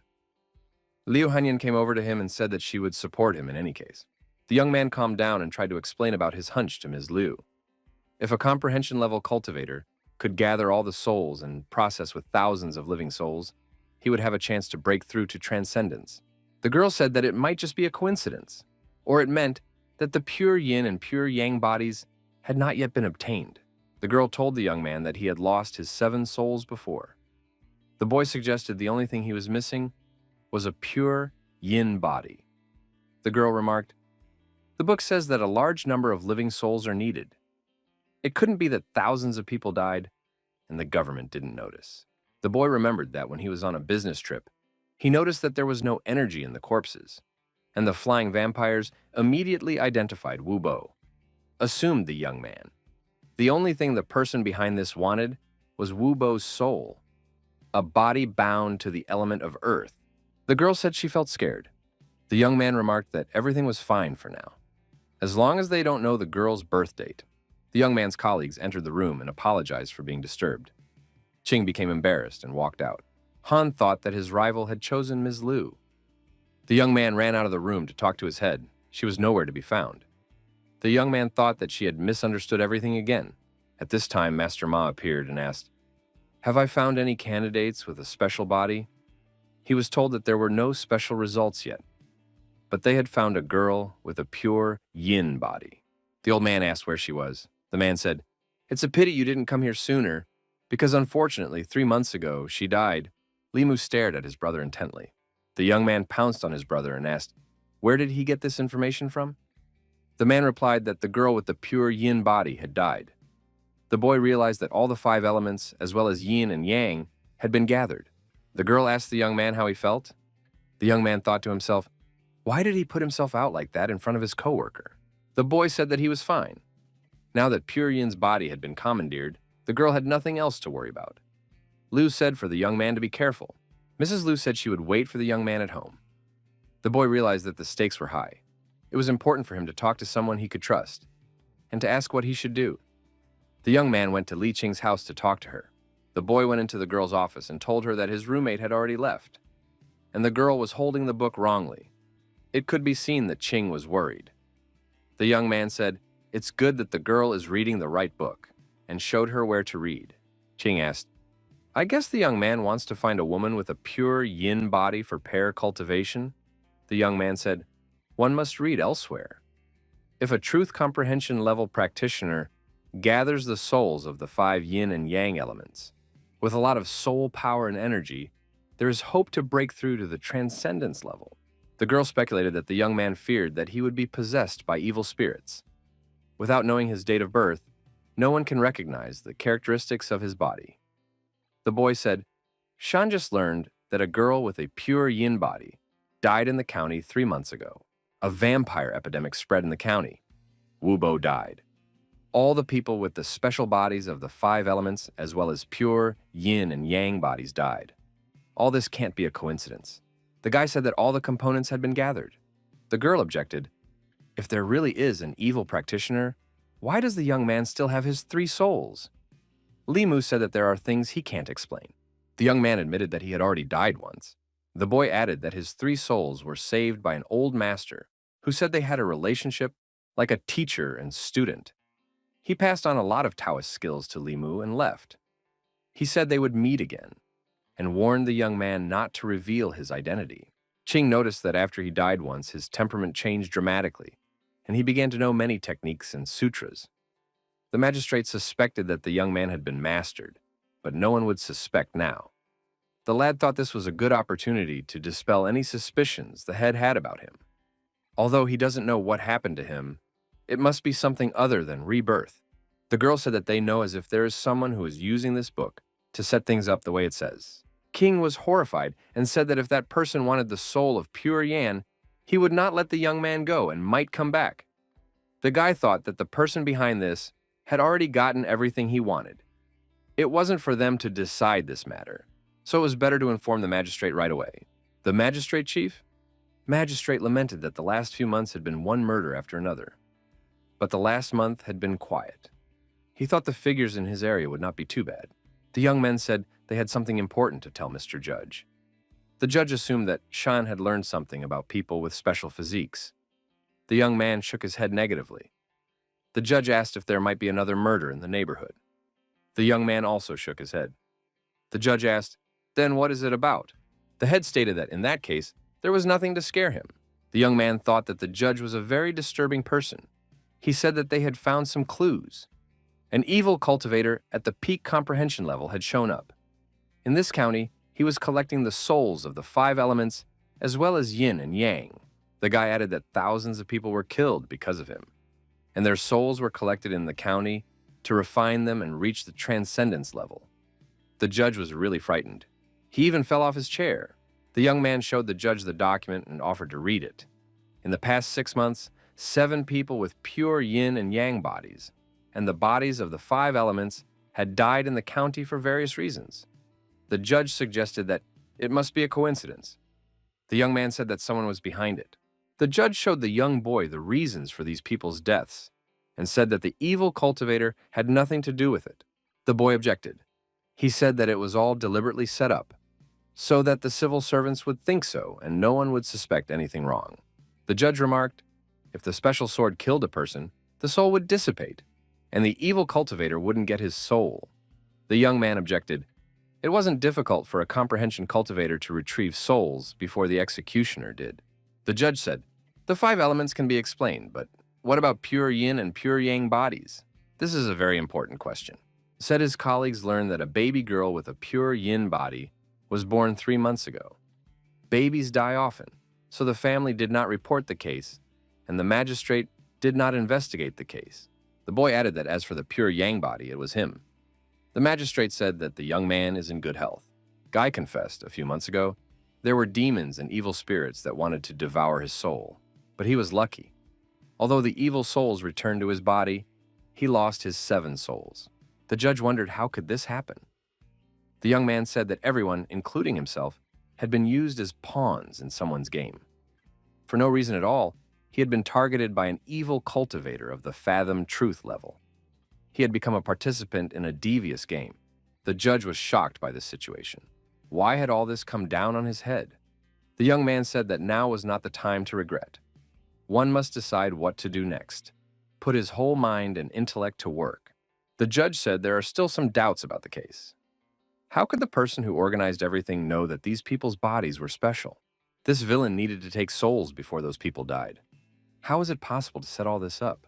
Limu thinks that a practitioner of comprehending the truth might just be observing. Maybe there's some way to figure him out. Of course, there's another option. The judge suggested there might be a traitor in the magistrate's office. The young man said that couldn't be ruled out. And maybe someone has invaded the magistrate and looked through a large number of family archives. For a cultivator of comprehension of the truth, this is not difficult. The magistrate said, and it's also true that no one but old man Wang could see the registers of the people. He's worked in the court his entire life. He can't have problems with anyone. The judge remarked that the soul of the pure Yan body's soul was the most important part of using this method. But the youth's soul was still in the body, meaning that the evil cultivator couldn't capture the youth's soul. The boy said that when his soul was taken away, he was saved by the old master and his soul was able to return to his body. The judge asked, "What is the name of this old master?" The young man said his name was Lao Tzu. He not only saved him, but also taught him some techniques. The old man asked if the young man could prove that he would have no problems. The young man said that Mrs. Ching could prove it. The girl said that they had researched this a few months ago. Limu has not been captured and he knows some techniques of magic Dao. The old man thought that the truth of the young man's words could be verified with a simple magic weapon. The judge suggested that the villain had not yet acquired the soul of a pure Yan body and might return to the young man. The boy said it couldn't be ruled out that he might have found another body. The judge said that this case is very confusing. We have to sign a non-disclosure agreement and investigate it secretly. We have to wait until the investigation is over before we make any decisions. And you can't tell anyone about your pure Yang body. Otherwise, the young man can't even expect to live a long, peaceful life. The judge gave the young man 3 days to do all the investigations. Head Ching said that the young man could take it easy. If there really is an evil cultivator comprehending the truth, the talisman sect will not sit idly by. They would definitely send peak heads to eradicate it. The girl added that she would not allow the evil cultivator to kill the young man. The young man thought that it wouldn't be so easy to take his life. Han was very surprised. He thought that after Li Mu brought the neighbor girl to the magistrate, Head Ching would distance himself from him. But they were together again and acting as if nothing had happened. Han made a request to Li Qing. Li Qing thought that Han rarely approaches him. Han asked how to become like Li Mu and be liked by women. The young man said, "First of all, one must look as good as Li Mu." Li Qing added, "Or else one must have a lot of money in one's pocket." The young men came to the village. The man asked what brought them here. The young man said that they were on assignment from the magistrate to investigate a case. The case concerned the man's sister. The man gave all the details that were related to his sister's case. When she was pregnant, her husband left her and became a monk. Her health deteriorated. The man said he wanted to persuade her to remarry, but she refused. Her health had been good before. After questioning the man, the young man said that otherwise he would not have suspected anything strange here. This truth comprehension cultivator is very careful and meticulous about every little detail. It's hard to calculate him and explain his actions. The young men approached the village where the girl with a pure yin body lived. They needed to find the house where this family lived. The young men knocked on the door. The door was opened by a woman and invited them to enter the courtyard. The young men entered. Limu said, "He has some questions that may bring back unpleasant memories. This case is of great national importance, so they expect honest answers." The young man said he was interested in the cause of their girl's death. The woman said her family had no money to treat the child. They used herbal remedies, but it didn't help. The girl fell ill 4 months ago. The woman cried and said that after a month of suffering, the child died. She was wrapped in a straw mat and buried in the backyard. The magistrate was informed. Li King noticed that the old woman breathed a sigh of relief. It seemed strange to her. There was something amiss here. The young man said that it was another accident and suggested going to the next place. The girl said to wait. Ching asked the old woman, "The girl didn't die of any disease, did she?" The old woman was indignant. The woman claimed that it was from illnesses that the girl died. Ching stared at the old woman and turned on her mind control. Once again, she asked, "How did she die?" The old woman, being in control, said that it was a prediction. The soothsayer said she was a disaster and would kill her parents and relatives. She read a book and it said that, so she poisoned the child. The man was outraged. Had his mother really killed her granddaughter? The parents pounced on the old woman and shouted for her to return their child to them. Li Xing said that it was a stupid old woman. The young man said that they will report it to the magistrate when they return, and the leadership would take care of it. The boy said the magistrate will definitely bring justice, said that this soothsayer did not do anything with his hands. He only achieved the death of a man with a pure yin body with a few words, and no one would suspect him of easily obtaining the soul of a child. The guy thought that the peak comprehension practitioner had collected the souls of the 5 elements, and yin and yang, without attracting attention. He had really carefully thought of everything. This is a real nightmare. The man said that he was surprised by this visit. He thought another vampire had shown up. Turns out, the young men wanted to see their grandfather's grave. They told him there are no more vampires. There is only one question. Did the young man's grandfather ever practice Taoism? The young man answered that when his grandfather was young, he practiced with that master for 2 years. But in the end, he left the mountain because he could not bear the loneliness of practicing and leaving the family business. He returned to the family.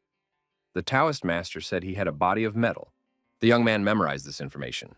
A body of metal is an important piece of evidence. The young man said that as an employee of the magistrate, he learned a lot about feng shui and gained knowledge in the field of burial. The girl asked, "Doesn't the young man want to be a guard anymore?" The boy said that he wanted to work with the Qing head for the rest of his life. The young men arrived at the cemetery where the young man said that his grandfather's grave was located here. The boy said that his grandfather was a very old man, but he didn't have any serious illnesses. He died of old age. Everyone noticed that there were traces of freshly filled earth here. The young man said there was a feng shui master at the funeral. He came and said he would do everything for free, so they agreed. The young man thought something was wrong here. Li Mu said it was a very bad grave. The young man objected. The feng shui master said it was a very good place. The girl asked, "What does all this mean?" Li Mu stated that this tomb faces north-south, and the mountain guys to the west have the tombs facing southeast. Li Mu gave several reasons why it was obvious that the location of the tomb was not in accordance with feng shui. No grass had grown in this place for 2 years. It is a clear place of evil, and the grave is deliberately turned so that their grandfather would turn into a vampire. Qing assumed that a feng shui master was behind it. Both the feng shui master and the one who told the girl's fate and Master Ren Yuan are the same person. The girl said it's all the same person in black clothes. But after all, he was killed. Li Mu suggested that he was not killed. The young man asked, "So who deliberately turned my grandfather into a vampire?" Qing said that there was no need to panic. The boy thought that this man in black might not have appeared at all. He had already achieved his goal. Why would he show up risking his identity to kill the young man? It didn't fit with his caution. There had to be a better reason. It hit the young man. The Li Mu of this world is dead. Inside him is a new soul. There's only one person besides him who knows this secret. It's the assassin who killed Li Mu. The young men said goodbye to the young man. Li Mu thought that the evil cultivator comprehending the truth is one of the strongest cultivators in the world. He is cautious and patient. He has been creating this trap for half a year. The girl asked, "Why did the young man turn pale?" The boy asked, "Why is this man doing this? I mean, he's hiding himself. Why would a cultivator of truth comprehension be so cautious?" The girl replied that for them, the power of the truth comprehension realm was very powerful, but for the 3 upper realms, it is as weak as them. The girl recalled that 6 months ago, There was an evil cultivator whose soul was dispersed by the joint efforts of Buddhists and Taoists. The boy suggested that perhaps that old man, the abbot of the Buddha temple, had been injured by that evil cultivator. The girl said that the most important thing now was to gather the necessary information, and they went to the next place. The guy knew that the evil cultivator had everything he needed, and he would hide somewhere to secretly improve and level up. But after he did everything, he could come back for him. The young men returned to the magistrate's office at night. The magistrate was asleep at his workplace. Ching reported that, in the 7 cases that had been closed, the people had either died of illness or were executed by the law, or died from an accident. Guy added that that vampire epidemic that shook the entire northern district was the work of a human. The judge asked what kind of man? Who could have done such an insane act? This case is so important that the judge decided to immediately write a secret note to the regional chief. Madam Ching should inform the talisman sect and ask, send her masters to help. If there is an evil cultivator behind all of this to achieve the truth, by the strength of the officials will not be able to handle it. The girl said that she would tell Master Ma. The first thing to do is to capture the old woman from the village. Also, we need all the fortune tellers and feng shui masters to appear at the magistrate's office within 3 days. If any of them continue to talk nonsense, the magistrate will personally strip them of their tongues. Master Ma reflected that they had lost 2 disciples this time. He was able to find someone with a pure yin body, but that too was lost. He should have come a few months earlier. The girl came to Uncle Ma and said that there was an important matter. The uncle needed to return to the sect. The girl told Uncle Ma everything in detail, and added that an investigation had already been made, and it's all extremely suspicious and extremely dangerous. These cases include the vampire epidemic in the neighborhood. The evil cultivator caused it on purpose, to harvest the souls of ordinary people. Uncle Ma said that Elder Wu had recently returned to the sect to ask the head to take action to eliminate the flying vampire. The master suggested that if the evil cultivator was at the peak of comprehending the truth, then everyone might be in danger. The old man said that he would talk about attracting disciples later. He summoned his powerful magic weapon, placed himself in it, and urgently traveled to the sect. He knew that something serious had happened. The guy understood the Talisman sect, one of the largest sects on the continent. Master Ma, a righteous practitioner, and he wouldn't tolerate the appearance of a cultivator. If the sect could send their upper 3 realm masters to catch an evil cultivator using thunder, it would help solve the problem. The young man came home. Mrs. Liu happened to be home as well. The boy reported that he was fine and asked why the neighbor was awake. Mrs. Liu said she couldn't sleep after what had happened. The young man said he was very hungry and would make noodles. Liu said that she won't refuse either. During dinner, the girl asked how strong is a practitioner of the level of comprehension of truth.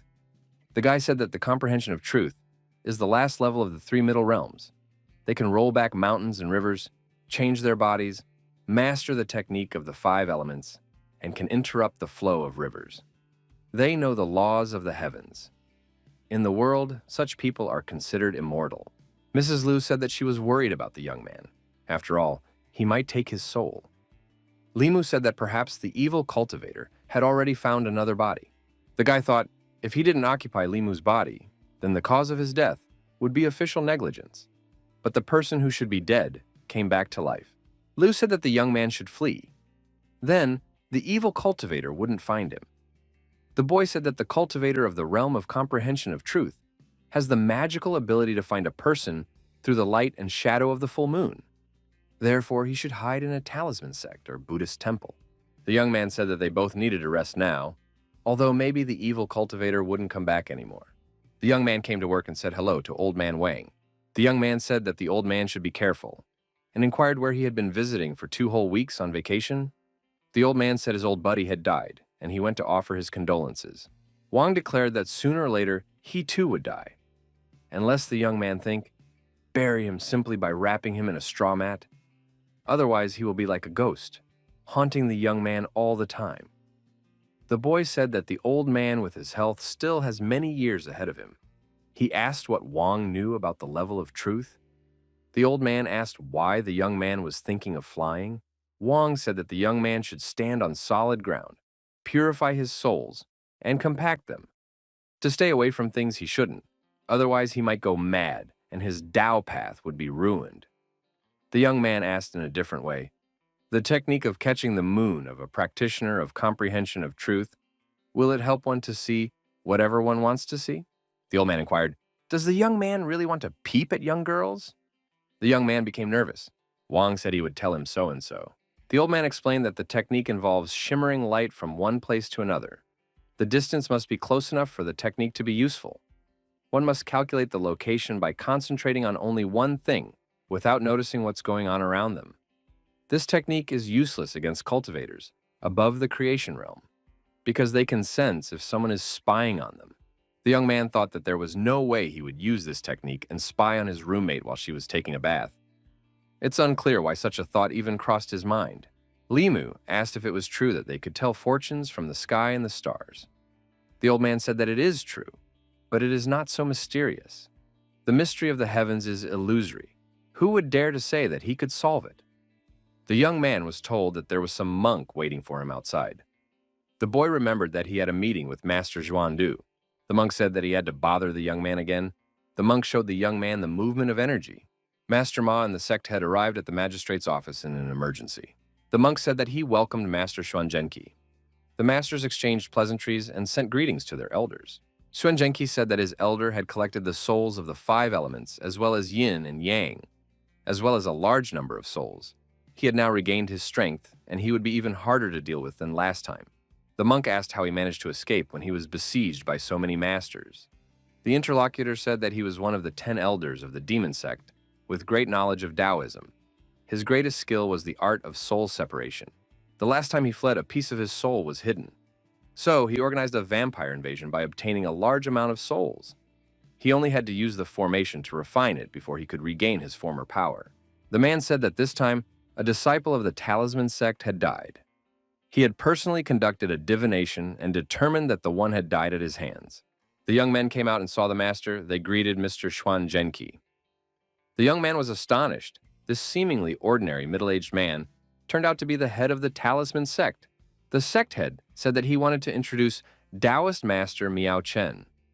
The young people greeted the honorable master. The girl said, "You don't have to be so polite. This girl's sect is good at Taoist magic." Han said he would take the guests to the magistrate. The monk said for the young man to wait for him too.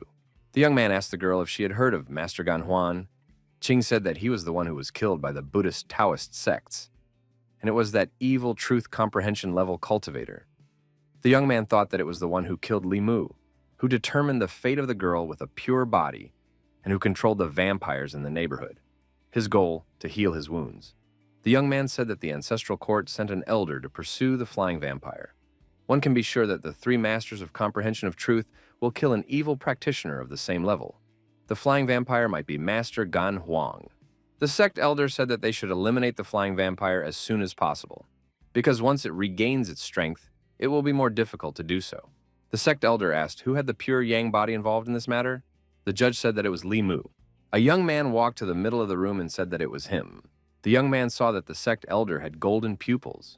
He thought, what would that be about? The elder said that the young man was lucky to have escaped from Master Gan Huang's hands, and suggested that the young man join the Talisman sect. The girl said, if he doesn't like the Talisman sect, he can join the Zhuan sect. This sect has 10,000 Taoist teachings. The man said that the girl shouldn't be so shameless in taking away disciples. The girl said that she was just telling the truth. The young man thought that he had just been checked to see if he was captured. So even a truth comprehension cultivator can't see through his soul. The sect head continued that her sect had many Taoist techniques that were suitable for the young man's physique. The young man thanked everyone for their kindness and said that he wasn't going to join the sect yet. Head Qing looked very disappointed. Li Mu arrived at the Buddhist temple. Here, the young man was also being agitated to join the Shin sect. The monk said that even if Ganhuan targeted the young man's soul, he wouldn't dare to search for him here. Otherwise, the evil cultivator in this temple would meet his doom. The lad thought that this monk would not give up trying to convince him to become a monk. The young man came to work in the duty room. There his colleagues were discussing pressing matters.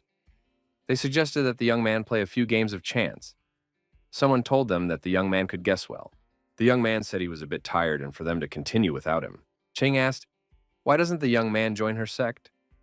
It could bring him a lot of benefits and further cultivation. The boy replied that he was fine with things as they were. The young man stated that he reads books every day, patrols, and has friends in the magistrate's office. In the sect, there is strong competition for cultivation resources, and one must be careful all the time. And it's hard work in the mountains in the sect. The girl noted to herself that the young man didn't want to join the sect because of her after all. A book caught the young man's attention. He thought he had already read it. Old Wang came up to the young man and asked him if he had purified his fourth soul. The boy said he was done with it. The man said it would not be easy for the young man to purify the remaining 3 souls. He could teach him a good way to quickly purify the last 3 souls. The young man asked what that method was. The old man said he would tell him in a moment. The old man began to tell the young man his method, which was based on deceiving women. Limu stated that he would not do such things. He thought the old man would tell some good idea. Old man Wang stated that the young man had a poor understanding of women. You can do things to them in such a way that they won't realize that they have been cheated. Limu said that he prefers to take his time and won't do anything like this that could kill him. He's not going to do heartless things. This kind of thing is unacceptable. Wang spread his hands and said that the young man only relies on brute force at a time when he could use his brain. It's not a crime, after all. The guy decided that he would not take the easy way out, but for working money and getting married. If he's lucky, he'll get someone who's stronger than him in cultivation. Then, Li Mu's one wife will be enough. Somewhere deep in the mountains, an elder of the talisman sect. The masters catch the vampire and finally succeed. The sect elder's skill has reached the highest level. The man couldn't believe that the girl would predict where he was headed. The girl replied, if he wanted to escape, they wouldn't be able to hold him back. After all, they used talismans as a formation to trap him. The talisman pharmacy was not inferior to the best formations of the spirit formation sect. Master said that everyone should control this formation. The villain hasn't fully recovered from his injuries yet. We should take this opportunity to completely get rid of him. The master added that if even a single piece of the vampire's soul returned to the outside, it would lead to a new catastrophe. A solar dome appeared in the middle of the forest. Beasts and demons began to scatter in different directions. The people of the sect noticed that a very strong energy fluctuation was taking place. The magistrate informed them that a 50-mile radius of the area was a restricted area for practitioners. The master said we should wait until the fluctuations subsided and check out what was going on there. 3 days passed. The 3 masters suggested that everything should be fine here. The masters were horrified. What had happened here? The place had become dead earth. The judge said he had good news for Li Mu. It's news about Master Gan 3 days ago. 3 Taoist masters tracked him down and trapped him. Then they destroyed him. The judge said, if Li Mu hadn't revealed his scheme, no one would have been able to detect this evil cultivator. The young man helped to get rid of him. The judge added that the young man would be rewarded. The young man said he was glad that he was able to escape from the evil cultivator level of comprehending the truth. The young man went to the market. The young man wanted to buy some groceries to eat. The lady asked if it was true that the evil cultivator's soul had dissipated. The young man said that it was true. Even though he was strong, he couldn't defeat the 3 Taoist masters. The young man said it was all thanks to the book Mrs. Liu had given him to read. Otherwise, no one would have known about the evil cultivator's plot. The girl offered to buy some wine to celebrate. The young man met his coworkers on the way. The mistress suggested that they come over for dinner. Shan said he agreed. Lisi said they were just about to have dinner at a noodle shop. Mrs. Liu persuaded the young men and they all went to their place for dinner. The company of young people saw Li Qing walking not far from them. Shan suggested that the girl could also be called to dinner. Mrs. Liu called out to the young man's colleague with the intention of inviting the young man to join them for dinner. The young man thought that they must have bought little food for dinner. In the young man's house, everyone was involved in preparing dinner. Qing asked what she could do to help. The young man offered to help her chop vegetables. The girl took a knife in her hand and chopped the vegetables very quickly and professionally. She was a master of the knife. The young man was surprised when he saw Qing wielding the knife. Liu sent him to the lawn and told him that the 2 of them would figure it out here. The boy told his brother that he was having conversations with Li Si on topics he still didn't understand. The young man started making excuses and said that he and Miss Liu were just neighbors. Shan countered what normal neighbors are like, shopping together and eating out of the same pot. Li Mu said they might not believe him. The brother said the young man is messing with his head. Li Si said the young man is not in her heart yet. They can only be good friends, but they don't love each other yet. The young man said that could be the case. The boy thought that he was very grateful to Miss Liu. She was once attracted to him and still touches his shoulder without shyness. Maybe she really does feel something for him. Lisi thought that sooner or later, the neighbor girl will fall in love with the young man. Sean said that it wasn't necessary. He and his wife didn't even fall in love. Lisi looked at the three girls and said, "He knows what they are thinking. That little maid likes the young man." "Girls at that age are the easiest to deceive," the young man objected. "He has never deceived her." Lisa said that Hedging has also been looking at the young man strangely lately. There's something in her gaze. The young man wanted to know his colleague's opinion about all three girls, but he refused to develop this topic. Dinner was ready and the whole company sat down at the table. They wished each other a pleasant appetite. Sean decided that he would try first. The man said that the lady was an excellent cook. He remarked that if his family had even half that kind of cooking skills, it would be worth dying for. Mrs. Liu said she was not worth thanking. Sean said her husband would be unspeakably lucky, and he would be the lucky one. Sean said there are some girls, all sorts of celebrities, who don't do housework and can't cook, but are better at fencing than others. There aren't many like Mrs. Liu. She is beautiful, cooks well, and is rich. The young man thought Sean had said something unnecessary. Head Ching is not a good cook, and she is present here. The young man started making signs to his brother, but the latter didn't understand anything and continued to talk provocatively. Li Si said that his colleagues should be quiet while eating. The man understood and said that he would be quiet and it would be better to eat heartily. Shan remembered that Head Ching doesn't cook well and started apologizing out loud. The girl said it was okay, and it was better to just eat in silence. Shan calmed down and said that he wouldn't talk anymore while eating. The young men continued to eat in silence and left the idle talk for later. The dinner turned out to be very tasty. The next morning, the brothers met at work. Shan said that the head had caught him entering the magistrate's office without a headdress, and for that she sentenced him to patrol the streets for 3 days. So now, they can rest without him. Li Mu wished his brother good luck and told him not to overwork himself. Shan couldn't understand what had happened to Head Ching.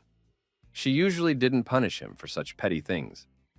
The young man decided that he would go to Old Man Wang's house and pick out some books to read. The young man went to Old Man Wang's house and said hello to him and asked him why he was awake, and said, "You want something to read?" Wang asked if it was true that Master Gan had died. The young man said he was destroyed by the talisman sect, reduced to atoms. The young man saw that the study was cleaner than ever today. Why is Old Man Wang working so hard today? The old man said he was leaving on a trip and decided to clean up before he left. Stack books and folders so no one could find them later. The young man asked where Wang was going. Wang said he was going far away. The old man said he had wanted to ask the young man a question for a long time. The boy wondered what there was that he knew that Old Man Wang didn't know. The old man came close to the young man and asked, how did he do it? How did he manage to occupy Limu's body without anyone knowing about it? The young man wondered, how did he know that? The boy thought that only the killer, Master Gan, and him knew about it. The old man said that he had been watching the young man for months. His soul is an ordinary mortal. But he did something that even a cultivator of the 3 higher realms couldn't do. No one can take a body without a trace and not be detected by the soul-checking pupils. The young man is the first of his kind. The boy asked, who is he? Old Man Wang was surprised. Couldn't he guess? The young man suggested, is Master Gan not dead? The old man said, to everyone, he is indeed dead. There will no longer be a master of illusion in this world. But that was exactly what he wanted. The guy noticed that he couldn't move. It was as if he was bound. The young man thought he had gotten out of the trap, but he never thought he would still be in it. The old man said that the one who had been by the young man's side all these months had been playing with him. It was him. Li Mu asked how he could be calm about killing so many innocent people. The old man said, no one is innocent. Wang said, the world, it's a jungle. The weak don't stand a chance. The young man asked, why did he come back to him? He had achieved his goal, hadn't he?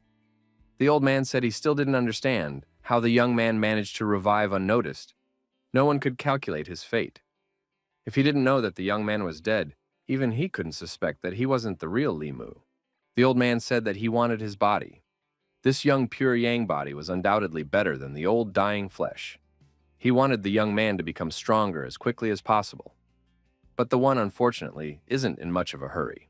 The old man said that he would have to occupy this body for now and then figure out another way. The old man said that he is not Lao Wang, and the young man is not Li Mu. They are similar. The boy said that he is not like that, and he is not capable of killing a child who is only a few months old. The old man said he didn't kill the baby. He said the pure truth, pure yin body. It's an elemental disaster. Tendency to attract demons and spirits, and to kill parents and relatives. Wang repeated that it was her family that killed the child. He taught Zhen to cultivate but not to kill for the sake of his soul. Zhao Yun himself killed his fiancée to gain power. Wu Bo was without pity and did evil deeds. All of them and others deserved to die. This world is not as we imagine it to be. Good people often live short lives and evil people long lives. It's a world of cannibalism, and the only way not to be eaten is to devour others. The guy said if there's evil in his heart, everything he sees will be evil. It's all just an excuse for his own evil deeds. The old man said he saw no point in arguing. It does not matter now. Old man Wang presented his hand to the young man's head and said that he was quite interesting but too naive, so he would become one of his illusions. Old man Wang became possessed by the young man's body. The young man's expression changed. Old man Wang's body fell to the floor. The young man stood up and left the room. Outside, the young man was seen by Head Ching. The young man seemed a little strange to her. The girl asked where he was going. The boy was quickly moving away. She wondered where he was in such a hurry. Shan was rushing into Old Man Wang's office. He was carrying the promised buns. The man saw an old man lying on the floor. The old man was lying on the floor and showed no signs of life. Those present determined that the old man had left this world. The co-workers stood and mourned for Old Man Wang. They looked around, unable to find Li Mu. It was decided that the young man had gone on patrol. It was necessary to find the young man and inform him of the tragedy. Somewhere on a mountain cliff was a young man named Li Mu. He said that he now had a wonderful body. The young man stated that they would switch places in an hour. Inside Li Mu's body, there were two personalities. They were fighting with each other. One said that he was just a part of his soul and had no inner strength. The other was saying that it was enough to purify his soul. With this body, he would soon be able to return to the level of comprehending the truth. Within 10 years, he hoped, would be able to discover the secret of transcendence. All this time, he had truly considered him a friend, and he had trusted him, but the young man had deceived his senses. He was not deceived in all the questions the latter asked, and he helped him a lot. The young man thought that until his soul was completely cleansed, the villain would not be able to fully control this body. We have to intercept the control. Although the villain's soul is more powerful, he is only an intruder in this body. The villain was still curious about the young man's secret. How was he able to take this body? And what were those two Taoist arts? The villain said, since the young man won't tell him, then he would have to purify his soul and find out for himself. The boy asked why the villain was doing this. It's not like they're the same. The young man took the lotus pose and began to apply Taoist techniques and told the villain to give up his body. The soul of the villain left the young man's body and asked, what is he doing? The young man kept reciting sutras, and the Taoist incantations helped him. The soul of the villain realized that the young man was using the power of heaven and earth. If this calamity overtook him, he would die. The villain's soul thought that this guy was crazy, and it is urgent to part with him. The young man told him not to try to escape. The guy sealed him in this body. The villain asked for him to let him out. The young man used the light of the sun to deal with this demon. The one screamed that he didn't want it, but he was doomed. The young man emitted light. The guy coughed up blood. He had finally succeeded. The young man collapsed exhausted and lost consciousness. The young man regained consciousness and heard someone addressing him and calling him a benefactor. The young man opened his eyes and saw in front of him the fox he had rescued earlier. The young man realized that he was not dead. Li Mu noticed that this little fox had already grown up. The little fox asked how the young man was feeling. The young man still had some work to do on himself. Ganyin's spiritual power was too great for him. If he couldn't release it outward, he might just explode from the overabundance of energy in less than half an hour. The boy thought that he should act right now. He paid attention to the strength of Ganyin's emotions around him. The young man thought that it had taken the villain quite some time to build up this game, but everything was ruined with just a few words from him. Gan clearly didn't expect this amount of emotion to be a blessing to the young man again. Li Mu thought that he had enough in those evil feelings to refine his soul for another one 10 times. He should go to Bishui Bay and ask his sister for help. The young man headed for the bay. The squirrel followed him. In Bishui Bay, Su He immediately noticed that something had happened to the young man. She inquired about it. The girl felt that the young man had a lot of spiritual power in his body. If he didn't release it soon, he might die. The girl couldn't understand why this spiritual power was connected to the young man's soul. Suhee had one idea, and she decided to try it. This would be her first time. The most important thing was for the young man to survive. The girl kissed the young man on the lips. The young man, gradually coming to his senses, realized that he was being cured very effectively. He felt a cold and soft touch. What could it be? A blush covered the boy's cheeks. He asked, what was it? The girl said that it sucked almost all the spiritual energy out of his body. So he should be fine now. Suhee never thought she would give her first kiss to this young man. The young man admitted that it was his first kiss too. Suhee asked if he felt hurt. The boy said if it wasn't for her, he would be dead right now. The girl stated that she would let him go this time. Where did he get so much spiritual strength from? The guy said it was a long story. There was one evil cultivator comprehending the truth. Fortunately, he only wanted to take his body and not destroy his soul. Otherwise, he wouldn't be here. The girl felt sick, and she trembled. The young man asked what happened to her. Sue. He said that she had absorbed too much. She should go into seclusion and purify herself, otherwise there might be danger, and said for the young man to go back home. Suhee stated that she needed at least 2 weeks, or even 2 months. The boy walked home and on the way thought that the master of 1,000 illusions was gone forever. He no longer had to worry about his soul being possessed by someone, and someone would be able to discover the secret of his rebirth. The young man decided that now he could start a new life. He saw the fox and asked why she didn't leave. The fox said that last time the young man had saved her life, and now she wanted to thank him. The young man said he didn't want anything. After what happened to Van, he can't easily trust not just humans, much less demons. Foxy said that he must repay his debt, otherwise it would affect his training. The young man wondered, was it really a heavenly fox in front of him? The young man had read in a book of demons that celestial foxes are possessed by karma and will repay good or evil. His refusal would not change her mind. The young man thought that this little fox couldn't even get medicinal herbs. The boy asked how the little fox wanted to repay him. The little demon said that it was written in a book that for saving his life, the fox cub should marry him. The young man thought he saved the snake and the fox, and they wanted to marry him. He saved Liu Hanyang, why doesn't she want to marry him?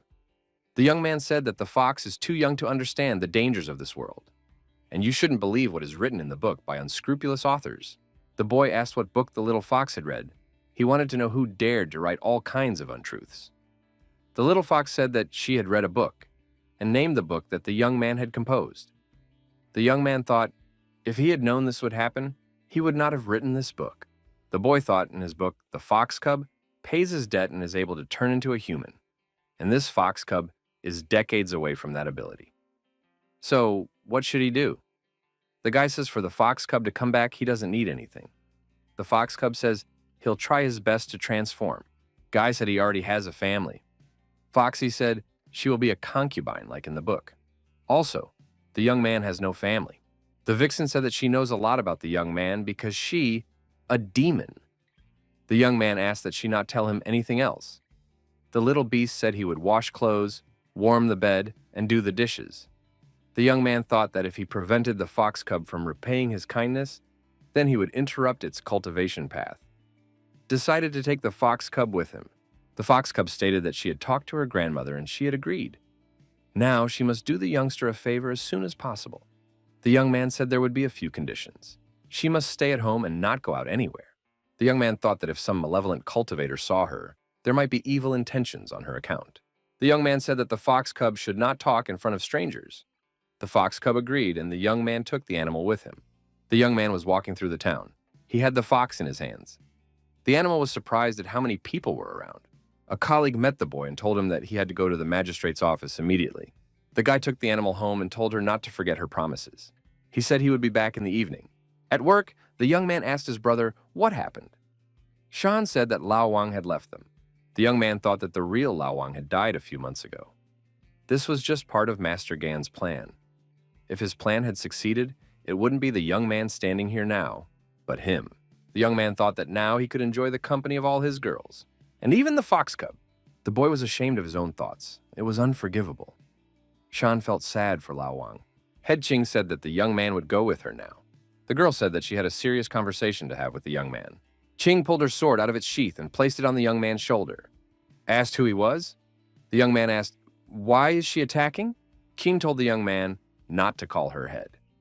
He wasn't the one who left the magistrate. Who is he? The boy thought that when he left the magistrate, he was under Gan's control, and the head couldn't help but notice that. Then she realized that something was wrong. The young man told the girl to look carefully in front of her. Li Mu. The girl thought maybe someone could take over Li Mu's body but couldn't imitate his eyes, and she said that it was really him. She calmed down and hid her sword. The young man continued that it was him now. But as he was leaving the magistrate's office, his body was being controlled. He was almost captured, but he managed to escape. The girl grabbed the young man's arm and asked what happened. How badly was he hurt? The boy said they were all wrong. The flying vampire was only a spirit doppelganger that Master Gan had cultivated, using the 5 elements and a lot of blood and strength and soul. In fact, the real one had been in the magistrate all along, and had been around the whole time. The girl couldn't believe it. Head Ching assumed that it was Lao Wang. The young man confirmed it. The old man had been captured a few months ago and was hiding in the magistrate's building running his dark affairs. After they found out, he didn't hesitate to leave that vampire behind. He wanted to take over Li Mu's body, but he couldn't handle the young man. The girl asked, "Did Li Mu really kill Master Gan?" The young man said that it was pure truth. The girl stated that she believed the young man. Keen thought, no wonder the young man wasn't upset to see Lao Wang dead. He knew everything. The boy said if the old man hadn't tried to take over his body, he would have thought that the man was actually dead. The girl said the man was very cunning.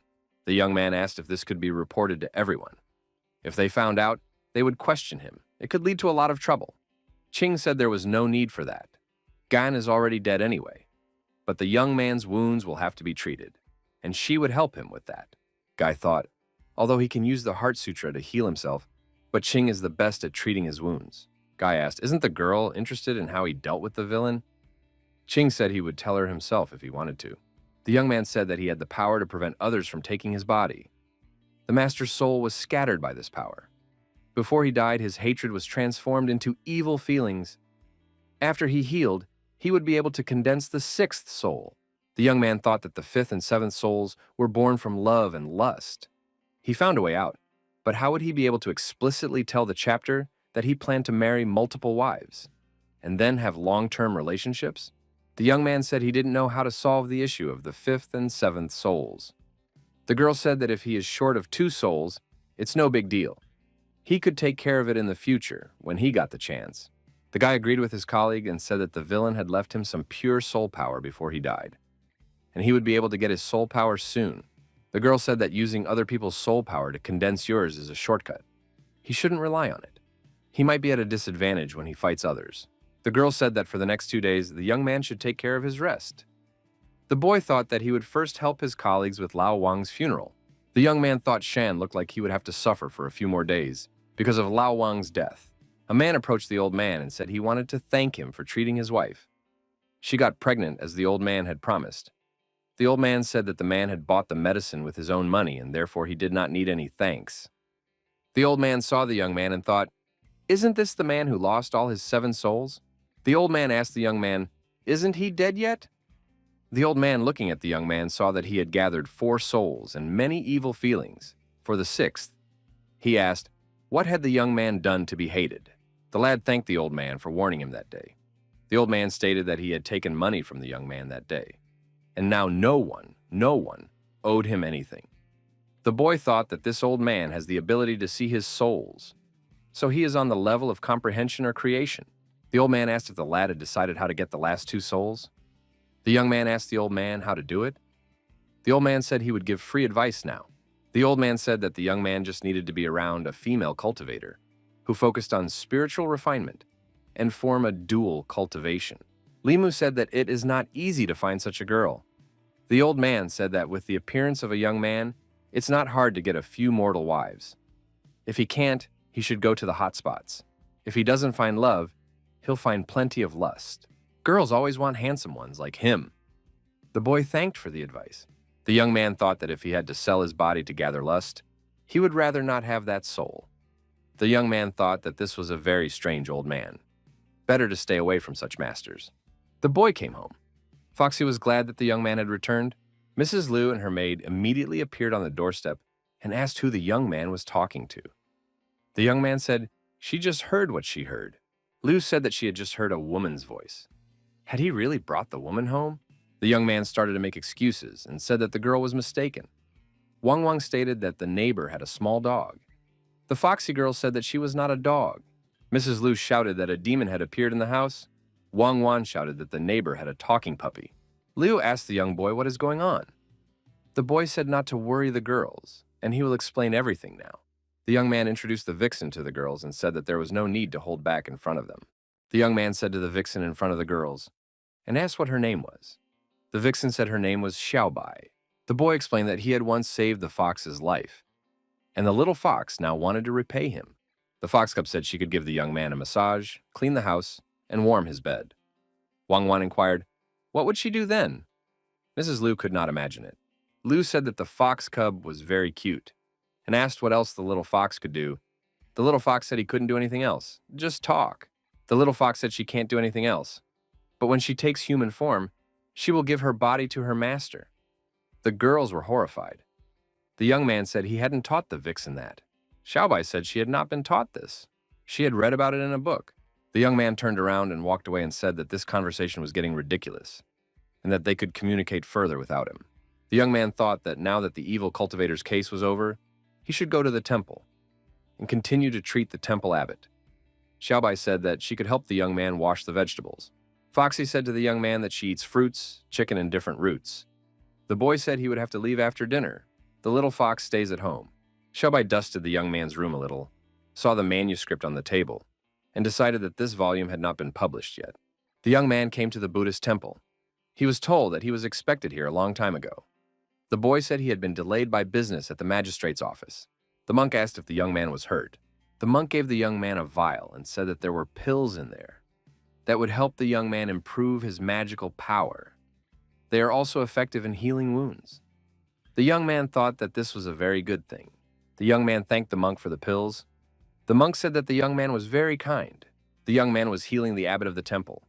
The monk was pouring his energy into the young man. The sky is colorless, and there is no thought or knowledge in it. There are no eyes and ears, nose and tongue, body and mind, no light and sound and smell and touch. The monk saw sunlight emanating from the Buddha statue. The Buddha's appearance is a little later today than yesterday. Because of the large number of visitors, the Buddha is very busy. The young man thought that thanks to Master Xuandu's strength, the dark wounds in his body quickly went away. The abbot of the temple thanked the young man. The young man said that Master Gan had done a lot of evil and almost killed him. He had to destroy him for the good and tranquility of the people. The old man said that his foundation had been destroyed. Without the young man's help, he wouldn't have been able to restore his cultivation and wouldn't even be able to live.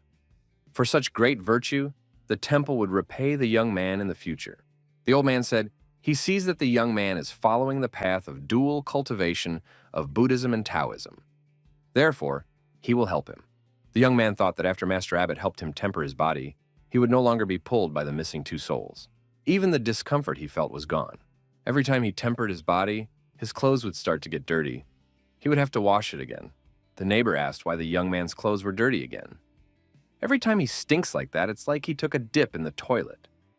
The girl noticed that the young man's skin was looking pretty again. Liu asked, why is this happening? Something is not right here. He is doing something in secret from her. The young man tried to explain and said he was practicing Buddhist techniques. Master Abbot hardened his body with magical power.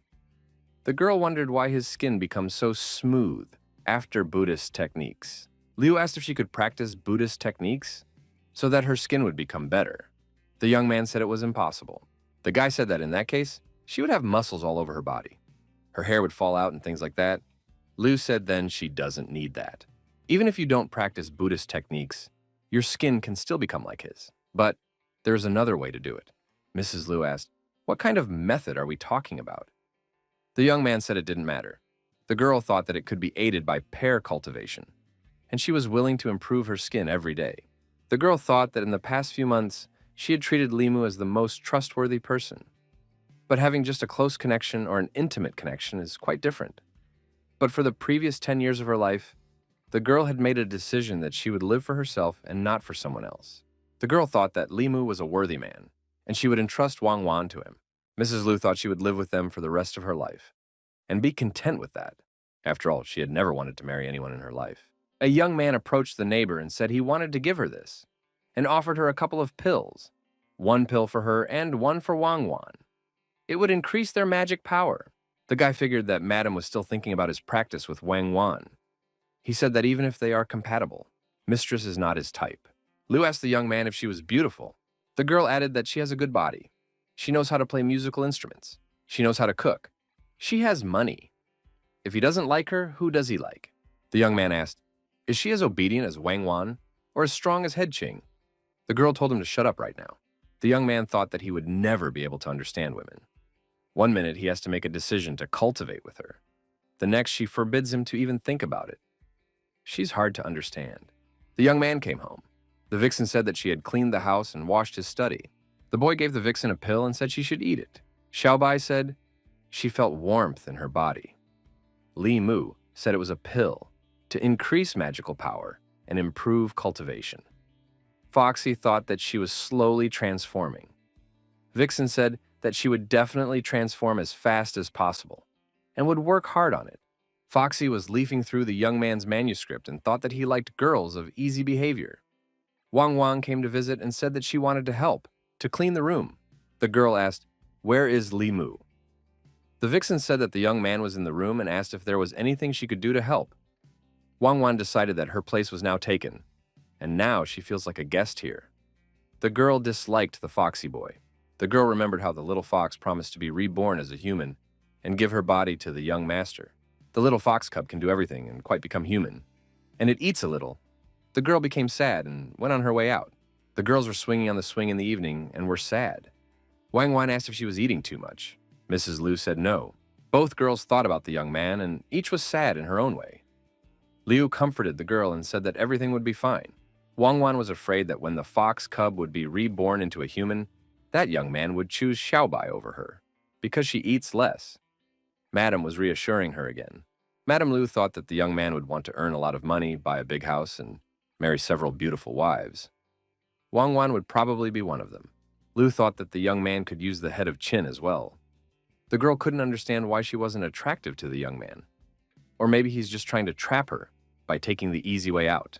Liu asked the maid why their neighbor didn't like her. Wang Wan thought, does the young man really like her mistress?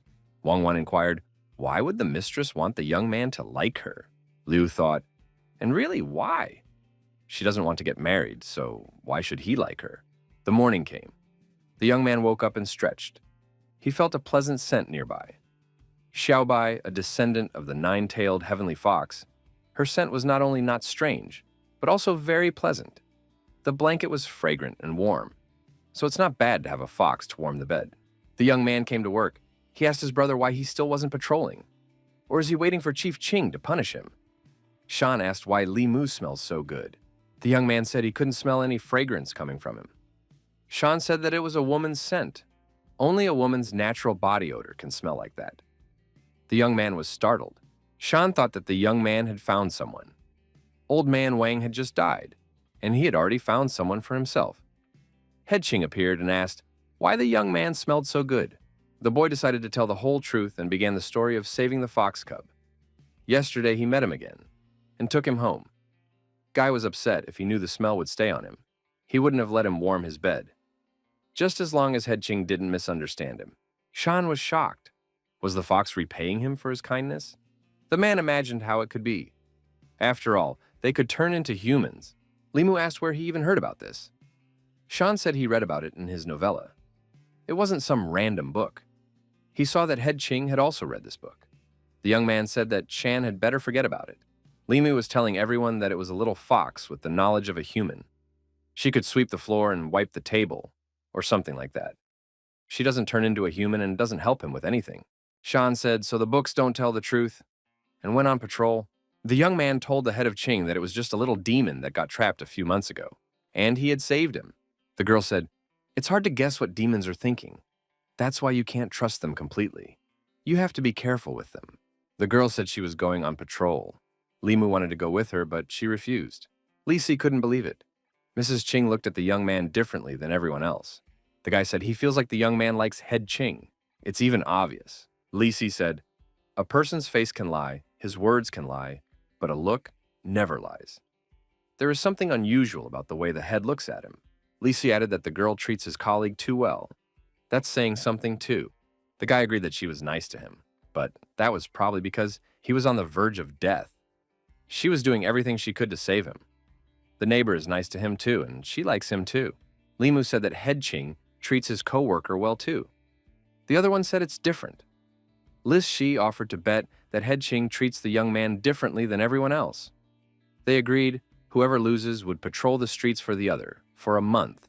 The young men saw Shan pestering a cat on the street and asking if he could become a human. Can he cook food? Is he a boy or a girl? What does his meow mean? Lisi said. He needs Shan's help. Shan said he's busy and doesn't have time. The cat turned around and ran away. Shan said to wait for him since he hadn't turned into a human yet.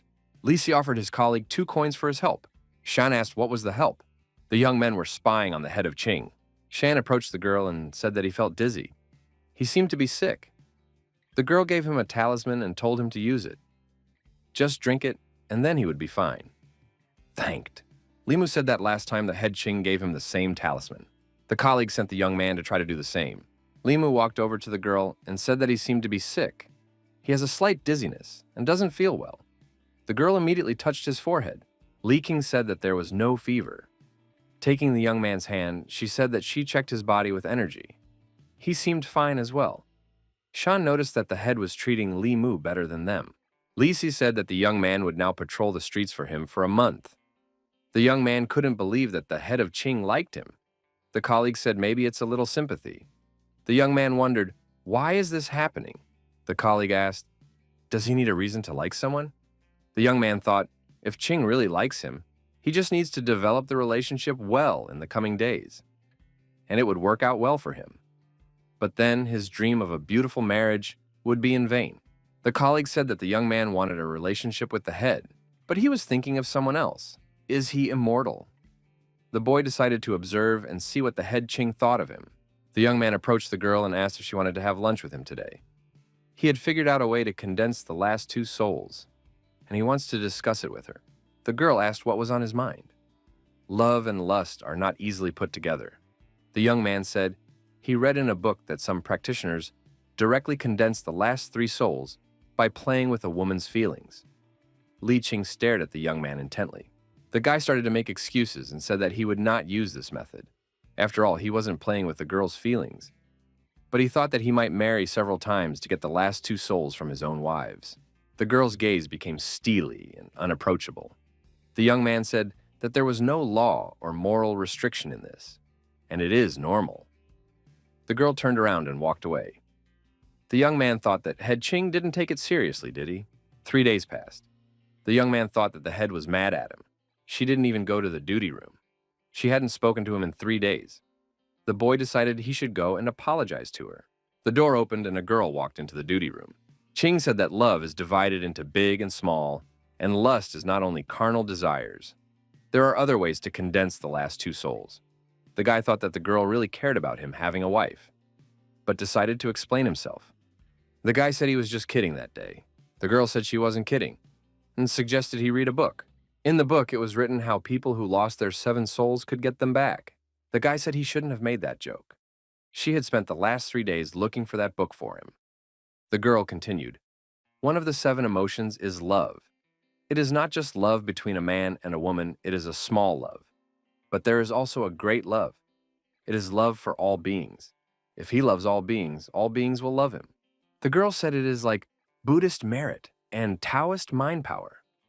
Every neighborhood has temples for people to visit. The more people sincerely visit temples, the more energy they can generate.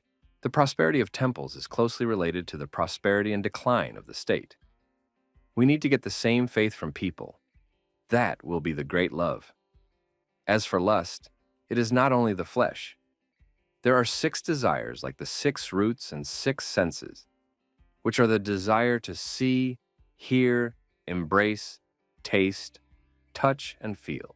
The girl went on to explain what each desire meant. The young man thought that Mrs. Liu always likes to touch his body. This is a manifestation of the desire for touch. But he doesn't absorb the desire of love. It means she doesn't like him. Qing continued, "There are many ways to gather the last two souls. You don't have to force yourself to marry multiple wives."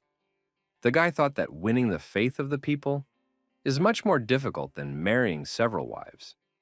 Taking several wives, he thinks, is not that difficult. But it is impossible for him now. Guy must now focus on perfecting Master Gon's evil senses. He must continue to refine the energy that is left in him, and condense the last three souls and break through to the middle three realms as soon as possible. The young man said that he didn't want to think too much about men and women right now. He's not even 19 years old yet. The young man was caught up with Shan and said that the magistrate was looking for him. Someone had come from the government district. The young man was very surprised. There was an official at the magistrate's office. He said he was looking for Li Mu. The young man showed up and said that he had come on orders. The magistrate said that the young man had done a lot for the people in the past few months.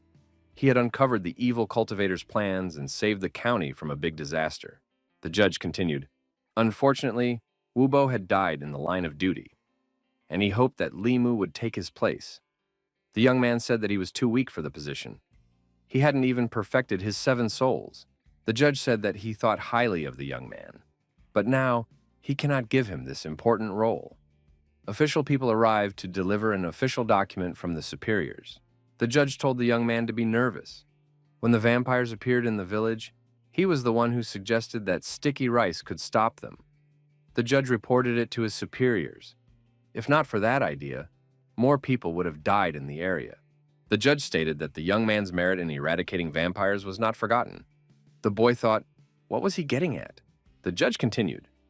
It was decided not only to reward the young man with energy and strength, but also to transfer him to the office of the boss, where his monthly salary would be twice as high as it was now, with which the judge congratulated him.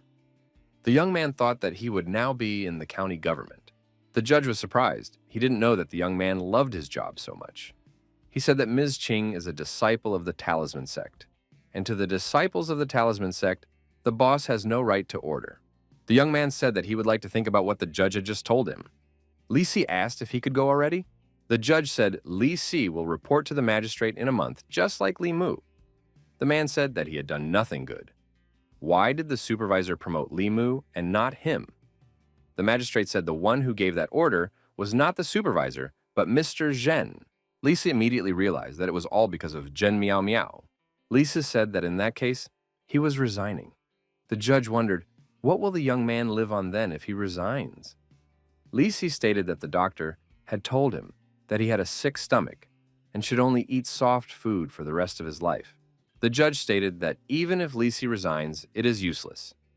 Mr. Zhen implied that he would have to appear, and it didn't matter if he resigned or not.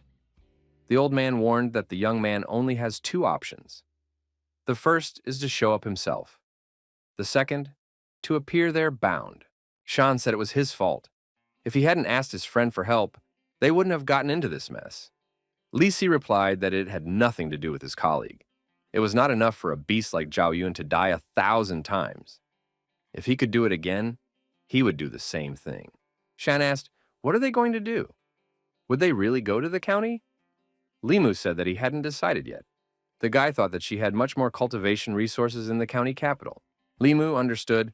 Then he wouldn't be able to see Headqing and Mrs. Liu and Wang Wan. He wouldn't be able to visit Su Hei. Such a life would not interest him at all. Shan regretted not being sent away. In the county city, the salary is twice as much.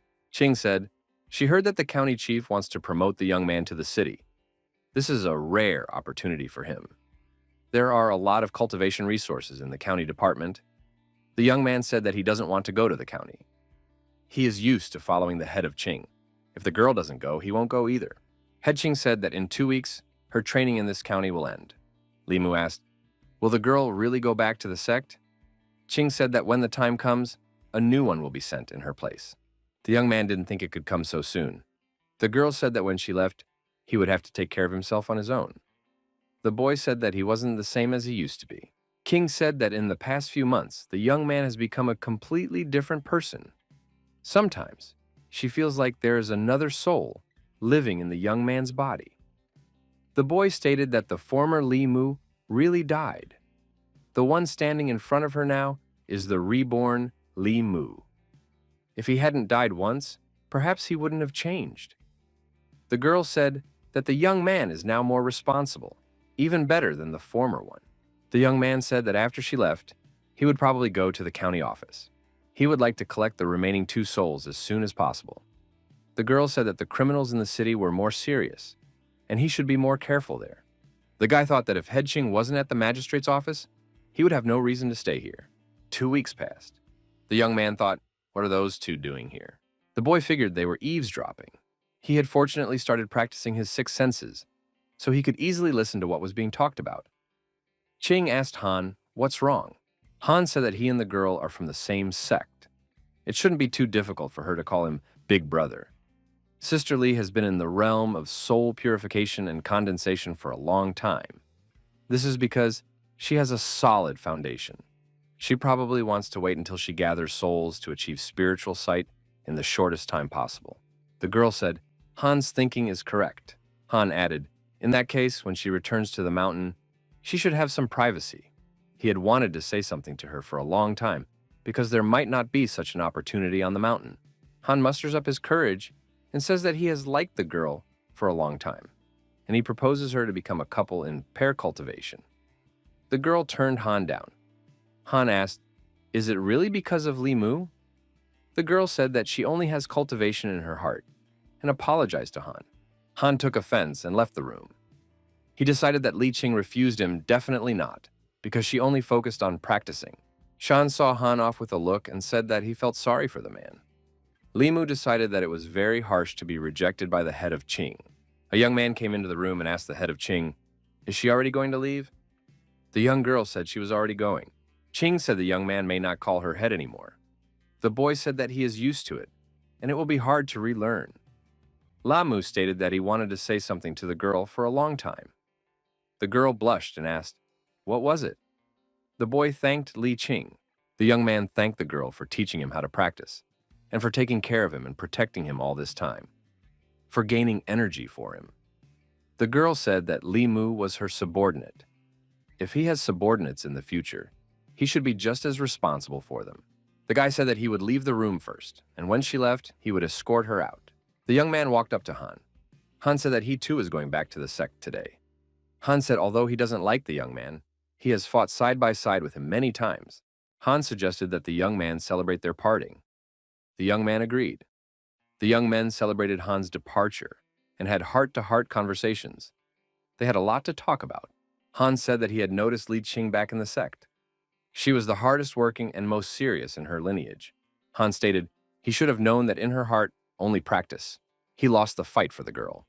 The young man couldn't remember arguing with Han. Han asked Lim Mu, would he not tell the girl how he felt? Li Si said to his colleague not to make any quick decisions. If Li Qing decided to leave, then it was useless to say anything. The young man thought that if he acted like Brother Han, it would make the breakup seem less like a breakup. He decided that he and Li Qing didn't have a sufficient relationship as a man and woman. This was probably because they didn't spend much time together. After the feast, the young people went home. The friends decided that it would be better for Han not to drink too much in the future. Li Qing met them on the road and said that they smelled of alcohol. Lisa asked the girl what she thought was more important, practice or relationships. Lisa added that in a relationship, it's always easier to take a step backwards than forwards. If a girl takes a step back now, suddenly she will regret it later and have to take more than a step forward. The guy went on to say that in the future, one might find that someone had already gotten ahead of her. An epiphany came to the girl. How could she not have realized this before? Li Qing thought, what she has in front of her eyes is not only a feeling, but also a hatred that she can't get rid of. Without revenge, she can't find happiness. The girl wanted Li Mu to wait for her. Li Qing says goodbye to the staff. The judge thanks the girl for her contribution to the county and wishes her success in her future studies. Each of the young men wished the girl a good future, prosperity and career growth. The young man saw off with a glance colleagues who are departing back to the mountains, to their sect, to the place of permanent deployment. The young man hopes to meet them in the future. Li Si said, that he and Head Ching were not from the same world. One can forget about her. The young man thought that he still had a neighbor and her little maid in reserve. The boy pondered, the lady is an actress, can cook, can sing and dance. She has many talents and is close to people. She has more humanity in her than Li Qing. The guy thought there was one flaw in his roommate. She announced that she was not going to marry anyone in her life. Liu Hanyang prepared dinner. The girl said that during dinner the young man was silent the whole time and didn't even eat properly. There must be something bothering him? Li Mu aloofly said that his head had returned to his sect. The girl was surprised and asked if she would return. Now she could see why her neighbor was so sullen. The girl suggested that the young man drink some alcohol for the occasion. The young man supported the suggestion and the young people drank. Liu said meaningfully that there were still plenty of fish in the sea and should not be so upset. After all, the young man wanted to have several wives. The boy said that this was not the case as she thought. The young man said that he was just homesick because of Li Qing's departure. The girl thought that the young man liked Li Qing, that's why he was sullen now. Caring Liu Hanyang suggested that the young man pick up some girls from the opera theater for him. Or if he wants, he can marry Wang Wang. Her heart belongs to the young man. The young man said that's not what the girl is thinking. Liu said she's shutting up. They are not drunk enough yet. The morning came. The young man opened his eyes. The young man looked around and saw that he was lying in the same bed with his roommate. True, they were wearing clothes. The young man jumped up. He was covered in sweat and a blush flooded his cheeks. Why is Mrs. Liu in the same bed with him? The boy saw that their hands were clasped together. What's going on here? The girl turned on her side towards the young man and said it was still early morning. Why make such a loud noise? Opening her eyes, Liu saw the young man in front of her. The girl jumped up startled. There was a blush on her cheeks as well. The young man began to apologize and suggested that nothing had happened between them. The girl thought that she didn't feel anything strange in her body. Her clothes and even her shoes were still on. The young man said that it was okay to calm down, since they still had their clothes on. But here their hands were interlocked. The girl tried to convince herself that nothing had happened last night. She remembered that they had been drinking with the young man. But now she found herself in his bed. The young man thought that the energy in his body was flowing too fast. The boy couldn't understand why this was happening. After all, it wasn't like he didn't have a physical workout right now. It was probably because the energy was going from his left hand to his mistress's right hand, and from her left hand back into his body. Nothing else, nothing to fantasize about. The young man thought it was because the bodies of pure yin and pure yang attract each other. This conduction process makes the energy work 3 times faster. So one day of this practice would be like 3 days of normal practice for him. The girl thought that holding the young man's hand was very pleasant, and she slept like that all night. But when she let go of him, that comfortable feeling was gone. The girl said that when she held the young man's hand, it felt relaxed. What was that from? The guy suggested maybe because they have special body types. The girl asked, is it because of pair cultivation? Did the book say that pair cultivation required this? The guy suggested that perhaps it was also a method of paired cultivation. It just doesn't work as efficiently. Wang Wan entered the room and said that the young people had drunk too much last night and slept on the bed holding hands tightly. She couldn't get them out. She had to leave them here for the night. The girl saw the young people together and blushed with embarrassment. Li Mu immediately said that nothing happened. Liu Hanyang thought that Wang Wan's heart was entirely given to the young man. She can't be allowed to misunderstand everything. Wang Wan said that she had just misunderstood everything. Mrs. Liu suggested that the girl go to the store, and she would explain everything to her on the way. She felt uncomfortable staying with the young man together. The young man assumed that a lot of alcohol the day before had been drunk in vain. The young man was approached by the foxy Xiaobai. The boy thought, no wonder there are always enough evil practitioners in the cultivation world.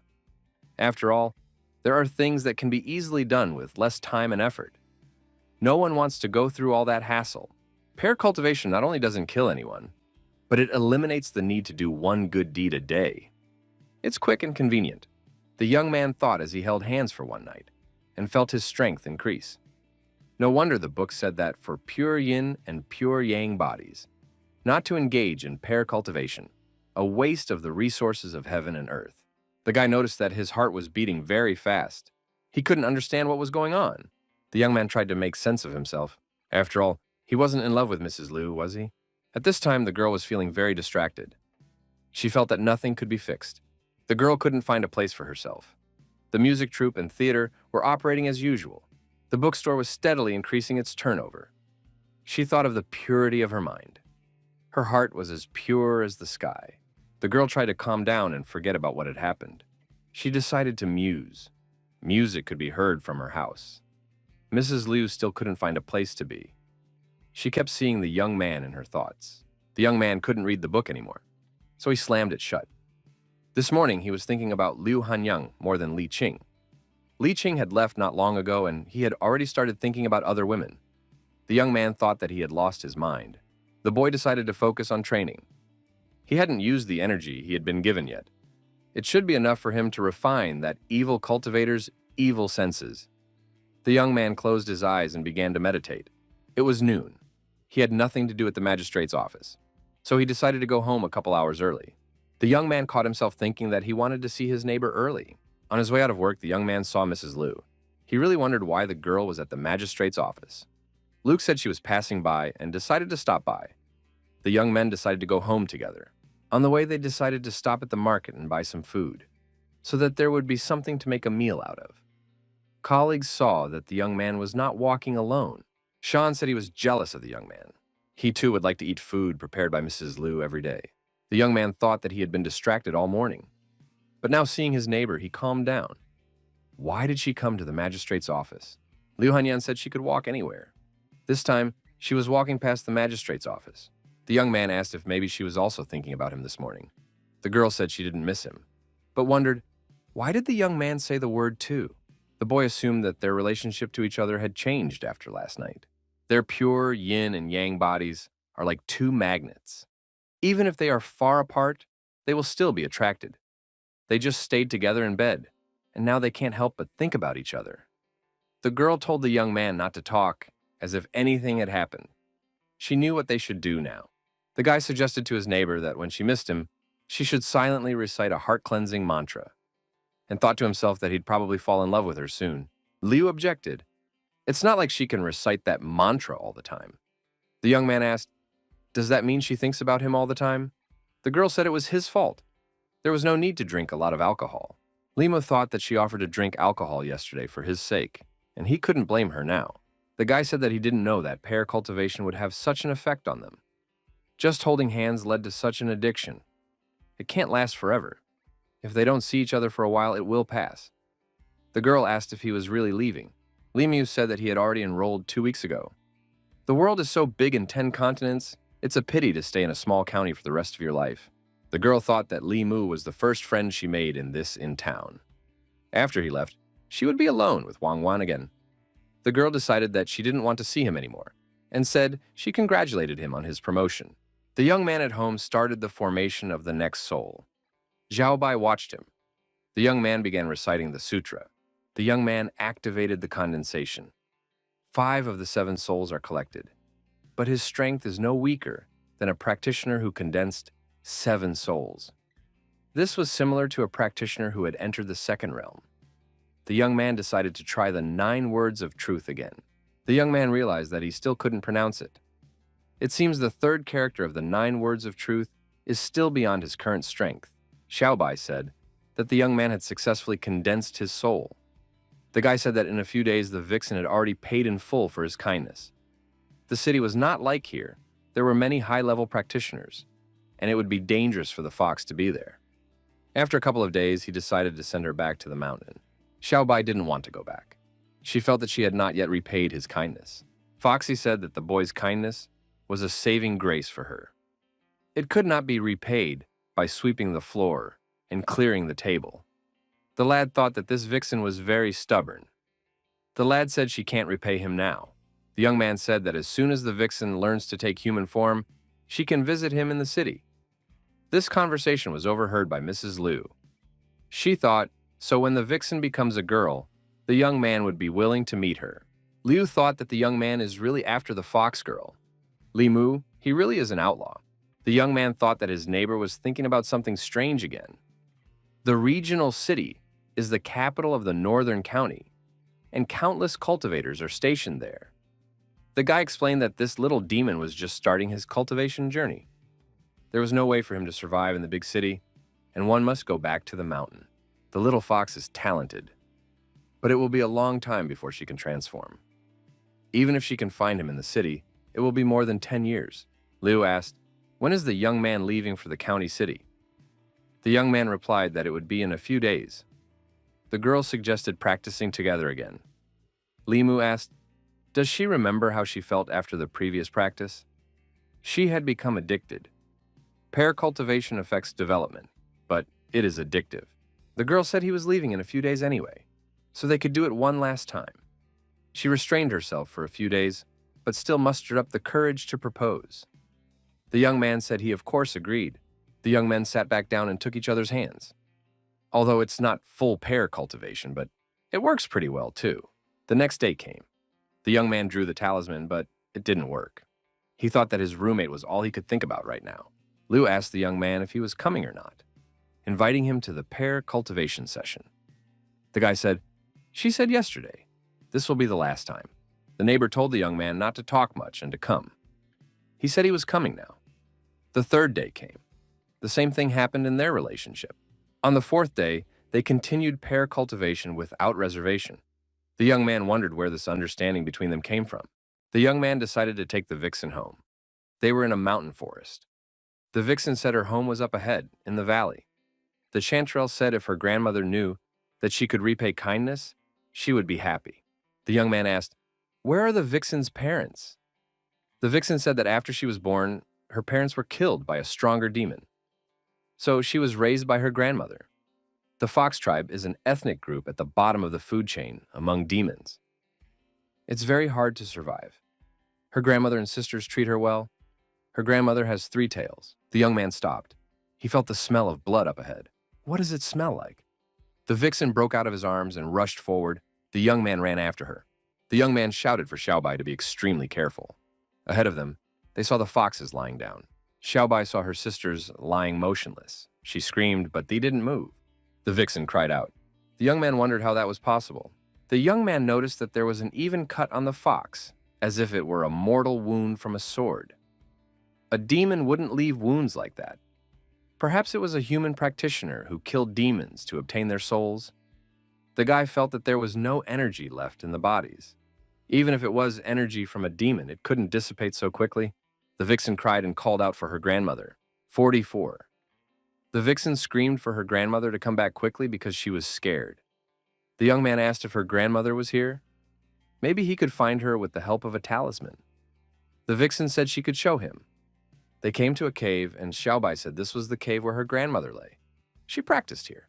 The young man found some of her grandmother's wool and said it would be enough. The young man spun the wool into a piece of paper and made a crane out of it.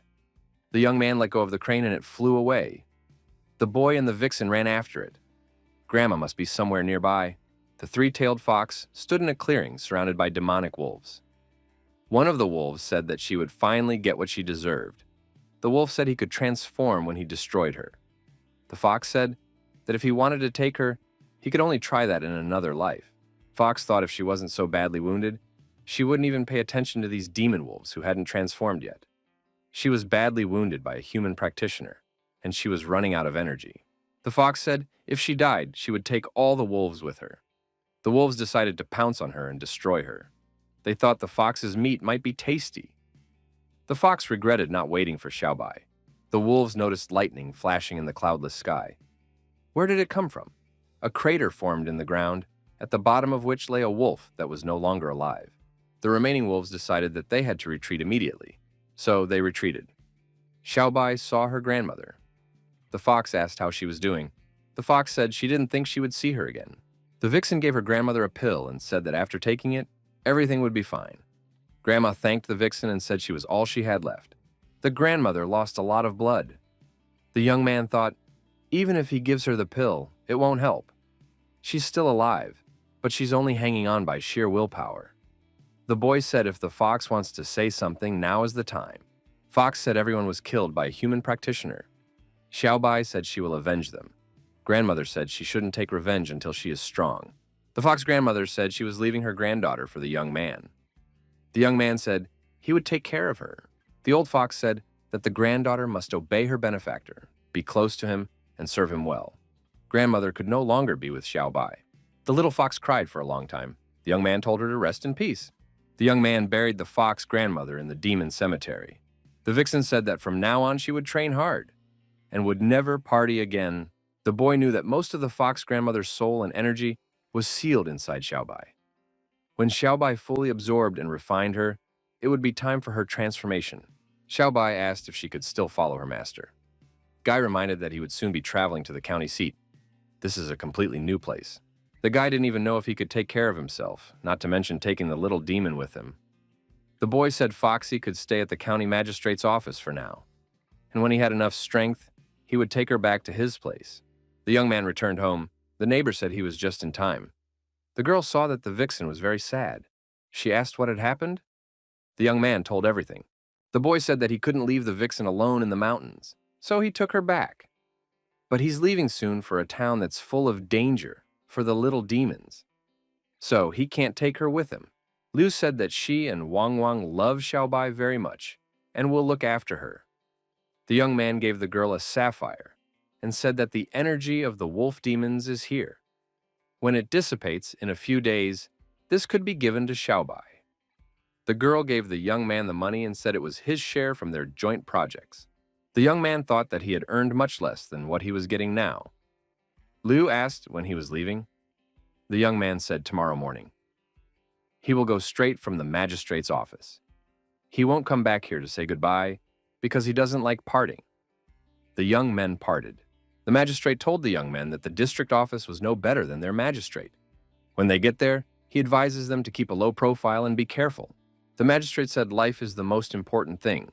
If they don't get settled there, they can go back.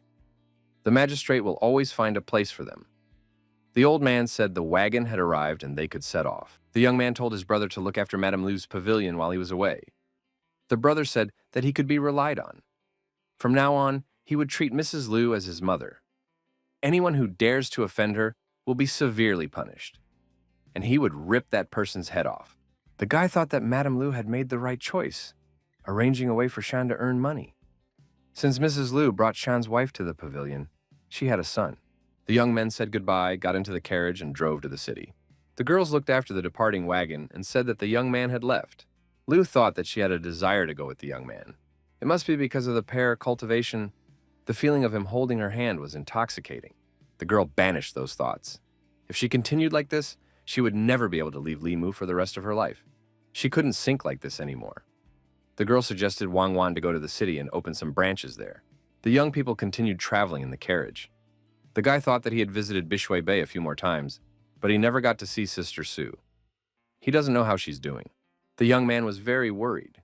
He wondered when that woman under the water would be able to come out. Sue said he can't believe the young man has other women he is thinking about. The guy asked, how does the guy know what he thinks about women? Li Su said he can read it on the young man's face. Right now he is worried about the girl and thinks she is in danger. The wagon driver said they've been on the road all day, but there's still half a day to go. There's an inn up ahead, and they can stop there for the night. And in the morning, they could go on their way again. The young man said it was better to sleep in a bed than in the open air. The young men stopped for a rest. The young man offered some food to the driver, but he refused. The boy thought that Mrs. Liu not only prepared the food, but also put warming charms on the food box. It was very touching. Guy remembered that he often quarreled with his roommate. He regretted that they had parted. Night came. The young men were resting. Two strangers came to the hotel. One girl looked at the young man and told her sister that he was very handsome. The other told her to take his yang energy. She would be scolded if she was late. One of the girls repeated that the young man was very handsome, and she is a bit out of place. He has soft skin, she doesn't even want to take his energy. The sister said she can't do anything, and she said she would do it herself. She also decided that this guy is very good looking. It didn't work out for the girl either. The guy thought these two were chasing two birds and not catching one. They didn't get his yang energy, but he didn't get his lust energy. They decided to try again. The young man put talismans on them. The girls were surprised that the young man was awake. The boy said, "Why should he sleep peacefully and let himself be used? These two demons have the nerve to suck out people's yang energy for their cultivation. It could even lead to his death." The girl thought that they ran into the wrong person this time. The younger girl cried and told the young man to forgive them. They just wanted some of Yang's energy. They had never hurt anyone in their lives. The boy said if they had harmed people, they would have disappeared by now. But since they had never harmed anyone, he wouldn't kill them. The guy thought the summoning technique was really good. He took the talismans off the girls. The girls asked if they could go. He will let them live today, as it is really not easy for them to practice. But they must not commit any more crimes in the future. The girls thanked the young man, said they never would again, left the hotel, and flew away. The young man thought that when he was away from home, it was better to do more than less. But, as a guardian, he must go and see. The girl asked her sister why she didn't tell the Immortal to save them right away. The sister replied that the young man was merciful, and he didn't hold them responsible for their actions and let them live. She could not ask him for anything. The girl said they would be punished by the king when they returned. The second said they wouldn't die anyway. The first one said they were already dead anyway. The boy thought that these two ghost women had a heart and a sense of justice. He didn't let them go for nothing, but they are under the king's control. A mid-third realm ghost cultivator doesn't care about the yang energy of mortals. So the king, the middle of the third realm. Then, there's nothing to worry about. The young man followed the girls and saw a low place where yin was concentrated. Ghosts and demons like to use such places as a lair. The guy noticed that the woman disappeared at the entrance of this cave, so he has to go deeper to answer the questions. Going deeper, he sensed that there was something else here. The girls were kneeling in front of the king. The demon asked, where was the yang energy they had obtained for him? The girls said that they hadn't met any strangers. There were no visitors at the inn today. The evil demon said, they know what happens when they come back empty-handed, right? A long rope appeared in the demon's hands. The girls screamed in fear. The eldest said her sister was still very young and asked that only she be punished. The demon didn't like the kindness involved here. The king said that next time, if they were also useless, he would reverse the decision and would save them the trouble. The two demons told their king that they had captured a stranger so that he might enjoy it. The king said they had done a good job. The king thanked the demons and they said thank you for the reward. The king thought that a little more souls and flesh and he could reach the realm of souls. When he does, he will be very useful to his majesty. The king stretched out his hand and thought, what should he eat first? Suddenly a young man appeared and said to the demon under his arm, who gave him permission to do this? The young man thought, this demon really hasn't reached the soul realm yet. The demon shouted, who is it? The girls recognized the young man. The king thought, this person is a practitioner, and his soul will be more useful to him. The king ordered his subordinates to massacre the young man. The demons decided to destroy the young man and moved to attack him. The young man said that no one could take his life, and began to do justice with his sword. The demon king shouted, how can this simple man make such a loud statement? The man and the demon merged glances. The young man thought, the demon is strong. The boy thought even though this ghost is strong, it doesn't know the techniques of hand-to-hand combat. After each blow from the young man, the demon was injured. He was not prepared for this. The young man thought that a demon of this level was no match for him. The young man was skillful with his sword. The demon decided to use his demonic tricks. He said that the young man couldn't see or hear him, so how would he want to fight him? The boy thought it was the demon, who wanted to hide in the fog. So he decided to surprise him. The young man began to emit a golden light. The demon thought he was a monk, and called him a monk, and his whole family monks. The young man decided to activate the lightning. The demon shouted that he was the king's subordinate. If the young man killed him, the king would not spare the young man. Lightning appeared and deactivated this demon. He was finished. The young man looked at the other demons. These little ghosts are full of evil and rage, and at first glance they are not kind. The girls began to apologize.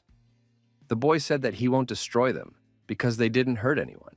They don't look like the kind of ghosts that harm people, and asked how they came under the influence of this evil ghost. The girl replied that originally they were just orphaned souls in the mountains. This evil spirit had taken them captive and forced them to suck out the yang energy of mortals for his cultivation.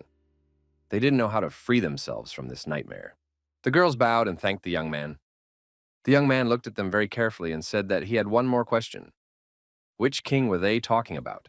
The girl said they had only heard the evil spirit say that he was the 18th ghost general under the king, Chu Jiang, but they had never met him. The young man thought that meant there were 17 other generals before him. The boy thought that this evil spirit was not one of the weak ones. That king must be at least middle 3 kingdoms to gather so many ghost generals. The girls asked why the young man wasn't leaving and said they didn't know where to go. The boy thought that these 2 ghosts with good hearts were not very strong. If they wandered off on their own, they might be discovered by a strong demon at any moment. The young man decided to send them to Sister Sue's house. She is lonely there alone. The guy offered the girls one place and told them where to go. They should find the girl and tell her that they are from him. The girls thanked him. The young man said if the girl doesn't show up when they get there, they should wait patiently for her. It's a safe place there. The boy warned the girls to be careful on their way. The young man remembered that there was a man here and tried to bring him to his senses. The boy woke up scared and screamed that it was haunted. The boy said he had destroyed all the ghosts, and the man was safe. The boy couldn't believe that the ghosts were really gone. He said that this guard saved him. Limu said the guy's already free. Limu said he would walk the young man home and asked him where he lived. The boy said he lives in the city. The young man said he was fortunately headed there too, and would drop him off on the way. The young man went back to the hotel. He laid the demon prisoner next to him to rest. Lisi continued to sleep like a baby. Looking at the rescued young man, Limu thought that the life that had almost disappeared was being reborn in his own hands. This kind of satisfaction is not something that can be achieved by telling a story or acting. The morning came. Lisi asked who it was between them. The young man said that he freed him from the demons last night, and will take him to the city today. Said the young man got himself into a lot of trouble. Everyone woke up, ate breakfast, and went on their way. Limu asked the young man if his home was in the city. Why did he get so far alone? The boy said he ran away from home to play outside the city. Then he got lost. He got grabbed by those 2 ghosts. Driver said they were already in town. Everyone breathed a sigh of relief. The young man said he had arrived and could leave the carriage here. Limu said for the young man not to wander alone anymore. He might not be rescued by anyone next time. The young man told the driver to take them to the county office. At the county seat, the main power is in the hands of 3 people, and it is clearly delineated. Each of them is responsible for his own duties. The closer they got to the finish line, the more Lisi sighed. Limu asked, didn't he say that Miss Chen was a good girl? The interlocutor said that she was good, but he didn't say that he wanted to marry her. That wasn't how he planned his life. The young man asked, what was the plan? Lisi replied that he wanted to live a fun life for a few more years, and then find a modest woman and marry her. For some more time, the young men explained their views on how women should be treated in marriage. Each of the young men defended his point of view and believed that it was the only correct one. Limu began to list all the virtues of the girls who liked him. The guy didn't see anything wrong with treating not only these girls well, but also to everyone else. Lisi said whether his interlocutor wanted to see all these girls marry someone other than him. The young man huffed. He hadn't looked at the problem from that angle, and regretted that they didn't tell all the girls how they felt. Lisa said that with Li Chen, the young man will definitely not succeed, but Miss Liu would have to be saved by the young man. The young man said as much as he would like to, you can't jump above your head. Lisa said, if you can get a sensual relationship with a girl, you can turn a blind eye and just enjoy her. The driver brought the young men to the magistrate's office and said they could come out. The duty officer said hello and told them that new colleagues had arrived and suggested they come in and see if they had time to check in today. The young man asked, what does it mean to have time? The man said that they would find out everything now. The young man saw the formation on the formation.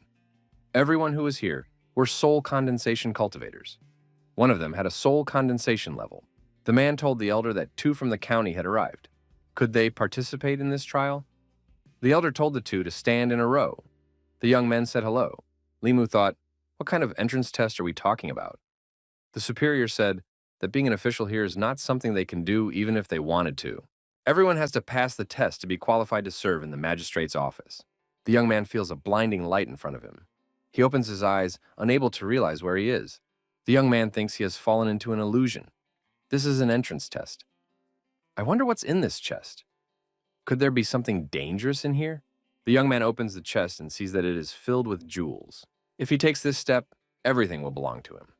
For the rest of his life, he will enjoy fame and fortune, and all sorts of delicacies. The young man is encouraged to take the step. The boy realizes it's just a money bait.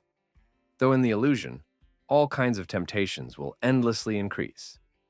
It is easy to go crazy from it, but he is not inclined to give in to such temptation. Every day, he had his mistress in front of his eyes. She was a constant temptation, and he held himself back. So, this chest of gold was not a temptation to him. The young man opened his eyes and realized that not everyone thought so. The warden said that he who could not resist the temptation of money, when he became an official, would be a villain to the common people. The chief said that these two should be sent back to their homeland and never be hired. They had not passed the temptation of jewelry. The warden noted that 3 people passed the test. One of them does not listen to the call of his heart and is very reserved. Another has no interest in money at all. The third does not think this chest is worthwhile. The 3 people who passed the test are lined up and waiting for further instructions from the supervisor. The supervisor asked Limu why he didn't give in to temptation. The young man replied that he was not interested in money. The supervisor thought that he had experienced many people from the strong in spirit to the weak in spirit, but this was the first time he saw a man who had not lost his mind in the illusion. The man asked the other man why he had not succumbed to the illusion. The young man replied that officials should set a good example and not to take bribes. The third replied to the man to the same question that it was not a chest, but a small chest. The supervisor thought that this young man was very fond of women, and therefore would not be able to pass the second level. The warden announced that the 3 had passed the first test. He hoped that in the future they would also be able to resist the temptation of money and remain fair. Next, the second test awaits them. If they pass it, they will be officially appointed as officials of the magistrate. A young man is subjected to another illusion. In front of him is a seductive girl who calls him her master, and she offers the young man to take advantage of her. The lad realizes that this ordeal is called seduction. The young man hears a voice saying that he can step forward and do whatever he wants with the girl. The girl says that she has been waiting for him all her life. The boy compares this illusion to Mrs. Liu. Mrs. Liu wins in looks. The illusion loses on all fronts. The warden sees that many men can't resist this illusion. The warden says that this is not enough and must be continued. After a second test, again the same 3 men are found to have failed the illusion. The boss, looking at Limu, said that this is a very strong man and his cultivation level is good. He could be hired right away. But he is constantly thinking about some girl. A person who thinks of such a way to break the illusion definitely knows how to love. The supervisor, looking at Lisu, wonder why he is smirking. Doesn't he love beauty? The man congratulated the same 3 again. They had passed the second test. To become officials, candidates must be able to resist money and beauty. They have passed. From now on, they are officially considered to be guardians of the magistrate's office. The man said that before they were admitted to the magistrate's office, he would give them a third test. If they passed it with honors, they would become his personal assistants and be relieved of their duties of patrolling the streets. The young man thought that if he couldn't pass the third test on his own, he would use the mantra of a pure heart. The supervisor created another illusion, and a terrifying ghost appeared in front of the young man. He raised his hands and shouted loudly.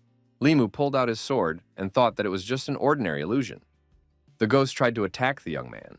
The young man realized that the third test was a test of courage. This embodied demonic and ghostly energy could be confused with a standing ghost. The guy realized that he couldn't be intimidated. Whether it was an evil fathom cultivator, a leaping vampire, or a ghost, he fought with all of them. These transformed beings absolutely could not disturb his mental balance at all. Many of the candidates screamed and were afraid of the ghostly demons. The chief said that as officials they should be able to resist all sorts of temptations and have a certain amount of courage. A man who is afraid of death cannot be a good official. He must have a strong mind and possess impressive courage. The chief thought that these 3 candidates were really strong.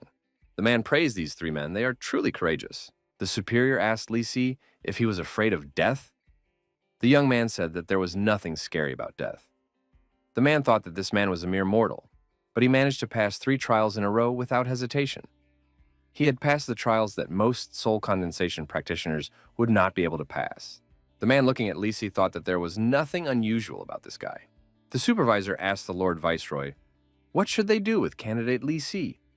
The Lord Viceroy said, to let this young man stay. The warden objected and said that this person is not a practitioner. He is an ordinary person. Lord Viceroy said that this man was chosen by the Lord in charge. The man said he understood. His eyes rounded. Li Si asked his friend if he didn't pass the test, would he be able to return? The young man said, of course he could. Li Si was upset. He hadn't thought of that before. The boss announced that everyone left here had passed the preliminary entrance test, and he would now escort them to their residence. Li Si approached the supervisor and said that he was very greedy for money and easily tempted, and he won't be able to work here. The supervisor hoped that the young man could change in the future. The boy shouted that he was a big lover of women and would feel bad if he couldn't meet them every day. The supervisor said it's good if the young man can be so energetic. Li Si said he is a coward and runs away when he sees evil spirits. The warden said a guard should value his life. Fight if he can win and run away if he can't. The young man asked what he had to do to be chased away. The warden said he had passed 3 inspections. No one would kick him out.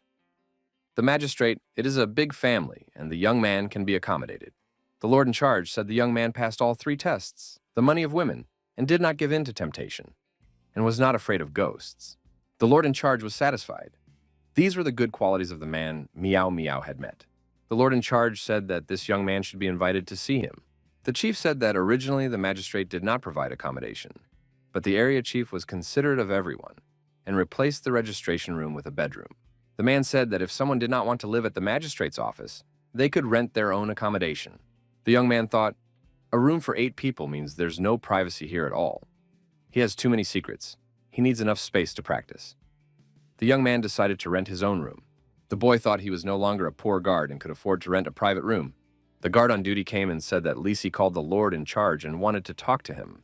The young man said doomfully, he's sure he won't be able to escape from here. The guy told his friend if he doesn't come back, to visit all the hotspots and say hi to his girlfriends. Limu wished his friend a happy life, with Mrs. Meow Meow and healthy children to their family. The chief was told that a guard from their county government had arrived. There was the young man who had been saved from the ghost by the young man the day before. He pointed at Limu and said that he was the guard who had saved him. The man thanked the young man for saving his son. He said that the man saved his family's legacy, and he was a benefactor to the entire Shu family. The man said that he had prepared a small gift for the young man.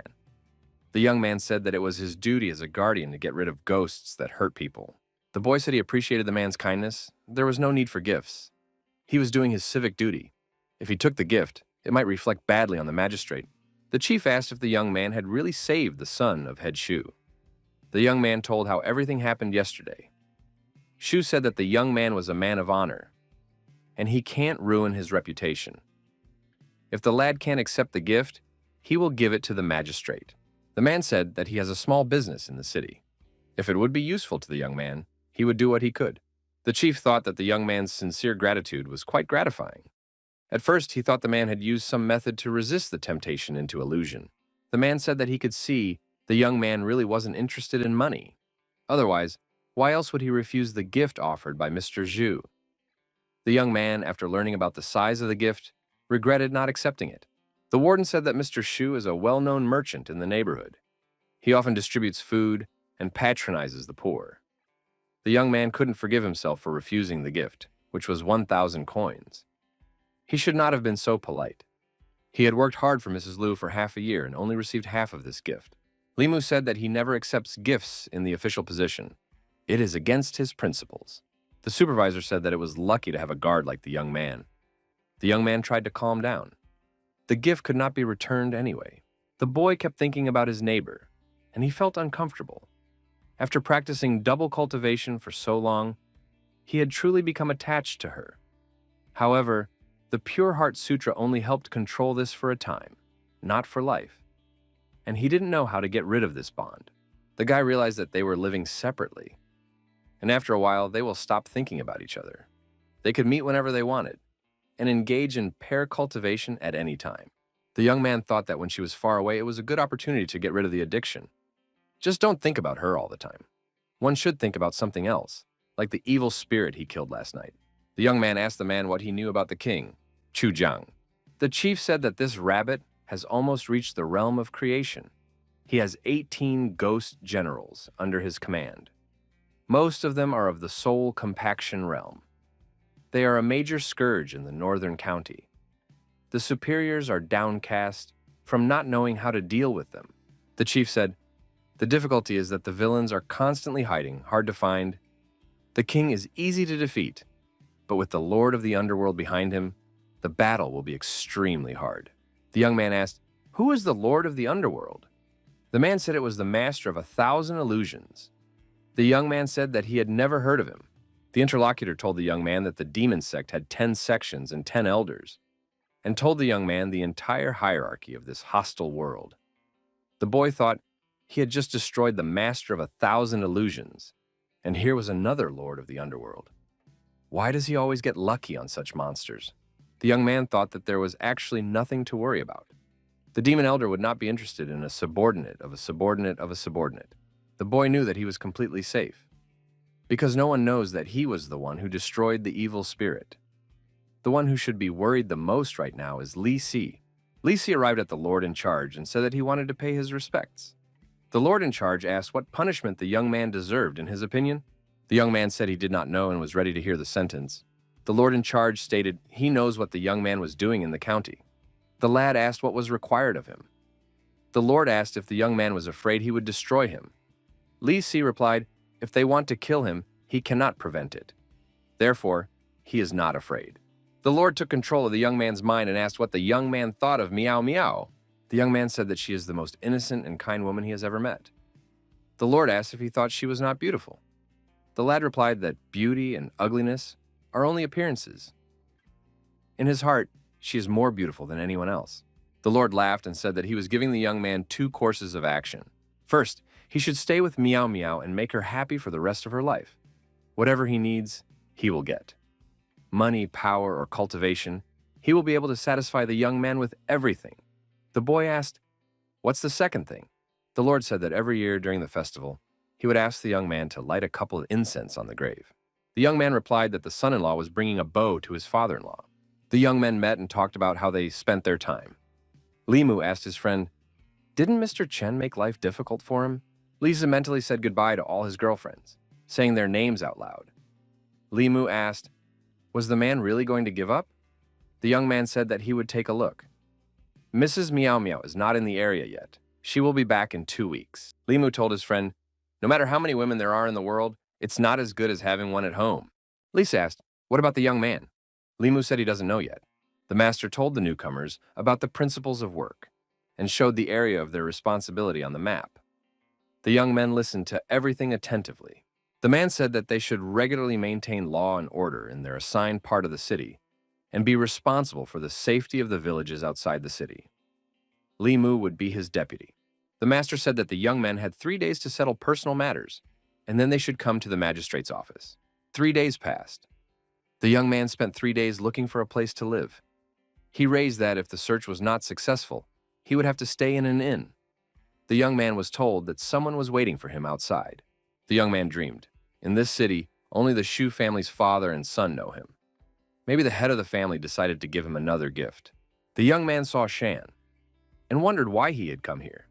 The man said he had come specifically to meet the young man and to deliver someone. Shan said this is who he brought and pointed to the wagon. Mrs. Liu and her maid came out of the wagon. The girls saw the young man and were very happy to see him. Xiaobai was with them. The young man asked what was Mrs. Liu doing here. That was all he needed. Wang Wan said that Madam had come to the city to open a branch here. The guy thought that it had only been 3 days since he left, and Liu Hanyang had already decided to open a branch here. The young man asked, "Is it really true that Liu Hanyang wants to open a branch here?" The girl said that there aren't many opportunities in the county to expand the business. There are many more rich people in the city, so there are more opportunities. The guy asked if the girl had already chosen a location. Has she recruited people already? Had she found a place to live? The girl shook her head negatively at everything. The guy said, "She doesn't have any decision, but she has already arrived in the city." Mrs. Liu said for the young man not to teach her how to run a business. The girl said they should eat first. Wang Wan is starving to death. The young man looked at the girl and caught himself thinking that he was very happy to see her. Lisi said that the young man should not hesitate to marry her. The young man thought that she just wanted to practice paired cultivation. In the past few days, he had thought 1,000 times about going back to the county to find her to do so. The girl and her maid visited the mediation office and looked at the object she wanted to purchase. She found an object that interested her. The broker said the girl had a trained eye. It would be ready in an hour. The man said there are a lot of people wanting to buy this 2-story house. He'll get people to clean it up so the girl can live in it comfortably today. Shan thought how nice it was to have money. He also wanted to buy himself such a luxurious house. Lisi did the math and said that if Shan didn't eat and drink at the magistrate's office, he could save a little money.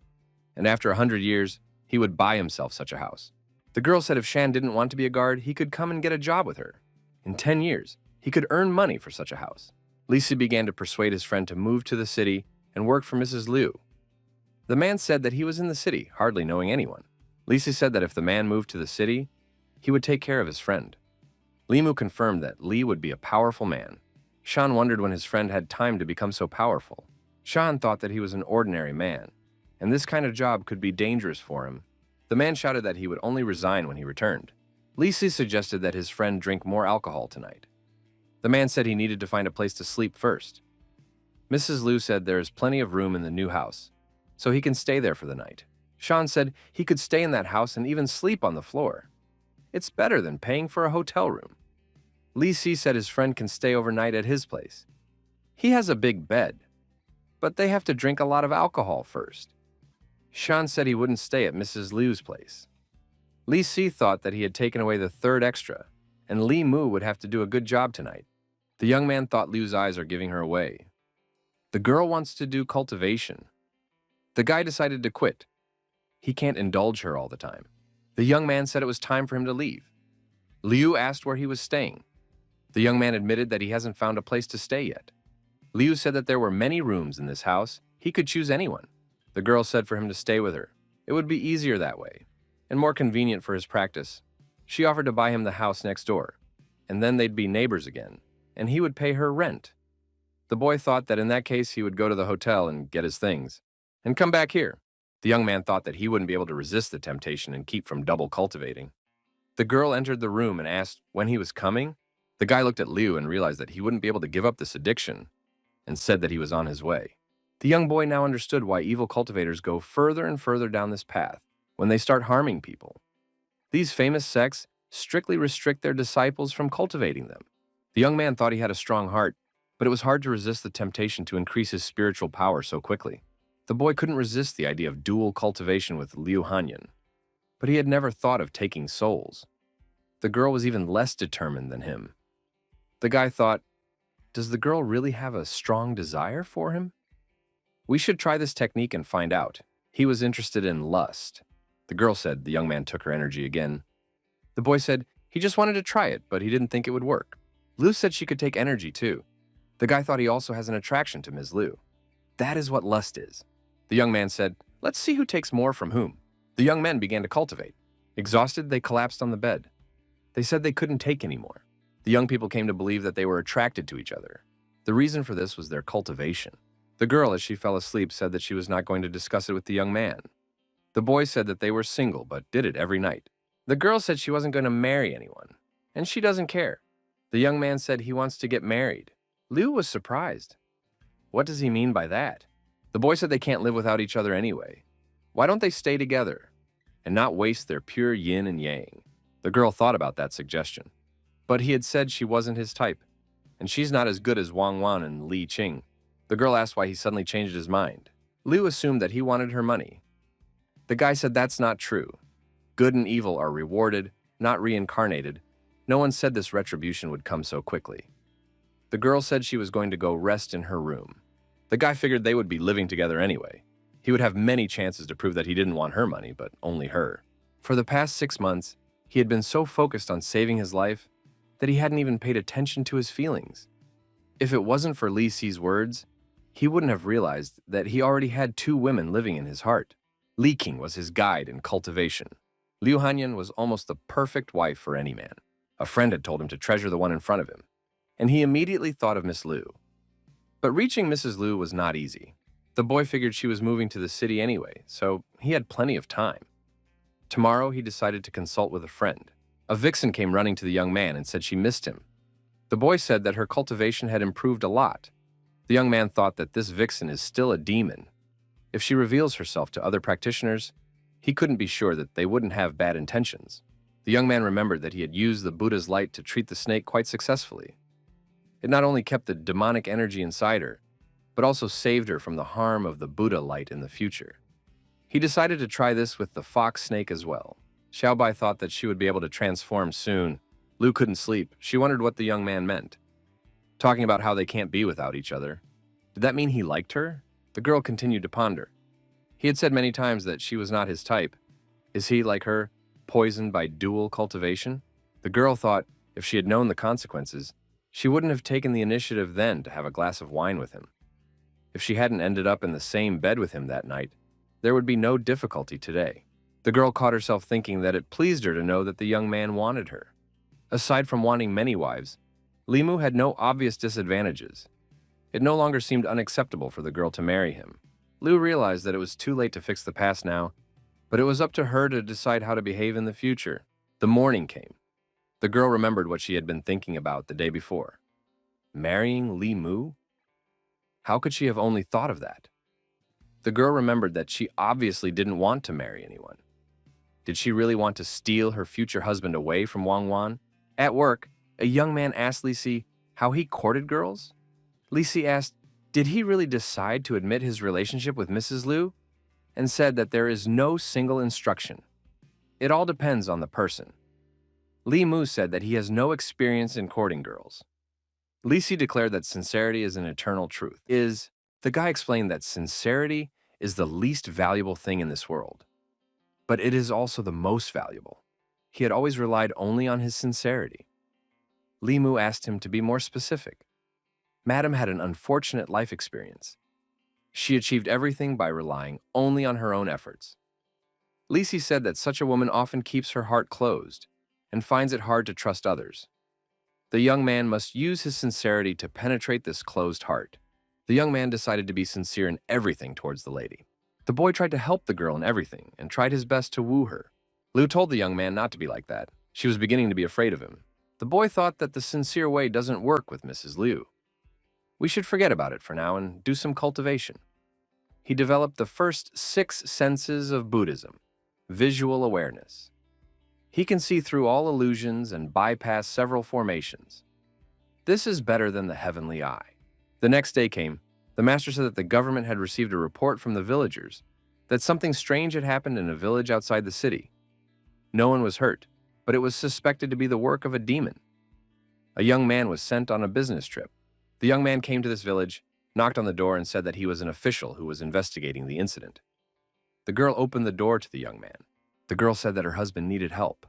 Her husband has been going somewhere every night for the past few days and coming back and sleeping during the day. The girl complains that he can't wake up during the day, no matter how much she wakes him up. So she showed the young man her husband. The boy determined that the 7 souls are still with him, but they are exhausted. The yang energy has been sucked out of him. The girl asked what should she do. The guy said when he wakes up, don't say anything to him or ask him anything. If he went out again for the night, the young man would follow him. The guy thought, if the demon is practicing sucking people's yang energy, then the level of the attacker is clearly low. The young man had a level 2 talisman with him. He thought that if it was difficult, use the talisman to retreat. The young man saw that girl's husband walking at night. The boy decided to follow the man. He wanted to find out who exactly was bringing evil to these people. The young man noticed that the man was entering a house. Limu realized that judging from the demonic aura permeating that bamboo house, it was a monster that had changed appearance. Through the window, the young man saw the man telling the lady that he was here again. The young man noticed that the man's body was twitching. He must be stuck in an illusion. This demon is trapped in the illusion and sucking out the yang energy for his cultivation.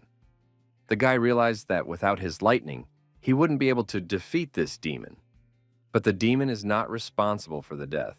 It probably shouldn't be destroyed right away. The young man had an idea, and he decided to check something out. In this house, the demon had been mocking the man steadily. Someone knocked on the door. The door opened and there was Li Mu. He'd been told it was haunted, but it turned out to be a green snake, or an ordinary woman. The young man said if the man didn't come up now, he'd tell his wife, and she would break his legs. The girl came up to the young man and said she could give him what he wanted. The boy said, what if he wants her? The green girl tried to seduce the young man. She thought he was very handsome, and she didn't want to deny herself. She thought her catch today was not bad. The girl thought that there was very little of Yang's energy. She felt like she was being drained.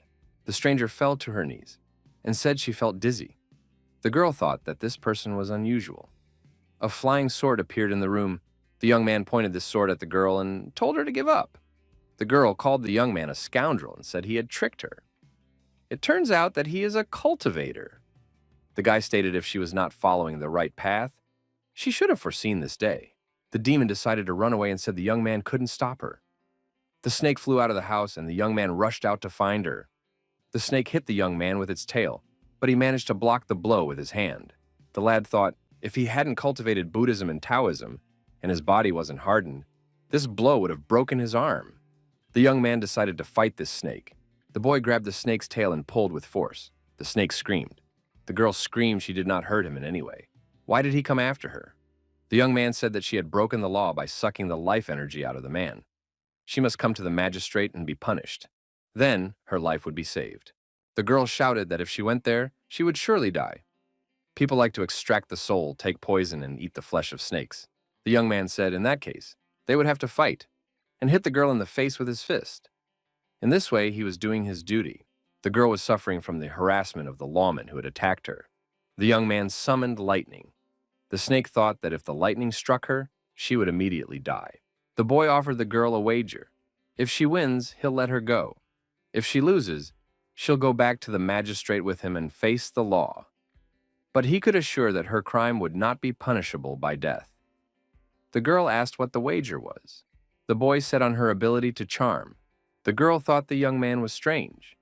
She was sure she would charm him. She had never met a normal man who could hold back in front of her charm. The young man said he was all in front of her. Snake decided to use her charms. She asked, "Is the young man always alone?" The young person asked if they might be better off doing something more enjoyable. The young woman thought, this man has done her harm. Why not just destroy him? However, this man practitioner is quite handsome. Snake thought that if she could repair him to herself, she could feed on his yang energy every day. It would be best for her cultivation. The young man noticed that she was very greedy in this matter. She was now becoming more and more lustful. It seemed to the girl that her body was getting softer and softer. She assumed that he was pulling something out of her. The snake recoiled from the young man and asked what he had done to her. The boy thought that this demoness exuded more lust than all the girls he knew put together. He didn't think his body could help him. The young man said she had lost and should return with him to the magistrate. Snake regretted that her sister wasn't around. The young man felt the strong aura of a demon appear outside.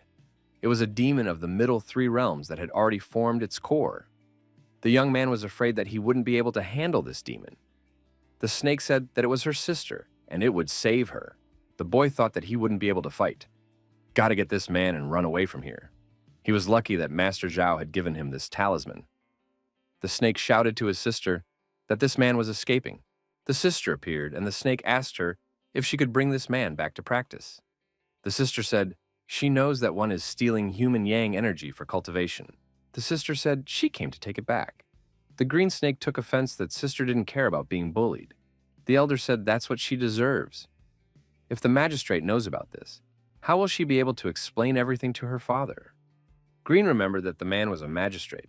The sisters started to figure things out with each other and said they would sort it out when they got home. The young man continued to drag his feet away. He noticed that the speed of this talisman was much faster than he expected. The demons didn't follow him. The boy thought, if the second snake had malicious intent, he wouldn't have been able to escape today. Eventually, the young man reached the man's house. His wife was waiting for them on the doorstep. The woman asked what had happened. Limu said that her husband had been bewitched by a demon. Every night he would go there and the yang energy would be sucked out of him. That's why he was so sleepy during the day. If the woman would keep an eye on him and not let him go, it wouldn't happen again. The woman asked, this demon won't come to them, right? The young man said it wouldn't. The boy did not realize that it was the man's inability to resist temptation that gave the demon the opportunity to take advantage of him. The snake demon doesn't feed on people, otherwise that man would have died in that bamboo house. The woman thanked the young man and told him that if he wanted to run away again, she would rewind his legs. The boy thought that this talisman should be kept to save his life at critical moments. He should go back to the magistrate and tell the master about the green snake. He is not so strong to deal with the demons of the middle three realms that have already formed their core. The young man knew that he was only a junior guard who had only reached soul compaction. He should speed up his cultivation. If he could draw out that snake's energy at least once a day, he would gain lust energy in a month. Limu came home late. Mrs. Liu and the others were probably asleep by now. The guy regretted that he didn't have time to eat and decided to make himself some noodles. Mrs. Liu was awake. She said finally the young man came back. He inquired why she was awake. The young lady said she was hungry and couldn't sleep. She wants to make noodles. Would he be willing to join her? The young man said he wouldn't say no and will take part in it. The young man admitted that these noodles are very tasty. The girl thought he had been eating for a very long time. The boy asked why she was not eating. Mrs. Liu stated that she was reluctant, and the young man could eat her portion. The girl noticed a bruise on the young man's arm. The mistress was frightened and asked what was wrong with his arm. The boy said he hadn't even noticed it. Apparently, it was left over from the fight with the demon of the night. That's probably when he hurt himself. The girl asked why he was so careless. It pained her to see his white and soft skin like that. He should finish everything, and then she will bring him medicine and wine. Mrs. Liu lamented that the young man always comes in beaten. The boy thought that a bruise of this size would go away by itself in 2 days at most. But Madam insists on giving him medicine and wine. She wants to seize the moment to touch it. The young man thought that in Mistress Liu, there is no lust. He can't do it, but it's up to her. She offered to practice today. She told him to wait for her in bed. The girl said he could release her lust energy if he wanted to. In any case, by practicing pair cultivation with him, she would have it. If he took a little bit every day, he could refine her soul. The guy said that he would find a way to collect it from someone else. Liu asked, does he still want to have multiple wives? The young man asked, isn't it normal that he wants to get married? The guy remembered what his colleague said. You can't blindly chase a woman. You have to be ardent or cold at the right moment. Make her feel the heat of emotion and urgency. Now was the time. The girl thought that they have the relationship of tenant and pair cultivation partners. She has no right to decide how many wives he wants to take. The girl said, she is asking for Wang Wan's sake. I mean, he knows how much she likes him, and it will be sad if he is like this. Limu said he only wants to marry one at the moment. The girl thought, if he really wants to marry her, what will happen to Wang Wan? If she takes the young man away from Wang Wan, the girl will be upset. But if he wants to have 2 wives, then he should pull it off. The young man said that he understood. The guy thought Liu agrees if he marries 2. The guy thought Liu meant as Li Qing's second wife. The next day came. Magistrate's office. A young man sits with a talisman on his forehead. The guy meditates and thinks that Master Gan's memories are much richer than the magistrate's library. The sect elder specialized in corpse recycling when Zhang died half a month ago. He turned him into a jumping corpse with decades of experience. The young man was interested in something. To achieve immortality and rebirth by taking over someone else's body, the memory soul says that it can be done with magical skills. Although it is a demonic technique, it can be perceived as a life-saving technique. The guy thought that his memories were so vast that it would make him dizzy just reading it. The master said he finally found Li Mu. The master said the young man did a good job last night, although he couldn't bring the demon snake. But he had saved the people. For that, he will have a reward, a piece of jade. Master said that this jade contains spiritual energy. It should be used for cultivation. The young man thought that this was the reward Li Qing had told him about. If he did his job well, he would have plenty of cultivation resources in the future. The master added, judging from what happened last night, one of the 2 demons can take on human form, and nothing is known about the other one yet. So it won't be easy to deal with. The master hoped that the second one wouldn't cause much trouble. Miss Liu unfortunately said, the bookstore, music hall, and theater are already occupied. They are rarely visited here. Shan suggested to the girl that she should ask Li Mu for help. At that moment, a young man appeared on the doorstep and asked what he could do for them. Shan said for the young man to approach them and give advice. The brother said that he wanted to help Mrs. Liu open a new pavilion in the city. But here, the scope of this business has long been divided among the big owners. They don't know where to start to make money. At first, he wanted to ask Li Si for help. The young man said that it's not worth asking Li Si for help right now. He is in a special situation. The young man asked the girl what she thought about it. Ms. Liu said if they can't do it, they won't open a branch. In any case, the business in the county will be enough for them for a lifetime. The girl said that she would make the young man some food now and asked what he wanted. The young man gave Mrs. Liu an invitation. The girl asked, who gave it? The invitation was from the Shu family. It is a big businessman in the city. How did the young man get an invitation to the banquet? Does he really know the head of the family? The boy said that he had only met him once. The girl suggested that if the Shu family wanted to help them, the issue of the store branch would be solved. The young man said that he didn't want to go to the banquet at first, but since they were already in such a situation, he would not refuse. The young man said that he would go to the banquet with his girlfriend. Mrs. Liu was overjoyed. The girl asked if the young man would also come to her room tonight. The young man said that he would not be able to refuse her. Wang Wen thought, why do Madam and the young man stay alone in the bedroom every day and don't come out all night? The morning of the next day came. The young man asked if she had perfected her fifth soul. The girl said that she now had the same level as him. The cultivation speed of his inferior pure yang body is not as good as her complete pure yin body. She has the energy he gathered for her, and she will definitely refine the 7 souls before he does. The girl said that Li Mu should hurry up, otherwise she will overtake him. The young man said that if it came to that, he would fell her and leave her lying on the ground begging for mercy. The girl asked, would he really dare to hit her? Li Mu said of course he wouldn't dare. The guy said for her to come home early today after he finishes with the store. He will teach her the techniques of Taoism. The girl remembered that Taoist techniques should not be passed on to outsiders. The young man said it was righteous sects forbid it. But these techniques he was not taking from them. Besides, Liu is not an outsider. The girl asked if he had taught anyone else before her. The young man didn't answer and said that he was already late for work. Miss Liu became sad. She knew he would be. He must have been teaching Li Qing. Wang Wan walked into the room. Madam said that they were only practicing.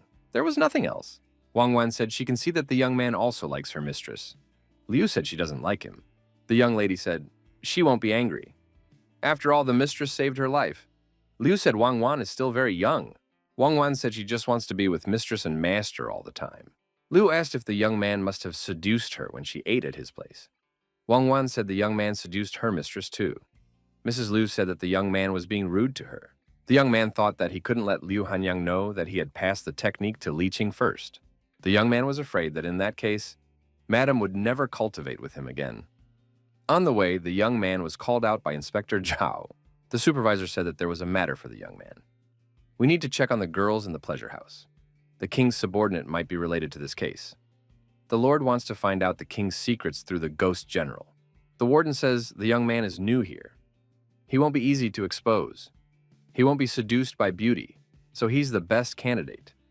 Ghost General is located in the 4th realm. Therefore, the young man's life is in no danger. He will receive a generous reward after completing the task.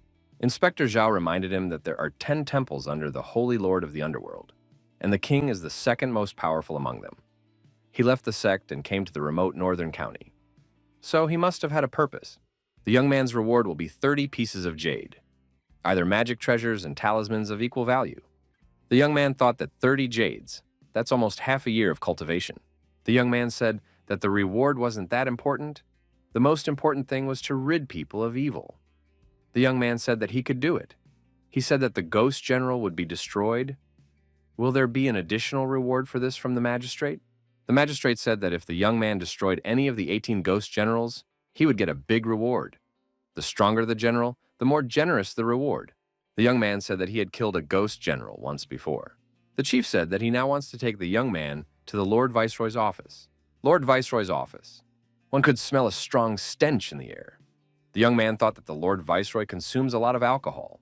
The warden told the Lord the whole truth. The Lord said, "Thank you." Did the young man find a ghost general under the king's command? The young man said it was like that. The Lord Viceroy asked, "Which of these generals did the young man destroy?" and showed images of these generals. The boy pointed his finger at one of them and said that one.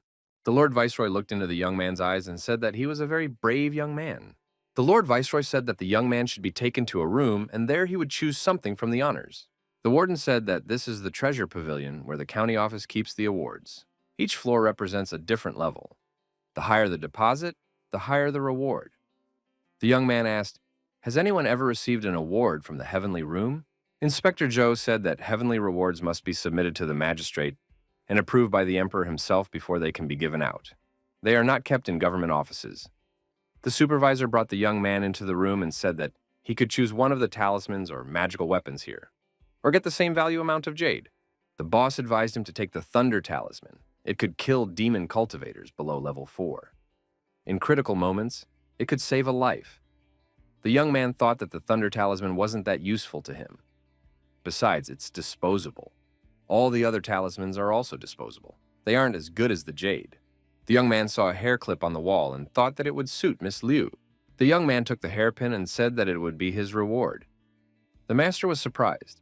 The young man suggested that the Lord Viceroy hated King Chu. The inspector said they have a blood feud. Lord Viceroy's parents died at the hands of the king.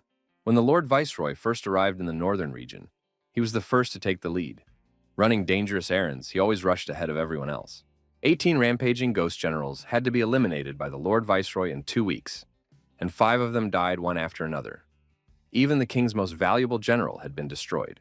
The young man couldn't believe that the Lord Viceroy was so brave. He looked completely different now. When the 5 were annihilated, the king went into a rage and personally massacred the Lord's family. After that, he became what he is. He hates the king with all his soul. If the young man destroys the king, he can choose expensive resources for himself. The inspector said that the young man no longer needs to come to the magistrate's office so as not to attract attention. He should investigate the pleasure house and complete the task. The young man remembered Inspector Zhao's story. The tragedy of Lord Viceroy's family reminded him of that. It was his duty to protect the people in his district. From time to time, the young man has to fight demons and evil spirits. Even if he himself is not afraid of them, he still has to be careful of what they can do to the people around him. The young man decided to increase Liu Hanyang Yi Wanwan's strength as quickly as possible. Miss Liu asked why the young man had returned so early today. The young man said that there wasn't much work to do today, so he decided to come back early. The young man asked the girl if she went to the store today. Liu said she went, but she came back early. The boy gave Mrs. Liu a hairpin, and the girl was surprised. She asked why he was giving her a gift all of a sudden. The man was surprised. What's wrong with it? Limu said, but if she doesn't want it, he will keep it. The girl snatched the hairpin from him and told him not to blackmail her. The young man walked over to Wang Wan and said he had a present for her too. The young man gave the girl the jewelry box. He said he hoped she would like it. Wang Wan said of course she would like the young man's gift. The girl opened the box. There was a hairpin in it. She thought it was a hairpin even prettier than Madam's. Wang Wan thought that the best gifts should be her mistress's. Wang Wan went to her mistress and gave her the hairpin and said that this gift was for her. Liu said that this hairpin was given to her, so it was her gift. The girl thought that her mistress's hairpin looked too simple. Wang Wan was happy that she got such a beautiful gift. Xiaobai also wanted to wear beautiful clothes and jewelry. She wanted to transform as quickly as possible. Mu invited the girl to go out of town with him. He left the fox and the maid to guard the house. Mrs. Liu said they hadn't eaten yet. The young man said, Mrs. Liu's hairpin is different from Wang Wan's hairpin. Liu said she knows the hairpins are different. The young man likes Wang Wang and Li Qing, so he gives them the best, and she gets the rest. After all, she's not a good fighter like Master Li, and not obedient like Wang Wang, and she is not his type. The young man was surprised that Liu remembered those words. He said it was just a joke. The boy said that the girl has versatile talents. She is good in the kitchen, beautiful, rich, advanced in cultivation. He likes her very much. Liu Hanyang asked if the young man really thinks so. The boy said he was willing to swear with all his heart. The girl said no one asked him to swear. Limu asked, she's not jealous, is she? The girl said that she doesn't know such feelings at all. The young man thought that he was blind before. Mrs. Liu is just as nice as Wang Wan. The girl asked why he brought her to such a remote place. The boy said, there's no one here, so she can get her hairpin. The young man reminded her what kind of barrettes were different, but it wasn't what she was thinking. The young man began to recite a spell. The barrette turned out to be a magical weapon. The young man said, now she could see it was no ordinary hairpin. The girl blushed, pinched the young man, and told him not to talk about it anymore. According to Li Si, when a woman stops avoiding physical contact, it is a sign that they have taken a big step towards each other. The young man thought that he and Madam had taken a big step towards each other. The young man said that he would first teach the girl how to use the seals, and then he would teach her Taoist techniques. If she practiced, she would be able to defend herself in case of danger. Liu Hanyang agreed. The girl was learning how to launch the hairpin. The young man told her to think about the direction the hairpin was traveling. The young man warned, if that hairpin hit a person's heart or brain, it would kill them in one blow. Even if it was a practitioner but untrained, the hairpin would go through the vital organs, and he would die on the spot. Liu asked the young man where he got it from. The boy said he was awarded this hairpin at the magistrate's office. The girl offered to exchange the hairpin for something else. She thought that he couldn't have chosen this hairpin just for her. The young man advised her to concentrate on practicing. The young man, looking at Mrs. Liu's practice, thought that women are contradictory. The boy said that he would now teach her a different technique.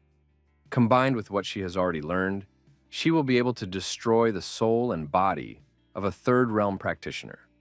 First, the enemy's body is destroyed, and then the soul is destroyed. Limu said that under normal circumstances, the enemy wouldn't even have time to react to her combined attack. Liu got tired and sat down. She said that she can't do it anymore. She was running out of energy. The guy reminded her that Taoist technique, although it doesn't consume a lot of energy, you can't practice it for long. It's best to start with shooting. The girl asked why he hadn't told her about it before. Liu said that her legs are weak. She doesn't know how she will get back. The guy said he has 3 ideas. 1, he will support her on the way back. 2, he'll carry her. The third, she could crawl back on her own. The girl said that men don't offer the third option. Liu Hanyang stated for the young man to pick her up and carry her home. The girl said he clearly did it on purpose. He, on the other hand, asked her to practice more. The boy said he doesn't want to carry her at all. She's very heavy. The girl said a healthy woman should weigh at least something. The young man thought that this was pure truth. If a woman weighs little, it means she either has small breasts or is not tall. The boy said it was his first time carrying a girl. The girl said that no one had ever carried her before either. The sun was slipping toward sunset. The young men took their time moving around. Liu asked. The young man said that in 2 years, if he is not married, she is not married. They will be together. Is this true? The young man stopped and said it was true. The young woman asked. He said she was not his type. The young man said he did like her. It was a joke, and asked if she was okay with them being together in 2 years. Liu said she'll see how he does. The guy said he would try his best. The girl stated she has 1 condition. The guy said he would do his best. Liu said that she could never break up with Wang Wang. The guy asked why she brought up Wang Wan. The girl replied that the young man understood everything perfectly. He had planned it this way from the beginning when he seduced her with his food. The guy said that he didn't have the slightest idea about her at that time. He thought the idea of bringing home both mistress and maid came later. The girl remarked that at that time he was fascinated by his head Li Qing. The guy said that this topic could be skipped and inquired when they could start the real dual cultivation. The girl rolled her eyes dreamily. She said that it would only be after their wedding. The guy realized that true dual cultivation would only begin on the wedding day. He was satisfied that he had managed to divert his attention away from Li Qing. The young man reached Liu Hanyang's house. The young man put Mrs. Liu to rest and said that he wanted to talk to Wang Wan. The young man recalled that the girl's eyes possessed a very rare spiritual sight. He had sealed her ability back then, but now that she possessed the energy, he would remove the seal, and she could develop her eyes as he had taught. The young man remembered that Old Man Wang had given him a book on cultivating spiritual sight. The girl rejoiced and said that it was wonderful. The young man's memory contains information about cultivating spiritual sight. This is just what will help Wang Wang find the right path to cultivate. The young man said that the girl could now open her eyes. Wang Wan opened her eyes and looked intently at the young man. The young man noticed that his mind was blurred for a moment. Wang Wan had only refined 2 souls, and her unconscious use of spirit vision made his mind shake. Once she learned how to use this talent, it wouldn't be difficult for her to control her enemies. Ghosts and demons would obey her. The young man said that the girl could now go to bed. If he doesn't make an effort, she will soon learn to suppress him. He would have to choose a magic weapon for Wang Wan so that no one would think he was prejudiced against her. The next day came. With the help of the Shu family, the 2 stores were successfully opened. In a month's time, a bookstore and a tea house would already be open. The music square and the opera house are not in the plans yet.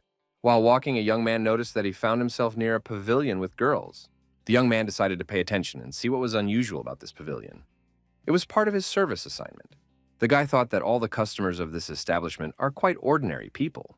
There is no ghostly or demonic aura around. This is the most ordinary pavilion. The girl suggested the young man to come in and have some fun. The young man said that he wasn't like that, and made a facial expression as if he had eaten a lemon.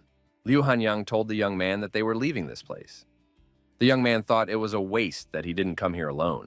Liu asked, "Does the young man really think they look good?" The boy said they are dressed like ghosts and he doesn't like them at all.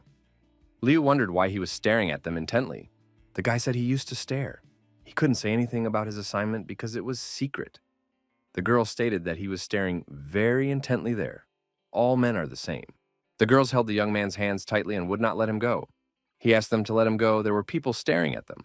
The young man looked and saw Lisi not far in front of him. He was with a girl. Lisi had a sad look on his face. He saw two pretty girls who were next to his friend and looked at the girl who was next to him. The girl asked why his companion was crying and wanted to wipe his tears with a handkerchief. The young man said, "It's all right, it's a strong wind today," and a speck got into his eye. Liu Hanyang asked the young man if he wanted to say hello. The guy said Li Si and Miao Miao reunited after a long separation. It's better for them to stay out of the way. Liu saw that they were really together. The young man said that this time, Li Si didn't want to be together. The boy pointed out that the former Li Si was not like that. The girl said, "But he doesn't have to work now and doesn't go to the hot spots anymore." The guy thought that his friend was saving his paycheck all the time, occasionally eating cheap food and drinking clean water. He was saving his paycheck to pay for the bride price. By the time he had saved up the money, his fiancée had married a rich man and become a concubine. She hated Li Si because he was too poor to give her the life she wanted. Liu said that the life you want should depend on your own efforts. A woman like Li Si's fiancée has no self-confidence or self-respect. She deserves to be just a concubine for the rest of her life. He fell in love with such a girl. The young man said that all men can't forget their first love. That girl was Li Si's first love. But the stronger the love, the stronger the pain. Liu asked, "So the young man can't forget Li Qing either?" Li Mu wanted to change the topic of conversation and said that there is a noodle shop nearby. "We should go there because Wang Wan is hungry." Li Si and Miao Miao went to her father's residence. The girl offered the young man a rest and constantly paid attention to him. The young man said that he was hiding something from the girl, and his real name is Li Si. The boy said to bring Zhao Yun to justice, he had to hide his name and deceive the girl. Miao Miao said, so his confession of sympathy was also a lie. The young man said that Miao Miao is a good girl, from a good family and with a good heart, and he's just a petty official with a small salary. He used to go out with girls a lot. He's not as good as she thinks. The girl said she doesn't care about his past or his status. The main thing is that he should be faithful to her. The guy said he's so poor he can't even feed himself. She can't be happy with him. The girl said as long as she can be with a man she likes, she is happy. The girl said if the young man is uncomfortable in the city, they can go back to the county. If the young man can't support her, she will support him. She has enough money to last a lifetime, and he can start his own business. The young man remembered his first love. She told him that he was just a petty official and could not achieve anything in life. She wouldn't be able to be happy with him. Lisi thought that not all women are like his fiancée. Maybe he should start over again. The guy told Miao Miao that he was just being honest with her. The girl said she was willing to go through all the hardships with him and cried. Lisa said that he couldn't let the girl suffer with him. So they will stay here. 3 days passed. The young man saw Li Si. He looked different. Li Mu thought that in just 3 days, Li Si had cleansed 3 souls. He really decided to stay with Mrs. Miao Miao. Li Si said that he had thought it over. Miao Miao is a good girl, and he can't let her down. The young man said that his friend has taken the right path, and congratulated him. Li Si said that he has to grow to the level of spiritual sight. These are his father-in-law's conditions. The young man remarked that his father-in-law is willing to spend a lot of resources for the young man to become compliant. Li Si asked how his friend is doing with Mrs. Liu. The young man said that it's a matter of time. Sooner or later, they will fall in love anyway. Li Si told the young man to cherish what is in front of him, and will think about the future later. The young men passed by a hotspot. Li Mu turned his attention to the girls. Li Si asked, "He's not interested in this place, is he?"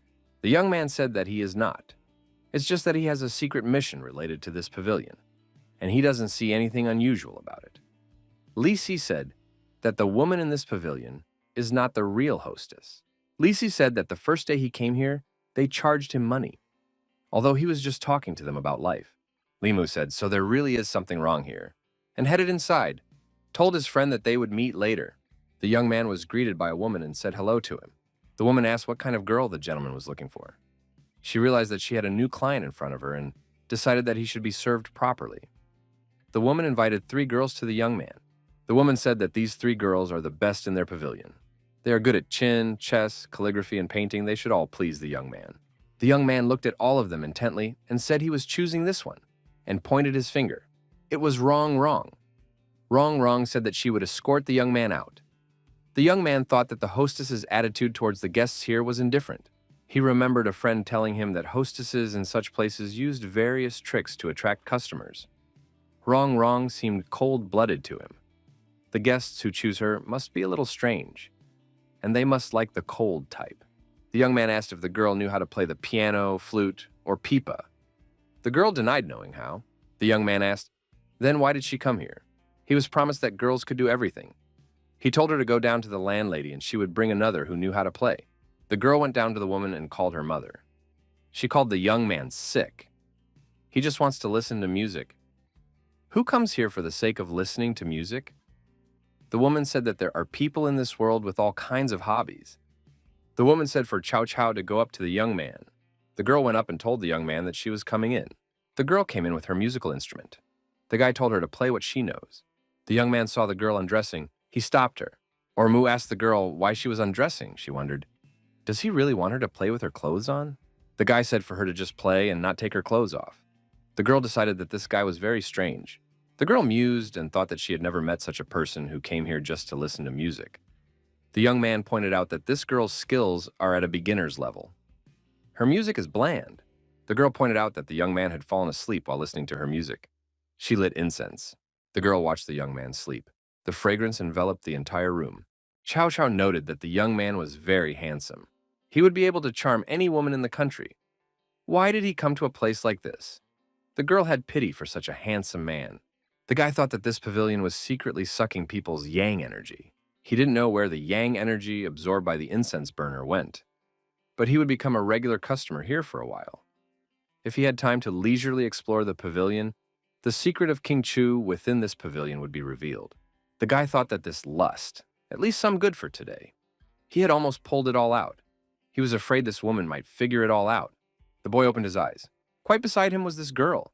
She said the young man was awake. She offered to bathe him. The young man said he just wanted to take a nap. He hadn't slept well for a few days, but after listening to the music, he felt better. He said he'd come back. The woman put a bill on the bill. The young man thought it was expensive. The woman said it was a bargain. Something like that would cost more at the theater. The girl was surprised and said the young man was very strange. He just listened to the song and fell asleep. The woman said not to worry. After all, she hadn't forgotten anything, had she? The girl said that everything was fine. The young man thought that a normal man going to a place like this just to listen to music might make the people around him suspicious.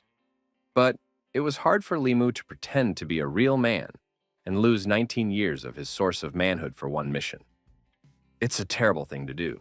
He was saving everything for Liu Hanyang. Liu Hanyang saw a young man coming out and a dubious establishment quite by chance. Shan said that he didn't see anything like that. The young man came to Mrs. Liu's house and said that he had returned. He was greeted coldly. Liu sternly asked where did he go at noon today. The boy thought, this is a failure, and said he didn't go anywhere. What happened? The girl said she'd seen him leaving a dubious establishment with her own eyes. The boy wanted to explain himself.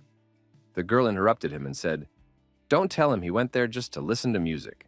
The boy didn't think he'd be caught doing a secret errand, but he wasn't supposed to say anything. But if he didn't tell now, his future wife would probably run away.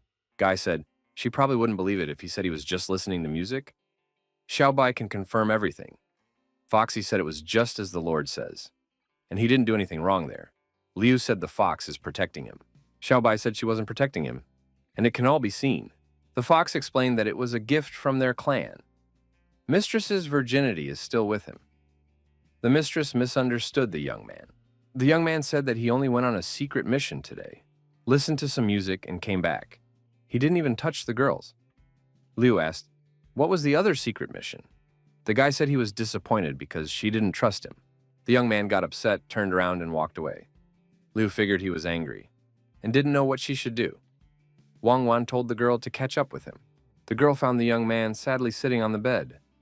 She said she made a mistake, and for him not to be upset. Liu said that she should trust the young man.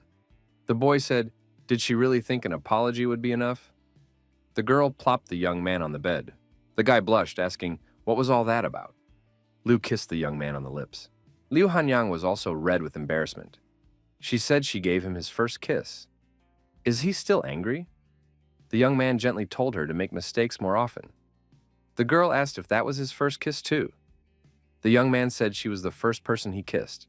The next time, the young man came to the greengrocer's pavilion as a job and said he had his usual. The young man thought that today's kiss was too quick. The excitement did more damage than good. It was a good thing Liu had caught him. Now he wouldn't have to worry about her anger when he came here to investigate. This time it was the same as the last time. The young man listened to music and fell asleep. The girl lit incense again and left. The boy let the paperman follow her.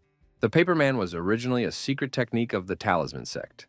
It helped them explore dangerous places. The boy wanted to follow where the girl went. In the backyard, the girl brought an incense burner to the woman. The woman told the girl to stay here and not to let anyone in. Nearby was a well into which the woman descended. The young man noticed that the hostess of the establishment was too far away from him, and the paperman could hear nothing. There would be no way to trace it. But he couldn't just dismiss the evidence at hand. He wanted to track down something else. The young man walked out into the backyard, holding his stomach. The girl asked what was the matter. The young man said he had an urgent need to go to the bathroom. The girl pointed in the direction the young man followed.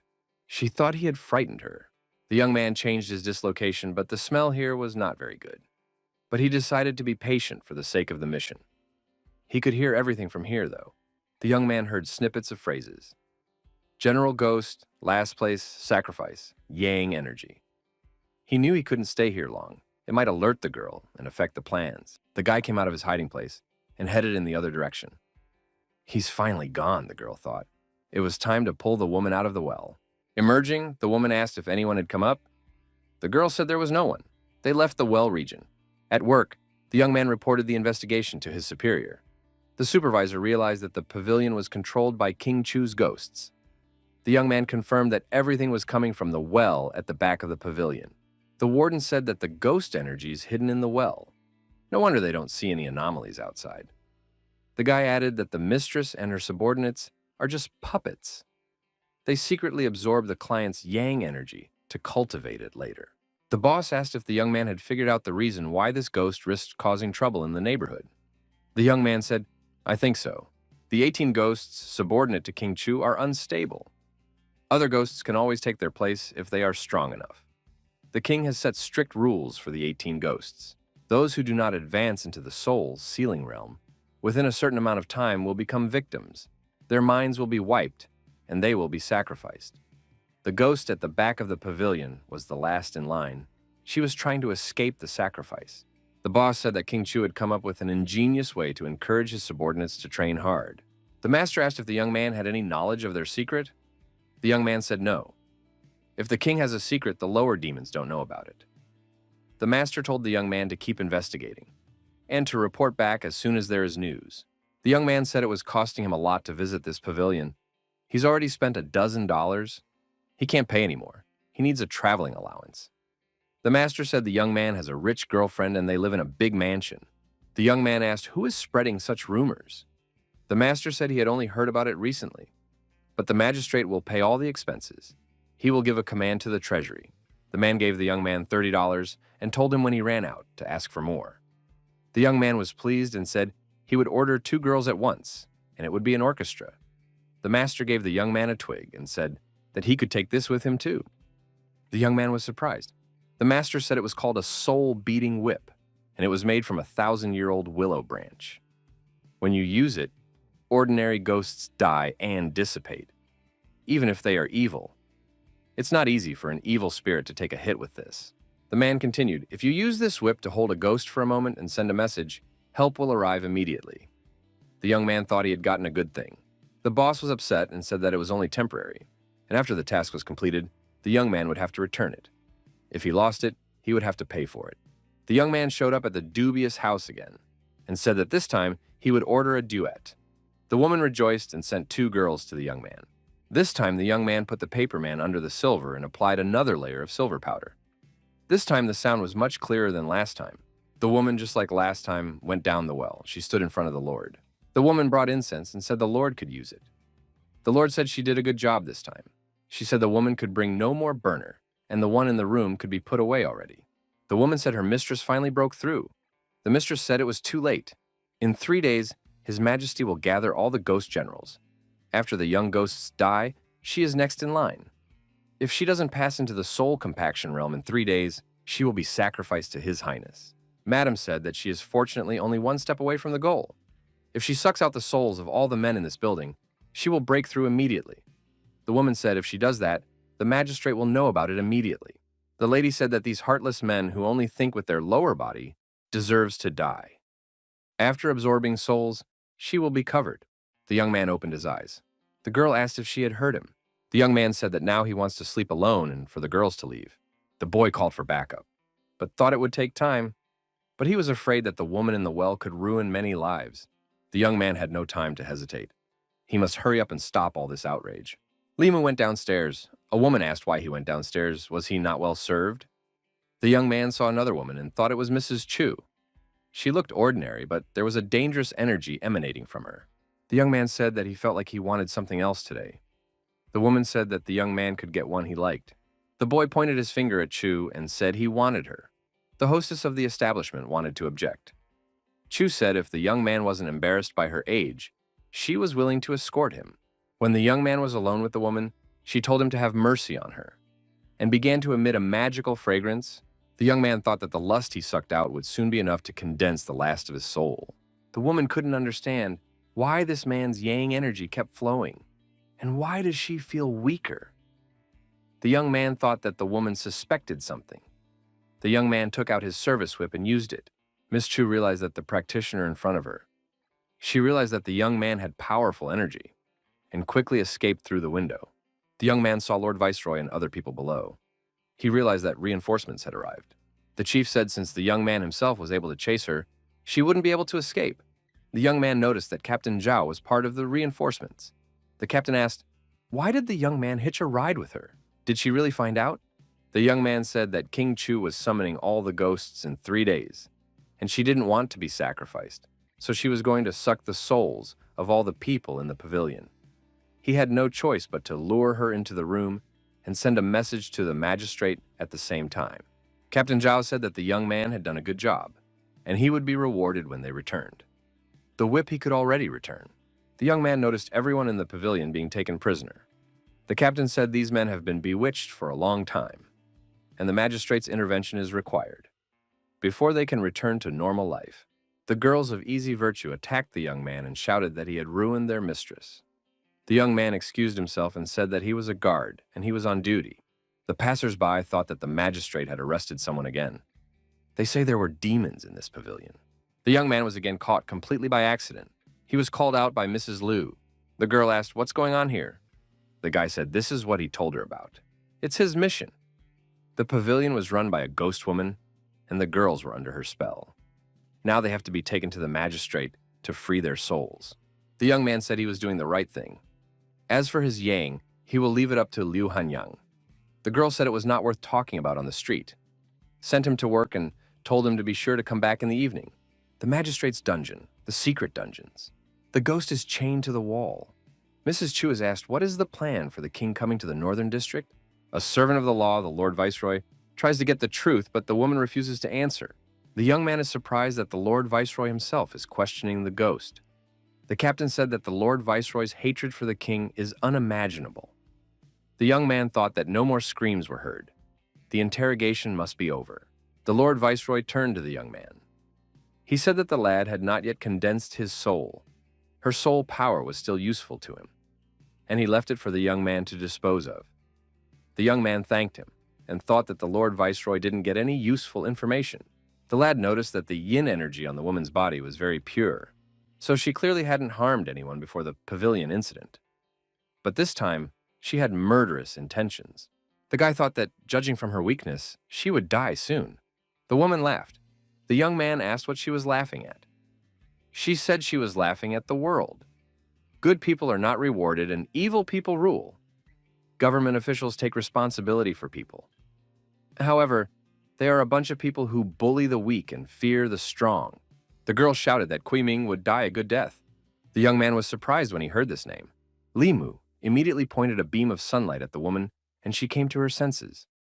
The boy asked, "Quiming, is this the one who was in charge of the magistrate 20 years ago?" Sister Sue's enemy's name was Quiming, although she didn't talk about it. Sister Sue's death must have something to do with this Quiming. The woman asked who Quiming was to the young man. The boy said, "An enemy." The young man asked, "Does the woman have a grudge against him too?" The woman said she wants to tear him to pieces. The young man asked her to tell him what she knows about, and if it is true, he will spare her. The woman said that Kui Ming and her were once an unmarried couple. Her family made every effort to help him collect his soul, and then he took a position in the county magistrate's office. But soon afterward, he killed her and disposed of her body, savagely massacring her entire clan. Then, he married the governor's daughter. The young man thought that Sister Sue died, probably because of Mrs. Chu, and Mrs. Chu because of the governor's daughter. This Kui Ming did the same thing as Zhao Yun, only much worse. The woman said that she was lucky to stay alive, even if it was as a ghost. And for the past 20 years, she had been practicing self-cultivation and joined the king to avenge her death one day. Unfortunately, before she died, she didn't even find out where he was. Under the pretext of colluding with the cultists, he wiped out her entire clan. Vengeance must be exacted. The young man thought that Kui Ming had become the emperor's son-in-law. He had gone head over heels to ascend to the throne. If such an unfaithful and heartless man ended up in power, it was no wonder the madam felt such emotions before her death. The woman said that she would not rest until he was dead. She was willing to become a sword spirit and serve the young man from now on. The boy thought that if the sword had a soul, she would be able to control it herself, which would give him extra strength in battle, and she would be able to lend him her power in critical moments. The young man said that by becoming his sword spirit, she would lose her freedom and become his servant. Would she really agree to that? The woman said that with her own strength, she will never be able to take revenge in this life. She just hopes that one day she will see Kui Ming die by that sword. The young man said that he would not leave this rascal's crimes unpunished. Captain Zhao asked if the young man had decided everything. The viceroy allowed him to choose 2 treasures. Does he really only want to exchange them for a whip? The young man thought. He chose the soul whip and got a few more pieces of spiritual jade and gathered the soul lust and subdued the ghost woman, who will enter the soul realm as a sword. He is willing to fulfill such an errand once more. The young man came to Mrs. Liu's house. She said that it was just in time. The young man said that he received some jades from the magistrate and gave them to the girls. They can use the jade for training by channeling spiritual energy inside. The young man showed the whip and said it was a magic weapon for their defense. Wang Wan thanked her. The young man thought, although it was strange for a pretty girl to hold a whip, but it was much better than if Liu Hanyang had this whip. If he gave this whip to Liu, she would whip him more often than ghosts. The young man said that he would go back to his place to practice. The young man thought that raising Miss Chu's cultivation to the level of the soul realm was like getting extra help from the 3rd realm. It would be better to give her that soul power first. Chu emerged from the sword and asked, "What does Master need?" The young man gave the girl a jade and said that it was a bit for the soul power he had gathered and asked her to refine it as soon as possible, to advance to the soul realm. The young man pointed a beam of light at the woman and said that he had healed her wounds and she could train.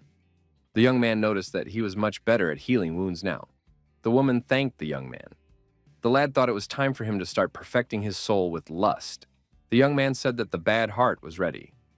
Out of the 7 souls, only the 5th was missing, and he still hadn't collected a single particle of antiad.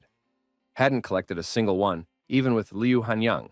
The guy thought that the only way to collect the 7 souls was to gain the people's recognition.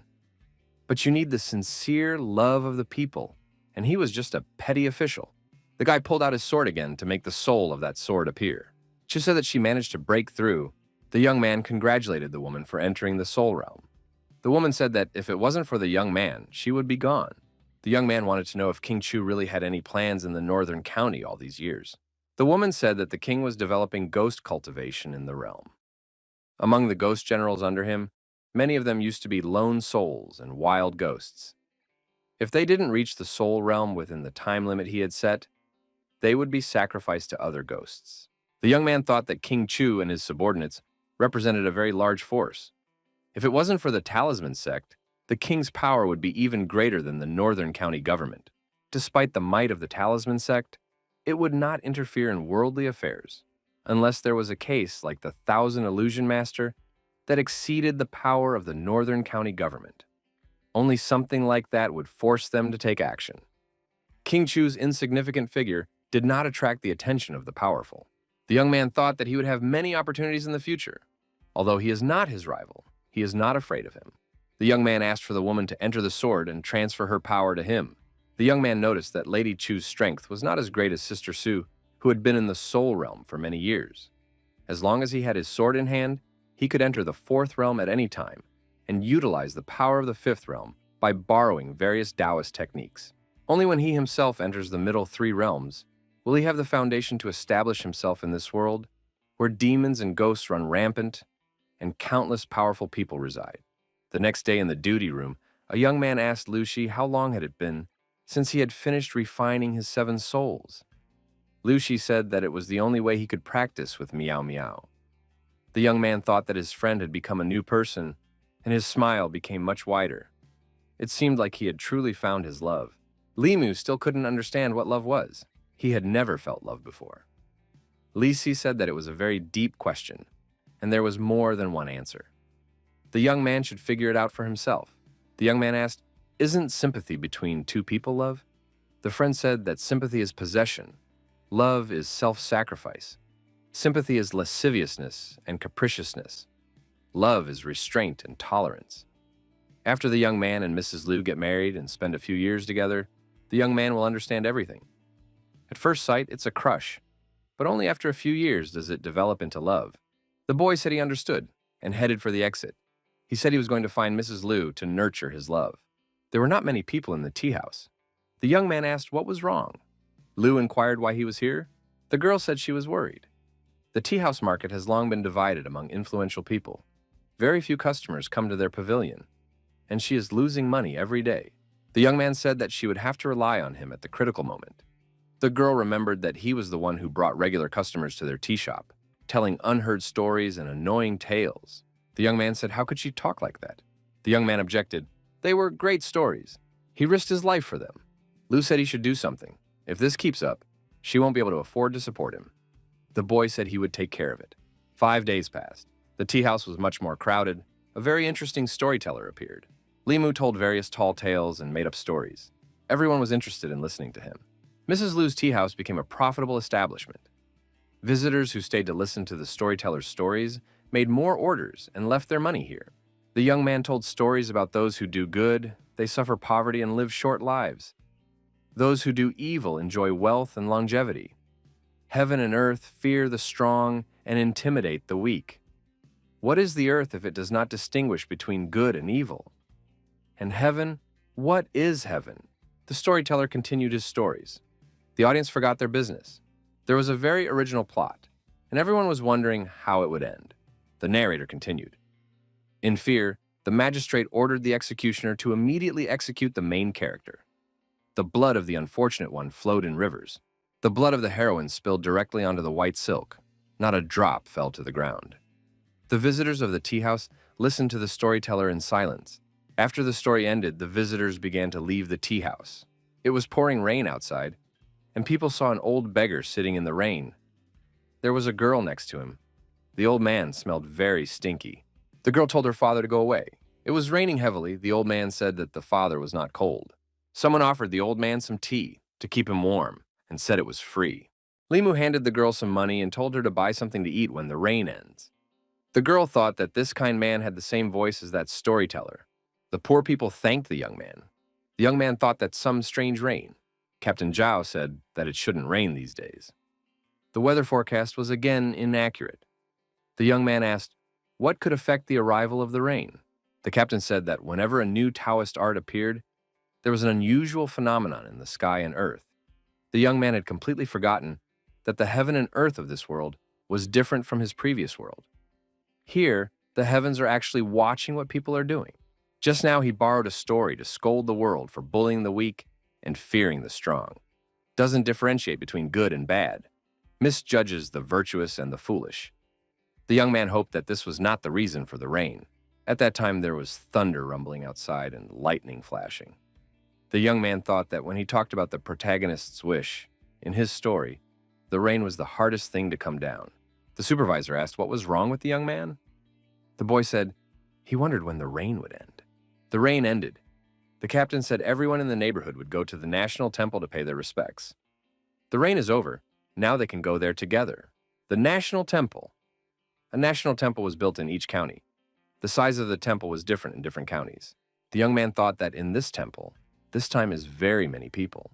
Inside the temple, there were many believers spread out, wishing to pay their respects. In front of the people were statues of 3 emperors who had distinguished themselves during their reigns. The young man pointed out that the energy consumed by these emperors was coming out of 90% of the people. The chief said that national temples were like Taoist temples. As long as people worship sincerely, they generate thought power. In a way, the percentage of people generating thoughts reflects the popularity of the court. The captain said that after the worship was over, we should find out why some people were not generating power. The man grabbed his subordinate and told him not to say bad things about the emperors during the worship process. The young man thought that a female emperor was considered unacceptable and wild to many people. The young man thought that a female emperor was something unprecedented to him. The young man wondered what kind of person the empress was. In the evening at home, the young man thought that he went to the national temple today, and when he came back, he researched the plague situation in Yang County. Right now, the vixen was at a critical moment of transformation, and the demonic energy was chaotic. In the coming days, he thought of helping Xiaobai with the Buddha light to suppress the leakage of demonic energy. The young man told the fox not to go outside when he wasn't around, so that the energy wouldn't be detected. The next morning came. The young man felt a soft touch on his skin. He thought it might be Mrs. Liu. Had she really come to his room in the middle of the night? And he saw an unfamiliar naked girl in front of him. The young man jumped up and couldn't understand what was going on. Who was this girl? And why was she in his bed? By pure coincidence, Mrs. Liu came into the young man's room and asked why he wasn't awake yet. Liu was very surprised when she saw this picture. Liu Hanyang swallowed her tongue. She didn't know what to say. This was something that the girl definitely didn't expect. The young man threw on his clothes and rushed after Miss Liu. The girl was terribly upset. The young man hugged Liu Hanyang and said that he wanted to explain everything, so that she wouldn't be angry. It's not what she thinks. The girl cried and said that she saw everything with her own eyes. There's nothing to explain. Not only what he does on the street, but he brings them home. The guy said he didn't know who she was. He saw her when he opened his eyes this morning. A minute before Liu came in, the girl asked if he himself believes what he says. Liu said she wanted to think about their relationship. Someone called out to the young men. The young men looked around and saw a naked, strange girl in front of them. She asked what they were doing here. The young men thought the voice sounded familiar. They realized it was Xiaobai. Xiaobai asked again, "What are they doing?" The young man couldn't believe his eyes. Liu instantly covered his eyes with her hands and ordered him not to look. The boy couldn't resist. Liu told Xiaobai to go to the room immediately. The girl asked why. Liu said for the girl to look down. The girl looked down and screamed. Xiaobai sat on the bed wrapped in a blanket. She didn't know how she had gotten into this shape. She had gone to bed last night, and when she woke up, everything was like this. That was the only explanation she had. The young man asked Miss Liu if she believed him now. The girl admitted that she was wrong. She had misunderstood everything. Liu Hanyang said she would go find some clothes for the vixen. The vixen sat in front of the mirror, and Mrs. Liu thought Xiaobai was the most beautiful woman she had ever seen. She is also a woman, but when she saw her body, her heart beat faster. Liu said they should go to the young man. No need to keep him waiting. The young man saw the vixen in her new look, and his jaw dropped. The young man asked, "What does she look like?" The young man said she was beautiful. Liu grabbed the young man's hand and told him he had to hurry to go to work. "We'll have breakfast on the way." The young man said he had nothing at all to go to work and didn't need to be seen off. The young woman asked, "Isn't he glad that Xiaobai has taken this form?" The young man said there was nothing to be happy about. He was scared to death about her. He was scared for Liu, too. Liu said Xiaobai was very beautiful. She wanted to repay him and give herself to him. Limu said Liu was the most beautiful in his eyes, no matter who she compares herself to. And she shouldn't ever doubt that. The girl blushed with embarrassment, kissed the young man, and told him to come back early today. She would be waiting for him. The village is in the county. The captain said it was a village where the plague was spreading. We would have to ask the inhabitants for all the details. The young man knew that practitioners who had refined the 7 souls were immune to all diseases, and evil could not enter. All those arriving from the magistrate were well prepared and immune to this epidemic. The young men knocked on the door. The locals rejoiced that the officials had arrived. The captain ordered the sick man to be carried to the bed and a bowl of water brought to him. The chief checked the temperature of the sick man and said he was practically on fire, demanded that they give him a talisman. The man dissolved the talisman in the water. The patient was offered a drink of water with the dissolved talisman. He did not wake up even after that. The young man thought, although the talisman has power, it was powerless in this case. He decided to try Buddhist magic. Limu began to emit sunlight and envelop the sick man with it. The chief noticed that the patient's temperature dropped. The young men noticed that the sick man's eyelids darkened. It was a strange plague. Even a magic talisman couldn't take it. The warden asked, "Is it certain that it is a plague?" The young man replied that he was certain. The leading method of dealing with the plague was to completely isolate the affected areas. Only when all the sick were dead was the spread of the epidemic contained.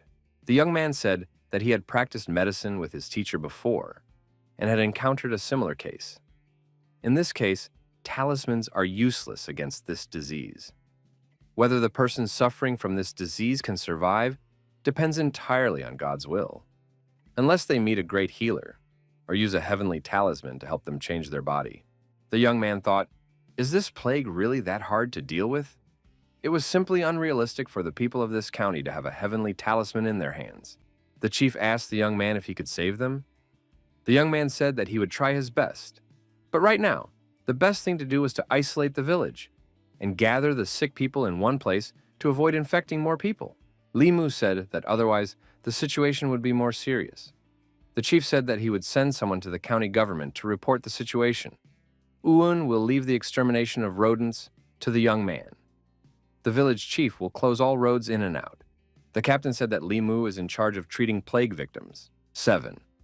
The young man said that there are only 10 people in this village infected with the disease, and all of them he will treat now. As long as he washes their bodies with the Buddha's light, the disease in this village can be dealt with. The young man was curing the sick. They were thanking him. The young man thought his energy was being used up too quickly. He knew that the plague doesn't kill infected people in a short period of time, so it's not that dangerous. The young man just needed some more extra energy. However, by saving people, he speeds up his improvement. The young man cured the last injured person as well. He said that Buddhist and Taoist sects only need to erect a few statues or steles and can attract the mind power and merit of people to worship. The young man said he felt dizzy. He needed to rest. The young man was offered sleep. Masked men approached the villagers and said that they must leave this village in exchange for the safety of the entire county. The old man said that there were dozens of families in the village, and they did not take care of the sick. They just isolated the village, and they condemn everyone to death. The county officials said for these people to leave. The man said no one should interfere with their work. The men with sticks decided to leave the place and asked the Lord for help. The county captain appeared in the village and told the county manager Zhao to call him. The captain greeted the county manager. County manager Chen said that this plague was trivial, and the people from the management should not have come here. The captain said if it wasn't for him, those people would have blocked the people of this village. Chen said he wouldn't want that to happen, but if the plague spreads, it will lead to more disaster. Chen said that as the person in charge, he has to look at the big picture. The magistrate would find meaning in his actions. The captain thought the magistrate's eyes were only on political accomplishments. The captain said that the epidemic in this village is under control, so there is no need to send troops to cordon off the village. The county government has already developed a cure for the plague. Chen said if they need any help, they can apply. The captain thought that the establishment of such an official in the county had done a lot of harm to the people. The young man said, people say that this magistrate Chen is careless and exploit people. The young man thought that with such unfriendly officials, this county does not produce much strength. The captain said for the young man to rest for a while, they will go to another village. Limu said that saving lives is very important, and the villagers say that the plague came from that village. The young man suggested that it was even worse in that village. The servants arrived at the village of the Zhou family. There was no sign of plague in that village. How so? The captain noticed that the villagers were no longer tense and panicked like they were during the plague, and they were all organized. What on earth happened here? The old man said that half the village was sick, but thanks to the miracle healer who said it was the plague, he gave them a prescription that they followed, and they were all cured. The old man said that that healer cured the sick, even in other villages. The young man asked to try this medicine. The young man did not understand how this mixture could be a medicine. It is an ordinary soup to break a fever. The captain asked, "How can one know all medicines? If it cures, then it is a good medicine." The young man felt the fluctuating power of merit. Someone else here must be practicing merit power. The young man saw someone leaving. The villagers asked why the doctor was leaving. The doctor said that the plague here has been cured. Other people's lives are also at risk. He must go to other villages. The villagers said they had collected some money as a token of appreciation and wanted the doctor to accept it. The doctor said he doesn't need gratitude like that, and the people should take back their silver. The villagers said then they would all bow to the doctor. All the villagers bowed to the doctor and thanked him for saving lives. The young man remarked that there is a lot of merit. This healer saves lives. He is not paid, so he is content with gratitude. He uses his power to cultivate. He must be a practitioner as well. The young man noticed that this healer is surrounded by a clear and pure demonic aura. Is he really a demon? He's a cultivator of the 4th level. The youth can see his demonic aura, but it's hard for him to see his body. The young man grasped his sword with his hand and asked Miss Chu to lend him some of her strength. What the young man saw really startled him. In front of him was a rat demon. It turns out that the healer who cured the plague was a rat demon. The young man realized that there was something wrong with that healer. The young man said if those herbs could cure the plague, then the great epidemics wouldn't have killed so many people. The captain asked if these people were not cured. The young man tested these people. They are indeed healthy, but they were not cured because of this mixture of medicine, but because of something else. It's not as simple as it seems. Limu said that they should wait and see even if the healer is fine. If the plague comes back, they will have to treat them again. They can't take it too lightly. The captain said to gather information about the miracle doctor. The young man thought that tonight was the most appropriate night to thicken his soul. He had gathered enough merit and power during the day to use it for soul thickening. The young man began to recite the sutra. The young man's soul condensed above him. It was the germ of light. After he had refined the soul germ of light, he had reached a new level of power. And now he would be able to fulfill the 3rd of the 9 true words. The young man took out his sword and began to use the battle art. He didn't realize what was happening. He could now smoothly use all these techniques together. The young man was confident that now, even in a sword fight, he would confidently win against his opponent. The power of the Do technique is not visible, but it can push one's fighting instincts and awareness to the limit. From that, the benefits would increase exponentially. The young man thought that if it wasn't for the merit he had absorbed today, he wouldn't have been able to refine his first spirituality so quickly. The power of merit was also very useful for cultivating with demons. The young man thought, although this rat demon is pure, this plague is strange. If it's a show put on by a demon to suck out people's merit, then you can't blame them for being ruthless. The healer's in the forest gathering herbs. He made a cut with a knife on his hand, and blood dripped onto the flowers. He thought that there were still a few more herbs left to gather before he went to the next village. In the next village, the villagers saw that a healer was coming to them. The people got excited. The villagers began to say that they were finally saved. The healer came to them. The healer told them to take their time and do as he said. They should follow this recipe and add these herbs. The healer said that people should make a decoction, drink it, and they would be cured. There were rats in this village who saw the healer and ran away. The healer was in the forest meditating, and the rats gathered around him. He thought that this should be enough. The man saw someone approaching him. He wondered who it was. The healer was approached by representatives of the law. The captain said he was spreading the plague and was pretending to be a healer and fooling people. Fooling them and sucking their energy, and he was good at it. The captain said he was a rat demon. The healer said he did all that, but he didn't harm a single life. The warden said the healer's behavior had upset the stability of the county, and he would have to go to the magistrate with them. The healer said he would turn himself in, but later. Right now he has more important things to do, and they shouldn't stop him. The captain said he wouldn't run away. The healer noticed he was surrounded. He yelled for them to get out of the way, and he started to turn into a big rat. The lawman threw chains at him. The healer repeatedly told them to get out of the way. The man accelerated and broke all the chains they threw on him. A young man grew in front of the healer. Limu said that he would not pass, and he bared his sword. The huge rat said, if they don't want to do it the good way, they will regret it themselves. He's doing it the hard way now. The young man said to be careful. The rat demon disappeared. The civil servants felt that they were getting sick. They thought they were affected by the spiritual poison. Limu thought that this rat demon was moving very fast. The young man bare his sword and said that Mrs. Chu could act. The woman grabbed the sword and engaged in a combat confrontation with the rat demon. The woman skillfully dealt with her opponent. The rat's blood dripped on the ground. She asked what they were going to do with this demon. The young man realized that they had weakened it badly. The boy told her to grab it without hurting it. The young man felt two more people with demonic energy approaching them. They must be the rat demon's helpers. The boy thought that the mistress wouldn't be able to handle so many demons. The young man said they couldn't leave the sheriff and the others here.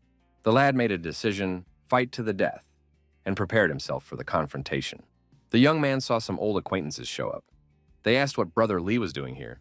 The healer asked, "What are they doing here?" The man said they came here to take the healer back. They already know what he has done. The healer said he just wants to gain strength to save her. When she's better, he'll personally go surrender himself. The man shouted, "How can he save her by tricking some mind power?" The healer sat on the grass and cried. He kept repeating that it was impossible. The men apologized and said it was their fault for causing trouble for the magistrate. The young man said his co-workers needed to be rid of the poison. The man said he would now detoxify them. A month ago, the fourth brother's wife was badly injured and knew she wouldn't live long. So she made up the lie that the power of the mind could heal her, to give him a ray of hope in her final days, so that he wouldn't drown in sorrow. The young man thought that this rat demon reminded him of that couple. The warden came to his senses. The man pulled out his sword and said that there were two more demons in front of them. Limu said that these two were harmless, and for the sheriff to calm down. The demons apologized to the sheriff and said that their brother made a mistake. After a while, they will bring him to the magistrate to plead guilty. They need a little time. The man thought, though they bowed their heads, they would like to catch this rat demon today. Why did only demons of this level appear in this county? Is it really possible for this to happen, he asked. Are they the White Demon King's men? The demon confirmed this assumption. The young man thought only a level 5 practitioner demon can be called a king. The White Demon King is different from the evil Chu King. He not only restrains his people from committing crimes, but also prevents other demons from causing harm. He has contributed a lot to the stability of this county. The demon said that it was not his brother's intention to make such a mistake. He hopes that when the law officers return, they will be able to explain the situation to the county lord. The sheriff said that in that case they could go back. The situation was resolved little by little. The young man said that he would like to see the condition of the healer's wife. There might still be time to save her. The man wondered, did Brother Lee really have a way to save her? The young man said he would have to see. The young man thought that even if her life hung in the balance, he would try to get her out of the gates of hell. The healer said if Limu cured her, he would give the young man his life. The boy said he should hurry up. The healer brought the young man to his wife and asked him to save her. The young man felt that she could still maintain her transformed state, which meant it was not too late. His Buddha light could repair the damage to her soul. The young man noticed that her soul power was beginning to stabilize. The healer thought that the young man might be able to do it. The girl opened her eyes. The man rushed over to his wife and asked how she was feeling. The girl said she was much better and he could take it easy. The young man noted that he could feel the same energy inside this woman as he felt in Grandma Xiaobai's body. The young man looked at the couple and thought that they were so in love. The healer said that from now on, he is the young man's eternal debtor. The young man said that he would like to ask his wife something. The young man asked the girl, was it the human practitioner who had injured her that day? The girl created an image and showed the young man what the human practitioner who had wounded her looked like. The boy realized what he looked like.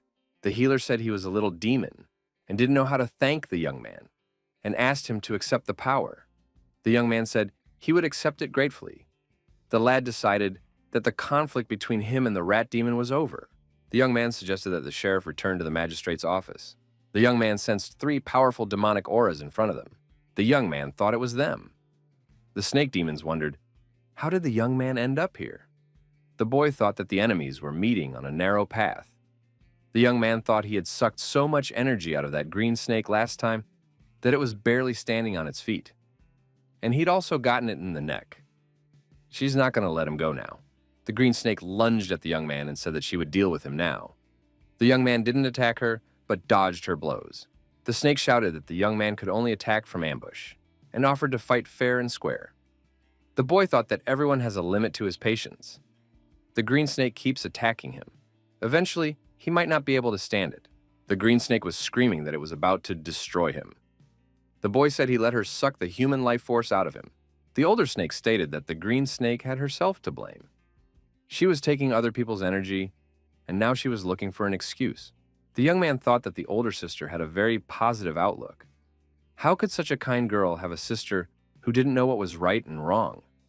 Green turned to the man and said that Daddy doesn't help her either. The man said she should apologize to this young man. The man said she should practice hard and should not harm people. She sucked out human life force, that's already a mistake.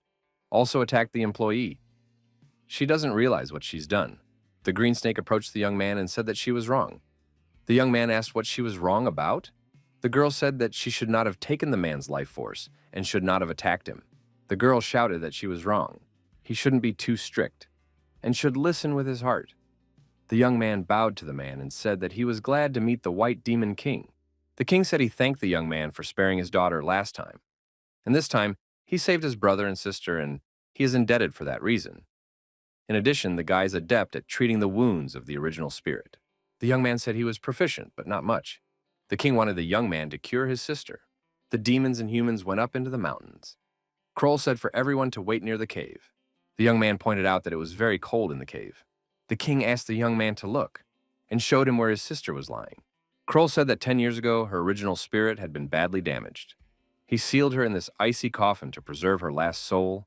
The young man said he would give it a try. The young man noticed that his Buddhist light could not penetrate inside the ice coffin. The young man inquired if this ice coffin could be opened. The king said once they open the coffin, her spirit will immediately dissolve. The boy said then, there is nothing he can do to help. The young man said he couldn't help them. The king said for everyone to leave, he wants to be here alone for a while. The older snake said, she wants to know what is going on here. The young man said, nothing is going on. If she is curious, she can ask the White Demon King. The girl said, he won't tell her anything. Snake asked, how is Sue's sister doing? The young man said she was doing well, and the snake could visit her. The young man thought, does she really want his energy again? The young man said goodbye to the snake and said it was getting late and they should go back. Well, friends, I don't know about you, but I like this manhwa. The plot itself is quite interesting and intriguing. So, if you liked the video, then subscribe to the channel and write a comment about what you liked. If new chapters of this title are released, I will definitely make a continuation. All the best. See you soon.